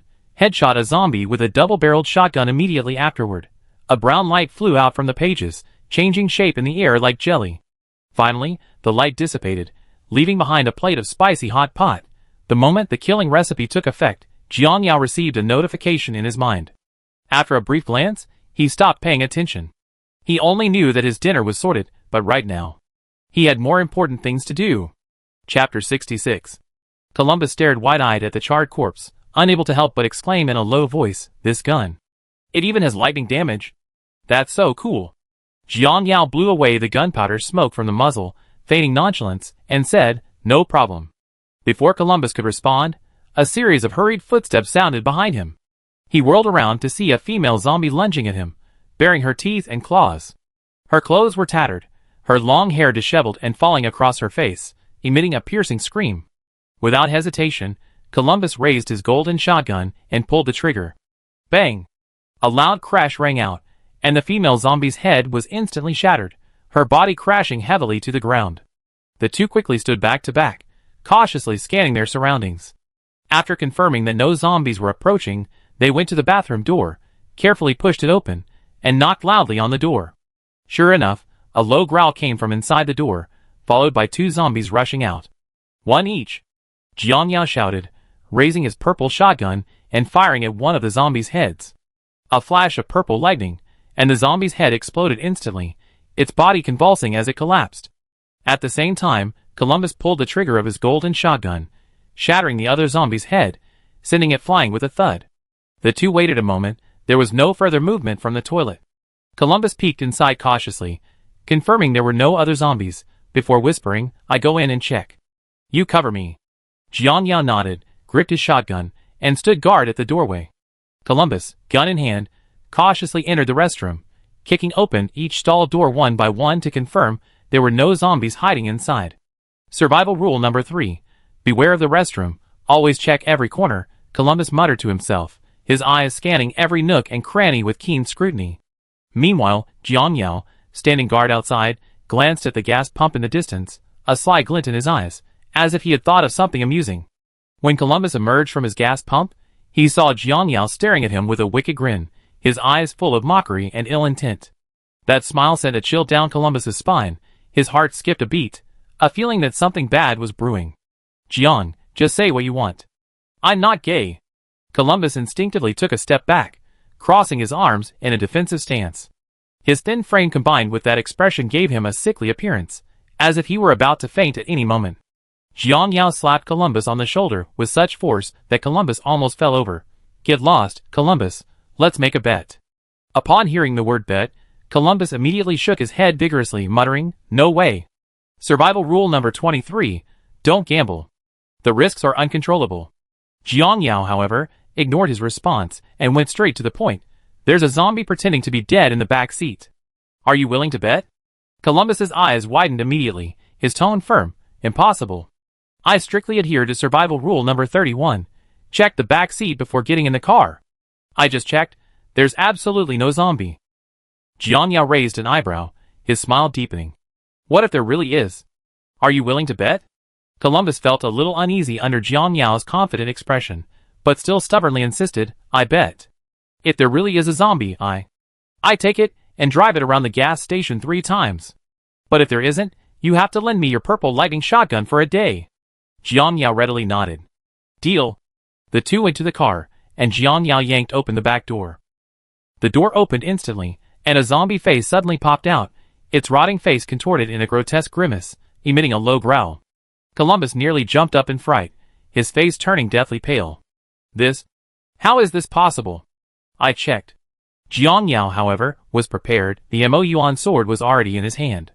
As the zombie clumsily crawled out of the back seat, he chopped off its arms with 2 strikes, instantly crippling the zombie's attack power by half. Then, with a swift stroke, he slashed the zombie, its teeth falling directly into its stomach. Swish! Jiang Yao deftly twirled the blade, sheathing Mo-Yuan in the scabbard strapped to his waist, his movements as graceful as a swordsman from a movie. He glanced down at the zombie, realizing that unless the attack was fatal, the knife wouldn't drain all its blood. Although the zombie had lost its ability to attack, it was still struggling. Columbus watched this scene and sighed helplessly. "Fine, I give up." Jiang Yao patted him on the shoulder, grinning like a fox. "A bet's a bet. Go on, run 3 laps with it, and remember, no shooting." Columbus, with a bitter face, could only wait for the zombie to get up before leading it around the gas station. However, without arms and teeth, the zombie was no longer a threat, and Columbus wasn't afraid at all. But he still protested as he ran.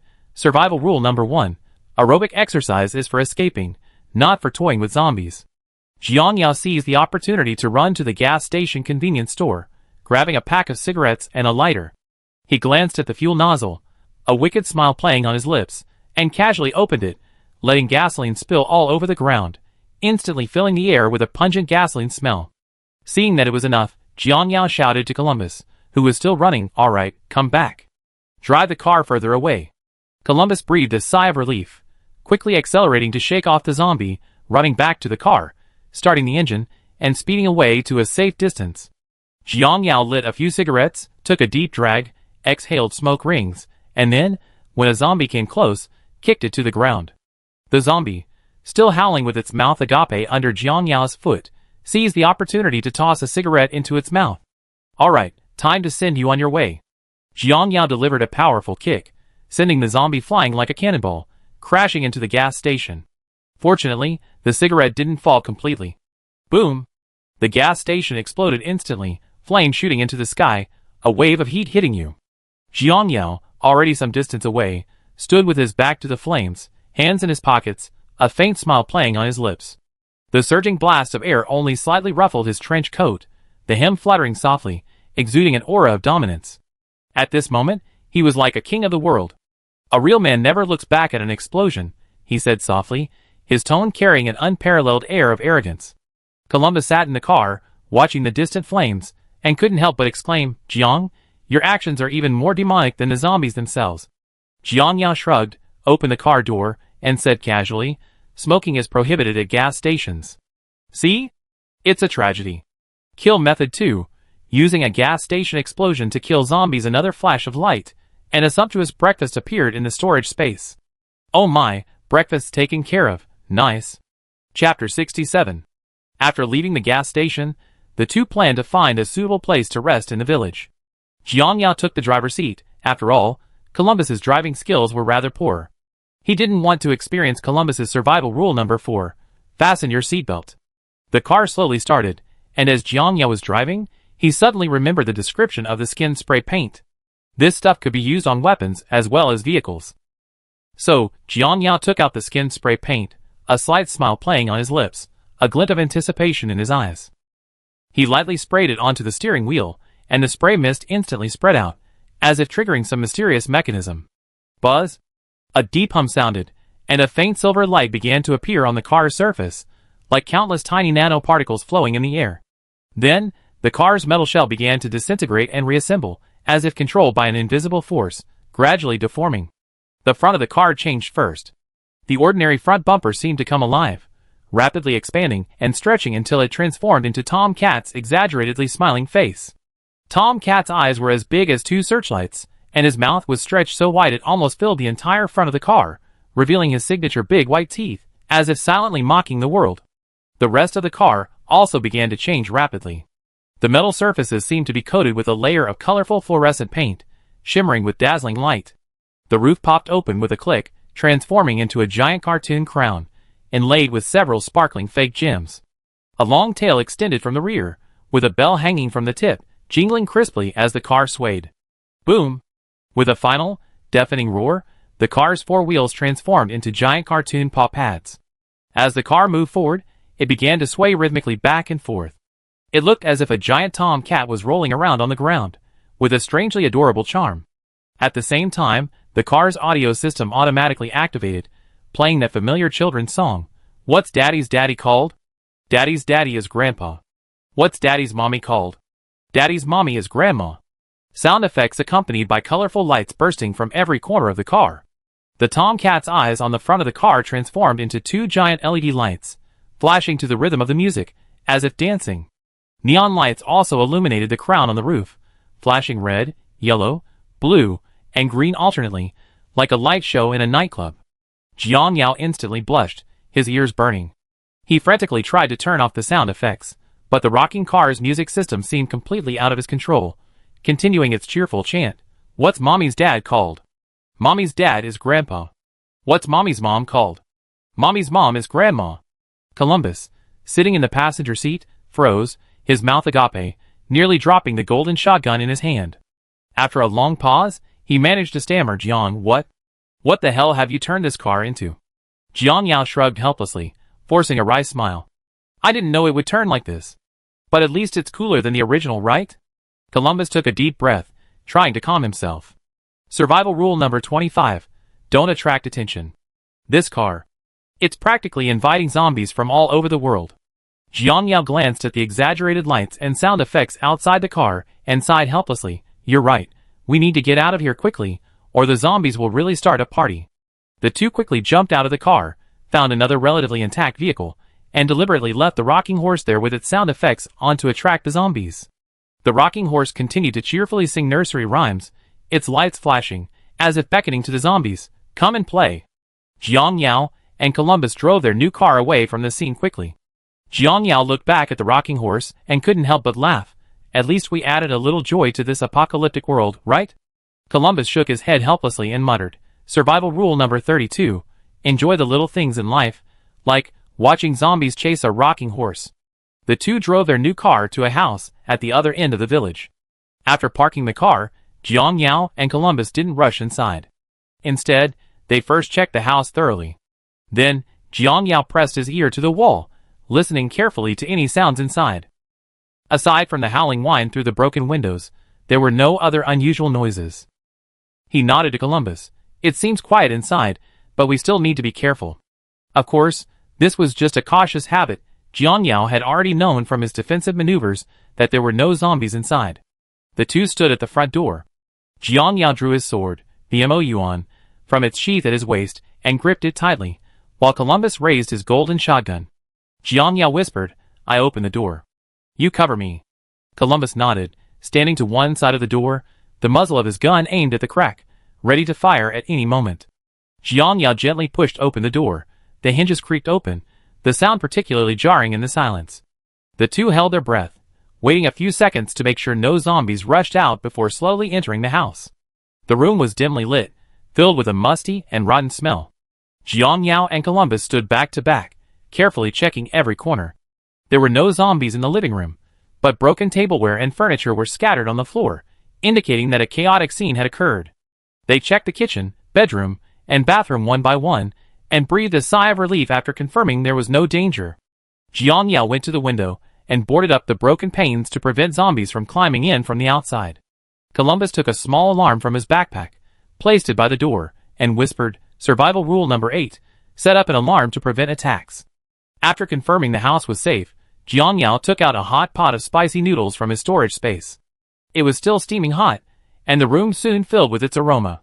Columbus looked at the delicious-looking food, swallowed hard, but quickly shook his head. "Jiang, I can't eat this. I have gastroenteritis. Spicy food will make me wish I were dead." Jiang Yao shrugged, feigning regret, and said, "That's a real shame, but don't worry, I enjoy it for you." He then picked up a slice of fatty beef roll, watching the glistening red chili oil slowly drip down, and swallowed it whole, sighing contentedly, "Ah, this is the right way to survive in the apocalypse." Columbus shook his head helplessly, took out a pack of compressed biscuits from his backpack, and silently began to eat. Chapter 68.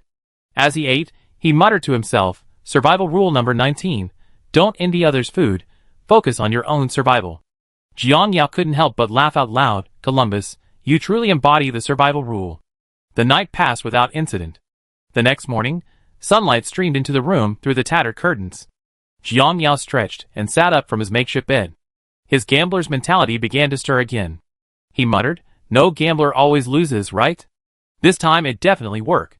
Columbus, who was inspecting his golden spray gun in the corner, looked up at Jiang Yao upon hearing his movement and asked warily, "Jiang, what are you up to now? Don't forget survival rule number 14, don't take unnecessary risks." Jiang Yao chuckled, pulled out some skin spray paint from his storage space, and waved it around. "Columbus, I think this thing still has untapped potential. Dig it up. Yesterday had a little mishap, but maybe we can gamble something good today." Columbus frowned, his tone serious. "Jiang, you're playing with fire. Survival rule number 20, don't rely on luck, rely on a plan." Jiang Yao waved his hand dismissively. "Don't worry, I know what I'm doing. Besides, survival rule number 32, enjoy the little things in life, like taking a gamble." Ignoring Columbus's advice, he walked straight to the new car and lightly sprayed paint on the body. The spray paint mist spread, and the car's surface once again shone with that familiar silver light, nanoparticle-like effects beginning to flow. Vroom. The car body rapidly deformed, the tires inflating like 4 giant balloons, causing the chassis to rise. The vehicle transformed into a rugged and imposing monster, eventually becoming a Bigfoot. Flame patterns adorned its body, giving it a majestic appearance. Jiang Yao jumped into the driver's seat, gripped the steering wheel, and took in the expansive view offered by the Bigfoot. Columbus, carrying a shotgun, struggled to climb into the passenger seat. Jiang Yao glanced at the slope ahead, a slight smile playing on his lips, a daring idea forming in his mind. Columbus, hold on tight, let's do something exciting, Jiang Yao said with a smile, his voice tinged with excitement. Columbus had barely fastened his seatbelt when Jiang Yao floored the accelerator. The Bigfoot's engine let out a deep roar, and the vehicle surged forward. Jiang Yao aimed at the slope beside the road, turned the steering wheel, and the car shot straight up it. Jiang! What are you doing? Columbus gripped the seat tightly, his face instantly turning pale. Jiang Yao didn't answer, simply focusing intently on the road ahead. The moment Bigfoot charged up the slope, the vehicle soared into the air like a rocket, roaring towards the sky. The car flipped in the air, its flame-like pattern shimmering brilliantly in the sunlight, like a real flame burning in midair. Boom! Bigfoot landed steadily on the ground, the tires making a dull thud as they touched the earth. The car's shock absorption system perfectly absorbed the impact. The vibration was barely felt inside. Jiang Yao released the steering wheel, glancing triumphantly at Columbus. How was it? Exciting, right? Columbus, pale-faced and still gripping the seat tightly, finally managed to stammer, it was exciting indeed. But survival rule number 4, buckle up. Okay, we all did a great job. Jiang Yao laughed heartily, don't worry, this car is much more reliable than yours. After this brief display of skill, Jiang Yao continued driving towards Columbus City. Soon, the car arrived at the spot where the rocking horse had been parked yesterday. Over 100 zombies had already gathered around the still-singing rocking horse, as if attending a bizarre party. Jiang Yao stopped the car and said to Columbus, you wait here, I'm going to give them a spin and do some aerobics. Columbus frowned. Survival rule number 1, aerobics is for escaping, not for provoking zombies. Jiang Yao waved his hand, relax, relax, you chatterbox. With that, he jumped out of the car, walked up to the zombies, and whistled at the horde. The zombies were immediately attracted, turning their heads, their rotting faces contorted in grotesque expressions, baring their teeth and claws as they lunged at him. Though their movements were clumsy, with over 100 of them, and, well, let's just say they ran quite well, Jiang Yao remained unhurried, a faint smile playing on his lips, and began to jog. His movements were light and agile, like a cat toying with its prey, occasionally glancing back at the zombie horde with a mocking and disdainful look in his eyes. Come on, if you can catch me, you win. Jiang Yao joked as he ran, his tone as casual as if he were on a morning run. Suddenly he stopped, turned, and drew his sword, the blade gleaming coldly in the sunlight. The foremost zombie lunged at him with its gaping maw, but Jiang Yao flicked his wrist, a flash of light, and the zombie's head flew off. Survival rule number 1, aerobic exercise. If you run faster than a zombie, it never catch you. Jiang Yao joked as he ran, a hint of exhilaration in his voice. His movements were clean and swift, like a sword dance performance. With each turn, Mo Yuan flashed with a cold light, the blade whistling softly in the air. Jiang Yao's steps were light yet steady, sometimes lunging forward, sometimes shifting to the side, his rhythm as precise as if practiced 1,000 times. He gripped the sword in his right hand, the blade slashing downwards, cleanly cleaving a zombie's head from the crown to the chin. Before his body fell, Jiang Yao had already dodged to the side, his left hand pushing the zombie's corpse into another lunging ally. Immediately afterward, he flicked his wrist, Mo Yuan tracing an upward arc, the blade precisely slicing through the neck of a second zombie. Jiang Yao's pace didn't falter for a moment. Sometimes he would accelerate, his blade sweeping across, scattering zombie heads like fruit blown away by the wind. At other times, he would abruptly stop and turn, Mo Yuan thrusting his blade from under his arm, the tip precisely piercing a zombie's eye socket. With a twist of his wrist, the blade swirled, instantly disfiguring the zombie's face, as if a hollow gourd had been forcibly painted on it. More than 2 hours later, Jiang Yao stopped. Mo Yuan twirled his blade in his hand, before steadily sheathing it. He stood amidst a pile of zombie corpses, a satisfied smile on his face. Done! He snapped his fingers, come praise me. The sun gradually rose higher in the sky, and the village grounds were littered with zombie corpses, tracing a strange path drawn by Jiang Yao's aerobic exercise. Jiang Yao ran back to the car, jumped in, and raised an eyebrow at Columbus, asking, brother, am I handsome? Columbus nodded helplessly. Jiang, you're a madman, but well done. Chapter 69. Kill Method 3. After escaping the zombie horde on foot, use Mo Yuan to slay the zombies. This reward included 3 Wellington steaks. Lunch is sorted again, and it seems like we need to add someone. Jiang Yao's mind raced, and he knew who it was. A slight smile appeared on his lips. That guy was interesting, Of course, after morning exercise, breakfast was a must. Jiang Yao and Columbus sat in the Bigfoot's carriage, enjoying the sumptuous breakfast provided by the kill recipe. The fried dough sticks were crispy, the soy milk was rich and fragrant, the steamed buns were juicy, the meat-filled rigiamo, Chinese hamburger, was delicious, and the tofu pudding was savory and delicious. Columbus took a bite of the fried dough stick and couldn't help but exclaim, "This is truly the most delicious breakfast since the apocalypse.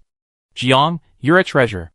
Jiang Yao smiled, took a bite of a steamed bun, and mumbled, "Survival rule number 32, enjoy the little things in life, like a hearty breakfast."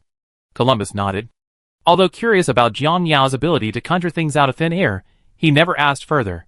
In his eyes, Jiang Yao was like a mysterious magician, always bringing surprises. His own motto was, "Don't ask too many questions, focus on your survival." After eating and drinking their fill, the two packed their things and continued driving the Bigfoot towards Columbus City.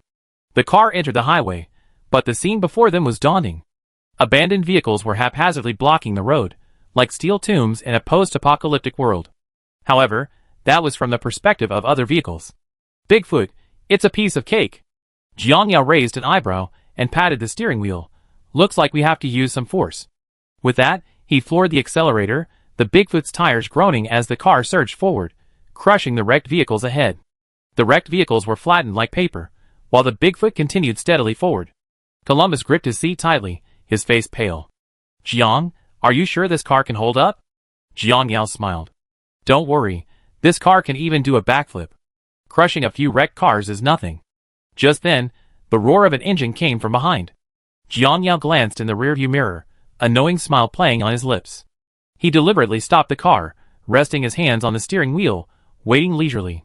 Soon, a black SUV with a shovel rammed through the wrecked vehicle blocking the way, and came to a steady stop to the right of the Bigfoot. Columbus quickly raised his golden shotgun, aiming it at the driver's seat, but Jiang Yao clearly saw his hand trembling slightly. The car door swung open with a bang, and a burly man stepped out, sporting a fierce, nonchalant face. It was Tallahassee, the mainstay of the original movie's fighting force. Tallahassee ripped off his sunglasses and tossed them into the car, looking up at Columbus with an arrogant expression. He glanced at the golden shotgun in Columbus's hand and gave a soft snort. Then, he drew a short-barreled shotgun from his holster with fluid, natural movements, as if the gun were an extension of his body. "Yo, sissy, you want to have a go at me?" Tallahassee's voice was deep and hoarse, carrying an undeniable confidence. Columbus's hand trembled even more violently, the muzzle almost missing its target. He swallowed hard, trying to appear calm, but his voice still trembled slightly. You better not do anything rash. We have guns." Tallahassee chuckled, completely disregarding Columbus's threat. He slowly took 2 steps forward, holding a short-barreled shotgun in one hand, his eyes full of mockery. Seeing Columbus's gun trembling, Jiang Yao stopped watching. He unbuckled his seatbelt, grabbed the roof handle, and nimbly flipped onto the roof, looking down at Tallahassee. "Hey buddy, where are you going?" Jiang Yao's voice was relaxed and casual, as if the tense atmosphere didn't exist. Tallahassee looked up at Jiang Yao, a flicker of surprise in his eyes, quickly replaced by a playful smile. "Buddy, isn't that a bit impolite?" he said slowly, a hint of provocation in his tone. Jiang Yao smiled apologetically, then leaped off the car roof, his knees slightly bent to absorb the impact, landing steadily on the ground. Tallahassee, seeing this, first narrowed his eyes slightly, then laughed heartily, clearly approving of Jiang Yao's skill. "Not bad, that's interesting," Tallahassee said, turning to retrieve a bottle of whiskey from the car. He unscrewed the cap and poured Jiang Yao a glass. "Come on, let's celebrate our meeting." Jiang Yao took the glass, took a hearty swig, the liquor sliding down his throat, bringing a fiery sensation. "Good whiskey," he exclaimed. Columbus, taking advantage of the opportunity, climbed down from the car with his shotgun, standing beside him and taking the glass. He pretended to bring the glass to his lips, but then promptly poured the entire contents out. Then, he took a mock sip from the empty glass, as if he had actually drunk it. Compared to his unsuspecting acceptance of Jiang Yao's dubious breakfast, Columbus was now extremely cautious. Jiang Yao couldn't help but laugh at this. Tallahassee raised an eyebrow and asked, "What's wrong?" Jiang Yao waved his hand, feigning nonchalance, and said, "Nothing, just think the weather's nice today." Tallahassee looked up at the hazy sky and shrugged, "Whatever you say." The three exchanged smiles, and the atmosphere immediately lightened considerably. After finishing his drink, Tallahassee leaned against the car, lit a cigarette, took a deep drag, and said, "So where are you guys headed?" Jiang Yao pointed ahead, "Columbus City, and you?" Tallahassee exhaled a smoke ring, and said casually, "Tallahassee." Columbus interjected, "Columbus, Tallahassee, both in the east. Hey, I still don't know your name." Tallahassee. Compared to his initial refusal in the original storyline, with the addition of the powerful Jiang Yao, Tallahassee seemed less hesitant. Columbus clapped his hands excitedly, as if he had discovered something incredible. "Hey, this is simply fate." Columbus to Columbus, Tallahassee to Tallahassee. And both are eastern cities. We actually bumped into each other on the road. This is fantastic. Tallahassee chuckled, stubbed out his cigarette, and flicked it aside. He turned and got back into the car, tossing out before closing the door, "Then stay close, don't fall behind." Jiang Yao smiled and patted Columbus on the shoulder. "Let's go, don't keep him waiting too long." The two returned to the Bigfoot. Jiang Yao started the engine, the car emitting a deep roar, as if responding to Tallahassee's challenge. The two vehicles continued their journey along the highway, one after the other. Tallahassee's black SUV swerved left and right, dodging abandoned vehicles. When it couldn't avoid them, it used its bucket to ram through the wrecked cars blocking its path. Jiang Yao, on the other hand, charged recklessly, violently crushing wrecked vehicles, speeding forward on the chassis. Chapter 70. Columbus gripped the seat tightly, his face pale. "Jiang, can you slow down a bit? I feel like my stomach is about to come out." Jiang Yao smiled and deliberately stepped on the gas. The monster truck accelerated sharply, the car swaying slightly, but it still steadily moved forward along the wrecked vehicle. He joked, "Your 4 survival rule, buckle up. Because you never know what the driver might do." Columbus sighed helplessly and muttered, "I think I should add another rule to my survival list. Don't ride in John's car." Jiang Yao laughed heartily upon hearing this, patting the steering wheel. "Then you should add another rule to your survival list. Columbus shouldn't drive. Ha ha ha." After the joke, Columbus suddenly turned his head with worry. "Jiang, do you think Tallahassee is reliable? He looks a bit fierce." Although Columbus had invited Tallahassee to come along, now that he was alone with Jiang Yao, he couldn't help but worry about whether his choice was right. Jiang Yao smiled, his tone relaxed. "Don't worry, although he seems intimidating, he's much more reliable than a zombie. Besides, with him scouting ahead, things will be much easier for us." Columbus frowned, still somewhat uneasy. "But what if he has bad intentions? We know nothing about him." Jiang Yao glanced at him, his tone gentle but firm. "Columbus, in a post-apocalyptic world, trust is a luxury. Although you adhere to the principle of traveling light, you still accepted me, didn't you? Try accepting him too. At least I can sense he's not bad." Columbus was silent for a moment, then finally nodded. "You're right, I'm just a little nervous." They drove on in silence, quickly passing the abandoned road section, where the road ahead was smooth and easy. They hadn't gone far when the black SUV ahead suddenly slowed down and pulled over to the side of the road. Jiang Yao also stopped, the two cars side by side beside the highway. Tallahassee jumped out of the car, pointed to a cake truck overturned on the grassy slope by the roadside, and said casually, "Hey guys, there's a cake truck over there." Columbus raised an eyebrow and asked, "Saw it, a cake truck. So what?" "I want a cream-filled cake." Tallahassee grinned mischievously. Jiang Yao teased, "I never expected such a tough guy like you to have such a sweet side." Tallahassee shrugged, nonchalantly replying, "In this apocalyptic world, a bite of dessert is a rare treat. Let's go check it out." Just as the two were about to set off, they saw Columbus warming up beside them, brandishing a shotgun. He was muttering to himself, "Survival rule number 18, warm up, stay alert." Tallahassee gave him a look like an old man on the subway looking at his phone. "Hey, sissy, are you kidding me?" Columbus replied while still warming up, "I think you guys need to warm up too, especially since we're about to go downhill." Tallahassee scoffed, "I don't believe in that stuff. Have you ever seen a lion warm up before hunting a gazelle?" Columbus stopped abruptly, tilting his head and thought, "You're right, let's go then." Jiang Yao stood by, amused by the scene. These two together always had a strangely comical quality. The three walked down the slope to the cake cart. Tallahassee kicked it to make sure there were no unusual noises inside, then flung open the door, causing snowball cakes to spill onto the floor. He frowned, a hint of disappointment in his voice. "Snowball cakes?" "Yes." Tallahassee frantically stomped on the scattered cakes, rummaging through the remaining stock in the cart. "Snowball cakes? Oh, where are the damn filling cakes?" Jiang Yao and Columbus, on the other hand, unceremoniously picked up the snowball cakes, eating them while watching Tallahassee's frantic antics. Jiang Yao teased with a smile. You fierce guy, you have such an adorable side too. Of course, to soothe Tallahassee's wounded heart, Jiang Yao took out a Wellington steak.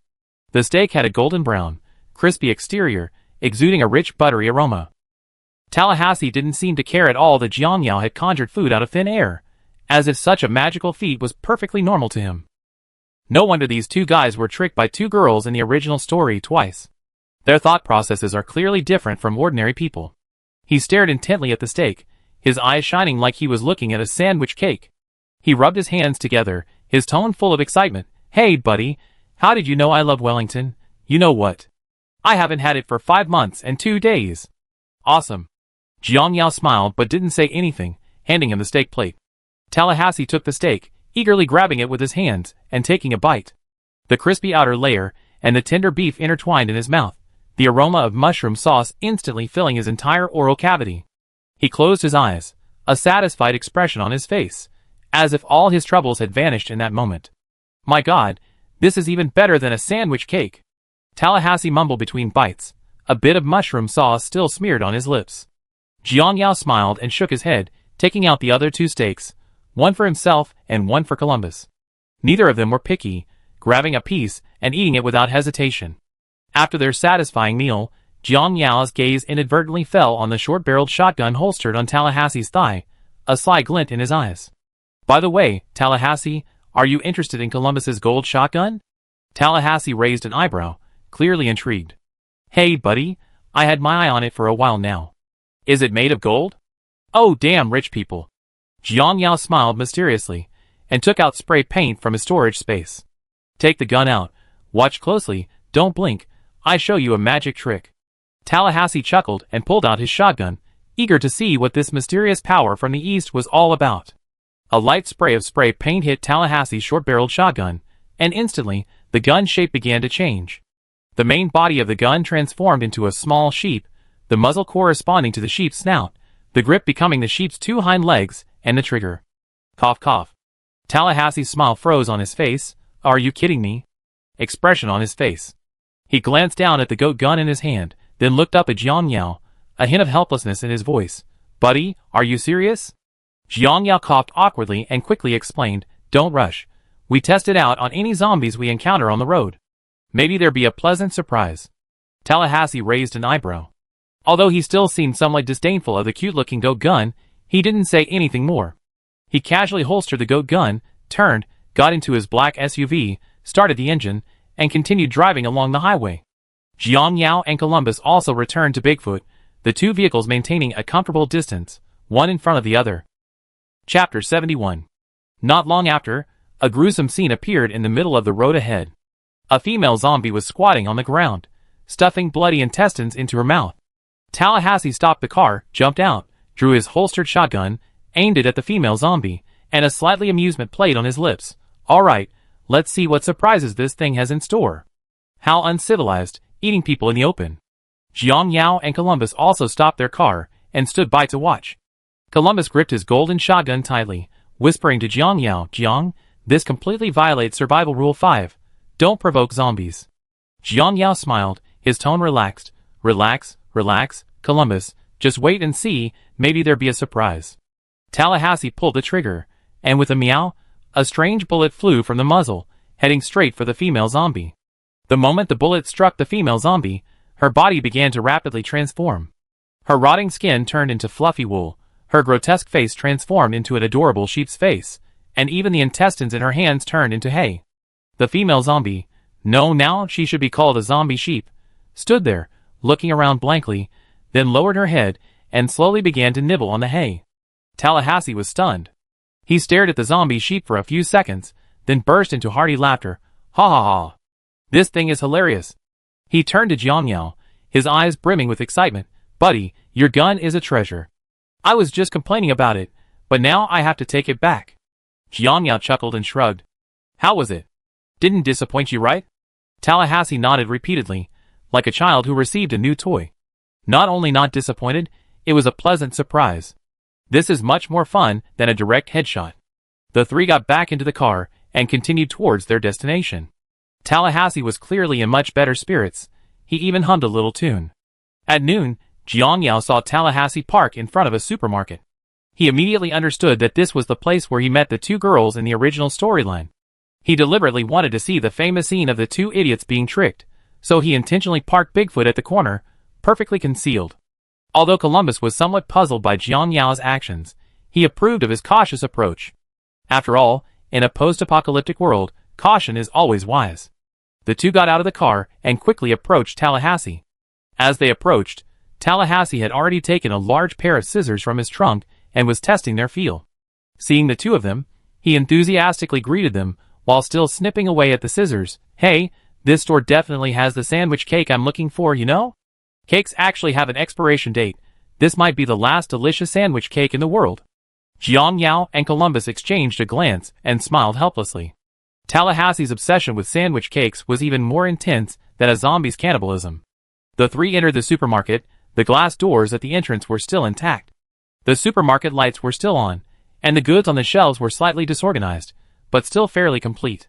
Tallahassee stopped in front of the shelves, picked up his guitar, and began to play a stirring melody. Soon, a large, obese zombie struggled to its feet, viscous liquid dripping from its mouth. Before Tallahassee could even take down his guitar, Jiang Yao had already drawn his EP1 sword, swiftly advancing and decapitating the zombie with a single, clean stroke. The zombie's head rolled to the ground, its body collapsing limply. At that moment, another fat zombie emerged from behind a shelf.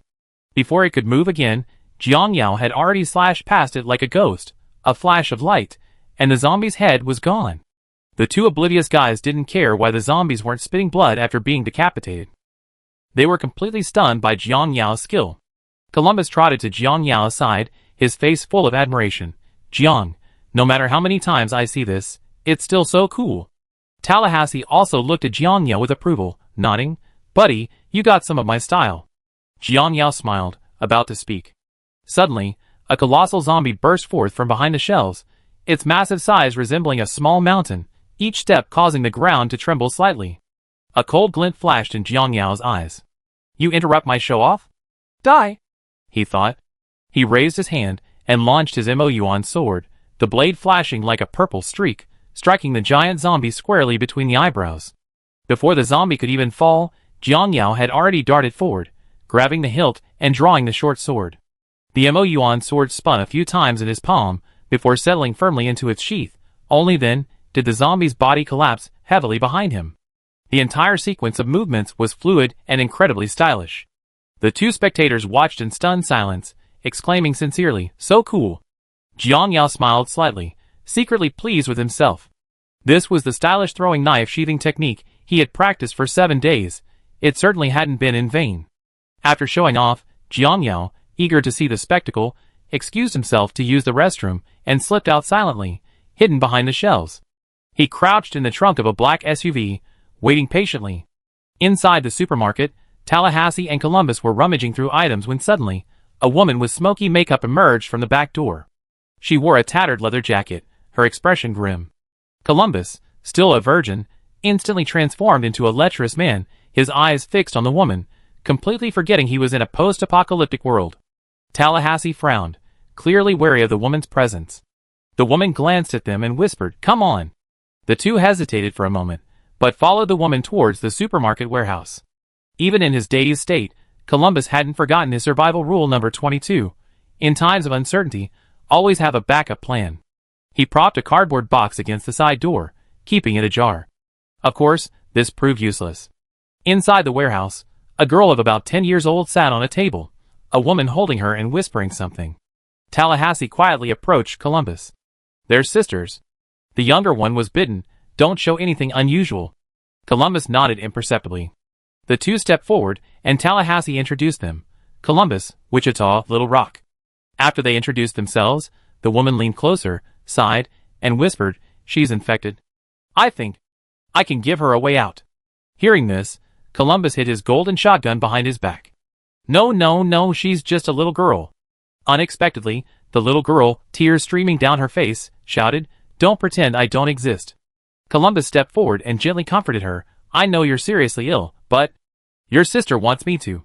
The little girl interrupted Columbus, her eyes brimming with tears. "No, that wasn't my sister's idea.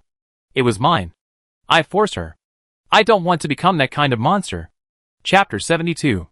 Columbus ultimately couldn't bring himself to do it, and handed the golden shotgun to Tallahassee. Tallahassee coldly raised the gun, aiming it at Little Rock City. Just as he was about to pull the trigger, Wichita suddenly spoke up to stop him. Wait, let me do it. Tallahassee hesitated for a moment, but still handed the gun to Wichita. However, in that instant, Little Rock City suddenly jumped down from the table and snatched the sheep-shaped gun from Tallahassee's holster. Although the gun's appearance was rather strange, the two sisters didn't have time to think about that now. Wichita pointed the shotgun at the two of them and coldly said, "Hand over the car keys." Tallahassee and Columbus were both stunned, completely unexpected that they would be completely fooled by two girls. Wichita pulled the SUV keys from Tallahassee's pocket, grinning mockingly. "Thanks for your cooperation, you two heroes." With that, the two girls, one big and one small, quickly got into the front seat, started the engine, and sped away. Hey, those two guys were incredibly stupid. Just as the two sisters were mocking the two idiots, Jiang Yao climbed out of the trunk and leaned out of the back seat, a mischievous smile on his face. His purple lighting shotgun was steadily aimed at Wichita. "Hello, you two, good afternoon." Xiao Yanchen was startled, turning around sharply to see Jiang Yao's gun pointed at her sister. Her face instantly turned pale. Wichita tried to reach for the golden shotgun beside her, but Jiang Yao reacted even faster, instantly pulling the trigger. The shot hit the bus stop sign next to them. Boom! A flash of lightning, and a large hole appeared in the sign, shards flying everywhere. "Don't move, the next shot won't miss." Jiang Yao's voice was as cold as ice in the dead of winter. The two girls immediately became obedient. Xiao Yanchen trembled and said, "No, don't shoot." Jiang Yao sneered, "Now, drive the car back." Wichita gritted his teeth, but finally turned the SUV around and drove it back to the supermarket entrance. When the SUV returned to the supermarket entrance, Tallahassee and Columbus were still standing there, complaining to each other, their faces filled with embarrassment and frustration. Jiang Yao first had the two girls get out of the car, then he removed the car keys and jumped out himself. Holding his gun in both hands, a mocking smile playing on his lips, he began to ridicule mercilessly. Wow, two heroes, robbed of their stuff by two unarmed people. One of them is a child. This is truly a classic case of post-apocalyptic survival. Columbus, what happened to your survival rules? Perhaps you should update them? Tallahassee frowned, trying to defend himself. Hey, buddy, they used a trick. Who would have thought a little girl would suddenly snatch my gun? Columbus quickly chimed in, his tone tinged with grievance. Yeah, Jiang. That woman was such a convincing actress. I thought she really needed our help. He then scratched his head, trying to ease the awkwardness with humor. Besides, even survival rules can fail. It's not like we robbed a pretty girl, it was just borrowing her temporarily. Jiang Yao laughed even louder, patting both of them on the shoulders. All right, stop explaining. I already written down your heroic deeds in my little notebook. We can reminisce about them later. Tallahassee shook his head helplessly. Fine, we've been outsmarted this time. But Jiang, isn't it a bit unfair of you to just sit in the car and watch the show? Jiang Yao shrugged, feigning innocence. I did teach you a lesson, sharing a great mother's wise saying, don't trust strangers, especially beautiful women. Columbus sighed and muttered, I think I should add another rule to my survival guideline. Don't believe Jiang Yao's well-intentioned advice. A cheerful atmosphere filled the air. Amidst the laughter, Jiang Yao glanced at the two sisters standing not far away. Given that the average IQ of the three-person team was severely dragged down by the two idiots, Jiang Yao decided to recruit the two girls into the team. Of course, the main reason was to give Columbus a chance. After all, it was the apocalypse, and few people were alive. This kid hadn't even had a relationship yet. So, he walked up to the two girls, his murderous aura radiating outwards, and coldly warned, Listen, we can take you, but only if you don't try anything funny. We three mean no harm, but if you make any more moves, believe me, I make you regret ever being born. Little Rock City nodded timidly, like a frightened rabbit. Wichita bit her lip and whispered, Sorry, we were just too scared. Jiang Yao smiled disdainfully, his eyes sharp as knives. Stop your ridiculous tricks. They won't work on me.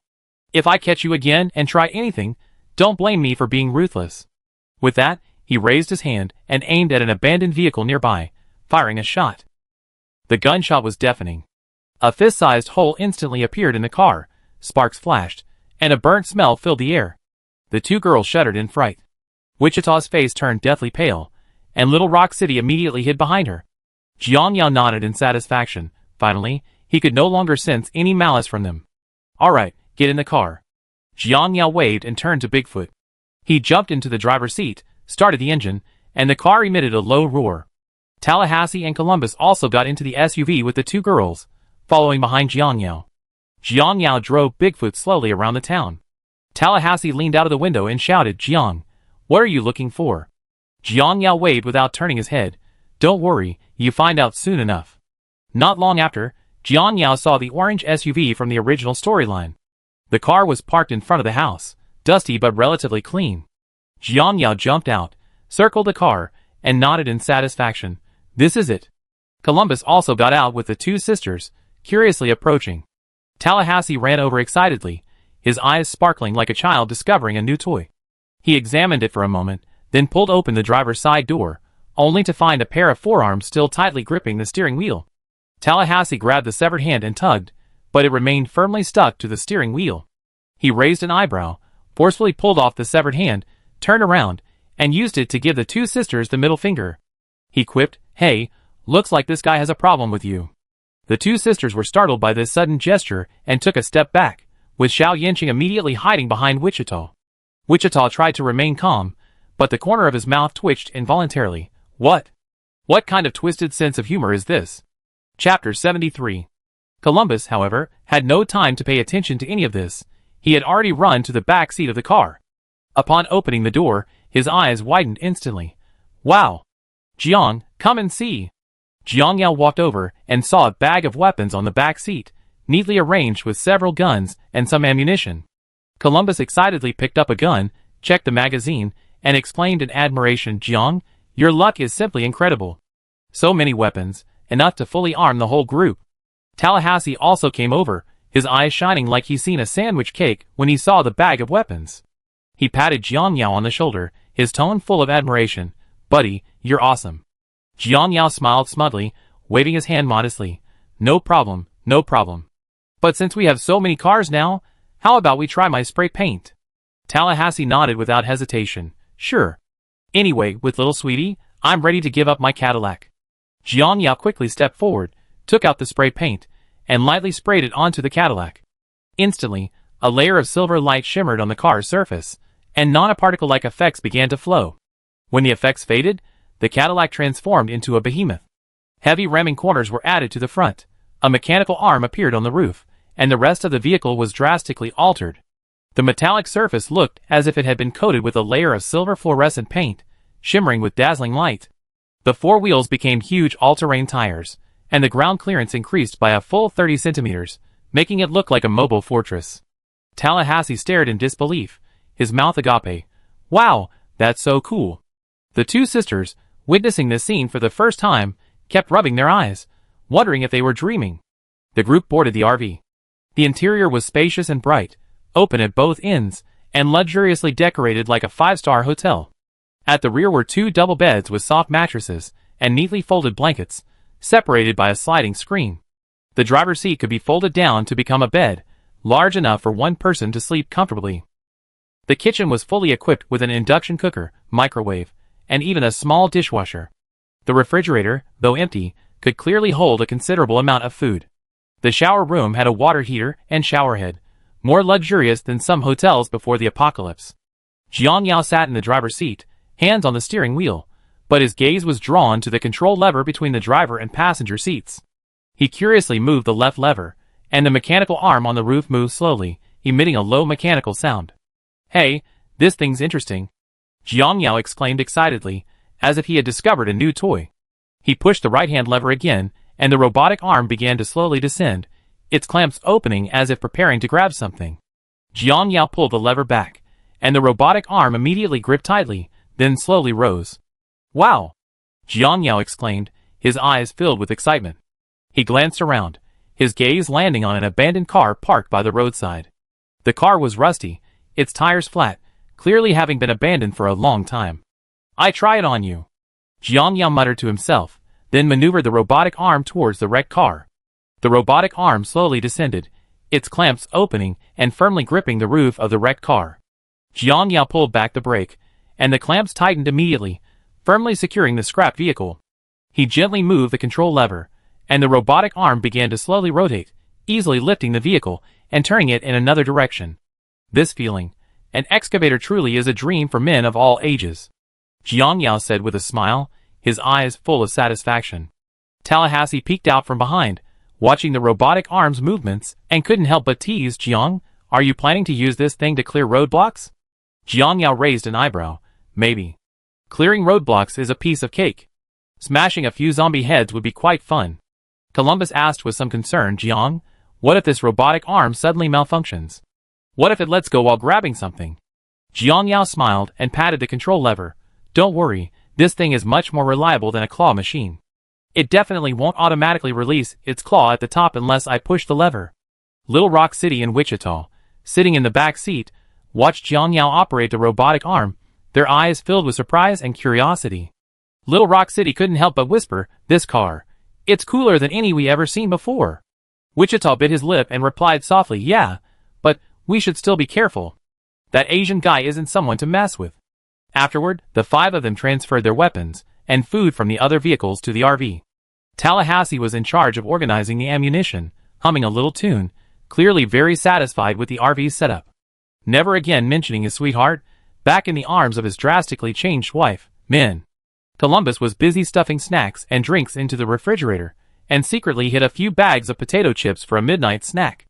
Jiang Yao used his arms to lift the Bigfoot's front wheel, wedging it onto the trailer's rear rack. He patted the Bigfoot's massive tire, and nodded in satisfaction. This big toy can't be thrown away, it might come in handy later.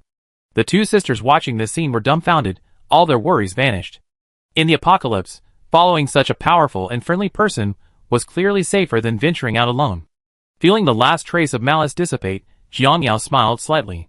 He then checked the robotic arm's operating system, confirmed everything was normal, jumped into the driver's seat, and started the engine. The RV emitted a low rumble, and slowly drove away from the town, continuing along the highway. A silence fell over the vehicle, only the roar of the engine and the occasional click of the robotic arm echoed in the air. Sitting in the passenger seat, Columbus was clearly uncomfortable with the silence. He cleared his throat, trying to start a conversation. Hey! He turned to the 2 sisters in the back seat. Where are you planning to go next? Any plans? Little Rock and Wichita exchanged a glance. Wichita hesitated for a moment, then said softly, I heard there are no zombies at Pacific Amusement Park. I want to take my sister there. She hasn't experienced childhood in a long time. Growing up in a zombie-infested place must be tough. Columbus nodded thoughtfully, then asked, where did you come from before? Eastward, like Columbus City. What's the situation there? Wichita didn't think much of it, and replied directly, Columbus. It's become a dead city. We heard the southeast has been razed to the ground. There are too many zombies. It's impossible to stay there. Chapter 74. Columbus's smile froze instantly upon hearing this. He had been thinking of returning to Columbus City to see if his parents were still alive, but Wichita's words extinguished his hope like a bucket of cold water. He lowered his head, remaining silent for a moment, his fingers unconsciously tapping the armrest of his seat. Wichita, realizing his mistake, could only apologize and remain silent. Jiang Yao glanced at Columbus out of the corner of his eye, his tone calm, but with a hint of comfort. Columbus, in a post-apocalyptic world, home doesn't necessarily have to be a specific place. Sometimes, home is the people you live with. As he said this, Jiang Yao suddenly thought of those people, wondering if they were doing all right. Columbus looked up, glancing at Jiang Yao driving, then at everyone else in the car. Tallahassee was leaning back in his seat, eyes closed, resting. Although he didn't say anything, it was clear that going back to Tallahassee was no longer suitable for him. Most importantly, his gaze fell on Wichita. This girl, perhaps, was his destiny. Suddenly, Columbus seemed to understand something. A slight smile played on his lips, as he said casually, Hey, since someone wants to go to Pacific Amusement Park, let's vote. Raise your hand if you agree. He then raised his hand first. Tallahassee opened her eyes, and lazily raised her hand. I don't have anywhere else to go anyway, going to an amusement park sounds good. The 2 sisters exchanged a glance, and also raised their hands. Little Rock City looked expectant, while Wichita nodded firmly, we agree. Jiang Yao smiled, not raising his hand, but simply patting the steering wheel lightly. Looks like everyone wants to go to Pacific Park. Let's go.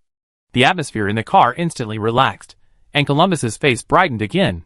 He leaned back in his seat, looking at the scenery outside the window, and suddenly felt that even if they couldn't return to Columbus, as long as these people were by his side, the road ahead wouldn't be too lonely.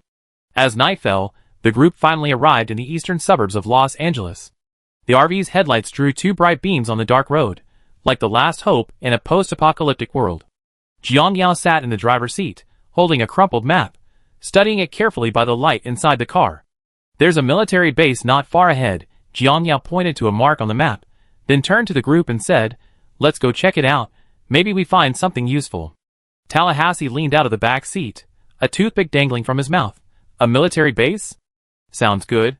Maybe we can find some heavy weaponry." Columbus asked worriedly, "What if there are zombies at the military base? Or other survivors?" Jiang Yao smiled, his tone relaxed. "Zombies are definitely there. As for survivors, well, that depends on luck." Half an hour later, the RV arrived at the military base. The base's gates were wide open, the interior desolate, clearly deserted. A few lone zombies wandered aimlessly through the vast base. Their clothes were tattered, their faces covered in rotting flesh, and they were chewing on large intestines they had pulled from someone's body. Jiang Yao glanced at the lit-up entries in the killing recipes section, a slight smile playing on his lips. "Perfect, we haven't decided on dinner yet. Let's play some claw machines." He then blared the RV's horn, the deafening sound instantly echoing for 100 meters. Hearing the sound, the zombies turned around, scrambling unsteadily towards the RV. "Jiang, what are you doing now? This completely violates Survival Rule 25. Don't attract attention." Columbus asked nervously, his hand unconsciously tightening its grip on the golden shotgun. Jiang Yao didn't answer, focusing intently on operating the robotic arm. The pincers firmly gripped a zombie's head, then slowly tightened. With a pop, the zombie's head exploded like a watermelon, splattering blackish-red liquid everywhere. "Wow, awesome!" Jiang Yao exclaimed with a laugh, his eyes gleaming with excitement. Tallahassee leaned out of the back seat, watching the robotic arm's movements, and couldn't help but tease, "Jiang, your operation is comparable to me hacking zombies with a chainsaw." Jiang Yao continued operating the robotic arm, grabbing one zombie at a time, their heads exploding one after another. Before long, the few zombies in the base were cleared out. Kill Method 4. Using the robotic arm to crush zombie heads, a flash of blue light appeared in the space, revealing 18 main dishes, seemingly glowing and emitting an enticing aroma. Afterwards, Jiang Yao drove around the base and quickly found the armory. The armory door was tightly closed, secured with a heavy lock. Jiang Yao drew his Mo-Yuan sword, the blade drawing a cold light in the air, and with a light swipe, the chain snapped. He pushed open the door, revealing a full array of individual weapons.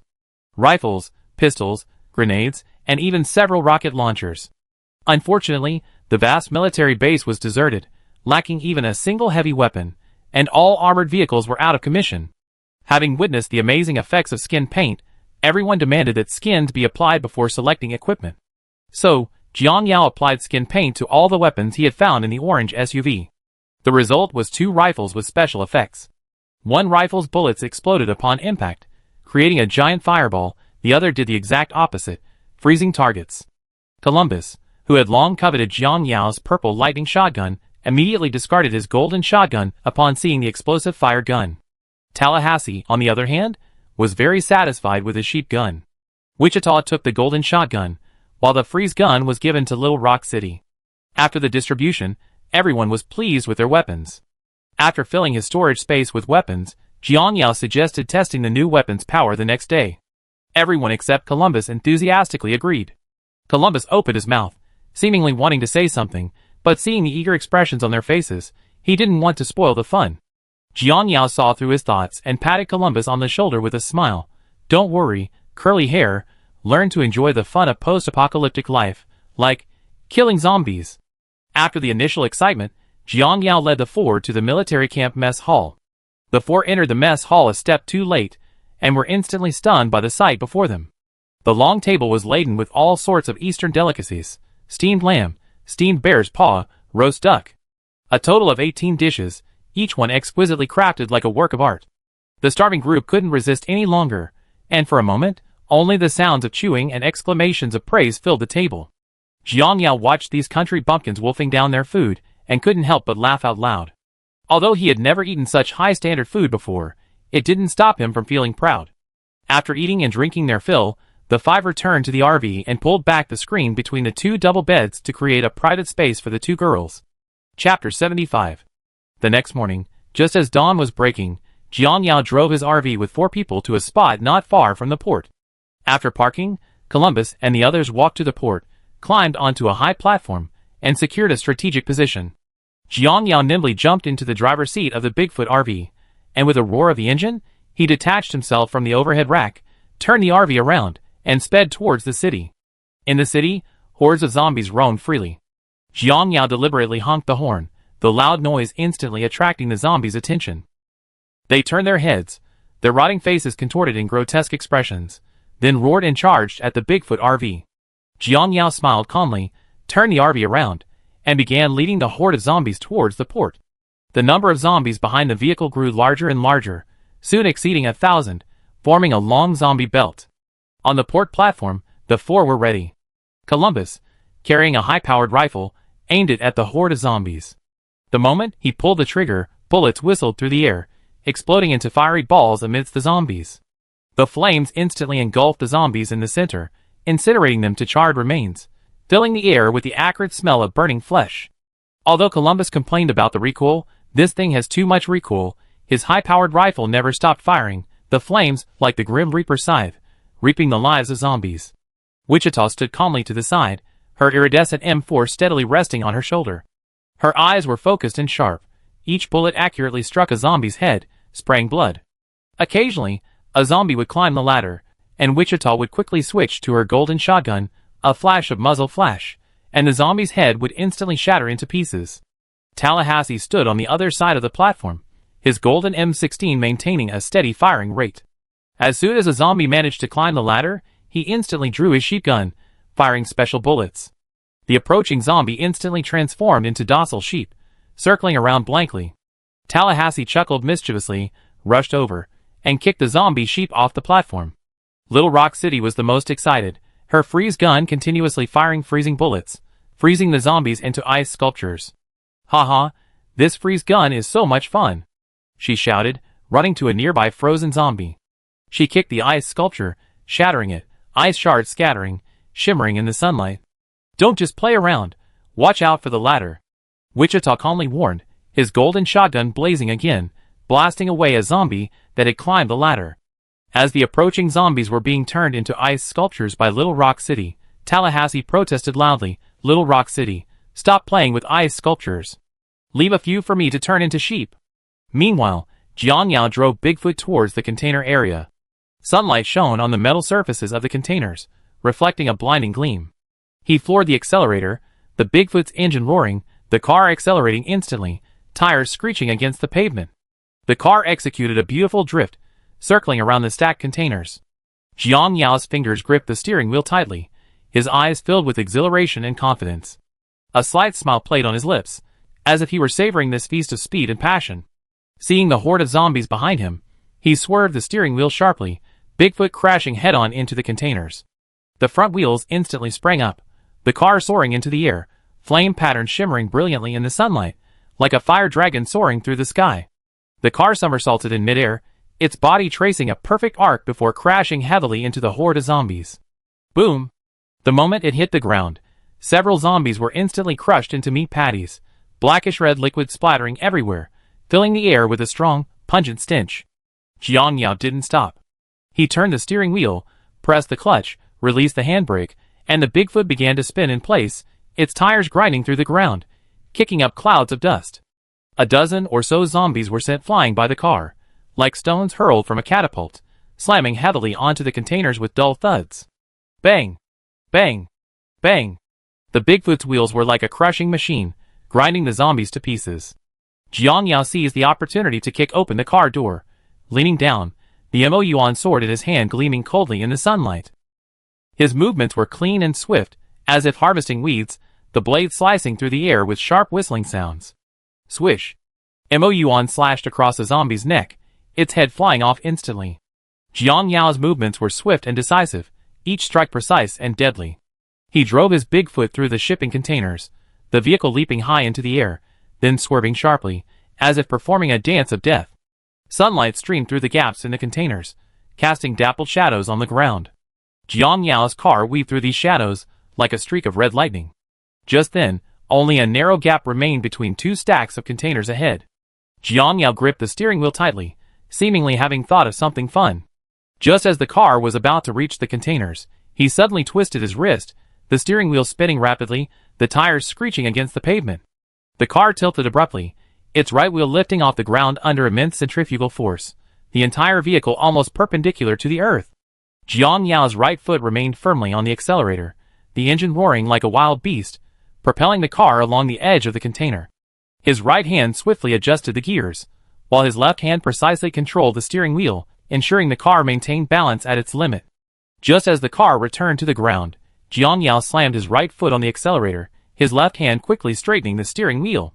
The car slammed heavily onto the ground, the tires kicking up a cloud of dust the moment they made contact. The car shot forward like an arrow, leaving only a blur and the lingering smell of burnt rubber. That was awesome, that was awesome. Jiang Yao couldn't help but hum, his voice filled with an indescribable exhilaration. Although his singing was, as always, off-key, it seemed particularly fitting at this moment. The horde of zombies behind the car was routed by the combination of Bigfoot and EP1. In just over 2 hours, more than 1,000 zombies were killed or wounded. The poured ground was littered with zombie corpses, blackish red liquid forming a small stream, and a putrid stench filled the air. Sunlight shone on the battlefield, casting a golden glow over the frenzied spectacle. After parking the car, Jiang Yao jumped out and looked up at the platform.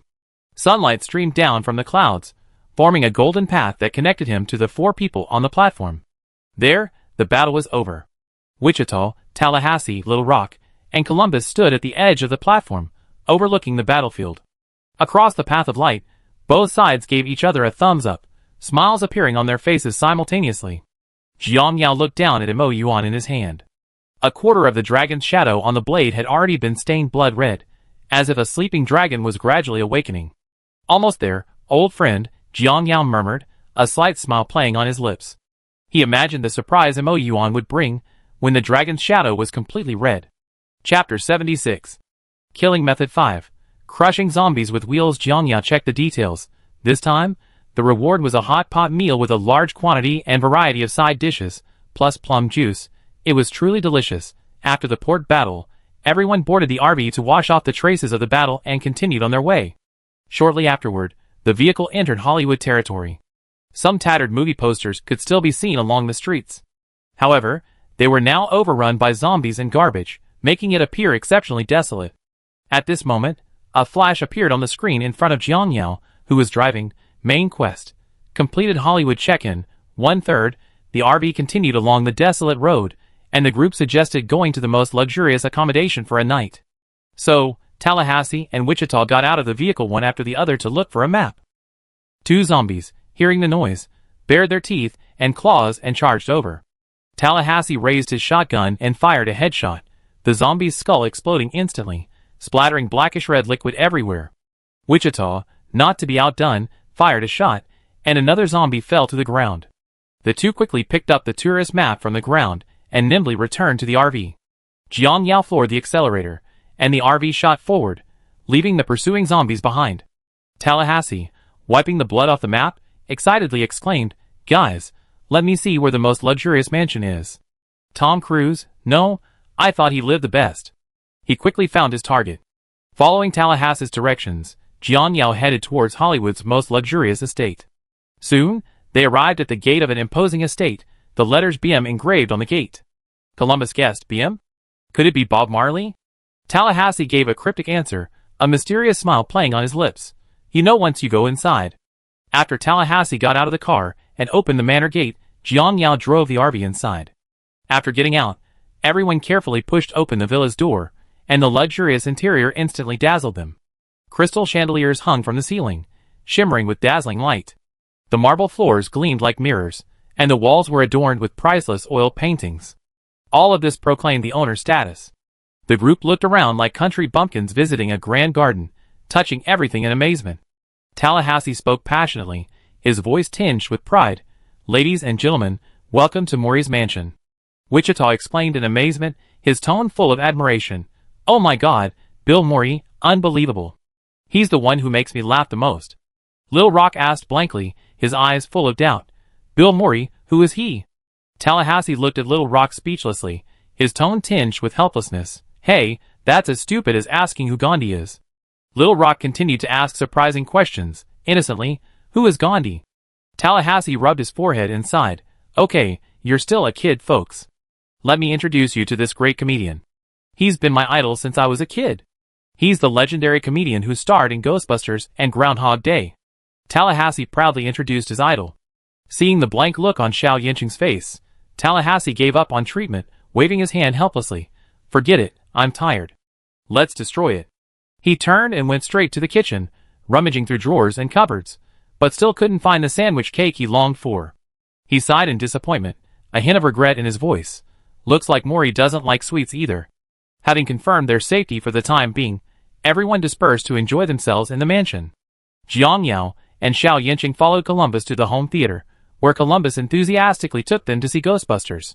As for why Jiang Yao came, it was because in the original storyline, Mori was mistaken for a zombie and shot dead by Columbus.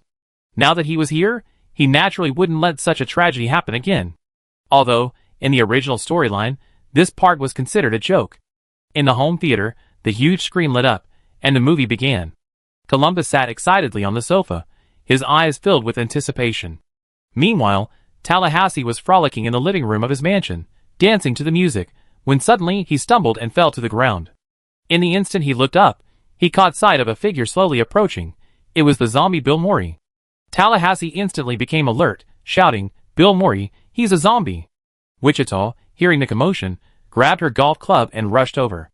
Without a word, she swung the club and smashed it down on Mori's backside. Ouch! Mori cried out in pain. That hurt so much. Tallahassee and Wichita froze, exchanging bewildered glances, only then realizing that Mori was still alive. Wichita put down his golf club, somewhat embarrassed, and said, Sorry, Mr. Mori, I thought you weren't yourself. Mori rubbed his backside and said generously, It's alright, I just put on zombie makeup myself. This lets me blend into the zombie horde, you know? Zombies never kill each other. Although the first meeting was a little awkward, he felt he had finally met his idol. Tallahassee excitedly held a super fan meeting with Mori. Afterwards, just like in the original story, Mori planned to dress up as a zombie to scare the three people in the home theater.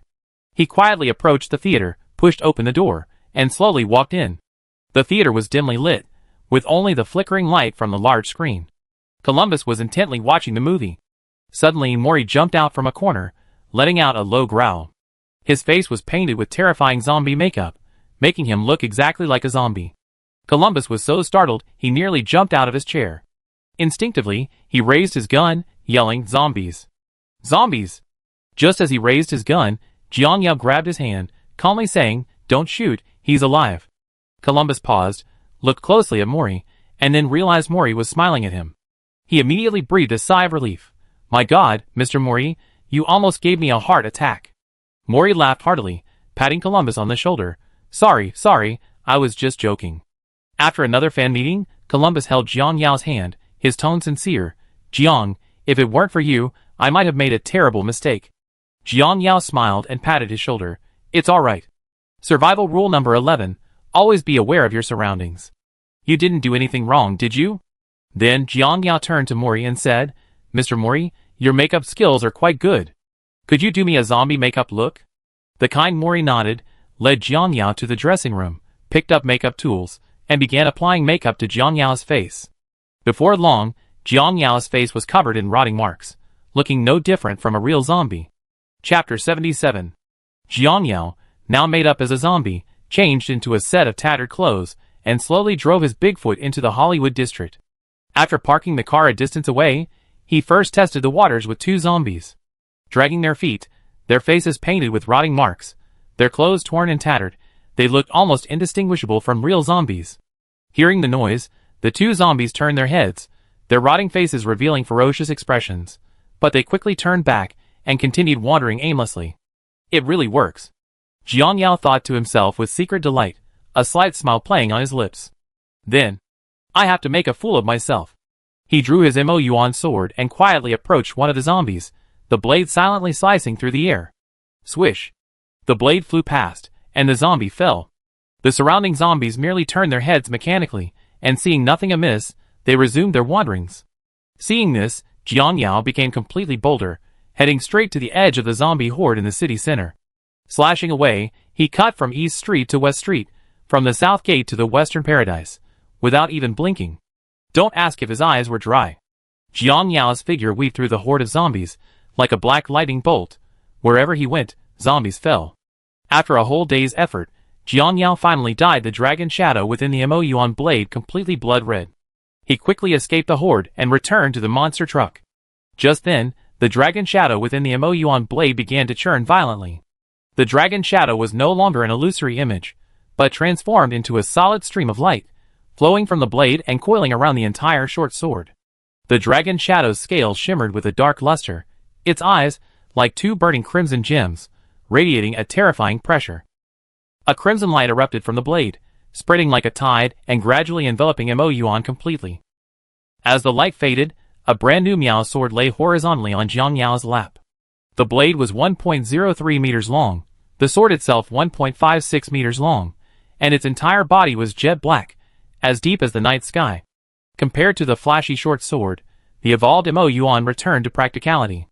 The black hilt was understated and simple, with a minimalist dragon pattern seemingly surging from the blade. The blade gleamed coldly, with a faint crimson halo visible, the condensation of countless zombie bloodstains. Inside the blade, a purple dragon shadow still swirled. Sometimes disappearing, sometimes appearing, it seemed to be one with the sword, ready to burst forth and tear apart any enemy. Mo Yuan Yao Dao. 1. Bloodthirst, devours the enemy's essence and blood, killing through wounds, elegance never goes out of style. 2. Spirit awakening, when the dragon's shadow solidifies, a mysterious change begins. Seeing Mo Yuan's new description, the second point still exists, meaning Mo Yuan can evolve. It's just unknown whether it will be a new form, or some additional special ability. The light screen disappeared, and Jiang Yao looked at the scabbard beside him, which had changed accordingly. The originally plain scabbard was now covered with a layer of dark metal, its surface engraved with complex dragon patterns and runes. A purple gemstone was inlaid at the scabbard's opening, echoing the dragon shadow on the blade. No matter how you looked at it, the entire sword exuded an unparalleled domineering aura. Jiang Yao grabbed Mo Yuan and the scabbard, eagerly jumping out of the car. He gripped the hilt, feeling its warm jade-like touch, and with a gentle swing, the blade sliced through the air, accompanied by a sharp whistling sound. This is the real Mo Yuan. Jiang Yao murmured softly, a hint of shock and excitement flashing in his eyes. He looked up at the scattered horde of corpses in the distance. Come on, let you all help me consecrate my blade. The dragon shadow within the blade seemed to sense his fighting spirit, letting out a low roar, and the crimson aura on the blade shone even brighter. Jiang Yao's figure instantly plunged into the horde of corpses. Wherever his blade flashed, zombie heads flew off one after another like plucked fruit. This blade is so smooth, Jiang Yao said with a smile, his eyes filled with excitement. Having tried out the new Mo Yuan sword, Jiang Yao felt a surge of exhilaration and satisfaction. He flicked his wrist lightly, and the scabbard rested steadily on his back. Then he began to try sheathing and drawing the sword. After all, he didn't want to end up like the king of Qin circling the pillar. Of course, the main reason was to look cool. Neither Jiang Yao's powerful physique nor his storage space would allow him to suffer the embarrassment of circling the pillar. His body had been enhanced, and his reaction speed and coordination far surpassed that of ordinary people. At first, his movements were a bit clumsy, but after dozens of practice sessions, they became fluid and even possessed a touch of dashing elegance. The sound of the blade scraping against its sheath echoed in the air, each strike accompanied by a sharp whistling sound. Each sheathing was precise and flawless, as if there was an unspoken understanding between the blade and its sheath. Having finally mastered the art of showing off and sheathing the sword, Jiang Yao carried Mo Yuan on his back and leaped onto Bigfoot. With the engine roaring, he sped towards Mori's mansion. When he arrived at the mansion, it was already dark, but the house was brightly lit, and the air was filled with the aroma of food. Everyone was busily preparing dinner, their laughter and chatter filling the air. Jiang Yao pushed open the door and immediately took out the dual-compartment hot pot from his spatial storage, placing it on the table. The hot pot bubbled, the red oil sizzled, and the aroma filled the air. Everyone sat around, chopsticks and forks flying, laughter echoing, the atmosphere warm and lively. Only poor Columbus, suffering from his wretched gastroenteritis, could only eat the clear broth. He watched enviously as others ate their bowls of bright red food, his face full of helplessness. Survival rule number 19, Don't envy others' food, focus on your own survival. The hot pot meal, enjoyed by everyone, left them completely satisfied. Afterwards, they moved to the spacious living room, sat on the soft carpet, and played a game of Ludo. The board was in the center, the dice passed from hand to hand, each roll accompanied by cheers or sighs. Columbus was unlucky, repeatedly knocked down by Wichita's pieces, until he angrily pounded the floor. Wichita laughed heartily, even joking, "Columbus, your luck is terrible. Want me to let you win?" Amidst the laughter, they began to confide in each other, sharing their pasts and future plans. Wichita, unusually open, recounted his pre-apocalyptic dreams, while Columbus listened intently, a tender glint in his eyes. The distance between them unconsciously closed, and the atmosphere became subtly intimate. Unfortunately, Columbus ultimately didn't muster the courage to say anything. Jiang Yao wasn't worried, they had plenty of time together. The night passed uneventfully, everyone immersed in a rare moment of relaxation and warmth, only returning to their rooms to rest late into the night. The next morning, sunlight streamed through the curtains into the room. The five rose early, packed their belongings, and prepared to continue their journey. Mori stood at the door, waving goodbye with reluctance, and said, "Take care on the road, and have a wonderful trip." Chapter 78. At midday, sunlight streamed onto the gates of Pacific Amusement Park as the RV slowly came to a stop. A notification flashed across the screen. Main quest. Pacific Amusement Park check-in completed. February 3rd. The amusement park before them seemed like a paradise forgotten by time, its colorful facilities shimmering alluringly in the sunlight. Xiao Yanqing was the first to jump out of the vehicle, excitedly shouting, "Finally here." Then, like a free-spirited colt, she ran joyfully towards the amusement park. "Slow down, be careful," Wichita called after her, her tone full of affection. She watched Xiao Yanqing's retreating figure, couldn't help but smile, and turned to the others, saying, "Let's go in too. It's rare to find a place like this to relax." The four followed Xiao Yanqing into the amusement park. Wichita went to the control room, flipped the switch, and instantly, the entire amusement park seemed to come alive. The carousel music started, the Ferris wheel slowly turned, and the roller coaster tracks hummed with mechanical sounds. The lively scene seemed to transport everyone back to a more normal era. "Wow! Let's go ride the pirate ship." Little Rock City's eyes lit up like stars as she excitedly dragged Wichita towards the pirate ship. The pirate ship was painted a vibrant red and black, and a tattered skull and crossbones flag hung at the bow, as if beckoning to them. "Hurry, hurry! I want to sit in the front!" Little Rock City shouted back to Wichita as she ran, her face full of expectant smiles. "Wait for me! Don't run so fast!" Wichita laughed and caught up with her. The two boarded the pirate ship one after the other, and sat in the front row seats. Tallahassee, like a doting father, followed slowly behind, a helpless yet indulgent smile on his face. He walked to the control panel, pressed the start button, and the pirate ship began to sway gently. "Hold on tight, don't fall," Tallahassee shouted a reminder, but his tone was full of amusement. "Got it!" Little Rock City and Wichita answered in unison, their laughter growing louder, as the pirate ship swayed more violently. When the ship reached its highest point, they felt as if they were about to fly out, the thrill making them scream uncontrollably. After riding the pirate ship, Little Rock City and Wichita, still not satisfied, ran towards the drop tower. Tallahassee followed behind again, like a dutiful guardian. He helped them start the ride, reminding them, "Don't go too wild, be careful." Meanwhile, Jiang Yao pulled Columbus towards the roller coaster. Columbus stared at the towering tracks, his face paling, his steps involuntarily slowing. "Hey Jiang Yao, this thing looks a bit scary." Columbus swallowed hard, trying to find an excuse to back out. "What's there to be afraid of? You can't show weakness in front of a beautiful woman." Jiang Yao raised an eyebrow, a playful smile on her lips. "Come on, don't be a coward." Columbus steeled himself and boarded the roller coaster, fastening his seatbelt and gripping the handrail tightly. Jiang Yao, on the other hand, started the ride with a relaxed expression, then quickly jumped onto his seat, grabbing the handrail without any intention of fastening his seatbelt. "Hey! Are you crazy? Survival Rule 4. Fasten your seatbelt."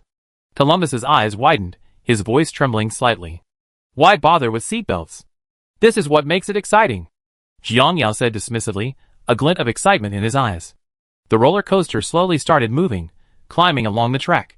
Columbus's heart pounded with each increase in altitude. He gripped the handrail tightly, repeatedly muttering, "I'm not afraid, I'm not afraid, I'm not afraid at all." However, as the roller coaster plunged from its highest point, Columbus could no longer hold back, letting out a heart-wrenching scream. Aya! His face instantly turned deathly pale, his eyes shut as if he were about to faint. Jiang Yao, on the other hand, laughed heartily, feeling the wind whistling past his ears, and excitedly shouted, "That's what a roller coaster is all about." Awesome. After the ride, Columbus was practically slumped in his seat, his legs weak. He leaned against the railing, panting heavily, his face pale. Jiang Yao, looking refreshed, jumped out of the car, patted Columbus on the shoulder, and teased, "How was it? Exciting, right?" "Exciting. My foot." Columbus glared at him weakly. "I knew I shouldn't have broken survival rule 17. Don't try to be a hero." Jiang Yao laughed heartily, pulling Columbus towards the next ride. In the distance, the laughter of Little Rock City and Wichita still echoed through the amusement park. However, the joyful time was always short-lived. The noise of the rides and the laughter of the crowd soon attracted uninvited guests. Zombies.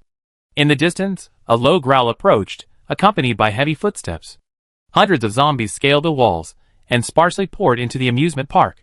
Jiang Yao, who was having a great time on the carousel, turned around sharply upon hearing the commotion, a glint of excitement flashing in his eyes. A slight, cold smile played on his lips as he muttered, "Finally here. My greatsword has been thirsting for blood for a long time." Seeing this, Tallahassee immediately drew his weapon, ready to rush forward to help. However, Jiang Yao shouted, "Stop! Let me handle this." Inner monologue, time to show off. Jiang Yao stepped out of the device, slowly drawing the Mo-Yuan sword from his back. The moment the blade was drawn, it emitted a clear, resonant sound. The dragon's shadow swirled within the blade, its edge gleaming coldly. Jiang Yao strode forward, charging towards the horde of zombies, his speed increasing rapidly. Even though he was alone, he possessed an unstoppable momentum, like a stampede of horses. The two closed in rapidly, and Jiang Yao swung the Mo-Yuan sword fiercely. The blade flashed, the Mo-Yuan sword tracing graceful arcs in the air. Where the blade passed, zombie heads flew off cleanly like cut straw. Mo-Yuan's bloodthirsty nature made the battle exceptionally clean and efficient, without a single drop of blood splattering. The entire battle resembled an elegant dance, a feast for the eyes. Jiang Yao's figure weaved through the zombie horde, like Conan, leaving death wherever he went, clearing away the zombies wherever he went. His swordsmanship was expansive and powerful, each swing accompanied by a whistling sound. The zombies were powerless against his blade, falling one after another. The dragon shadow within the blade surged with his movements, emitting low, mournful roars, as if cheering on the massacre. The battle lasted less than half an hour, and hundreds of zombies were already dead. Jiang Yao stood in the center of the horde, Mo-Yuan in his hand, the blade still spotless, its cold light gleaming. He surveyed his surroundings, nodded in satisfaction, then walked to a dozen or so zombies he had deliberately left behind, and with a swing of his blade, severed their arms and knocked out their teeth. Chapter 79. Jiang Yao looked at the dozen or so zombies he had specially prepared, a playful smile playing on his lips. When he arrived at the amusement park, he wanted to test if spray paint could be used on the rides. However, due to the unclear effects, he hadn't used it yet. Now that everyone had had their fill of fun, and with such excellent test subjects here, what were they waiting for? "Wait here, I show you something fun," Jiang Yao said to the group, then took out skin spray paint from his spatial storage and walked towards the drop tower. He stood in front of the drop tower, carefully examining the towering structure, then raised the spray paint and sprayed it a few times on the seats. A nano effect flashed, and the top barrier of the drop tower completely disappeared, revealing a parachute backpack next to each seat. A glint of excitement flashed in Jiang Yao's eyes. He turned to the group and said, "Come on, see how this new gadget works." He walked up to a zombie, controlled the angle, and kicked it into the seat with a few kicks. The seatbelt automatically locked, securing it firmly to the seat. Jiang Yao pressed the start button, and the drop tower slowly rose, emitting a low, mechanical hum. Everyone held their breath, their eyes glued to the drop tower. When the seats reached a certain height, they suddenly stopped.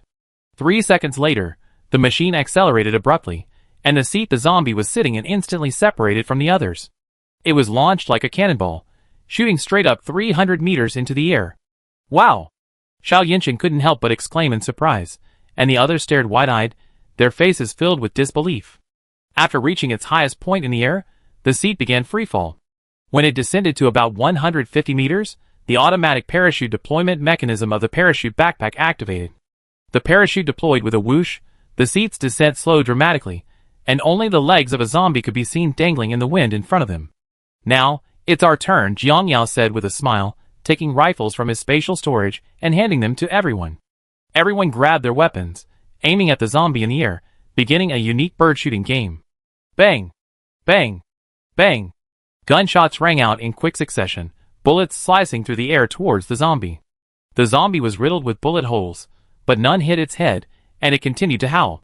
"This guy is pretty tenacious." Wichita raised an eyebrow, a hint of teasing in his voice. Jiang Yao smiled, raised his rifle, and aimed at the parachute's ropes. He took a deep breath and fired several shots in quick succession, accurately severing the ropes. The parachute instantly became ineffective, and the zombie plummeted straight down from a height of tens of meters. Thud! The zombie crashed heavily to the ground with a dull thud, leaving behind a puddle of something indescribable. The crowd burst into laughter at the sight. Xiao Yanqing jumped up excitedly. "That's so cool. This is way more fun than target practice." Jiang Yao put away his rifle and nodded in satisfaction. "Looks like the spray paint effect is pretty good. Next, we can try the other rides and see what other fun we can come up with." Tallahassee patted him on the shoulder and laughed. "Your brain is getting better and better at having fun." Jiang Yao shrugged, a smug glint in his eyes. "It's the apocalypse, after all, we have to find some fun. Let's go next ride. Let's try the roller coaster." Jiang Yao enthusiastically tried out every ride in the amusement park. It turned out that besides the drop tower, only the pirate ship and the carousel randomly produced special effects. He started the pirate ship first. As the ship rose, a giant blade extended from its underside, automatically retracting as it fell. An extra control lever had appeared on the ship, presumably to control the blade. "Come on, try this!" Jiang Yao called to Xiao Yanqing and Wichita. The two excitedly jumped onto the pirate ship and sat in front of the control lever. Once they were seated, Jiang Yao violently planted two zombies into the ground, then started the pirate ship. The pirate ship began to slowly sway. The two women gripped the control lever and gently pushed it. The pirate ship's giant curved blade, with the swaying of the ship, suddenly slashed across the front. The blade precisely sliced through the bodies of the two zombies, splitting them in two. The zombie remains lay limply on the ground. The scene was bloody, yet strangely satisfying. "Amazing!" Xiao Yanqing explained excitedly, and Wichita couldn't help but laugh. Next, Jiang Yao led everyone to the carousel. After a special spray painting effect, all the wooden horses inside the carousel were transformed into galloping mechanical horses, looking quite imposing. Jiang Yao threw a zombie into the ride's area. Upon activation, the mechanical horses began to gallop in circles, their hooves rising high before slamming down. The poor zombie was crushed, its flesh and blood flying everywhere. While changing the appearance of the rides throughout the amusement park, Jiang Yao discovered a warehouse. The warehouse was filled with all sorts of fireworks, spray fireworks, spinning fireworks, rocket fireworks, and even several boxes of large aerial shells. Looking at these fireworks, he couldn't wait to try out some cool tricks. Night had fallen, the night sky dotted with stars, and the amusement park lights shone warmly in the darkness. Jiang Yao kicked the remaining zombies into the drop tower, activated the machine, and the seats were launched high into the air, parachutes deploying immediately. The zombies were suspended in midair, swaying in the wind like a group of eerie lanterns, dancing in the night sky. "Ready?" Jiang Yao asked with a smile, a box of fireworks slung over his shoulder. Everyone raised their fireworks, aiming them at the zombies in the air. "Light it!" With Jiang Yao's command, the fireworks whooshed into the night sky, exploding into brilliant bursts of sparks. The rocket fireworks, trailing long plumes of flame, hurtled towards the zombies, exploding instantly in midair, scattering sparks everywhere. The zombies were struck by the fireworks, their debris falling like raindrops, like a unique fireworks display. Bang! Bang! Bang! Fireworks burst across the night sky, their vibrant colors illuminating the entire amusement park. Red, blue, and golden sparks intertwined, transforming the night into a dreamlike spectacle. Little Rock jumped up excitedly, waving his sparkler and shouting, "So beautiful!" "Woohoo!"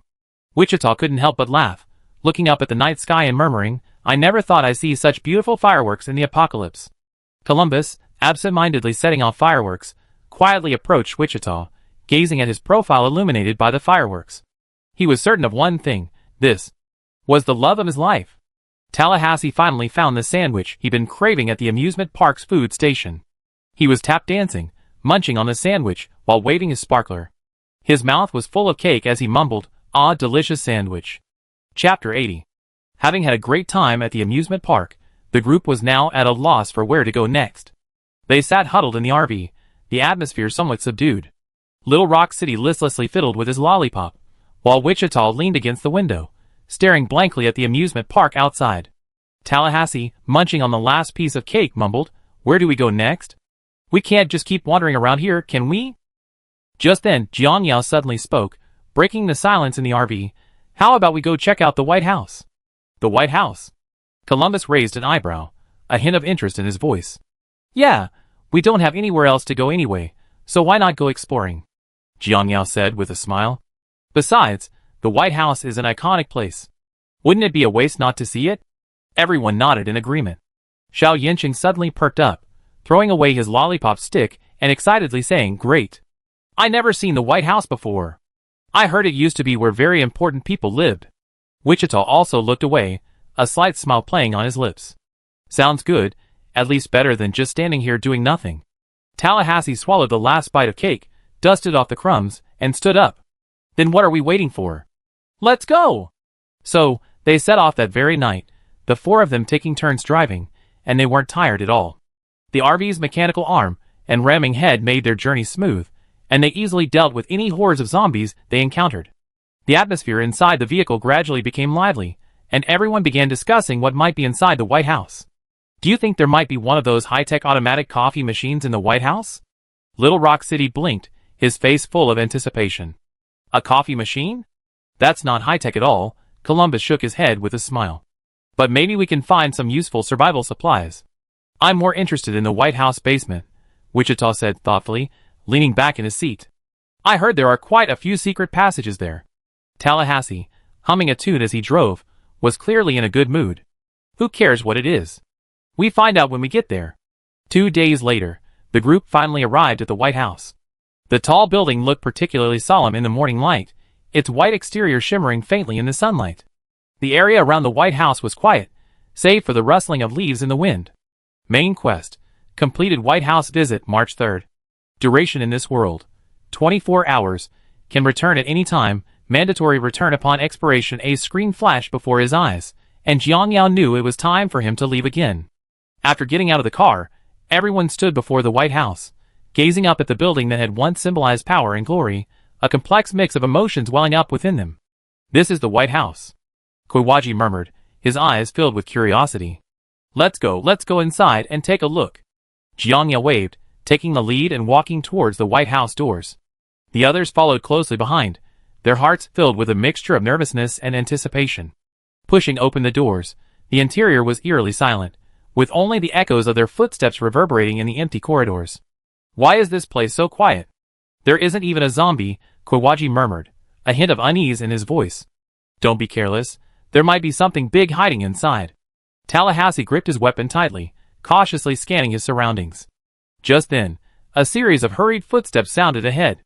Everyone immediately went on alert, and a somewhat comical-looking zombie with blonde hair rushed out. It wore a tattered suit, its tie draped askew around its neck, and emitted indistinct roars. "That's King of Understanding?" Wichita's eyes widened, his tone incredulous. "Oh, no one in this world understands zombies better than me, right? King of Understanding." Jiang Yao whistled at the King of Understanding zombie. To show respect, he slowly drew his Mo Yuan sword from his back. The King of Understanding zombie seemed to sense the threat, letting out a roar and lunging at Jiang Yao. Jiang Yao remained calm, suddenly pushing off with his feet, his body spinning like a whirlwind. Mo Yuan spun in the air, creating a sharp whistling sound. "Whirlwind slash!" Jiang Yao shouted, the blade precisely slicing across the neck of the zombie. Its head flew high, its body lurching backward with a dull thud. "Rest in peace, Jian Gua." Jiang Yao sheathed Mo Yuan, speaking lightly. Meeting of foreign presidents +1. The group searched the vast White House, and Jiang Yao actually found the legendary Coca-Cola button. He pressed the button, but unfortunately, no one had come to deliver Coca-Cola anymore. Jiang Yao shrugged and laughed, saying, "Looks like this thing is just for show now." After confirming the White House was safe, Jiang Yao decided to say goodbye to the four. He handed over all the equipment and food rewards from his storage space to the four men, explaining that he was going on a long trip. These four guys really had a screw loose.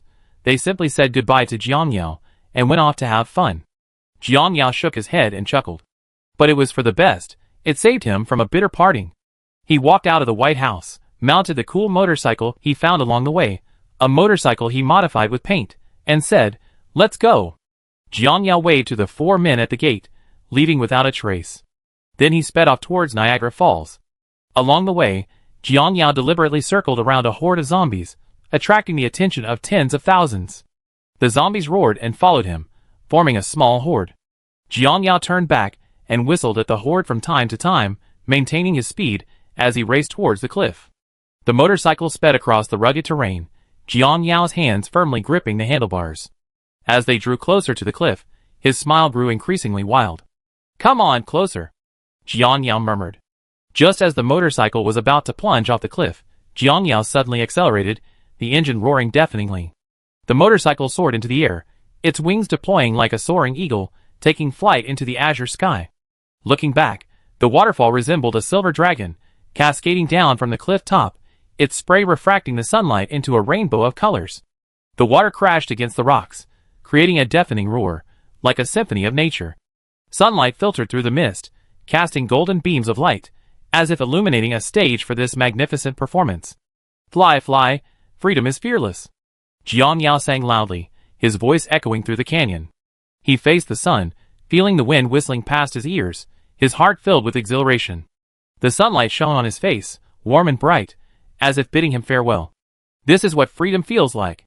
Jiang Yao opened his arms, as if to embrace the whole world. A flash of blue light, and Jiang Yao's figure vanished into thin air, leaving only a glider soaring alone, heading into the distance. Chapter 81. Jiang Yao slowly opened his eyes, revealing a spacious yet minimalist bedroom. The room was predominantly gray and white, with simple lines and sparse furniture, each piece exquisite and practical. He shook his head, quickly recovering from the lingering effects of the simulation. Just then, a blue screen lit up. Rewards began distribution. Jiang Yao remained unfazed, having already known about the reward. A flash of blue light appeared in his storage space, revealing a physique enhancement potion. Without hesitation, he took out the potion and downed it in one gulp. The potion melted instantly in his mouth, leaving a cool sensation that quickly permeated his body. Then, his gaze was drawn to a blue cursor. The cursor hovered in the air, pointing directly at his phone screen on the bedside table. Jiang Yao picked up his phone and unlocked it, discovering a familiar red icon on the screen, the cursor pointing at it. He instantly understood. This 8 million reward was being distributed in the form of stock profits. He opened the software and, sure enough, saw a stock glowing red quietly in the list. He never seen the stock's name or code before. It was clearly generated specifically for him by the emulator.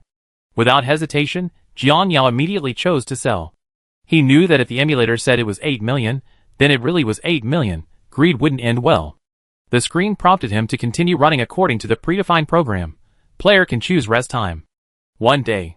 3 days. 7 days. Custom. Seeing the default time shortening, Jiang Yao didn't think much of it. After all, this was only the second time. He'd been having almost the entire time in the zombie paradise world, feeling no psychological pressure whatsoever, so he simply chose 1 day. After making his selection, Jiang Yao felt a wave of exhaustion wash over him. The effects of the physique enhancer began to take hold, his body gradually felt heavy, and his consciousness began to blur. He lay back down on the bed, and quickly fell into a deep sleep. This sleep lasted only 2 hours. After using the third dose of the physique enhancer, it felt as if a quantitative change had led to a qualitative leap, breaking through some kind of limit. He felt even more energetic than after using the first 2 doses. Jiang Yao felt that his body was almost indistinguishable from the feeling after injecting the super soldier serum. Of course, he could forget about arm wrestling with Thanos. Time to wash up and go to sleep. He quickly got up, deciding to go to the underground gym to test himself. As he walked, he saw a delivery notification on his phone, so he ran to the yard gate, grabbed the extra weight plates he had ordered, and carried them into the gym to set them up. Jiang Yao took a deep breath, gripped the special barbell with both hands, and easily lifted the 1-ton barbell. Then, he used a speedometer to test his maximum speed. He ran the 100-meter shuttle run in 5 seconds, reaching a peak speed of 30 meters per second. Besides that, his reaction speed, endurance, explosive power, and other aspects of his stamina all showed significant improvement. That evening, Jiang Yao enjoyed a relaxing hot spring bath and practiced with Mo Yuan in the gym. And it must be said, wielding Mo Yuan in its Miao sword form was incredibly smooth and much cooler than with a short sword. The next day, the light screen appeared as expected, displaying rapidly scrolling characters, revealing the result: High School of the Dead True. Main quest: check in at the Takashiro family mansion. Quest reward: unknown. A strange look flashed in Jiang Yao's eyes when he saw the simulated world name displayed on the light screen. He wasn't unfamiliar with this name. This is a post-apocalyptic anime disguised as a fanservice-heavy action series.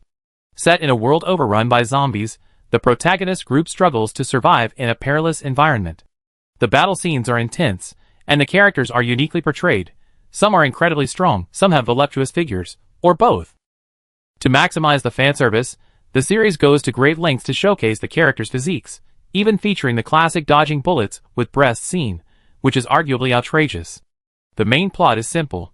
A zombie virus suddenly breaks out, plunging the world into chaos. The protagonist, Takashi Komuro, and his classmates band together, fighting zombies while searching for a safe haven. Jiang Yao noticed that the world name displayed this time had the word true after it. Were all the worlds he experienced before virtual? He didn't dwell on the question, he figured he'd just accept it, and wouldn't waste energy on unnecessary problems. Moreover, this time there was a rare unknown reward, even though he had only experienced 2 simulations. This simulation was strange in every way, but it didn't matter.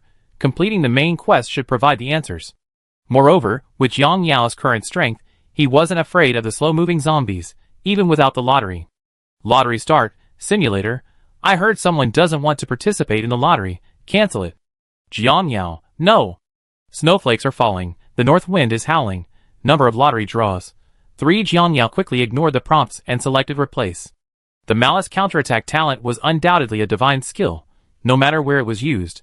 Number of lottery draws: 2. 5 cards slowly appeared, and Jiang Yao, with a calm mind, wasn't flustered at all.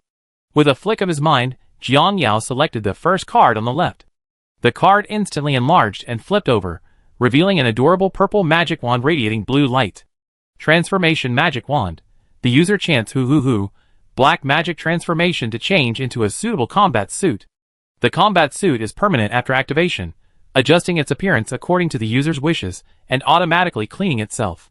The combat suit slightly enhances physical attributes, provides full body protection, and can defend against armor-piercing bullets. Damn, looking at this reward, Jiang Yao couldn't bear to look. Even if I, Jiang Yao, am bitten to death today, or jump off a bridge, I won't use this thing. Thinking this fiercely, Jiang Yao didn't look further and randomly selected the second card. The card flipped over, glowing blue. Initially somewhat disappointed by the blue prize, Jiang Yao looked at the description. Arsenal of weapons. Contains 18 martial arts techniques. The brief description instantly excited Jiang Yao. What boy doesn't dream of wandering the world with a sword? Now that he has this, he finally doesn't have to blindly practice with videos anymore. The future hero Jiang greets everyone here in advance. Identity card. Private Fujimi Academy. Exchange student from Yen country. Classmate of Takashiro Saya. New member of the Kendo Club. Jiang Yao, next time I go to a school-themed world, I'd probably still be an exchange student from Yen country. Jiang Yao thought to himself. It was the familiar 2 hours, the usual drama watching time. Language pack loaded. Japanese. After a dizzying moment, Jiang Yao heard a concerned voice. Junior, are you alright? Jiang Yao slowly opened his eyes, his vision gradually clearing. Before his eyes came a face of indescribable beauty, those purple eyes, like deep amethyst, gazing at him with a hint of worry. Jiang Yao was slightly taken aback, then reacted, softly replying, I'm fine, thank you. Chapter 82. His gaze involuntarily swept over the girl. The girl wore a neat JK uniform, a white blouse paired with a green pleated skirt, outlining her slender and well-proportioned figure. She held a wooden sword in her hand, exuding a sharp and imposing aura. Her long, flowing purple hair cascaded down her shoulders like a waterfall, strands swaying gently in the breeze, seemingly carrying a faint floral fragrance. Jiang Yao inwardly sighed. The Seiko Busujima before him was far more stunning than her anime counterpart. Her features were exquisitely perfect. Eyebrows, like distant mountains, a high nose bridge, and lips of elegant color with a hint of alluring luster. Her skin was fair and delicate, so smooth it seemed to glow. Her waist was slender yet powerful, and the curves of her chest were just right, neither overly exaggerated nor undeniably captivating. Every instance of love at first sight stems from lust. Jiang Yao admitted he'd been attracted to Siko Busujima at first sight, or rather, he'd fallen for her instantly. However, remembering his clone identity and the original storyline, where Siko was added to the protagonist's harem, his burning desire gradually cooled. Jiang Yao shook his head, clearing his mind of the jumbled thoughts. I better go kill the zombies, then I won't have these troubles. Thinking this, he looked out the window of the Kendo Club classroom towards the school gate. There, the male teacher who had reached out through the gate to question a zombie had been bitten and collapsed to the ground. In just a few seconds, his face turned ashen. The female teacher who went to check on him was bitten on the neck, blood splattering everywhere, and the school gate instantly descended into chaos. Jiang Yao frowned and turned to Siko Busujima, saying, Senpai, look over there. Siko Busujima followed his gaze, and saw the remaining teachers mutating after being bitten. Her expression showed only slight surprise, but she quickly regained her composure, turned her head, and asked calmly, What are your thoughts? Jiang Yao quickly analyzed the situation, and said in a deep voice, The campus is already in chaos, it's no longer safe here. We must find the school doctor, Shizuka, as soon as possible. She has a car, and can take us away from here. Of course, Jiang Yao didn't mention one thing. Her breasts were large. Siko Busujima nodded slightly, and the two quickly reached an agreement, immediately setting off for the school clinic. Jiang Yao followed Siko Busujima out of the Kendo Club classroom, casually taking out his Mo-Yuan sword and slinging it over his shoulder. The campus was in complete chaos, screams and cries rising and falling, mixed with the howls of zombies, sending chills down one's spine. Students ran in all directions. Some were pounced on by zombies, while others hid in classrooms, trying to find safe haven. Jiang Yao and Siko Busujima made their way forward, tacitly avoiding areas densely populated with zombies. Siko Busujima gripped a wooden sword, her eyes sharp, ready to respond to any unexpected situation. Soon, they arrived at the school infirmary. Pushing open the door, they saw Shizuka Marikawa asleep, slumped over a table. Her long, golden hair was casually draped over her shoulders, and her white doctor's uniform accentuated her impressive figure, especially her breasts, which seemed about to burst out of the uniform. Her sleeping face was serene, as if the chaos outside had nothing to do with her. Because they had arrived earlier than in the original storyline, the students lying in the infirmary hadn't mutated yet, and Glasses was still on the bed receiving an 4 drip. Siko Busujima walked over and gently shook Shizuka's shoulder. Shizuka-sensei, wake up. Shizuka groggily looked up, rubbed her eyes, and asked in a soft voice, What's wrong? Jiang Yao quickly explained, Miss Shizuka, there's been a riot on campus. It's dangerous. We need you to drive us away. Upon hearing this, Shizuka immediately became more alert and frantically began gathering medicine from the cabinet. As she searched, she muttered to herself, medicine is always useful. Seeing this, Jiang Yao stepped forward and, with lightning speed, stored all the medicine in the cabinet into his storage space. Miss Shizuka, I put the medicine away. Let's go quickly, Jiang Yao said calmly. Shizuka blinked, then nodded dazedly, oh okay. Beside her, Siko Busujima watched this incredible scene, her eyes narrowing slightly. Just like that knife that suddenly appeared, this junior seems quite something. Shizuka then seemed to remember something. Oh right, the car keys are in the staff office, all the school's car keys are there. Jiang Yao, who already knew the plot, wasn't surprised. Just as the three were about to leave the infirmary, the student lying on the bed suddenly sat bolt upright.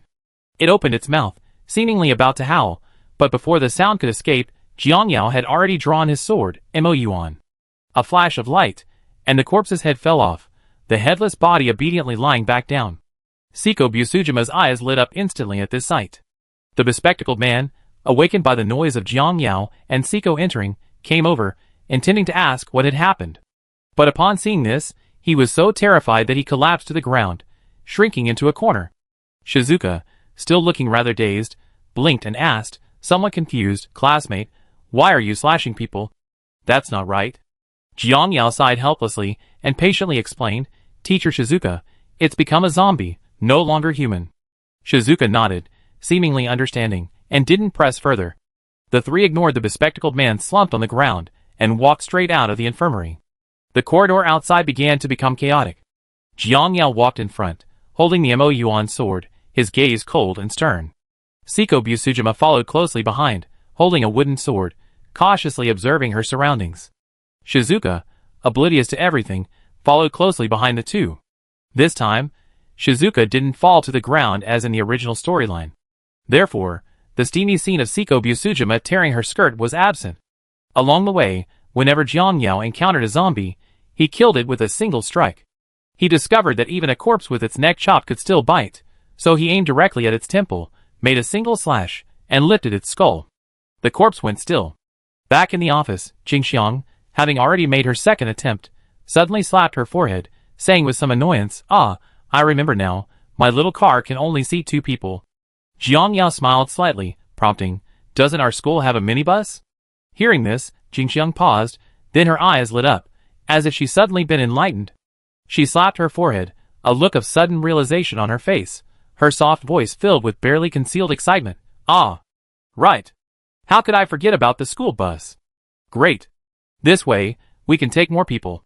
With that, she skipped off to get the school bus keys, her ample bosom swaying gently with her movements, attracting considerable attention. Chapter 83. After obtaining the key, Jiang Yao remembered Takagi Saya and the fat Hirano Toda from the original storyline. He knew that the two of them were probably still in the teaching building, facing danger. To get to the Takagi family mansion, he really needed to bring these two along, since Jiang Yao didn't know the way. So, Jiang Yao, along with Busujima, Seiko, and Shizuka, hurried along the corridor towards the teaching building. The corridor was a mess, with books, backpacks, and even several pools of dark red blood scattered on the ground. Along the way, they encountered several more wandering zombies. Jiang Yao gripped the EP1 sword, his blade flashing, each strike precisely ripping off the zombie's skull, instantly eliminating it. Soon, the three arrived at the second floor of the teaching building. Jiang Yao pricked up his ears, faintly hearing a low growl coming from not far away. The three quickly followed the sound and found Takagi Saya and Hirano Toda surrounded by several zombies in a classroom. Hirano Toda held a modified nail gun, taking down the zombies that rushed into the classroom one by one. Seeing this, Jiang Yao rushed forward without hesitation. His speed was astonishing. He covered the zombies' distance in just a few steps. EP1 flashed through the air, instantly killing several zombies. Takagi Saya's eyes lit up with surprise at the appearance of help, but she quickly regained her haughty expression. She pouted and snorted, saying, "You came just in time. Any later, and I would have taken care of all these monsters." Jiang Yao couldn't help but smile, not calling her out on her stubbornness. Hirano Toda breathed a sigh of relief.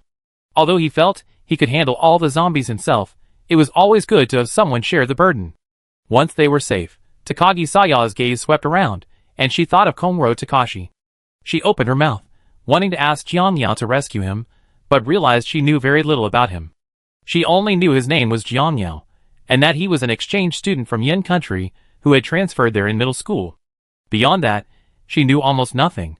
For a moment, she didn't know how to speak.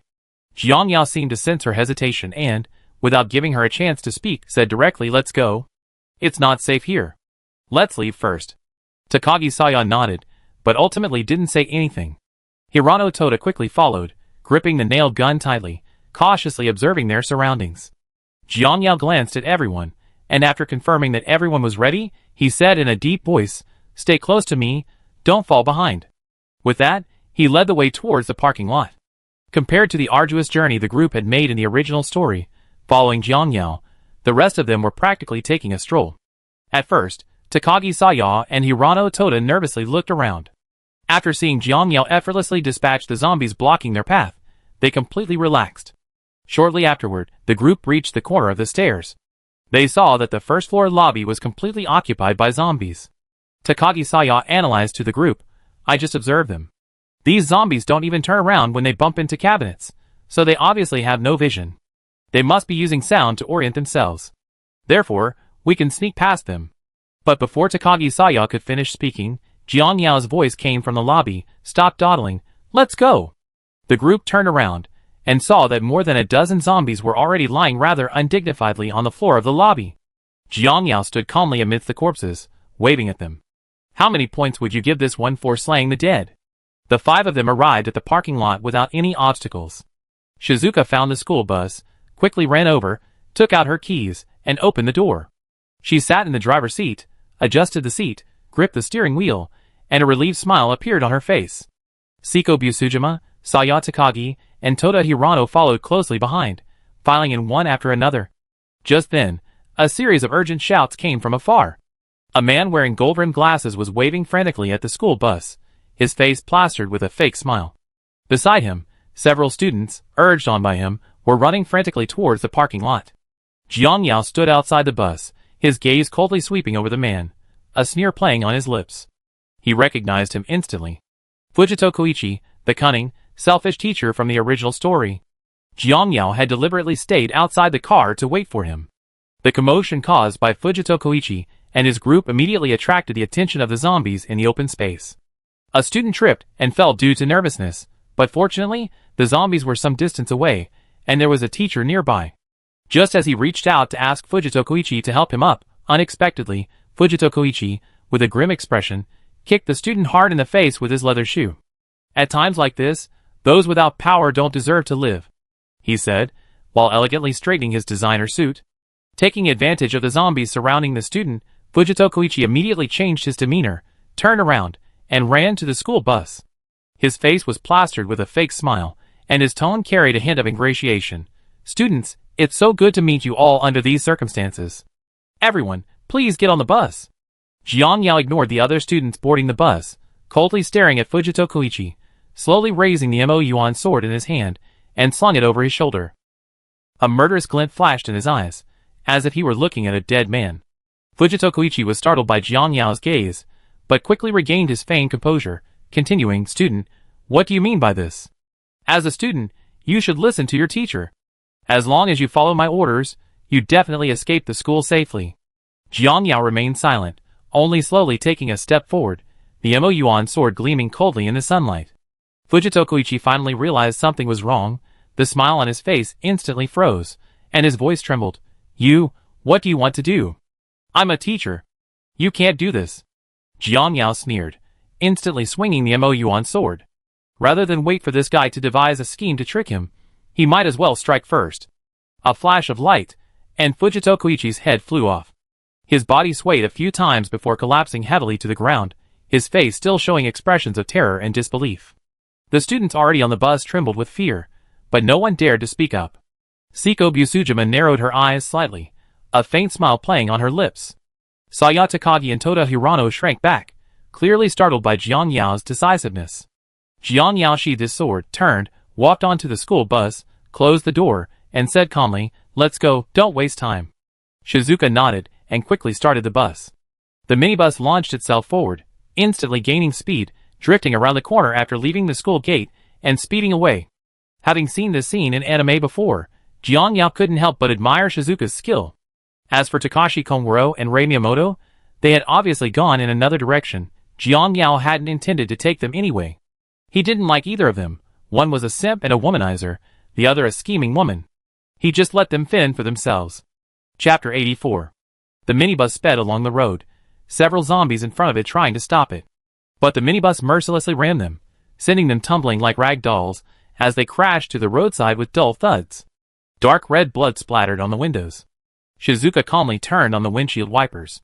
A moment later, Shizuka suddenly turned around in a panic and asked, "Did I just hit something?"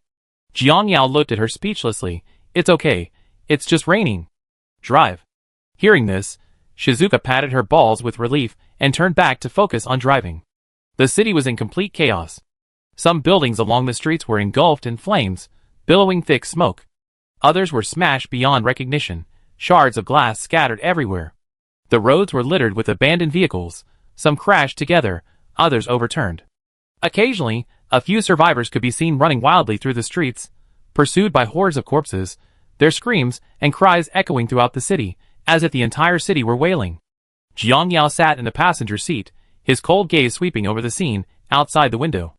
Although he knew that according to the original plot, the bridge leading out of the city had been sealed off by the army, he still decided to go and confirm it himself. After all, this simulated world was labeled real, and what if the plot had changed? The plot wasn't omnipotent, there were too many variables in reality, and he couldn't rely entirely on the information in his memory. "Shizuka-sensei, drive towards the bridge," Jiang Yao commanded in a deep voice. Shizuka nodded, quickly adjusted the direction, and drove towards the bridge. The car quickly arrived near the bridge. Looking into the distance, the bridge was already packed with vehicles, forming a long, dense line that seemed to stretch endlessly. In the middle of the bridge, military and police had set up roadblocks. Fully armed soldiers stood behind the roadblocks, their expression serious, vigilantly watching the surroundings. The situation on the bridge was chaotic. Every now and then, passengers would suddenly mutate into zombies, emitting shrill screams, only to be swiftly suppressed by the military and police. "It's been blocked off as expected," Jiang Yao said softly, his tone calm, his face showing no disappointment. Besides, this journey wasn't entirely wasted, because he knew that Shizuka's friend, Minami Rikika's house was nearby. Jiang Yao walked to the driver's seat and gently prompted, "Shizuka-sensei, you probably can't drive anymore in this situation. Do you know where you can go?" Shizuka paused, pouting in a daze as she thought. Then her eyes lit up, as if she had suddenly remembered something, her tone tinged with excitement. "Ah! That's right. Rika's house isn't far ahead. She has a lot of interesting things." Although she spoke vaguely, her expression showed that these things were extraordinary. Jiang Yao nodded, then said to Seiko Busujima and the other two, "Let's get out and walk. It's not far, and the car will easily get stuck in traffic." Seiko Busujima, Saya Takagi, and Toda Hirano had no objections, and quickly got out of the car. The other students didn't dare follow. In their eyes, the military police were clearly more trustworthy. The five walked along the street. Although they occasionally saw a few wandering zombies, Jiang Yao easily dealt with them. The atmosphere was tense along the way, but they encountered no real danger. Soon, they arrived at Nanri Kawari's house. A villa came into view, with a military Hummer parked in the yard, its camouflage paint job giving it a particularly imposing look.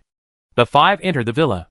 The interior was simply yet stylishly furnished, with several military-themed photographs hanging on the walls, and some military collectibles displayed in the corners.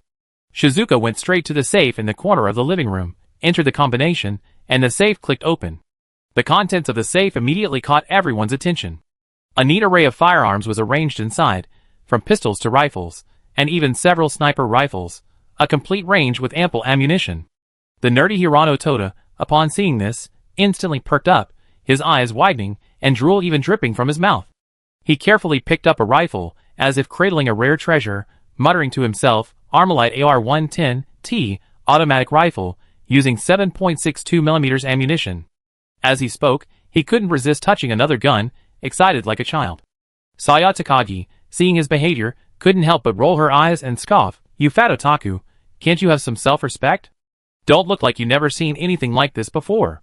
Hirano Toda chuckled, completely ignoring her mockery, still immersed in the world of weapons. After settling down for the time being, the three girls took turns showering.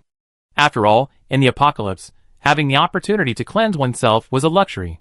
When they came out after changing, Jiang Yao noticed that the three girls were dressed rather conservatively, not revealing large areas of skin as in the original storyline. Shizuka wore a loose t-shirt and trousers, her hair still damp, looking quite casual, but even so, her beauty couldn't be hidden. Takagi Saya changed into a plaid shirt and jeans. Although she still wore her haughty expression, she looked clean and neat overall. Bakushima Seiko wore a simple tracksuit, her long hair tied in a ponytail, looking capable and spirited. Jiang Yao nodded inwardly. This was how the real world should be. After all, the dress code for ordinary women in the kingdom of Ria was generally quite conservative.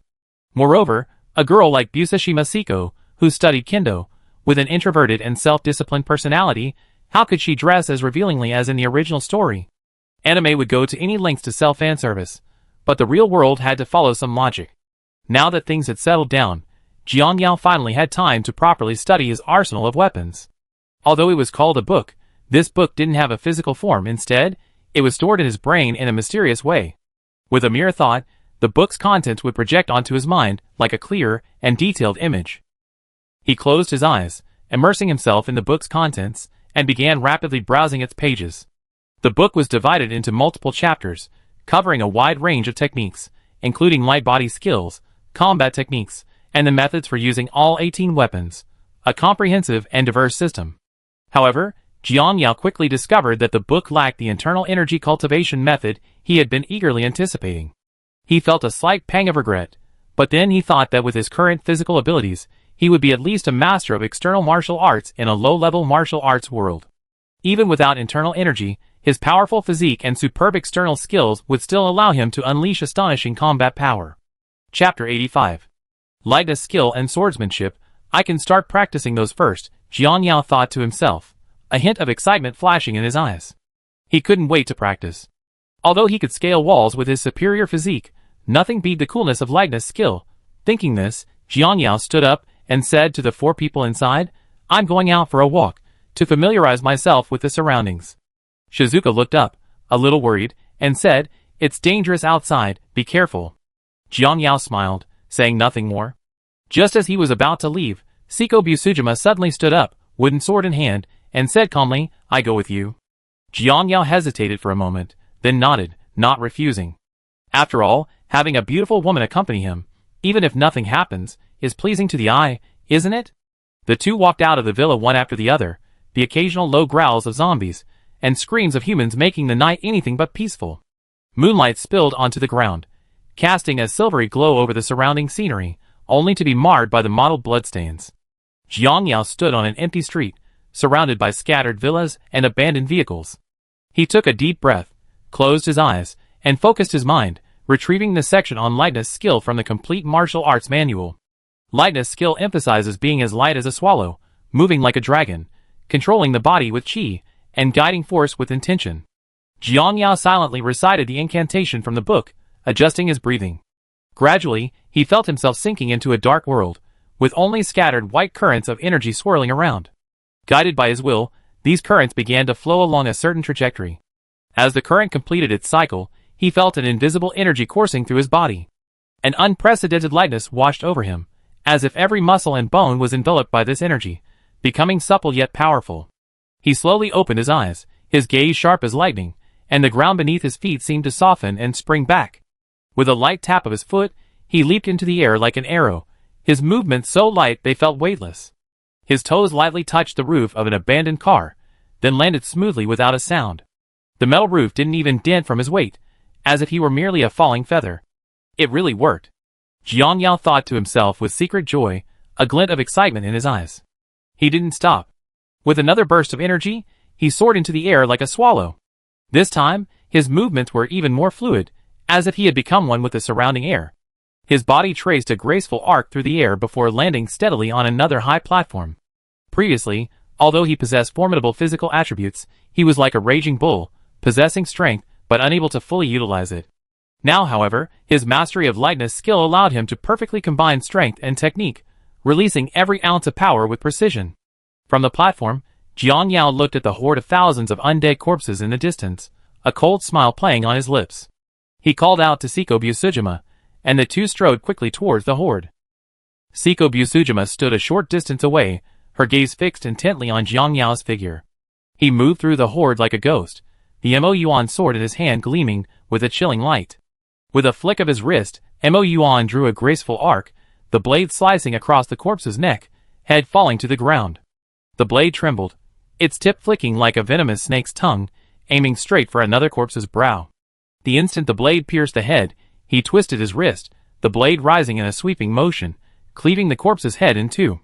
Immediately afterward, he spun, his Miao sword sweeping horizontally, the blade cutting a semicircle, slicing the skulls of several surrounding corpses.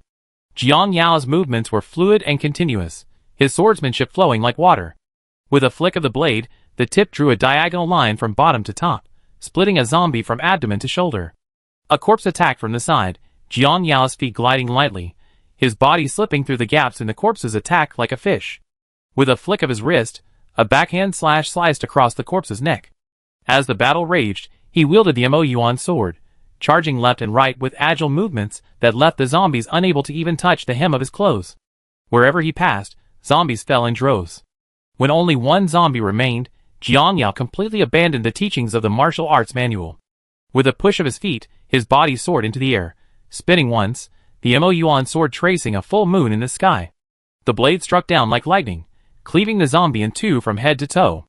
Seiko Busujima slowly walked to Jiang Yao's side, her tone tinged with admiration. Junior, your swordsmanship and movement are beyond my reach. Jiang Yao smiled, his tone relaxed. Not bad, but there's still a lot to improve. As he spoke, he flicked his wrist, and the Mo Yuan sword seemed to come alive in his hand. The blade drew several silver arcs in the air, like a cold moon spinning in his palm. The sound of the blade cutting through the air was low and sharp, the light flowing smoothly like water as he flicked his wrist. Finally, with a clang, Mo Yuan steadily sheathed the sword on his back.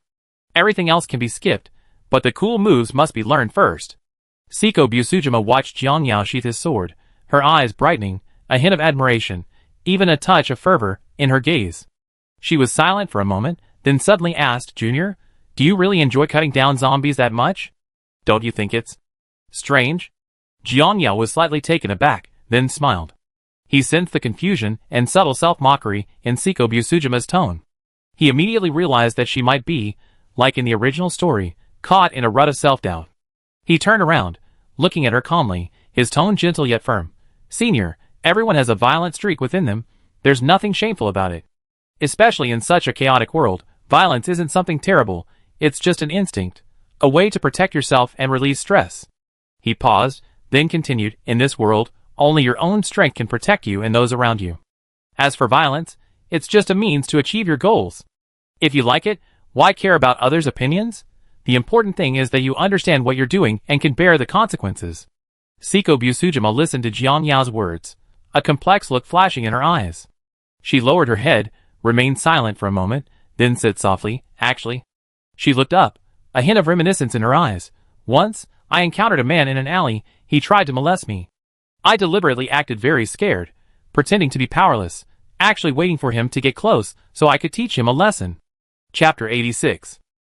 But before he could even get close, a boy passing by the alleyway saw this scene and rushed over, kicking him away. Her tone held a hint of helplessness. At that time, I was actually very disappointed. I originally wanted to teach that man a lesson myself, to experience that violent thrill, but someone else beat me to it. From that moment on, I realized that I didn't really want to protect myself, but rather, to enjoy that feeling of violence. Jiang Yao raised an eyebrow slightly upon hearing this. This familiar sense of déjà vu meant he knew without guessing that the boy was him. No, it was his clone who changed the plot. In the original story, Seiko Busujima only realized her violent tendencies after personally teaching that man a lesson. Here, while she still recognized her violent tendencies, her experience had changed. Jiang Yao smiled and said easily, there's nothing to dwell on.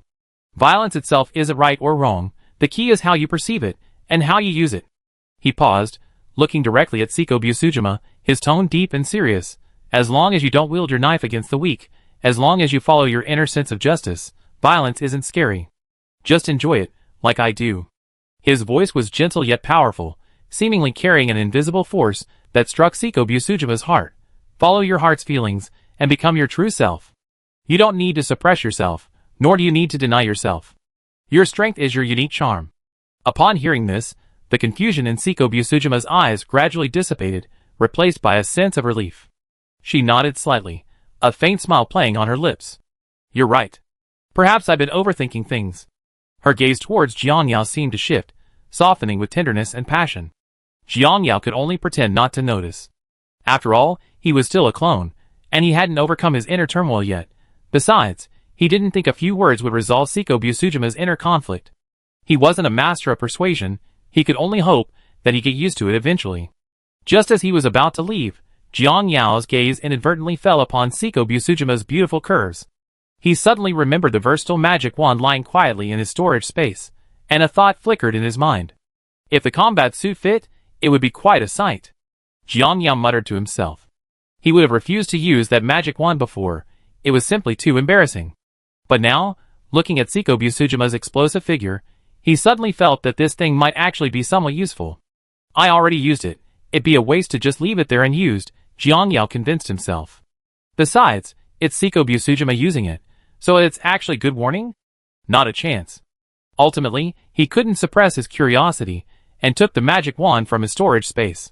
The transformation wand was a deep purple, its surface engraved with mysterious runes. Holding it, he could feel a faint energy fluctuation. Senpai, want to try this? Jiang Yao handed her the transformation wand, his tone slightly tentative. Seiko Busujima curiously took the wand, examined it carefully, and a hint of doubt flashed in her eyes. What is this? A special piece of equipment, Jiang Yao explained vaguely. You just need to do as I say to activate its effect. Seiko Busujima nodded, still harboring doubts, but her goodwill towards Jiang Yao prevented her from asking further.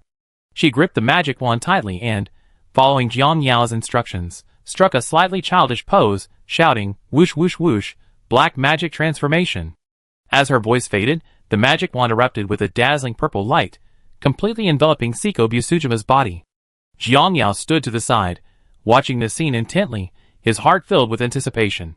He didn't know what effect the magic wand would bring, but his intuition told him it shouldn't be too bad. A few seconds later, the purple light gradually dissipated, and Seiko Busujima's figure reappeared. This time, she had completely transformed. She wore a tight-fitting black combat suit, the material appearing to be some kind of high-tech synthetic fiber. It was both soft and elastic, perfectly conforming to her body's curves. Especially her impossibly long legs, encased in the combat suit, were incredibly eye-catching. A wooden sword, enhanced by energy, hung at her waist, making her look both dashing and sexy. Seiko Busujima glanced down at her outfit, a hint of surprise flashing in her eyes. She stretched her limbs, finding the combat suit completely unrestricted, actually allowing for smoother movements.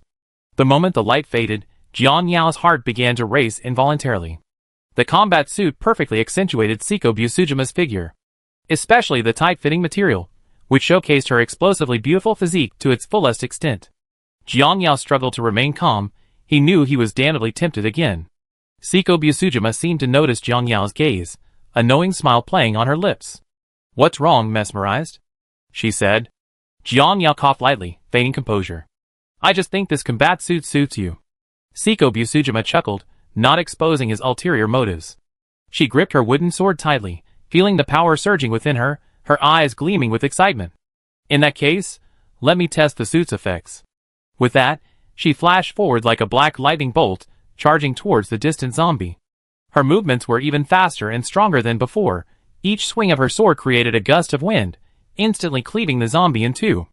A glint of pleasure flashed in Seiko Busujima's eyes as blood splattered. "That's it, that's the feeling. Just like you said, to become your true self." While Seiko Busujima was immersed in the thrill of violence and power, wielding her wooden sword and slaughtering through the horde of corpses, Jiang Yao's gaze involuntarily fell on the magic wand in his hand. His curiosity was already simmering. "No need to get bitten to death, I never said that," Jiang Yao muttered to himself.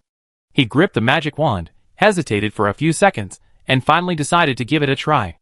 After all, he had witnessed firsthand the effect of Seiko Busujima in her combat suit. That cool look was irresistible. He glanced around, making sure no one was watching, and then quietly raised the magic wand. Unlike Seiko Busujima, who struck a melodramatic pose, he muttered in a barely audible voice, "Whoosh whoosh, dark magic transformation." As soon as he finished speaking, the magic wand burst forth with a dazzling purple light, instantly enveloping Jiang Yao's entire body. Chapter 87. However, Jiang Yao didn't notice that the instant he uttered the incantation, Seiko Busujima, who was fighting in the distance, suddenly leaped onto a high platform and stood still, a beautiful smile playing on her lips. She turned her head, looking at Jiang Yao, who was enveloped in purple light, with a hint of anticipation in her eyes. A few seconds later, the purple light gradually dissipated, and Jiang Yao's figure reappeared. He was now wearing a suit of black armor. He walked to the rearview mirror of an abandoned car, carefully examining his new look. The full-body helmet made him look like a futuristic warrior. The armor was made of some kind of high-tech alloy, its surface smooth as a mirror, radiating a cold luster.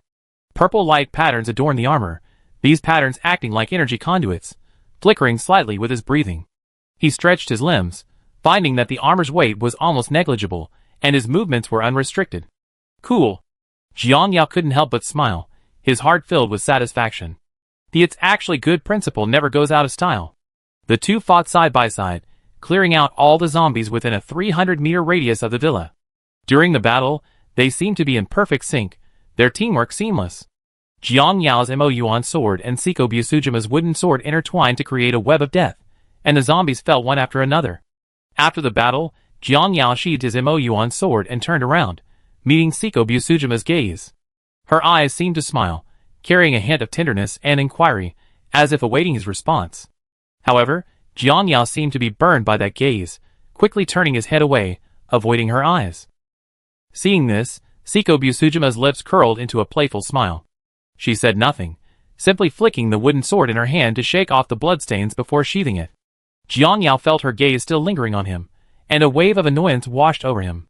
He coughed lightly, feigning composure, and said casually, "Senior, we're almost done cleaning up. Let's go back." Seiko Busujima nodded, a hint of teasing in her voice. Yeah, someone did pretty well today, except his eyes were a little wandering. Jiang Yao's face flushed slightly, but he didn't reply, simply quickening his pace towards the villa. Seiko Busujima followed behind him, her eyes full of amusement, as if enjoying his rare moment of embarrassment. On the way, with a thought, their combat suits instantly transformed into comfortable loungewear. Seiko Busujima, dressed in her original tracksuit, had her long hair casually draped over her shoulders. Jiang Yao, on the other hand, had changed into a simple black hoodie and casual pants. With all the surrounding zombies eliminated, the father-daughter duo, Shio and Alice, who appeared in the original storyline, had also found safe shelter.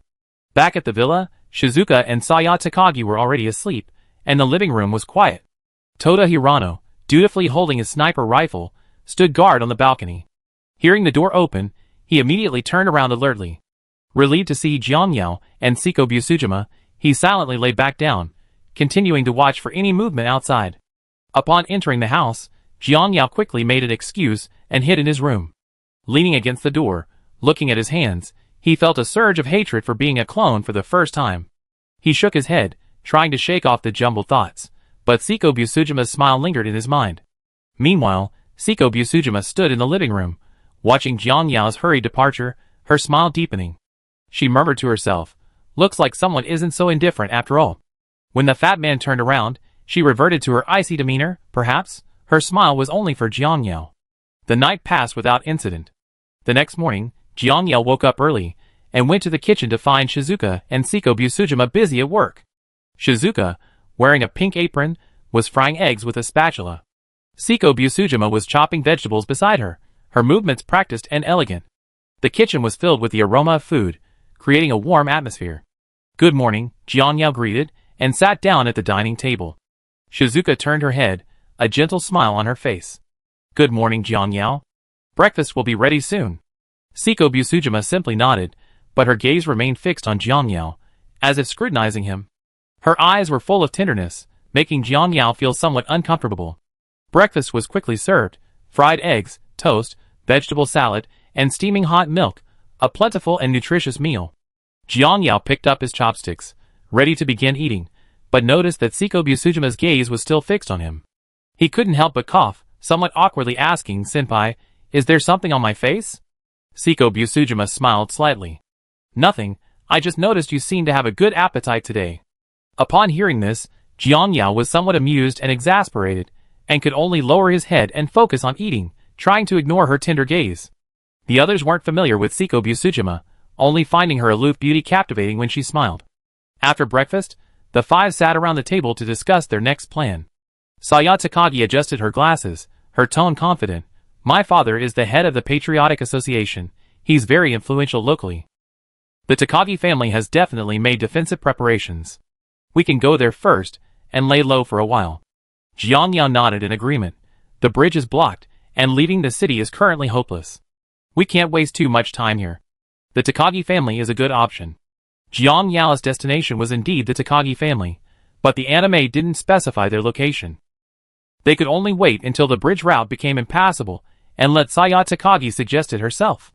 Of course, coercion was an option, but he was a kind person with no grudges against her, so there was no need. Seiko Busujima didn't say much, only nodded slightly in support. The group quickly agreed and decided to set off immediately. They quickly packed their gear and got into the military Hummer. Shizuka sat in the driver's seat, started the engine, and with a roar, the Hummer sped out of the villa, heading towards the Takagi family's house. The car sped through the streets, the surrounding scenery still chaotic. However, just as they reached a relatively empty street, Jiang Yao suddenly sensed a strong malice coming from ahead. This malice wasn't directed at him, but rather at all living beings in this world. His brow furrowed, his gaze quickly locking onto a street corner 300 meters away. There, a group of shirtless, tattooed men were wielding Molotov cocktails and weapons. They were indiscriminately setting fire to corpses, even cornering survivors, and cruelly murdering them. Chapter 88. "There's trouble ahead," Jiang Yao whispered. Shizuka immediately slammed on the brakes, bringing the car to a smooth stop on the side of the road. Although she was usually a bit absent-minded, when she drove, she was like a driving god, her maneuvers at full speed. Seiko Busujima reacted quickly, gripping her wooden sword tightly, her tone calm. "Should we make a move?" Jiang Yao nodded, a cold glint in his eyes. These scumbags are a menace if left alive. The two quickly got out of the car.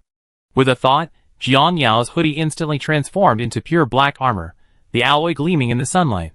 Seiko Busujima changed into her black, tight-fitting combat suit, looking incredibly dashing.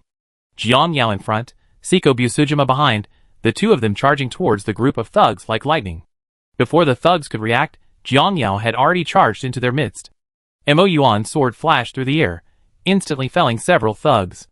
Seiko Busujima followed closely behind, her wooden sword dancing like a silver snake.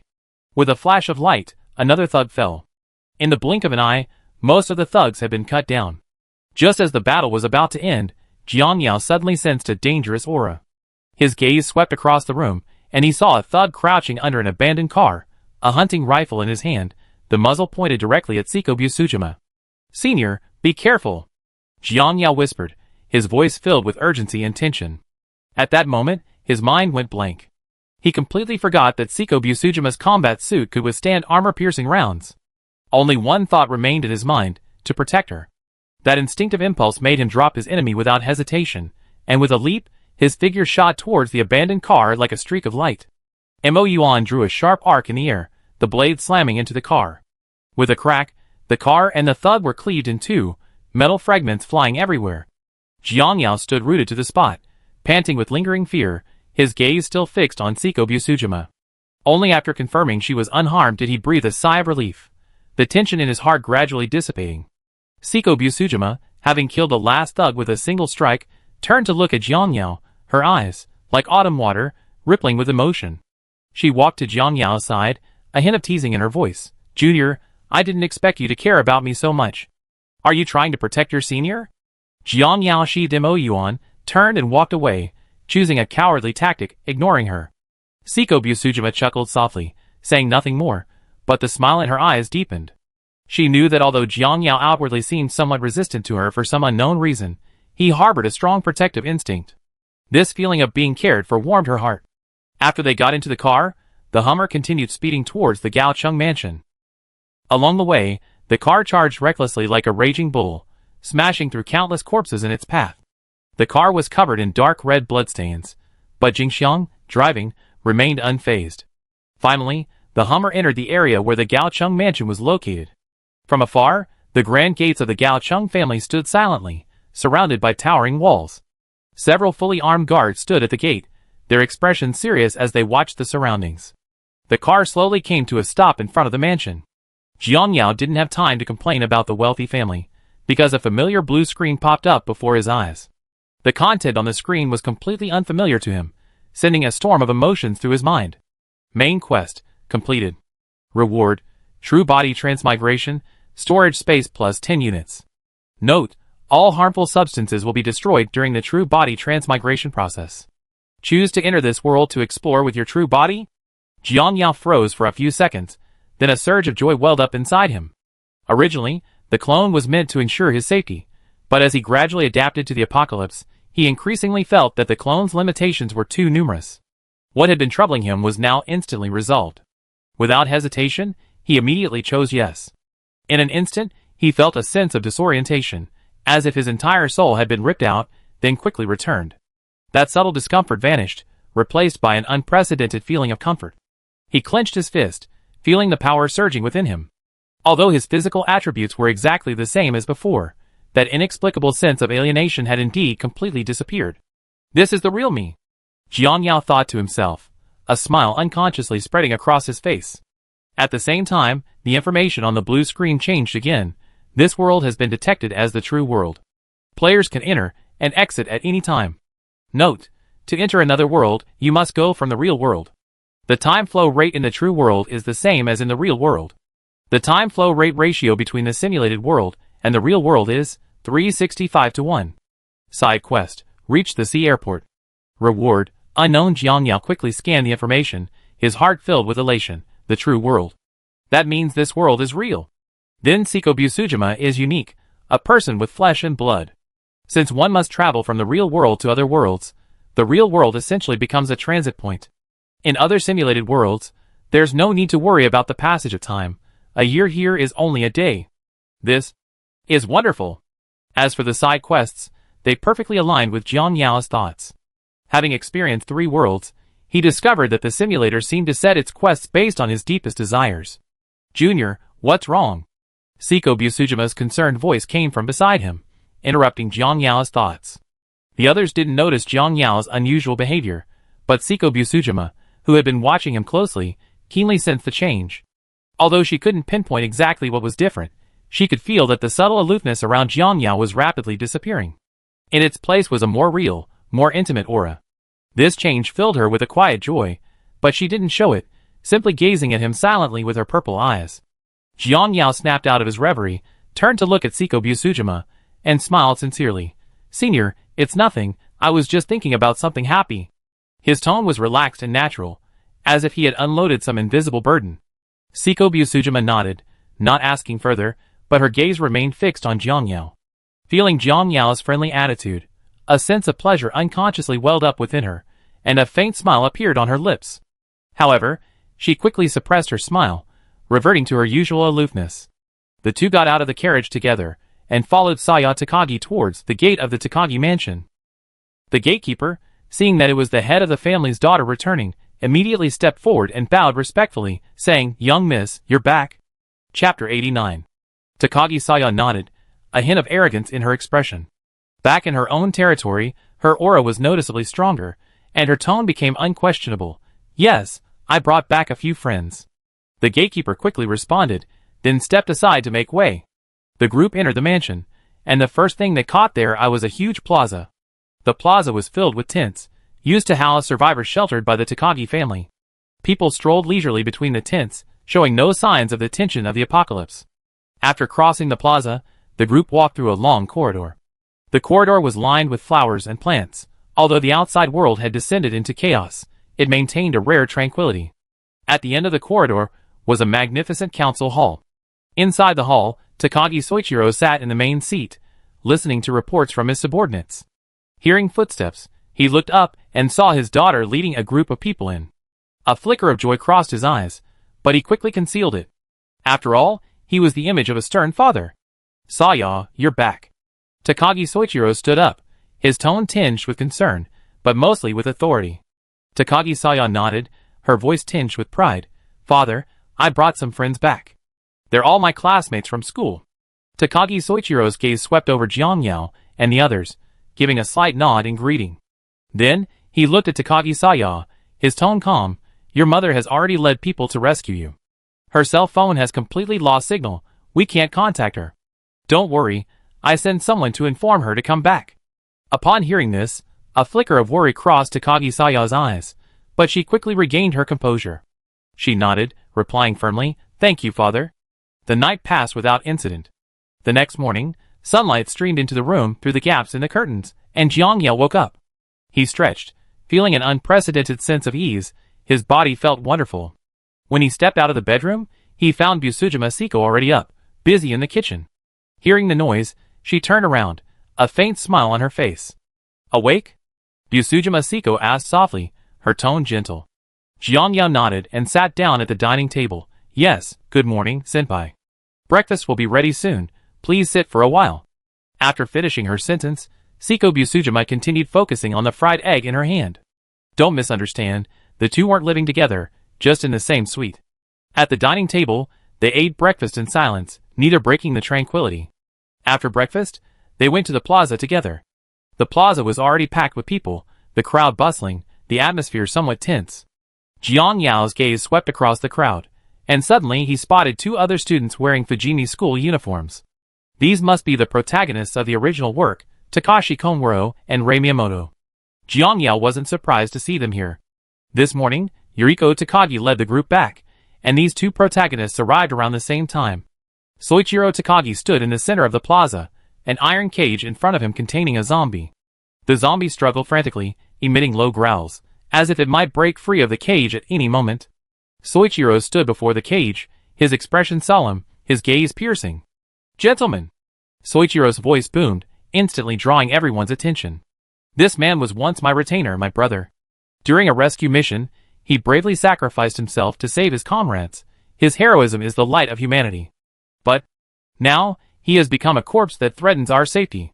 So, His words trailed off as his long sword flashed, the corpse's head falling into the nearby fountain.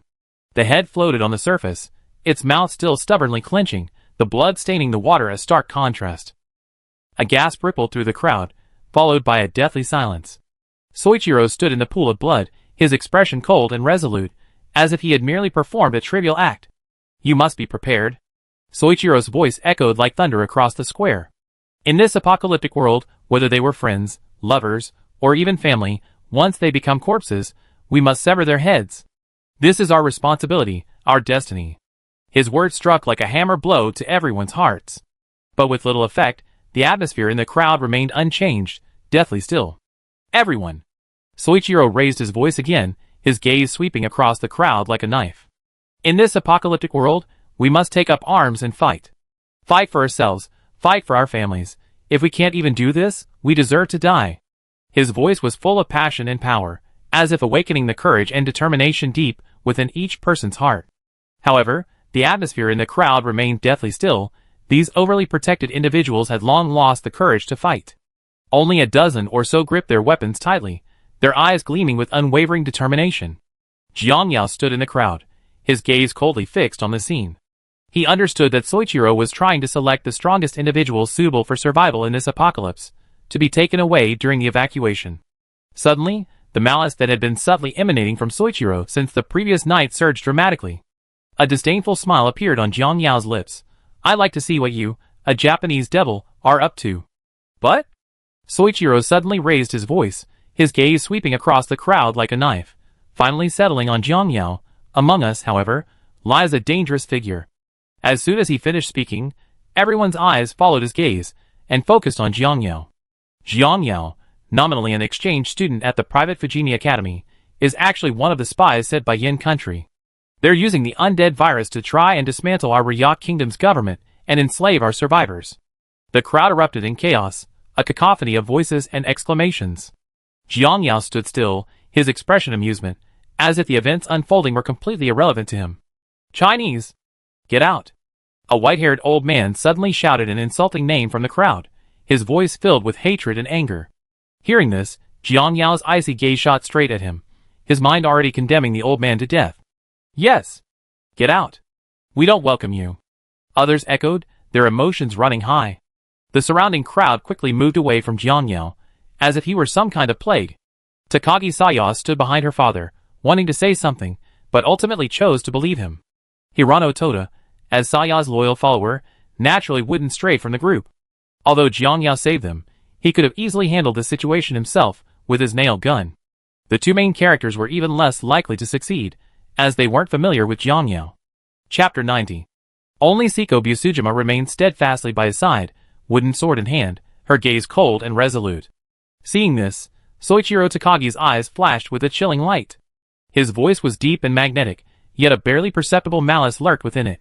"Miss Busujima, you surely know that Master Busujima meticulously instructed me in Kendo. Not to mention, the Busujima family has supported the Emperor for generations. This is a 1,000-year-old family honor, a mission flowing in our blood." He paused, taking a small step forward, as if to infuse his words deeper into Seiko Busujima's ears. "As a descendant of a prestigious family, will you continue to stand by this young man's side?" Seiko Busujima raised her head, her gaze as sharp as a knife as she stared directly at Soichiro, her tone firm and icy. "Father is father, and I am me. Compared to Yakuin, family honor is utterly insignificant. This is my choice."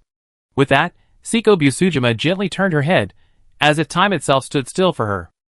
Her gaze tenderly fell upon Jiang Yao, a warm smile, like the gentle warmth of the spring sun, playing on her lips.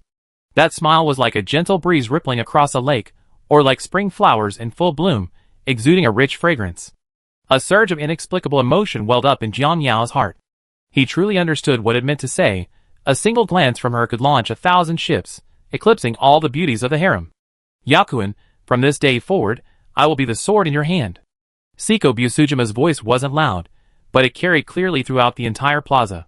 "Even if the whole world is our enemy, and war rages, Seiko Busujima will never abandon you." Soichiro's face instantly darkened. He gripped his long sword tightly, his tone laced with threat. "Since that's the case, then don't blame me for being impolite." Seiko Busujima didn't answer, but simply stepped slightly to the side, shielding Jiangyao. Her movements were gentle yet resolute, as if silently declaring, no matter how many enemies lay ahead, she would fight alongside him. The Takagi family soldiers, rifles in hand, surrounded Jiangyao and Seiko Busujima. Their eyes were icy, their guns fixed on the two, awaiting the patriarch's command before bullets rained down. The atmosphere in the square instantly became extremely tense, the air thick with the smell of gunpowder. A major battle was imminent. Seiko Busujima gripped her wooden sword tightly, her gaze icy. There was no fear in her heart, only unwavering determination and resolve. She knew her choice might lead to her immediate death, but she had no regrets. Because in her heart, Jiangyao's existence had long transcended any notion of position or status. Yakuin, no matter how many enemies lie ahead, I will fight alongside you, Seiko Busujima said softly, her voice tinged with tenderness. Jiangyao looked at Seiko Busujima standing before him. In that instant, all the plot, all the barriers vanished. This was a real world, even if this world contained countless parallel universes. Even if Seiko Busujima had appeared in various unsavory forms in other worlds during the storyline, in this real world, Seiko Busujima was a living, breathing person standing before him. She was herself, not a fictional character from a story, nor the Seiko Busujima of a parallel universe. Cold and aloof to the outside, gentle and tender to the inside, understanding and compassionate, loyal to only one person, capable of slaying zombies and cooking, with an angelic face and a devilish figure. How could anyone not love a girl like that? He smiled with relief. Senior, let's turn the world upside down. With a thought, the two quickly changed into their combat suits. Bakushima Seiko's black, tight-fitting combat suit instantly covered her entire body, and Jiangyao's pure black armor appeared accordingly. Actually, even in her loungewear form, she could still provide protection, just without the physical enhancement. Seeing this supernatural scene, Takagi Soichiro narrowed his eyes, and decisively ordered, fire. With his command, a deluge of bullets instantly flew in, the gunfire deafening, bullets raining down like a storm. The two dodged the bullets in a flash. But the bullets were too dense. Even with Busashima Seiko's best efforts to dodge, sporadic bullets still hit her. Just when she thought there was no way to avoid it, the incoming bullets seemed to be deflected by an invisible barrier. Seeing that the bullets couldn't harm her at all, Seiko Busujima swiftly charged towards the enemy ranks. Jiangyao had already tested the protective effect of the combat suit, so he wasn't worried about their safety at all. He lightly touched the ground and instantly rushed into the enemy formation. Mo Yuan drew a cold light in the air, his blade precisely decapitating a soldier. His movements were astonishingly fast. He approached another soldier almost instantly. With a backhand strike, the blade sliced across the soldier's neck, and the soldier fell limply. Takagi Soichiro stood at a distance, watching this scene with a grim expression. He hadn't expected the two to be so terrifyingly strong. He gritted his teeth and ordered again, keep firing. Don't stop. However, the soldier's bullets couldn't inflict any real damage on the two. Seiko Busujima's combat suit had a built-in protective force field. Stray bullets hitting her were deflected as if by an invisible wall of air. Jiangyao's armor was incredibly tough. The occasional bullet that struck his body only created a spark on the armor, unable to penetrate. The two coordinated perfectly, their blades flashing and clashing across the plaza. In just over 10 seconds, all 30-odd soldiers surrounding them were dead. The vengeful Jiangyao, of course, hadn't forgotten that person, killing him with a single strike. Blood stained the plaza, corpses lay strewn about, and the air reeked of blood. Takagi Soichiro watched this scene with a grim expression, disbelief and anger flashing in his eyes. He hadn't expected that his carefully trained soldiers would be so easily defeated by these two. Seeing the surrounding crowd scatter and flee, only his family and 3 students remained standing. Takagi Soichiro took a deep breath. As a man, as the one who had instigated the trouble, he knew he had to step forward. He gripped his long sword tightly, his gaze coldly fixed on Jiangyao, his tone resolute. Jiangyao, this is our feud. I fight you, for the sake of a man's dignity. If I lose, please spare my family. Before Takagi Soichiro could finish speaking, Jiangyao's figure had already appeared before him like a ghost. A flash of light streaked across the sky, and Takagi Soichiro's head flew high into the air before crashing heavily to the ground with a dull thud. Takagi Yuriko, witnessing this, felt a flicker of despair in her eyes. She gripped Takagi Saya's hand tightly, trying to pull her away. However, Jiangyao was faster. He leaped forward, his figure closing in on the two of them like lightning. Mo Yuan flashed 2 cold streaks of light through the air, and Takagi Yuriko and Takagi Saya didn't even have time to scream before collapsing to the ground. Although Yuriko was quite capable, Jiang Yao would never leave himself any trouble. Konro Takashi, witnessing this scene, felt a flash of anger and fear in his eyes. He gripped his baseball bat tightly, trying to rush forward to help. Jiang Yao, who had intended to kill him, was waiting for him. However, Busujima Siko beat him to it. She flashed forward, her wooden sword drawing two sharp arcs in the air, instantly shattering Konro Takashi's attack. Then, the blade precisely sliced across Konro Takashi's neck, and blood spurted out. Konro Takashi's body swayed a few times before collapsing heavily to the ground, falling into eternal silence. Chapter 91. The chubby Hirano Toda, clutching his sniper rifle, struggled to aim at Jiang Yao, hoping to save his goddess. But Jiang Yao was too elusive, he couldn't lock onto him at all. Secretly pleased that Siko Busujima had killed Takashi Konro, Jiang Yao hadn't forgotten this guy either. With a quick step, a flash of light, and the chubby man collapsed to the ground, filled with resentment. Seeing this, Rei Miyamoto's eyes flashed with despair. Takashi Konro, who had cared for him so much, was dead. How could she, a weak woman, survive in this apocalyptic world? She gritted her teeth, suddenly unbuttoned her shirt, revealing a large expanse of skin, attempting to seduce Jiang Yao with her beauty. Her eyes held a hint of allure, her voice filled with seduction. Jiang Yao-kun, spare me, I'd do anything for you. Siko Busujima's eyes blazed with fury. In a flash, she was in front of Rei Miyamoto. The wooden sword drew a sharp arc in the air, its blade slicing across Miyamoto Rei's pale neck. Blood spurted out, and Miyamoto Rei stretched out her hands in vain, trying to cover the wound. Her eyes widened, filled with terror, resentment, and a final lingering attachment to this world.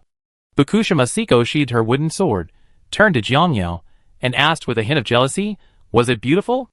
Jiang Yao awkwardly touched his nose and remained silent. The crowd in the square had long since vanished, and the two stood in a pool of blood. The rising sun cast a golden glow, casting long shadows of them.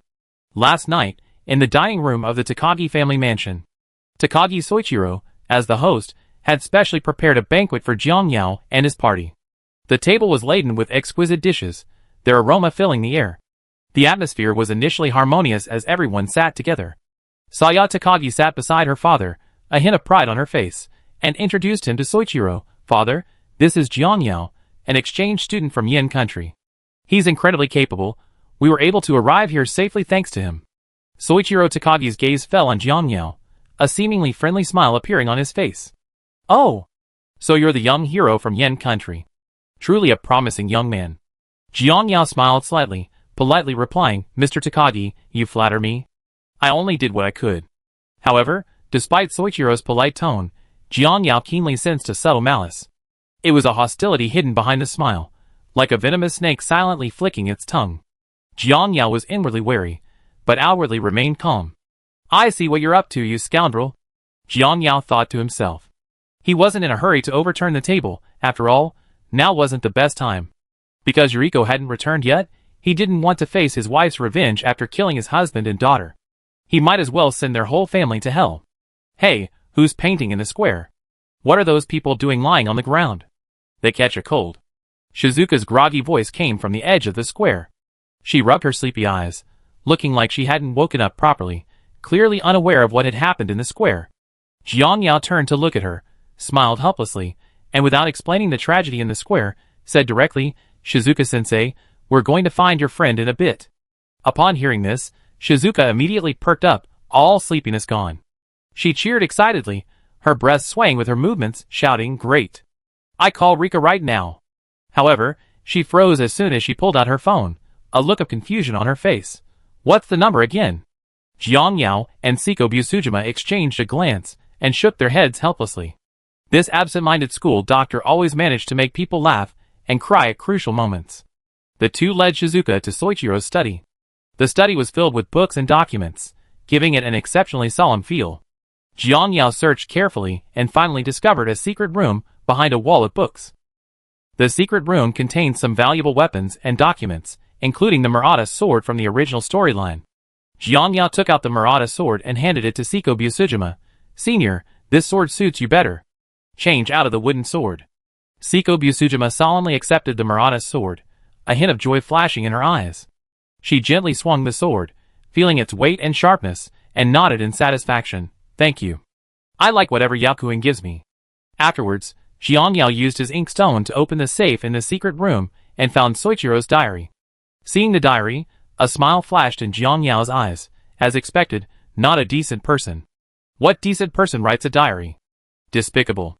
Through the diary, he confirmed one thing. The Patriotic Association was a thoroughly right-wing organization. Soichiro, as its leader, was an extreme nationalist who had always dreamed of completing the great undertaking he had failed to achieve years ago.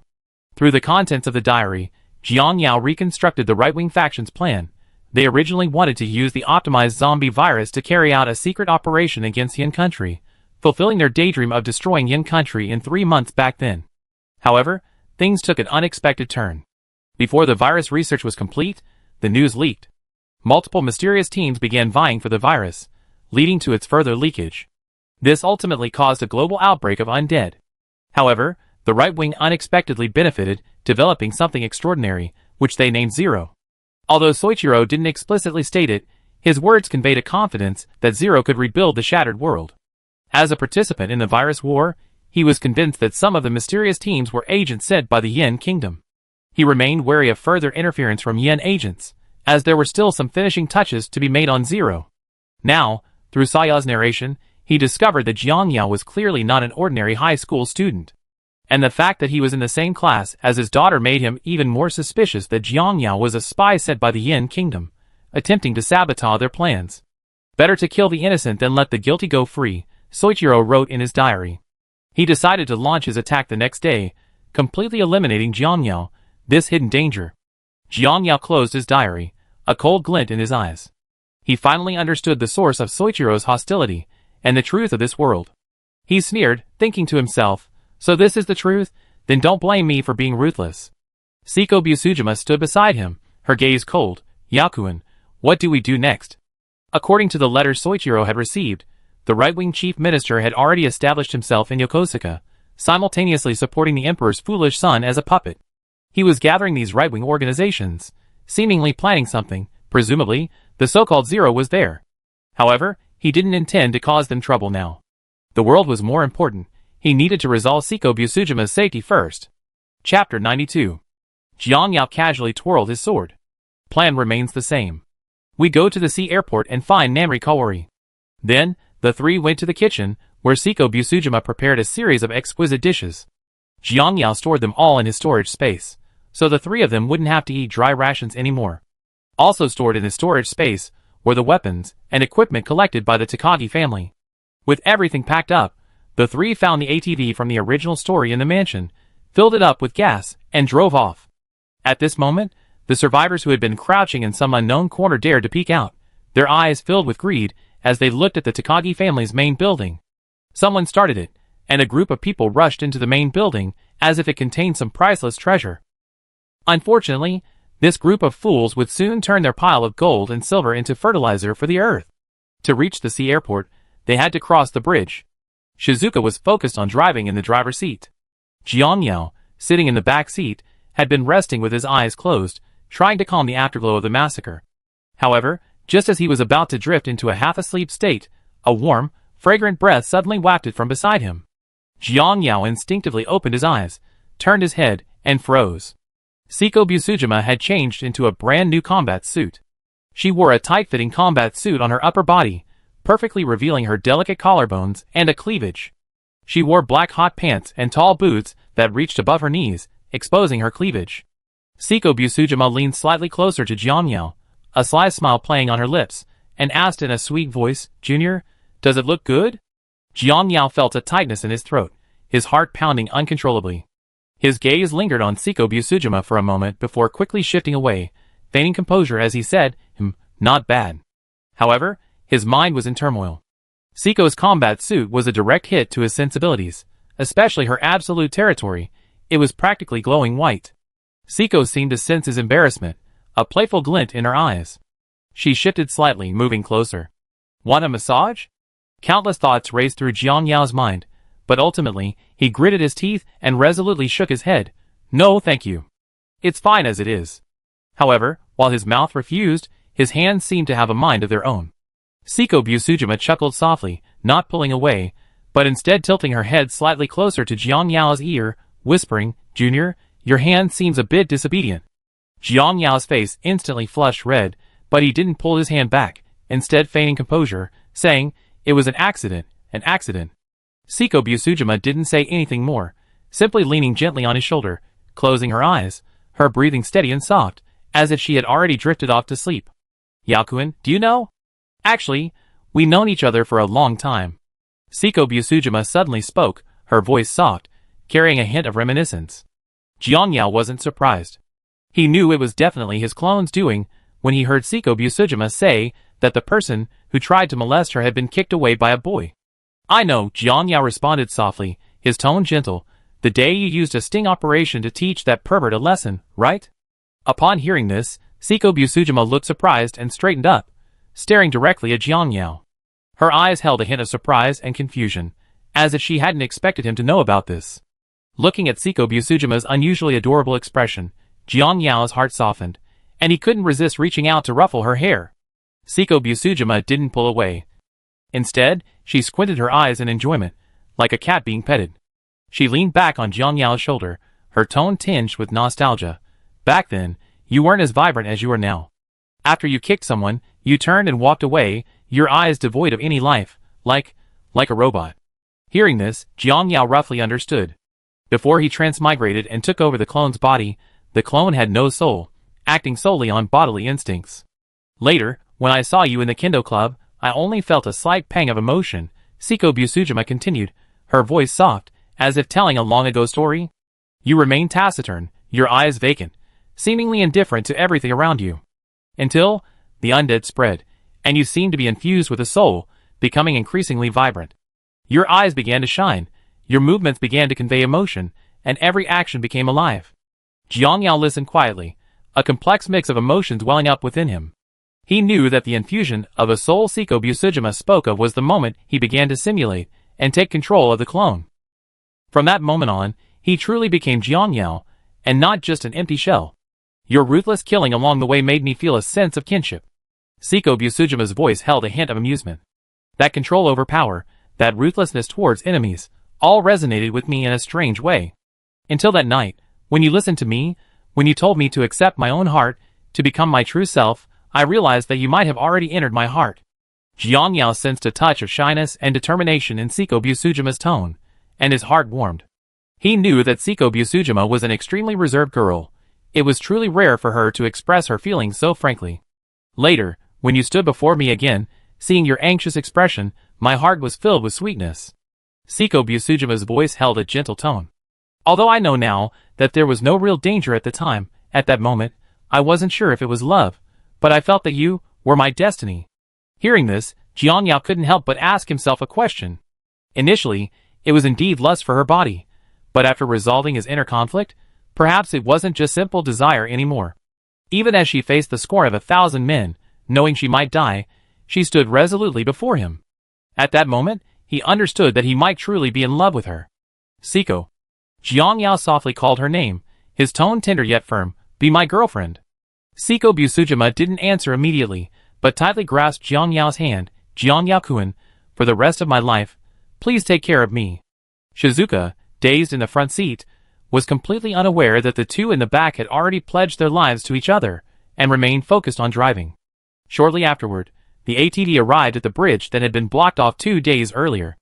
Now, the area was a scene of utter devastation, with the bodies of civilians and military personnel lying scattered on the ground, their blood staining the earth. Chapter 93. Abandoned vehicles clogged the bridge, the railings twisted and deformed from the impacts. The zombies must have gone to chase the retreating army, leaving the bridge eerily quiet. Just as Shizuka was about to cross the river, Jiang Yao suddenly raised his hand, signaling her to stop. His gaze, sharp as a knife, quickly locked onto several figures on the bridge. They were a group of delinquents, dressed in flamboyant clothing, their hair dyed in various colors, their faces radiating arrogance. Their clothes were covered in studs and graffiti, their trousers hanging loosely on their legs. They were surrounding a policewoman, groping and abusing her. The policewoman's eyes were vacant, as if she had given up all hope of survival, mechanically enduring the violence of these delinquents. "Wow, this law enforcement officer is really something. Let you bastards wash us into the river." A green-haired boy laughed arrogantly, groping the policewoman's body. "She just sits there motionless, it's so boring." Redhead scoffed. a hint of dissatisfaction in his voice. Unlike those girls before, they wouldn't struggle at all. Yellowhead licked his lips, a cruel glint in his eyes. Being underage is so useful. Even messing with a girl only gets you locked up for a few days. Bluehead said smugly, his voice filled with nostalgia. Haha, this is so much fun. We can even mess with the law enforcement officers. Nobody can punish us. Brownhead shouted arrogantly, his voice brimming with arrogance. Nearby, a female delinquent was still cheering, constantly offering suggestions. Tear off her clothes, you bunch of idiots. And her skirt? Lift it up, ha ha ha. Her voice was sharp and shrill, as if she were enjoying every detail of this violence. She held a phone in her hand, filming the policewoman, a twisted smile on her face. Jiang Yao's eyes instantly turned cold. Although they had transformed from fictional characters into real people, he recognized these uniquely styled individuals at a glance. They were the delinquents, who had been swept off the bridge by the water cannon in the original story. Shizuka-sensei, lock the car doors and wait for me. I'll be right back, Jiang Yao said in a low voice, his tone unwavering. Shizuka nodded, though somewhat worried. She obediently locked the car doors. Siko Busujima gripped her Murata sword tightly, her gaze coldly fixed on Jiang Yao's back, ready to provide support at any moment. Jiang Yao leaped forward, his figure almost flying close to the ground as he rapidly approached the group of delinquents. Have you had enough fun? Jiang Yao's voice was filled with suppressed anger. The group of delinquents paused for a moment, then burst into laughter. The green-haired boy arrogantly said, "Oh, trying to be a hero? Kid, I give you a chance to kneel down and beg for forgiveness. We might even let you have a sip of soup. This kind of gem is something you never get to experience in your entire life." Jiang Yao didn't answer, only coldly stared at them. His gaze was as sharp as a blade, as if it wanted to pierce their souls. The group of delinquents were intimidated by his gaze, their laughter gradually stopping, a hint of unease appearing on their faces. What do you want to do?" The red-haired boy stammered, his tone tinged with fear. Jiang Yao still didn't answer, but simply swung his hand back, and Mo Yuan drew a cold light in the air. The blade precisely sliced across the green-haired boy's neck, the blood absorbed entirely by the blade. His arrogant expression was still frozen on his face, when he collapsed heavily to the ground. The remaining delinquents were terrified by the sight before them, their arrogance vanished instantly. "Run, run!" The blonde-haired guy was the first to react, his voice trembling with fear. He turned to run, but his legs felt like lead, and he couldn't take a step. The other delinquents also snapped out of their daze, and turned to flee. However, Jiang Yao gave them no chance. He deliberately dragged the Mo Yuan sword in his hand, the blade scraping against the ground with a piercing squeak. Sparks flew from the point of contact between the blade and the ground, like a fiery serpent crawling across the earth. The piercing sound was like a deadly curse, causing the delinquents to howl and beg for mercy. "Don't kill me! I was wrong. I never do it again." The blue-haired guy slumped to the ground, his hands covering his head, his voice trembling with sobs. "Please let us go! We were just playing around." Brown-haired guy knelt on the ground, kowtowing repeatedly, blood seeping from his forehead. "Just playing around?" Jiang Yao's voice was icy cold, as if it came from hell. "How many futures have you ruined with your play?" Before he finished speaking, Jiang Yao lightly tapped his foot, and with a single stroke, brown-haired guy was dead. "No! No!" Blue-haired guy was so frightened he wet his pants, flailing his arms wildly, as if trying to block the deadly blade. However, Jiang Yao's movements didn't falter. A flash of light, and blue-haired guy fell to the ground. 1 kill. The remaining two delinquents met their end in despair and fear. Seeing this, the female delinquent collapsed to the ground in terror, repeatedly begging for mercy. "Don't kill me! Don't kill me! I'm a minor, you can't kill me, even the law can't kill me." Jiang Yao glanced at her coldly, his Mo Yuan sword flashing without hesitation, silencing the delinquents' cries. After dealing with the group of delinquents, Jiang Yao walked to the policewoman. Her uniform was torn to shreds, her body covered in wounds, her eyes vacant, as if she had lost all hope. She forced herself to adjust her clothes, looked up at Jiang Yao, and said weakly, "Thank you." Then, she suddenly stood up and ran towards the bridge. Jiang Yao didn't stop her, only silently watching her retreating figure. He knew that for this policewoman, living was perhaps more painful than death.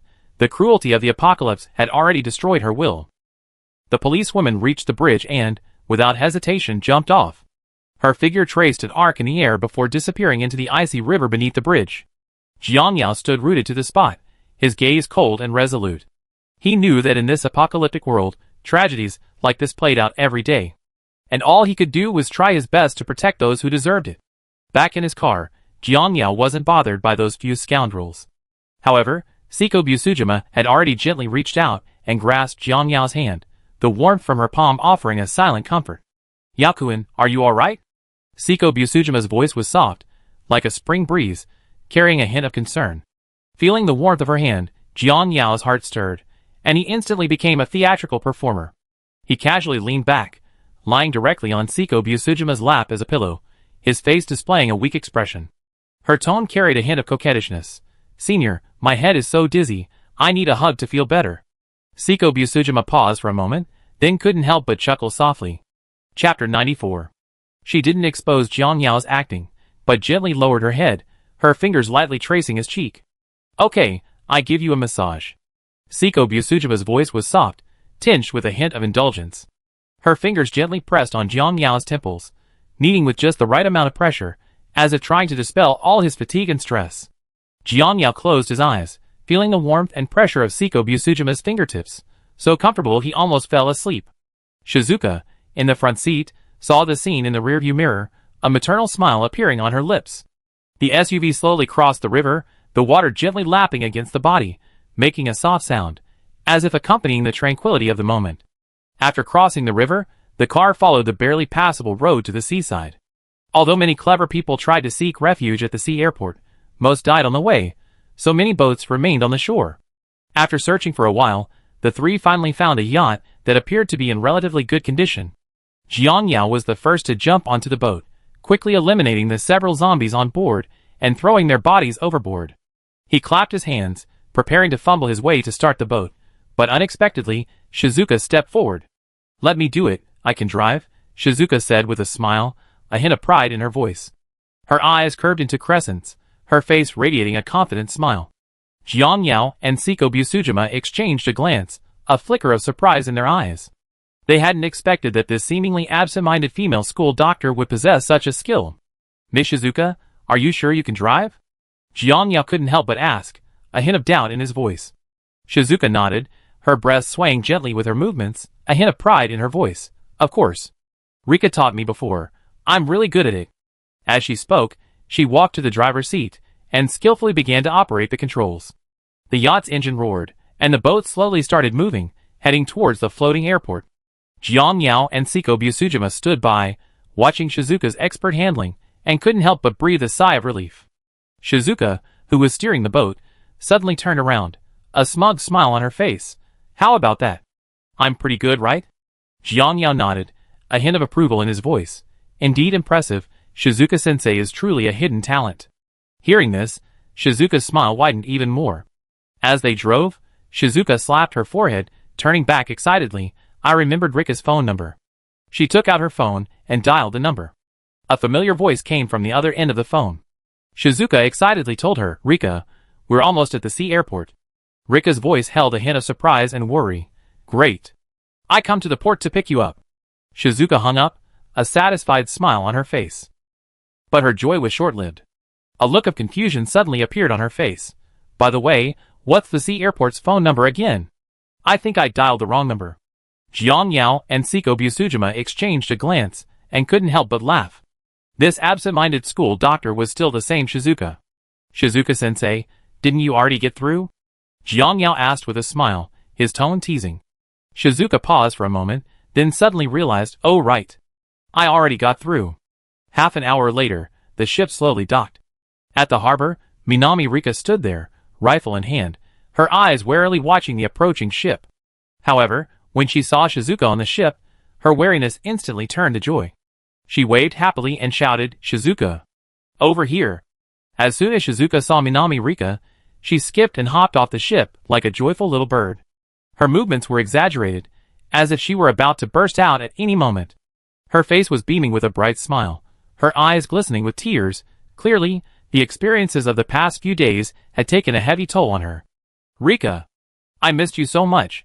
Shizuka's voice trembled slightly, as if all her grievances and fears were being released in that instant. She rushed to Minami Rika, and the two embraced tightly. The two embraced with a resounding crash, creating a truly spectacular scene. Nanrika gently patted her back, her voice tender yet firm. It's alright, you're safe now. I'm here, I won't let you encounter any more danger. Jiang Yao and Seiko Busujima, dressed casually, also disembarked and stood quietly watching this scene. Nanrika released Shizuka, turned to Jiang Yao and Seiko Busujima, and nodded. Thank you for taking care of Shizuka. Without you, she might not have been able to reach here safely. Jiang Yao smiled slightly, his tone calm. You're welcome. Shizuka-sensei has also helped us a lot. Side quest. Reach the sea airport. Completed. Rewards. Capsule Villa, Shield Generator, Gourmet Tablecloth, limited to use at coordinates, XXX in this world. Capsule Villa, quickly transforms into a detached villa after use. Shield Generator, creates a protective shield covering a radius of 3 kilometers, after creation can shield all harmful substances and observation methods outside the range. Entry requires the creator to set relevant permissions. Only those with permission can enter. Gourmet Tablecloth, covers the table and then reveals random food. Looking at the side quest reward, Jiang Yao instantly understood, this was a scheme to make him hide a beauty in the Golden Realm. Given that this world is a true realm, there is no time limit for staying. After the player returns to the real world, they can choose the next simulation time. Seeing this prompt, a thought flashed through Jiang Yao's mind. Perhaps, living in this world forever wouldn't be bad. However, this thought was quickly suppressed. He looked down at his hands, and the image of Seiko Busujima appeared in his mind. He had used a physique enhancement agent, making his physical abilities far superior to ordinary people, and he might even have a longer lifespan. But what about Seiko Busujima? She didn't have such enhancements, her life was still short. He couldn't imagine how he would feel if Seiko Busujima grew old or even left him one day. But what if the people I care about could also live forever? A glint suddenly flashed in Jiang Yao's eyes. He thought of the various possibilities within the simulated world, of those unexplored realms, of the endings awaiting his intervention. Therefore, the simulation must not stop. Just as Jiang Yao was pondering the information on the screen, the 4 of them had already arrived at the airport terminal. Looking out the glass windows, the airport floor was splattered with blood, clearly indicating a brutal battle. A useful notification popped up on the blue screen. Time remaining until nuclear launch, 10 hours.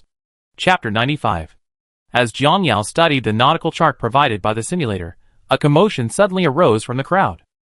He looked up, following the gaze of the crowd, and saw a giant cruise ship slowly approaching the floating airport. The cruise ship was enormous, its white hull gleaming beautifully in the sunlight, resembling a floating city. However, in Jiang Yao's eyes, this ship was already a ghost ship, filled with the aura of death. Others might not be able to see clearly, but Jiang Yao's eyesight far surpassed that of ordinary people. He clearly saw that the figures moving on the cruise ship's deck were no longer living people, but groups of corpses. Their movements were stiff, their skin grayish-white, veins bulging, eyes vacant, and dried blood still clinging to the corners of their mouths. The entire cruise ship had become a giant transport ship of corpses. Jiang Yao remained completely calm. Having witnessed many grand scenes, this was nothing more than a minor incident. However, he wasn't blindly arrogant. He quickly stood up and walked towards Nanrika. Nanrika. Jiang Yao's voice was steady and powerful, instantly attracting her attention. Nanrika was checking her sniper rifle. Hearing Jiang Yao's voice, she immediately turned around. What's wrong? Jiang Yao strode to her. That cruise ship is full of zombies. We must prepare for the possibility of them landing. Nanrika frowned, her gaze sweeping towards the distant cruise ship. Although she couldn't see the specific situation on the ship, she had a natural trust in Jiang Yao's words. After all, he was the one who brought Shizuka here safely, and he's handsome. How could a handsome guy be a bad person? What's your plan? Nan Lixiang asked calmly, her tone decisive. Jiang Yao pondered for a moment, then said, we need to create noise to attract the attention of the zombies.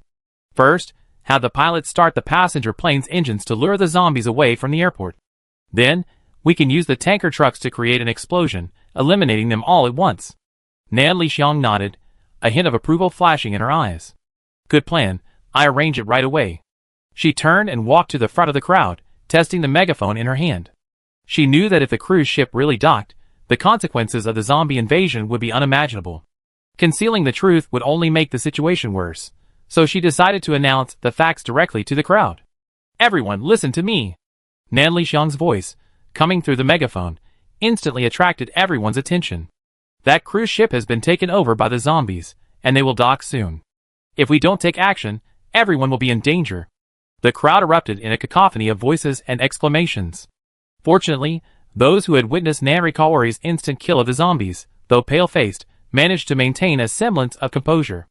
Nanrikawari didn't give them much time to process the news, continuing, "Now, we need the pilots to start the passenger plane's engines and fly it to a distant runway. Only in this way can we draw the zombies' attention and buy ourselves a chance to annihilate them." The pilots exchanged glances, clearly hesitant about the mission. One of them looked at his family behind him and whispered, "Isn't this too dangerous? What if the zombies catch up with us?" Nan Lixiang's gaze swept over the pilot like a knife, her tone resolute. "This is the only way. If the zombies get close, no one will survive. Do you want your families to be in danger?" The pilots were silent for a moment, then finally nodded. They knew Nan Lixiang was right. If they didn't take action, everyone would face annihilation. "Okay, we go right now." One pilot gritted his teeth and stepped forward first, followed by the others. They quickly ran to the tarmac and started the engines of several passenger planes. A deafening roar instantly echoed throughout the airport as the passenger plane slowly taxied towards the distant runway. Meanwhile, Jiang Yao, leading a group of ground crew, sprang into action.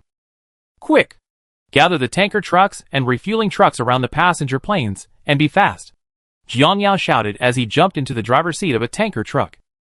The ground crew didn't hesitate either, quickly taking their seats and starting the tanker trucks and refueling trucks. Then, they carefully parked the vehicles around the passenger plane. "All right, last one." A ground crew member jumped out of the vehicle and shouted to Jiang Yao. Jiang Yao nodded, his gaze sweeping over the dozens of tanker trucks and refueling trucks, secretly anticipating the explosion effect in a moment. "Everyone, evacuate immediately." At Jiang Yao's command, the ground crew and pilots didn't hesitate for a moment, quickly running towards the airport terminal. Their footsteps echoed across the empty airport, sounding exceptionally hurried. Back at the terminal, Jiang Yao, along with Siko Busujima and Shizuka, went up to the rooftop, calmly gazing at the distant cruise ship. Nearby, Nanrikawari and her spotter lay prone in their sniping positions, waiting silently. Inside the terminal, people quietly prayed that the cruise ship wouldn't dock. However, the famous Murphy's Law tells us, if you fear something happening, it's more likely to happen. Sure enough, the giant cruise ship, unmanned, slammed violently into the island base of the floating airport. A deafening roar erupted from the ship. The collision of steel and concrete sent a violent tremor through the island, as if the entire island were shaking. The cruise ship capsized upon impact, tilting and emitting a piercing metallic clang. As the ship slowly tilted, a dense mass of corpses poured down the deck like a burst dam.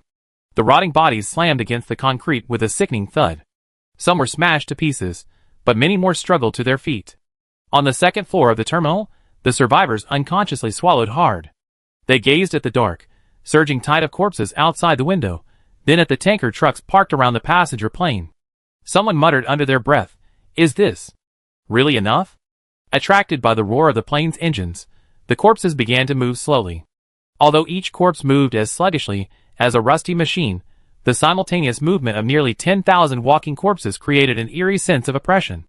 Nan Lixiang lay prone in her sniping position on the top floor of the terminal, her cheek gently pressed against the cold butt of her rifle. Her right eye, through the scope, locked onto the tanker truck 800 meters away.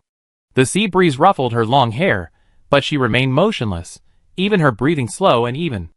The spotter quickly adjusted his binoculars, his gaze intently sweeping across the target area. Target distance 800 meters, wind direction northwest, wind speed 3 meters per second, moderate humidity, no interference. It is recommended to correct the trajectory, deflect 0.5 mils to the right, and adjust the depression angle by 2 degrees.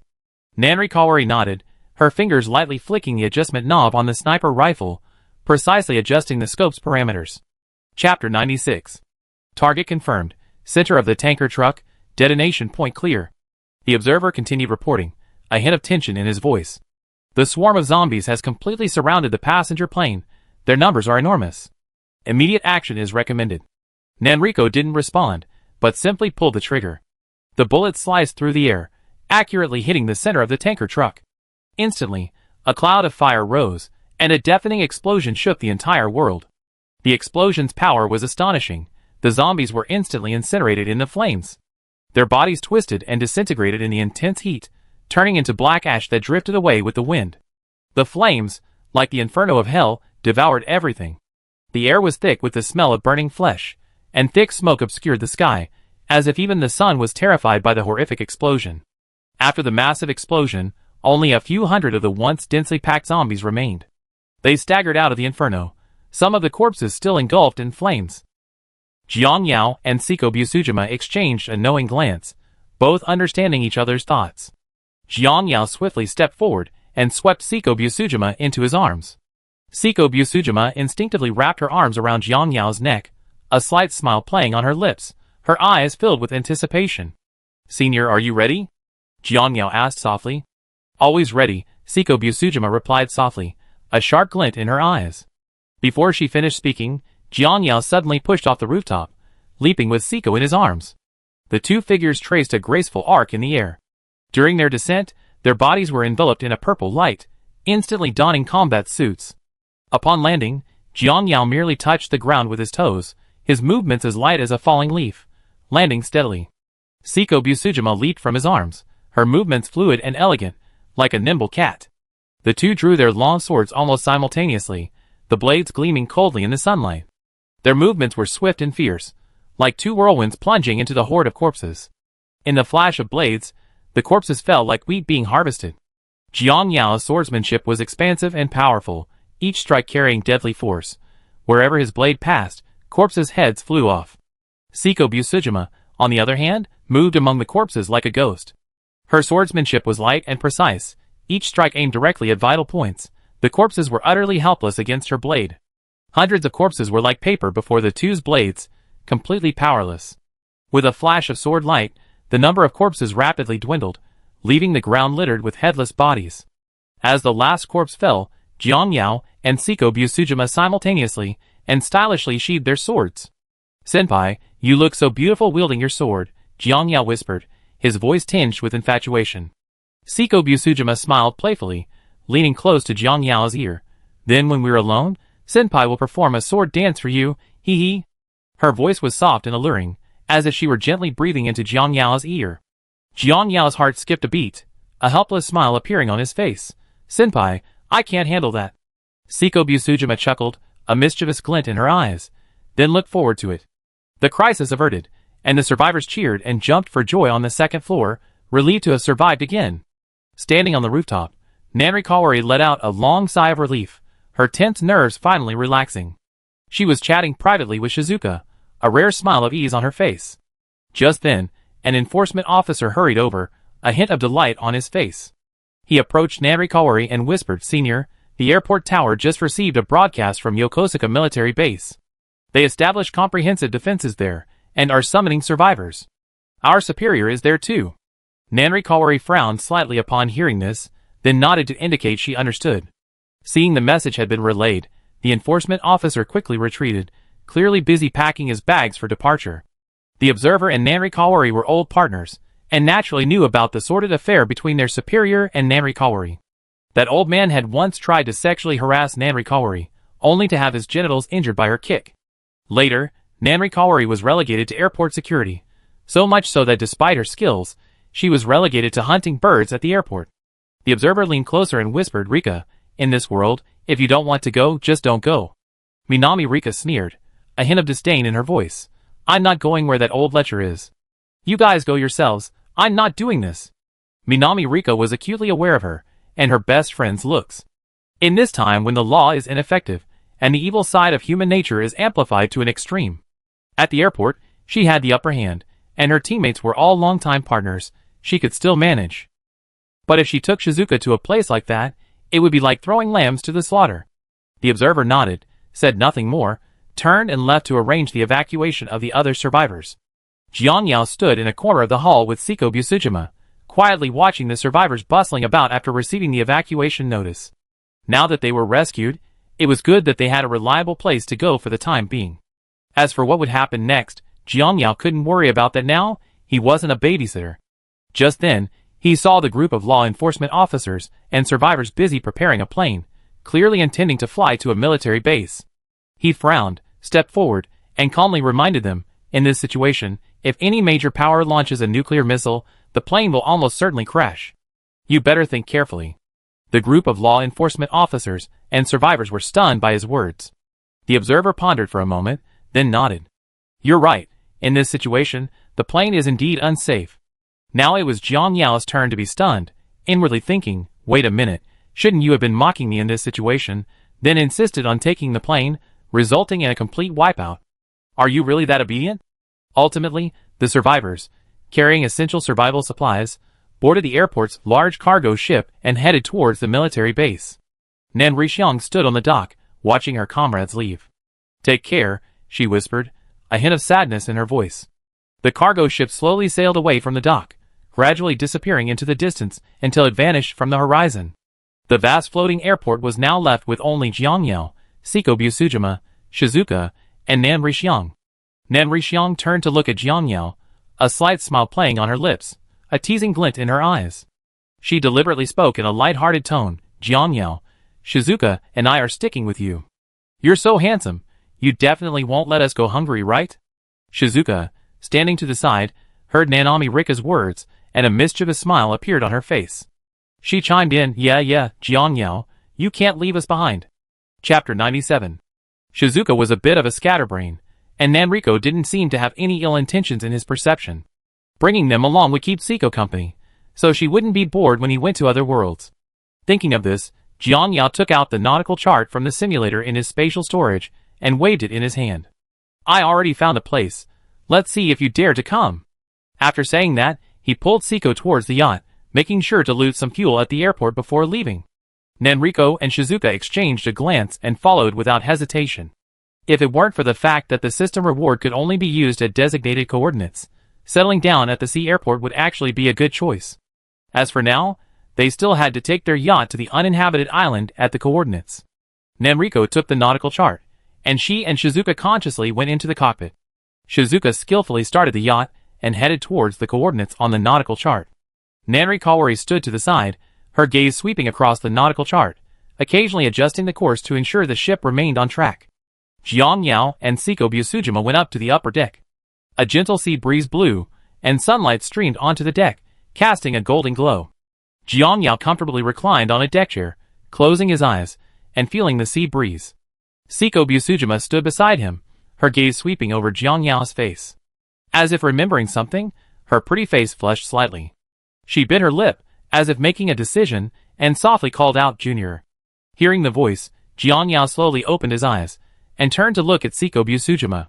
However, the scene before him instantly stunned him. Seiko Busujima had somehow changed into a sexy swimsuit. The black fabric outlined her perfect figure, revealing large expanses of snow-white skin. Her long hair swayed gently in the wind, her eyes filled with a hint of shyness and anticipation, as if waiting for his reaction. Jiang Yao's heart skipped a beat, his throat went dry. He forced down his racing heart, feigning composure as he said, Senior, what's wrong with you?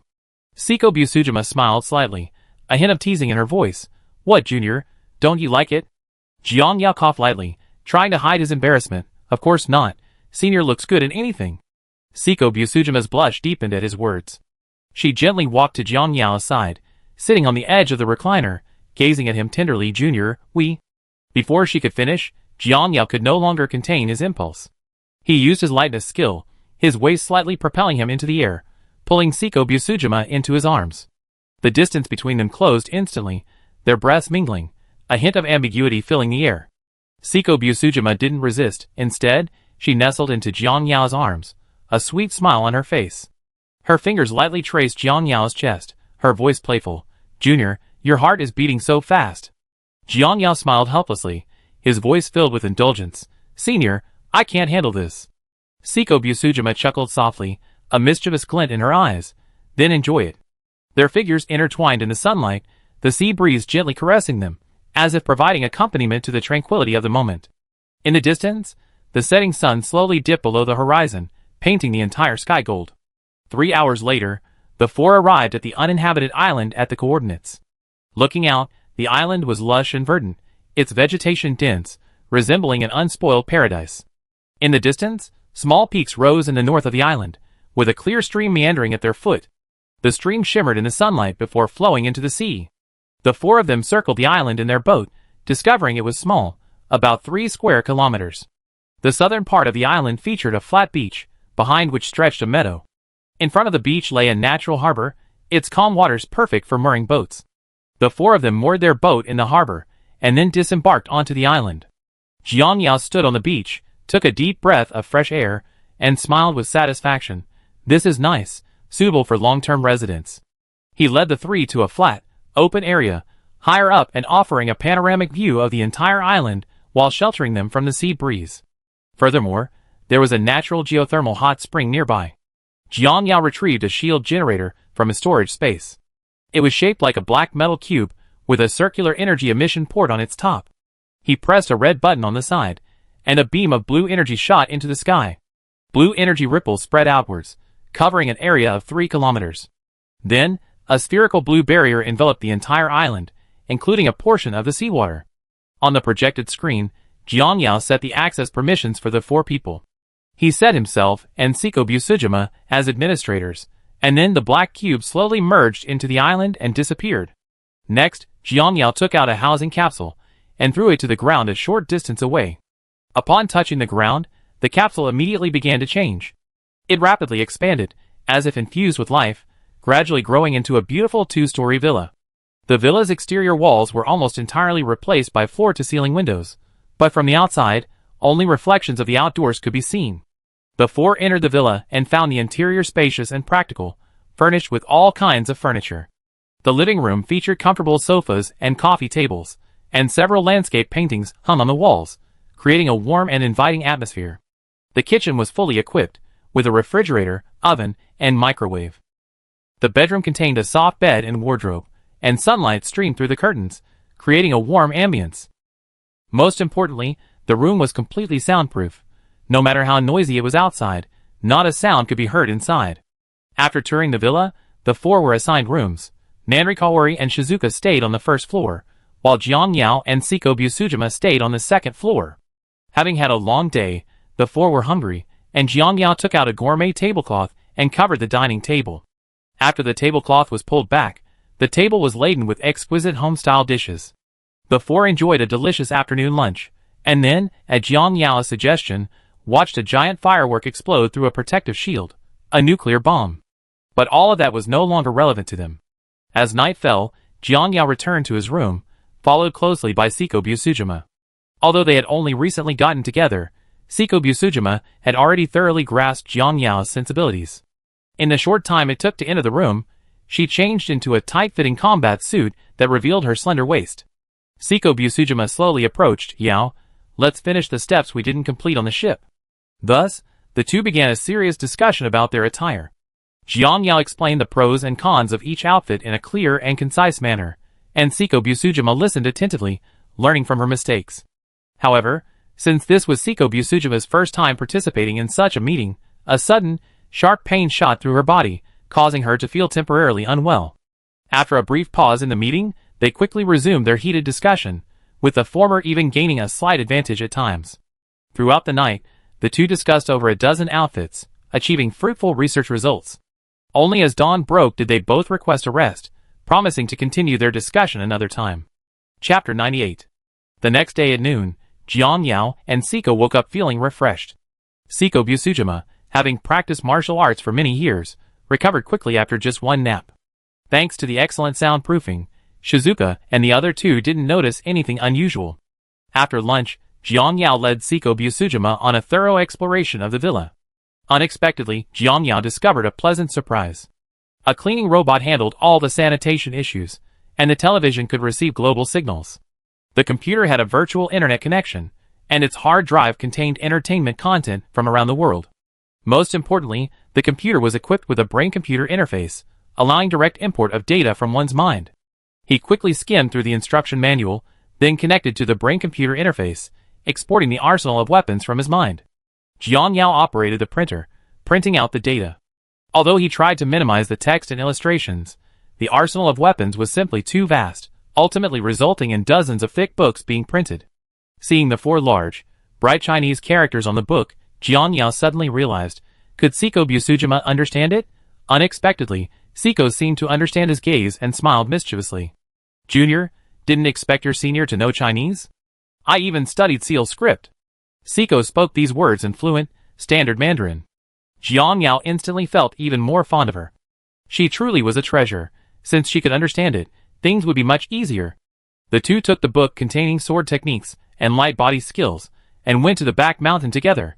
Siko Busujima indeed possessed astonishing talent in martial arts. Jiang Yao only needed to give her a few simple instructions, and she quickly grasped the basics. However, as they practiced, the two, having developed a taste for the game, gradually turned their match into a unique kind of battle. Junior, don't hold back, Siko Busujima said with a smile, a hint of provocation in her eyes. Jiang Yao smiled indulgently, his tone teasing, Senior, you better catch me. Their battle intensified, ultimately ending with Siko Busujima completely defeated. She lay panting on the ground, a satisfied smile on her face. Junior, you're amazing. Jiang Yao gently patted her back. Senior, you improved a lot. During their break, Jiang Yao also re-examined the simulator's light screen. He discovered that since his true form had transmigrated to this world, with just a thought, the semi-transparent light screen would immediately project onto his retina. Even more surprising, the light screen had added a useful function, item identification. When he focused his gaze on an item, a detailed description would automatically pop up on the screen. Upon discovering this function, he immediately stared intently at Siko Busujima's combat suit. Siko Busujima Combat Suit. 1. Protection. Defends against sword and blade damage, armor-piercing rounds from anti-material sniper rifles, and radiation damage, existing as a protective force field. 2. Constitution Boost. Amplifies Siko Busujima's physical attributes up to 2 times. 3. Automatic Cleaning. No cleaning required, stays dry all day. Unfazed by nuclear radiation, the two restless individuals exchanged a glance, understanding each other's thoughts without a word, to go have some fun. Finally, they began preparing to leave the island. Using the gourmet tablecloth, they created a large quantity of easily preserved food, filling the cold storage to capacity. Jiang Yao and Siko Busujima, dressed in combat suits, boarded the yacht. Ferrari 500, length 15.33 meters, with 4.29 meters, draft 1.23 meters, full load displacement 22.00 tons, maximum speed 30 knots. Features a spacious flybridge deck, equipped with a bridge, sunbathing mats, dining table, barbecue grill, etc. After bidding farewell to Shizuka and the other woman, Jiang Yao, having learned the ropes, quickly steered the yacht away from the natural harbor. As they left the protective shield's range, the two simultaneously looked back. As expected, only the boundless blue sea remained behind them. The island seemed to have vanished without a trace. However, they weren't worried about getting lost. The shield generator would guide them, no matter where they were on this planet. Several hours later, the yacht sliced through the dark sea, silently approaching the island, where the Yokosuka military base was located.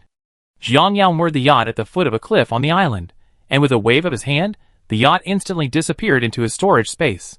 Siko Busujima leaped lightly, wrapping herself around him like an octopus, her arms around his neck and her legs around his waist. Jiang Yao lightly touched the ground with his toes, his body soaring into the air, using the protruding rocks of the cliff for leverage. With a few leaps, he landed steadily on the cliff top with Siko Busujima. Siko Busujima landed lightly, a slight smile playing on her lips. Not bad. Jiang Yao shrugged. Easy. Without delay, the two quickly headed towards the island's highest point, soon arriving at the top of an abandoned signal tower. Standing atop the signal tower, the entire layout of the military base was laid out before him. The scene before him was exactly as expected. The soldiers patrolling the base were all uniformed in Japanese military attire, not in the U.S. Army uniforms.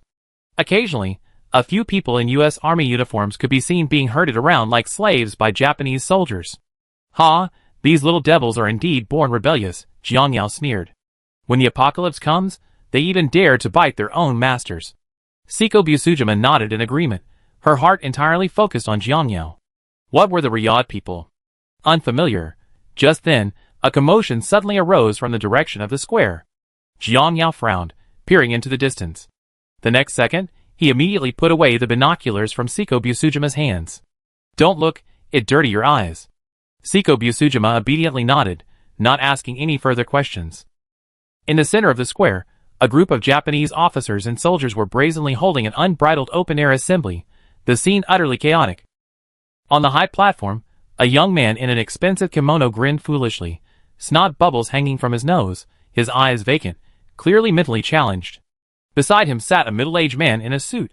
His face was sinister, staring intently at the chaotic scene below, a twisted smile playing on his lips. This must be the puppet emperor and right-wing chief minister mentioned in the telegram received by Soichiro. Jiang Yao flicked his wrist, and a sniper rifle appeared out of thin air. He quickly set up the rifle, adjusted the parameters, and through the night vision scope, the heads of the chief minister and the emperor were clearly visible. Bang! Bang! Two almost overlapping gunshots pierced the night sky.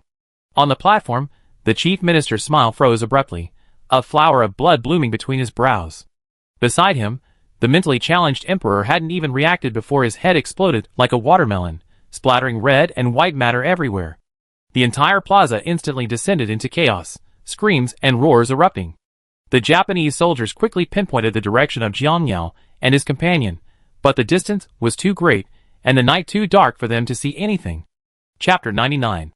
Before the Japanese soldiers could move, a sudden change occurred in the plaza. Jiang Yao narrowed his eyes, originally intending to find out what this mysterious number 0 was. But the scene before him told him that there was no need to look anymore. The moment the Japanese emperor's blood touched the ground, it seemed to be controlled by some invisible force, suddenly writhing. The blood twisted and swelled like a living thing, instantly spreading into a surging sea of blood, rapidly engulfing everything around it. Those who participated in the uncensored assembly didn't even have time to scream before being swept into the surging waves of blood. Their bodies rapidly dissolved in the sea of blood, the sounds of bones shattering and muscles being torn mingled into a horrifying chewing sound. Deep within the sea of blood, a colossal creature was frantically devouring and fusing, bones and flesh twisting and intertwining, gradually taking shape. Roar! A deafening roar tore through the air, and a fleshy monster, 18 meters tall, rose from the ground. Its body was pieced together from countless severed limbs, its surface covered with distorted human faces, each emitting a different scream. There were desperate cries, agonizing groans, and frenzied roars, as if the souls of all those devoured were imprisoned within this horrific form. Embedded in its chest was a gigantic face, a fusion of the faces of the Japanese emperor and the chief minister. Its features were twisted and deformed, its mouth split to its ears, emitting a piercing, shrill laugh. Hee hee hee. Die. Die all of you. At the same time, a series of metallic clanging sounds came from the direction of the port. Hundreds of unlocked container doors opened simultaneously, and a tidal wave of corpses surged out. Nearly half of the undead were dressed in tattered, ugly military uniforms, clearly former inhabitants of the base. The army of 100,000 undead transformed into a black wave, instantly engulfing half the base. Seeing this, Jiang Yao instantly understood. The so-called 0 was this puppet Japanese emperor, and the chief minister must have some means of control. 0 himself could transform into a monster and control the undead. If organized human armies were swallowed up by the undead, it was quite possible that these guys could successfully conquer the world. But for now, let's have a good sword spar. Jiang Yao licked his lips, his eyes burning with fighting spirit. He turned to look at Seiko Busujima beside him. The latter had already drawn her Murata sword, now named Purple Iris, its blade gleaming with a cold, eerie purple light under the energy infused in her combat suit. Junior, how about a spar? Seiko Busujima's lips curled into a dangerous smile, her eyes flashing with bloodthirsty excitement. Just what I wanted. Jiang Yao flicked his wrist, and the Mo-Yuan blade trembled, emitting an excited hum, as if it too yearned for battle. Without the slightest hesitation, Jiang Yao swept Seiko Tokushima up in his arms and leaped off the tower. His toes lightly touched the treetops, and his figure covered dozens of meters in a few bounds, closing in on the battlefield. When they were still 500 meters away from the monster, the fleshy behemoth suddenly turned its head, its massive face emitting a piercing scream. The army of undead instantly changed direction, surging towards the two like a tidal wave. Kill! Jiang Yao roared, and the Mo-Yuan blade swept horizontally, unleashing a crescent-shaped, transparent wave of energy that instantly extended 10 meters away. Dozens of undead in the front row were swept away, as if by an invisible giant blade, their decaying bodies neatly severed at the same horizontal line. A gush of dark red, foul blood erupted, forming an eerie curtain of crimson in the air. Taking advantage of the moment, Seiko Busujima charged forward. The purple iris in her hand seemed to come alive, its blade gleaming with an eerie purple light, each flash sending up a spray of foul blood. Her movements were elusive, sometimes like a butterfly flitting among flowers, sometimes like a venomous snake flicking its tongue, leaving only a trail of decapitated corpses in her wake. A corpse dressed in a U.S. military uniform had just raised its rotting arm, when its head was already flying high into the air. Another female corpse lunged forward, bearing its fangs and claws, but suddenly froze a meter away, then slowly split in two from its brow to its groin. Seiko Busujima spun her blade, a drop of black blood dripping from its tip. Behind her, more than 10 corpses fell simultaneously, emitting dull thuds. The two worked in perfect coordination, carving a bloody path through the horde of undead. Jiang Yao led the way, each swing of Mo Yuan carrying a sharp blade of air that shredded the corpses in his path. Seiko Busujima followed closely behind, her purple kite flashing with cold light as she precisely slashed down every stray creature. In less than a minute, the couple pierced through the obstacles like sharp blades, reaching the monster. The monster roared deafeningly, its enormous hand slamming down with a gust of bloody wind. Jiang Yao lightly touched the ground, his body darting away with the agility of a dragon. Just as the giant hand missed its target, he flicked Mo Yuan upwards, a highly refined blade of air slicing straight up the monster's thick arm. Dozens of distorted faces were cleanly severed in the wake of the blade, black blood gushing out like a fountain. "Senior!" Jiang Yao shouted. "Understood." Seiko Busujima was already poised to strike. Seizing the moment the monster recoiled in pain, she leaped onto the arm covered in human faces. Purple iris transformed into a purple whirlwind in her hand, its blade flashing like a waterfall, spiraling upwards along the monster's massive body. Each strike ripped off a screaming human face. Where the blade passed, blood splattered but not a drop touched her. The monster writhed wildly, constantly devouring the surrounding carcasses to regenerate itself. Seeing this, Jiang Yao immediately launched a fierce attack, unleashing several air blades at the monster's knee joints. With several crisp sounds, the monster's massive body crashed to its knees. The gigantic face on its chest, a fusion of a prince and a prime minister, let out a painful howl. Seiko Busujima seized the opportunity, leaping from the monster's shoulder. Purple iris traced a perfect arc in the moonlight, its blade flashing like lightning, cleaving open the gigantic face on the monster's chest. At the same time, Jiang Yao launched his final attack. He poured all his power into Mo Yuan, and an unprecedentedly massive air blade roared out, cleaving the monster's enormous body in two from the front. The two halves of the body slowly separated, countless faces letting out final screams before collapsing into a stench of blood. Jiang Yao drew Mo Yuan in his hand, and the blood that rained down from the sky strangely changed its trajectory in midair. It transformed into countless crimson streams, all disappearing into the black blade of Mo Yuan. The purple dragon shadow within Mo Yuan's blade moved even more merrily, being dyed crimson at an alarming speed. The screen clearly showed that Mo Yuan's evolution level had reached 38%. Seiko Busujima coldly scanned her surroundings, discovering that the remaining army of undead was surging in from all directions. The two tacitly fought and retreated, deliberately slowing their pace to lead the undead horde deeper into the dense forest. Upon reaching the edge of the cliff, the two tacitly turned back, watching the approaching horde of undead. Jiang Yao gently embraced Seiko Busujima's slender waist, gracefully leaping down the cliff dozens of meters high. With a light touch of their feet, the two landed precisely on the yacht they had just retrieved from their spatial storage. With the roar of the engine, the yacht left a beautiful white trail as it sped off into the open sea. Chapter 100. Above the cliff, tens of thousands of corpses plummeted like dumplings being dropped into a pot. They shattered on the rocks, their black blood quickly washed away by the waves. As for the survivors in the base, if they still didn't dare to find their own way out, they deserved to die. Having experienced 3 worlds, Jiang Yao had gradually found his own code of conduct. As long as they meant him no harm, he would save survivors if he could, but that was all. The bow of the ship cleaved the dark surface of Tokyo Bay, turbid waves crashing against the abandoned dock. The moment the yacht docked, Jiang Yao and Seiko Busujima leaped onto the breakwater and stowed the yacht. Mo Yuan and Z Yuan were simultaneously drawn, 2 cold lights clashing in the moonlight. Before the few wandering corpses could react, their rotting heads were already flying high into the air.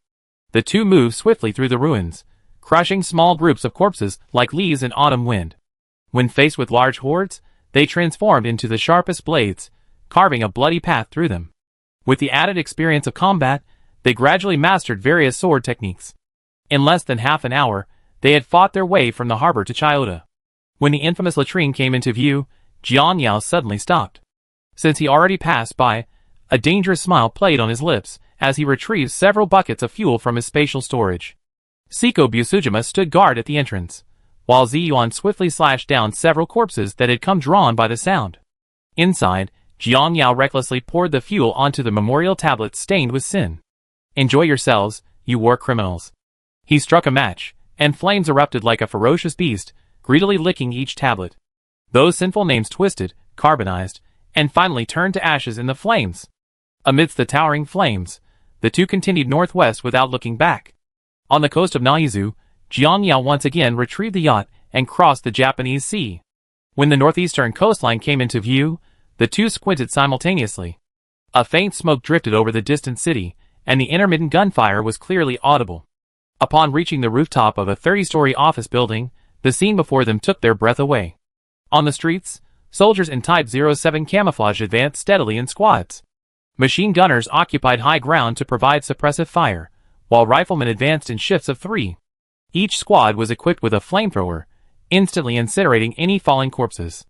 The squads maintained perfect tactical spacing, the entire front advancing slowly like waves. "This is what you call cleanup." Seiko Busujima rarely showed such admiration. Upon encountering a suspicious building, the soldiers on the street immediately changed formation, quickly spreading to both sides.